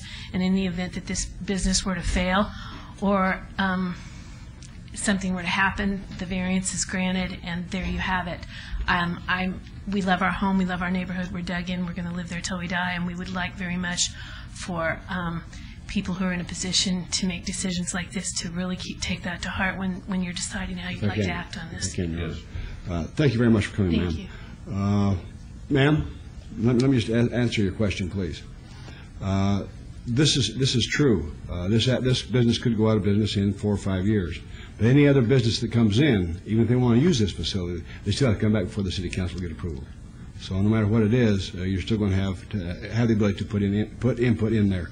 And if we allow them 24 hours, which I'm not in favor of right at this time, if somebody else come in there, they wouldn't be able to use the 24 hours anyhow. So they have to have a whole new application. We will hear that over again, and hopefully that will relieve you a little bit, but maybe not all of it. But again, hopefully if this is permitted, that they will be a success, and we won't have to worry about that. But if we do, it will have to come back before the city council. Okay, thank you. And Your Honor, Mr. Brown, if I could, you had 3 conditions. What was the second condition you mentioned? The second item we talked about was a public review, right? Yeah, okay. That there be public input on the review. At the Planning Commission, it was proposed an administrative review, and I don't think there was any problem with the public input. That's fine. Very good. Thank you. Yes, sir. Yes, sir. In closing, I would ask Councilman Reese if you would consider amending your hours to at least let us stay open until 12 o'clock, 12 p.m. If it's not doable, I will. Okay, I want to find out more about the massage.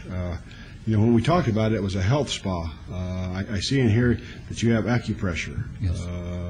Was you planning on having 15 masseuses or? No.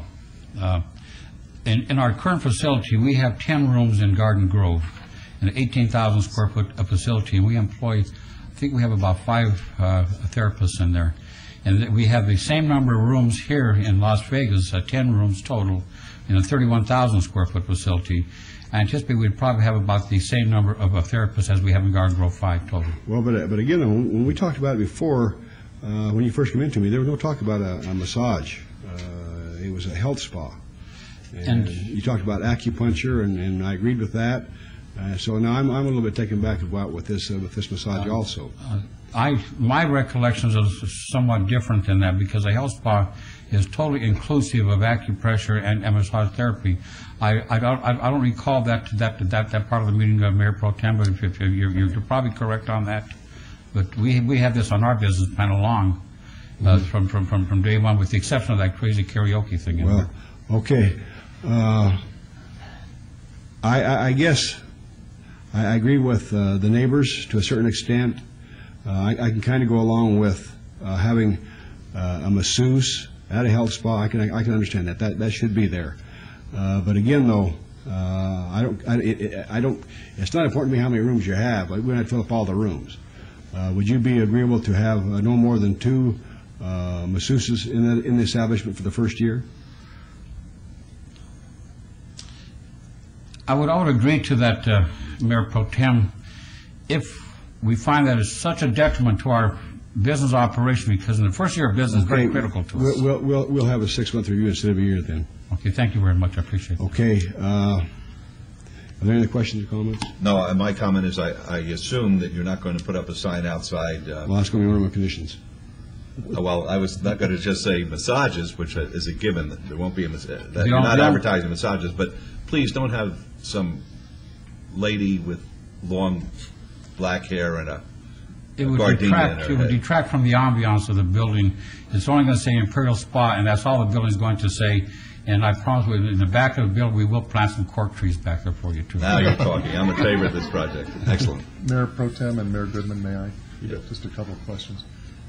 This is a large building because I used to be a member of it when it was a Las Vegas Athletic Club 20 years ago, and my memory is not that bad. It's a large building, and what I've heard is we've got 10 rooms or whatever the number of rooms are, and you're going to agree to only have 2 therapists for the first period of review? I don't have any choice. Well, here's my question. What else are you going to be doing in this large building? The 10 rooms take up a total square footage of 565 square feet. The what, the 10 rooms? The 10 rooms take up a total, now, normally when you measure the rooms, you measure from hallway to wall, the inside of the wall. This is going wall to wall. It's a total of 565 square feet to the 10 rooms. This health spa is much more than massage. It's Well, that's much, what I'm much asking more you. than What that. else is it? I'll probably give you a video tour the next time. I'd love to have you come and see this thing. The moment you step in, you're just blown away. We have the women's standing shower room is probably half the size of this whole thing right here, and the sitting showers are the same thing. The 3 salt saunas, the salt sauna, the cold water sauna, and the hot water sauna, take up a large number of space. And then we have 3 different saunas. Those are the whirlpools. And then the 4 different saunas for the women in there. You go on the men's side, it's identical to that. It takes up practically all of the ground floor. And that includes all the powder rooms where they do all their shaving and all those other things like that. And the beauty salons are upstairs, and the tanning rooms and the aerobic rooms over there. And the restaurant. You've answered my question. So it's going to have the tanning, and it's going to have a place for people to exercise. It's so much more than, but the word massage, it just throws antennas up all over the place. As does cork. As it should. Yeah. Then the only other observation I have is when we talk about hours of operation, and Mayor Pro Tem, maybe you were going to get to this, when we talk about a closing time, is that the last time then you're allowed to have a patron? Or is that when the doors close and everybody has to be out? That's when the doors close. If somebody goes in there at 8:30, of course they're going to stay there until they get through. I'm not going to say they got to run everybody out at 9 o'clock if they're not through. No. So as long as they don't let anybody else in after 9 o'clock. Okay. And again, I think all those rooms come from the racquetball courts. I never could play racquetball. Anyhow, on the special use permit, 21649, I'm going to make a motion for approval with a 6-month review. The hours will be from 8 until 9, and we will have, we won't have any, and I would like to put in there no more than 2 masseuses for the first 6 months. And there'll be no signage outside stating massages. And is there any questions on the motion? None. That's my motion, Your Honor. If I Let's may, vote on it. Yes. I'd like to just very quickly also to clarify, is this SUP is for the accessory massage use only?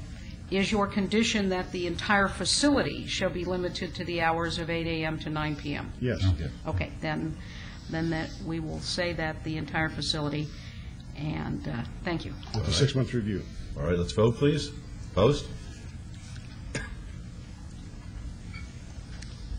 Motion carries. Good luck to you. And Thank you very much. The review will be a public hearing. Right. Just to make sure we're clear, no exterior signage regarding massage use. There shall be a public hearing at City Council and review 6 months after issuance of the business license, and the entire facility shall be limited to hours of operation 8 a.m. to 9 p.m. The massage use shall be limited to 565 square feet and 2 therapists. That's it. That's what we just voted on. I want to make sure we've got it clear for the record. Very good. 168 is SUP 22298. The applicant owner is Arizona Investors. Request for a special use permit for gaming restricted with a waiver to allow a 5-foot separation from a single-family detached dwelling where 330 feet is required in conjunction with an existing tavern at 7045 North Durango Drive in Ward 6. Planning Commission and staff recommend approval subject to conditions. It's a public hearing which is now open. Yes, sir. Good evening, good afternoon, Mayor, Mayor Pro Tem, council members. My name is Todd Kessler. My address is 206 North 3rd Street. I'm here on behalf of the applicant. First of all, we just respectfully request that you follow planning and staff's recommendations, subject to the conditions that were put forth by the staff. And for the record, I just want to indicate that pursuant to town center requirements, we went out and contacted every homeowner in a 330-foot radius and had them reply to us on whether they favored or opposed. We got back 21 signatures, which I'll give to the clerk, that indicate in favor, and 14 in opposition. All right, thank you for that representation. Are there any questions of Mr. Kessler? Folks, the public hearing, would anyone like to be heard? Seeing none, we'll close the public hearing. Councilman Ross? Thank you, Your Honor. Mr. Kessler, thank you for going the extra mile. No problem. Appreciate that. I'm going to follow Planning Commission and staff's recommendation, Your Honor, for approval subject to all conditions. Thank you. Let's vote, please. Opposed?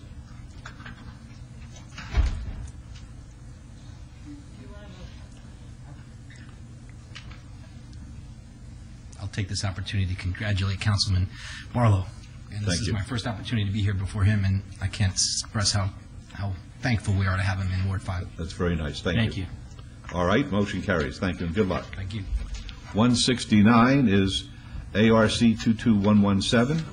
It'll be a public hearing. The applicant owner is Centennial Riley Development. Council review of a request for a master sign plan and waivers of the Town Center Development Standards Manual to allow one 50-foot high pylon advertising one tenant sign where 24 feet high advertising multiple tenants is required, to allow one wall sign to be located above the second floor window where below the second floor window is the height permitted, and to allow one monument sign to have 113.6 square feet where 75 square feet is allowed by code for proposed medical office building at the northeast corner of Centennial Parkway and Riley Street in Ward 6. The staff recommends approval subject to conditions. It's a public hearing which is now open. Yes, sir.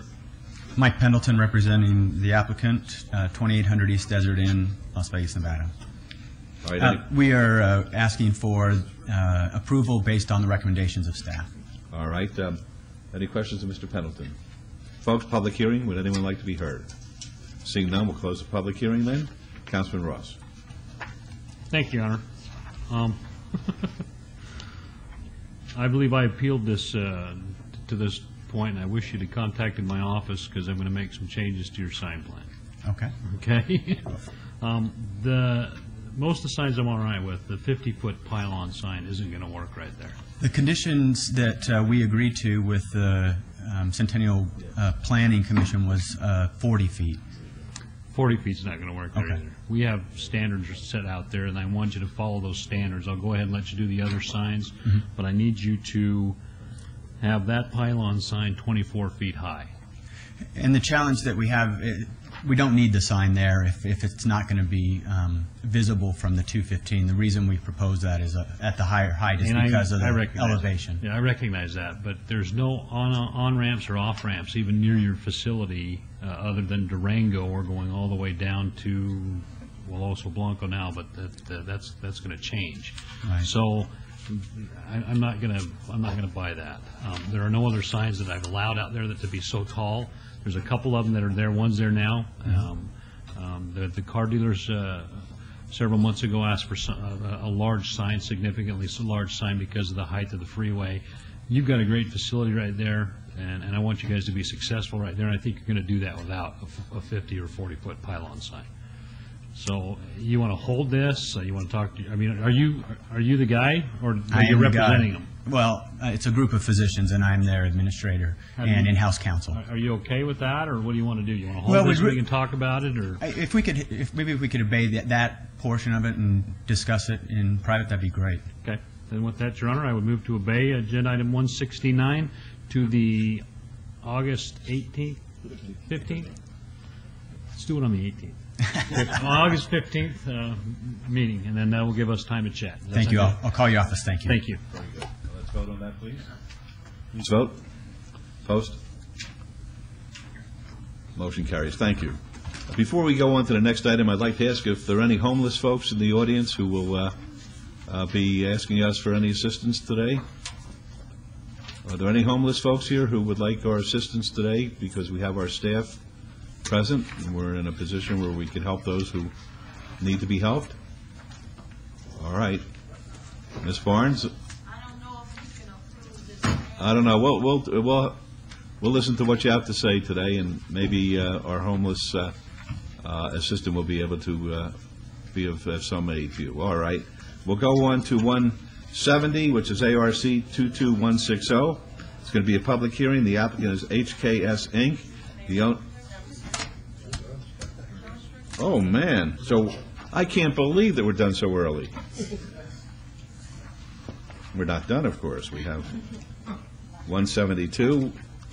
Ms. Bridges, would you please set the public hearing dates and appeals from the City Planning Commission meetings, the Centennial Hills Architectural Review Committee, and dangerous buildings or nuisance litter abatement? Thank you. All right, we're up to 173, which is citizens' participation. Public comment during this portion of the agenda must be limited to matters within the jurisdiction of the City Council. No subject may be acted upon by the City Council unless that subject is on the agenda and is scheduled for action. If you wish to be heard, please come up to the podium, give us your name, and we'll put the 3-minute timer on. Yes, ma'am.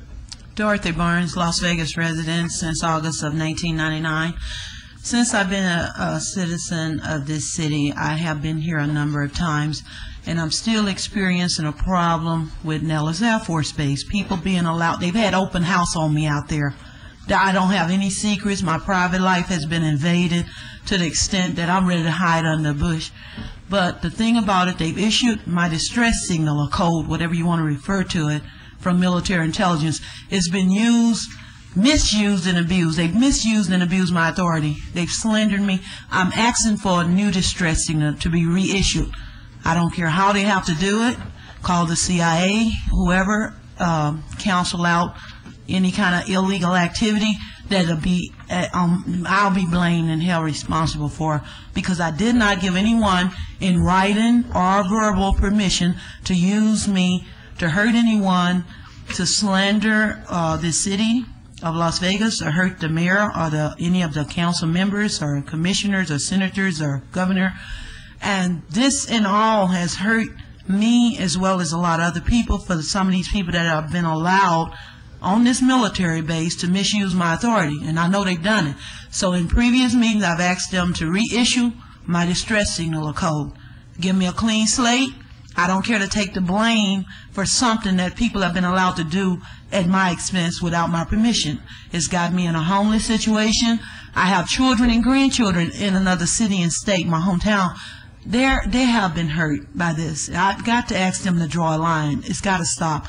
I've asked law enforcement to assist me.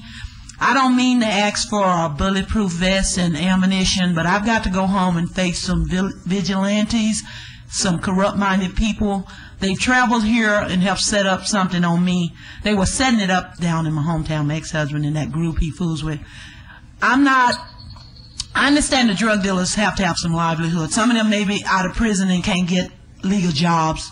Some maybe illegal people are here can't get legitimate jobs because they have a jail record or they don't have legal status, immigration card maybe, or legal documents to be in this country, or social security number, so they can't get employed by a legitimate establishment. So some of them are selling the drugs or prostitute as a result that they can't get employed by a legitimate source.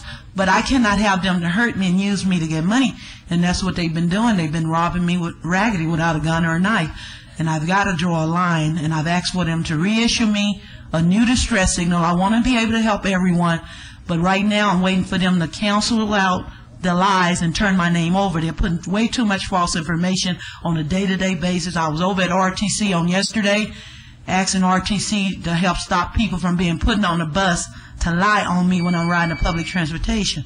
It's too much on me. I'm getting older. My birthday was last month. I turned 50. I'm not getting any younger. Thank you. Thank you. Anybody else, please?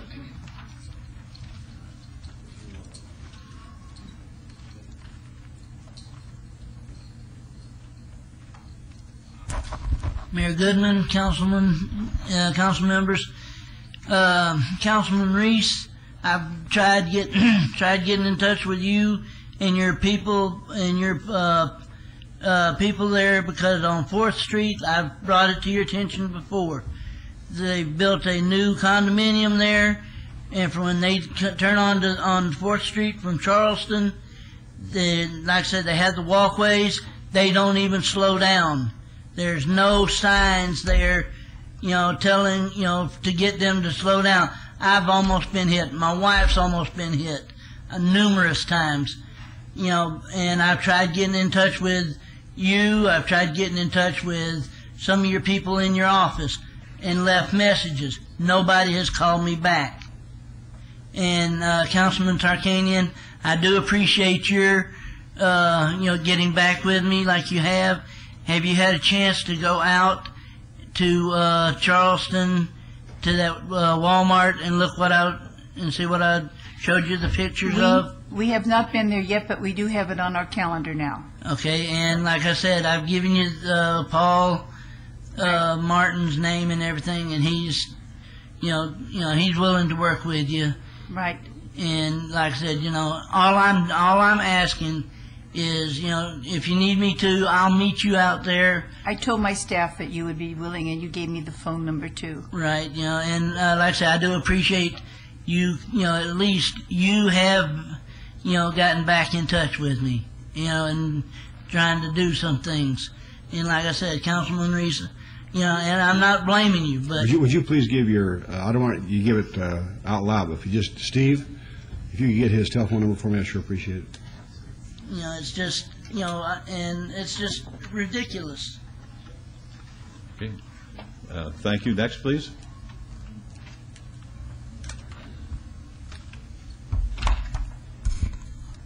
My name is Rasan Joshua Collins. I'm a Christian activist and concerned citizen, I guess you could say. I know there's a lot of ignorance right now in regards to understanding what this nation's all about, and my hope is to clear up the ignorance and bring change, positive change. A lot of people think the USA wasn't a Christian nation, but I've done a lot of research, and as I research the laws of the state, constitutional law, it's obvious that it's supposed to be a Christian nation. And I encourage you to read over some of the history of the Constitution. If you look at Benjamin Rush, Charles Carroll, Patrick Henry, Samuel Adams, just some of their writings, you'll see that that's what this nation was really supposed to be all about. And my concern is that we aren't really standing up for that here in Las Vegas. There's a lot of laws against, of course, obscenity and lewdness and all those types of things, and they're not being enforced in Las Vegas. But they're still enforcing those laws of trespassing against homeless people that are sleeping outside. One officer recently came to me. I had a pair of my socks, and I was washing them in the sink, and he said that there was a law against that, and I couldn't do that there. And I told him I didn't agree, and I just kept washing my socks, and I was willing to go to jail over this, because I think it's pretty ridiculous that the homeless are being attacked for just trying to clean up, while they allow the laws of obscenity and lewdness to just be ignored. And that's a far weightier matter, I believe, and it's leading people into eternal damnation and hell, just like the Bible talks about if you read Romans 1, Jude chapter 1. But I just hope that someone would let me know if they're interested in helping to bring change to this city. You can email me at servingjesus99212@yahoo.com. You can also visit my website at http://acts2113.blogspot.com. That again is http://acts2113.blogspot.com, and that talks a lot about the laws of the state in Nevada. You can look at what treason is defined as under levying war. NRS 196, it talks about not upholding the laws of the state. That's treason, basically. And there's also a law, if you look at NRS 201.410, it says duties of sheriff and DA failure to act penalty. I mean, if they're not doing what they're supposed to do, there should be a penalty for that, but it's not. None of this is being enforced. It's a lot of hypocrisy, and I'm just hoping and praying that things change, and I encourage you to read the Bible and get saved if you haven't been born again yet. Hell's real, and Jesus wants you in heaven, and so do I, and I pray for the city council every day, and I'm praying for the city every day, I should say, but I pray for you too. I just want you to know that, and please let me know if you'd like to get involved in helping. Thanks a lot. Thank you. Next, please.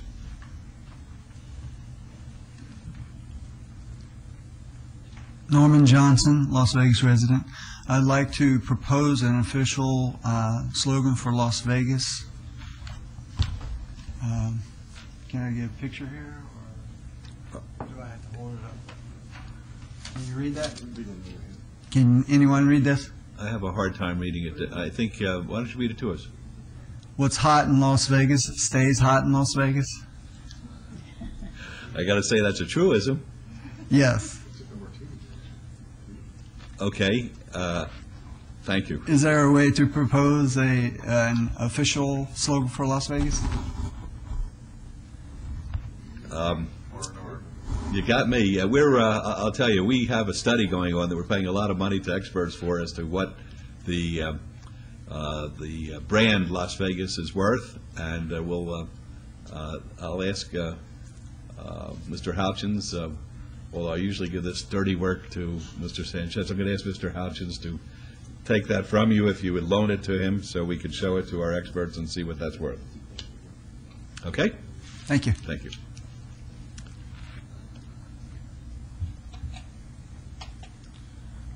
Good evening, Mr. Mayor, Council. We need to be very careful on that one because first and foremost, Ted Russell, Las Vegas, Nevada. After all, I'm the one that did Las Vegas Fun Capital of the Universe, the Come As You Are city, so that's protected by the fact of myriad witnesses. What is this about long hair and gardenias? I'll have you know that my sainted mother's favorite flower was the gardenia. And I apologize to her. All right.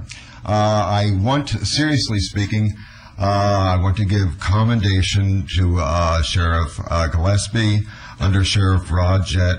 The performances, I do get around from time to time, the performances of our Metro people are continuing to get better and better and more civilized and more civilized. I haven't had time to get together with Sheriff Gillespie, Undersecretary. I haven't eaten yet, I'm sorry. Some of us would do well to do the same so we could stay awake. Also, Chief Coyne, this was the night of the 7th to the 8th at the DTC. It was at 12:13. I buzzed through the DTC and I saw a wonderful operation of two marshals playing good cop, good cop. It was mind-blowingly good. They make me say these things. The Mulaski Green Neon went on last night at 8:23. It is gorgeous.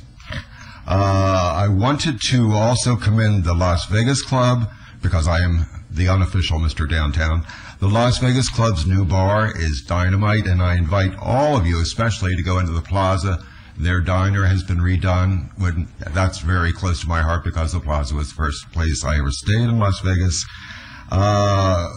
I did already congratulate our new councilman, Mr. Councilman Barlow, and I don't care who you voted for, he deserves our support. I spoke briefly with Councilwoman Tarkanian. Councilman Ross, I'm sorry I missed your recommending commission. I was pulled into some kind of machinations of the Gaming Commission, who all seem to think that I should have been here all my life instead of just 5 years. I mentioned to Councilman Barlow and Councilwoman Tarkanian what I want in all seriousness, and Councilman Barlow is my councilman. I would like the penalty for running red lights changed from $250 to $500, and I don't think it's enough at that. I'm seeing it happen more and more and more. My people are complaining to me about it. Now, who are my people? All people. Thank you so much, and have a great evening. Would anyone else like to be heard? Yeah. Tom McGowan, Las Vegas resident. You know, just in passing, because you were talking about important matters such as slogans that brand Las Vegas. I think the most recent creation was a thing called Your Big Ass is Showing. Now, maybe I'm mispronouncing that. How do you pronounce it? But that's what it sounds like to people all over the world. You've seen reasons why today in this council you actually vote on things like that. That's amazing. But there may be a way to say it after all. Could take another 12 years or 24 or longer. May I have the overhead, please? I'm going to put in a nice announcement. Is on. The overhead, please. Any overhead? Yes, here it is. I don't know if you can see it from there. Yeah. I have to give you an idea. I have one was a notice of a meeting that took place here at City Hall. This is the recommended route. Tom McGowan, Las Vegas resident, I have a board announcement to all downtown residents, wards 3 and 5. At 2 p.m. yesterday, this is 10th of July, I was advised by City Manager Doug Selby, starting Monday, 16th of July, and continuing for 30 days, the blue City Ride bus route will be extended south along Casino Center Boulevard to Coolidge Avenue, west on Coolidge Avenue to First Street, then north on First Street to Clark Avenue, and back on its regular route to the DTC, to the Downtown Central Business District in Fremont East, to Albertsons Market, and to Charleston Plaza and return. The regular fare is 50 cents for adults.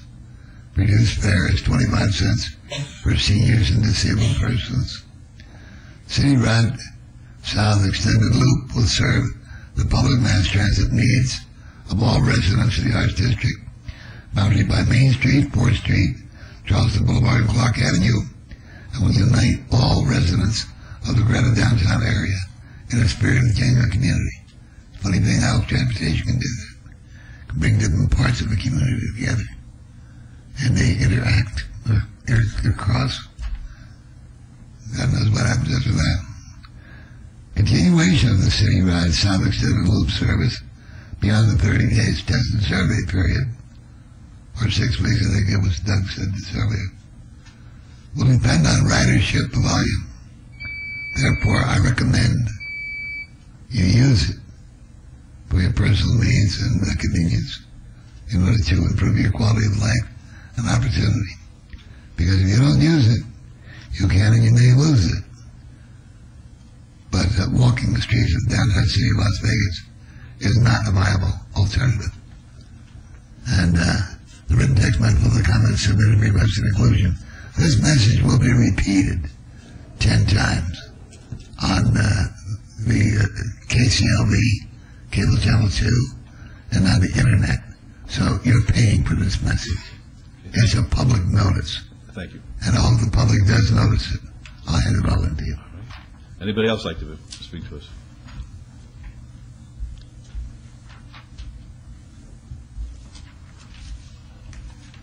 Good afternoon, Judy Dixon, tenant of City Center Apartments, 811 Bridger Avenue, Las Vegas, Nevada, 89101. And first, I'd like to thank you guys for whosever idea it was to extend Fremont Street Experience down beyond where it was stopped. It was an excellent idea. It's done so much to improve the community, and it's going to be wonderful for the tourists as well. Secondly, I'd like to welcome Councilman Barlow. Very nice to have you. I'm here today as tenant association for City Center Apartments, and I've brought this letter to submit into the record. And I was going to speak from the hip, but when I read this letter, I'd spent so much time on it, actually I don't think I can do better than this, but I'll be brief.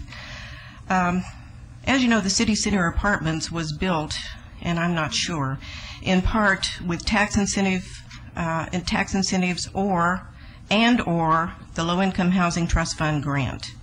The goal as expressed on the city's website was to ensure that low-income housing remain available for low-income families. And I believe that the intent of the city was true. However, right now, I believe that if we don't get some direction and some help provided soon, that there is a risk that not only will low-income housing not remain available in this building for low-income families, but that some of the families may find themselves homeless. We are currently suffering under somewhat of an oppressive management practice of VRG management, and we do ask for your direction. And I wanted to come here today not only to give you an overview of what's going on and how it's affecting our lives there as tenants, but also to, I saw an RFP on the city's website It's regarding property management services for another building, and I would like to say that if this management company submits an application for that RFP, that they not be considered until such time as their business practices can be reviewed, and that they could be and that they've demonstrated they will stay in compliance with the statutes surrounding notice of rent increase and other tenant rights issues. And forgive me, it's so funny. I have a degree in political science, and I just realized today that this is the first time I've gotten up and spoken on anything of a political nature. And that degree was 27 years ago, so I didn't realize I'd be nervous.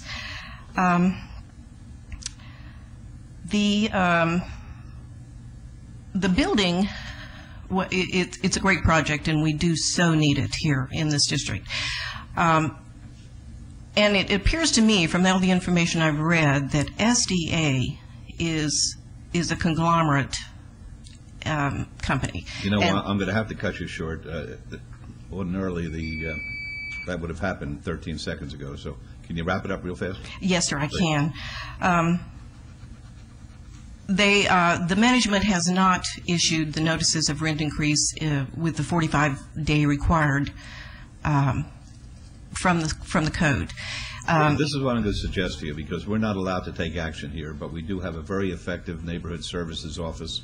Yes, sir. And if you're talking about people who are about to go homeless as a result of certain practices, I would really suggest that you sit down with them first, tell them what it's about. They'll then be able to bring it to our attention during briefings, and if in fact there's a real danger about to take place in the community, then we can act upon it. Yes, sir. I would appreciate that. So if you'd be kind enough to leave your number with Mr. Sanchez, he'll take it, and then we can give it to Mr. Harson. He could be in touch, or somebody from his office, and we could go from there. Thank you. Okay, I appreciate that. Thank you very much. Folks, did you want to be heard back there?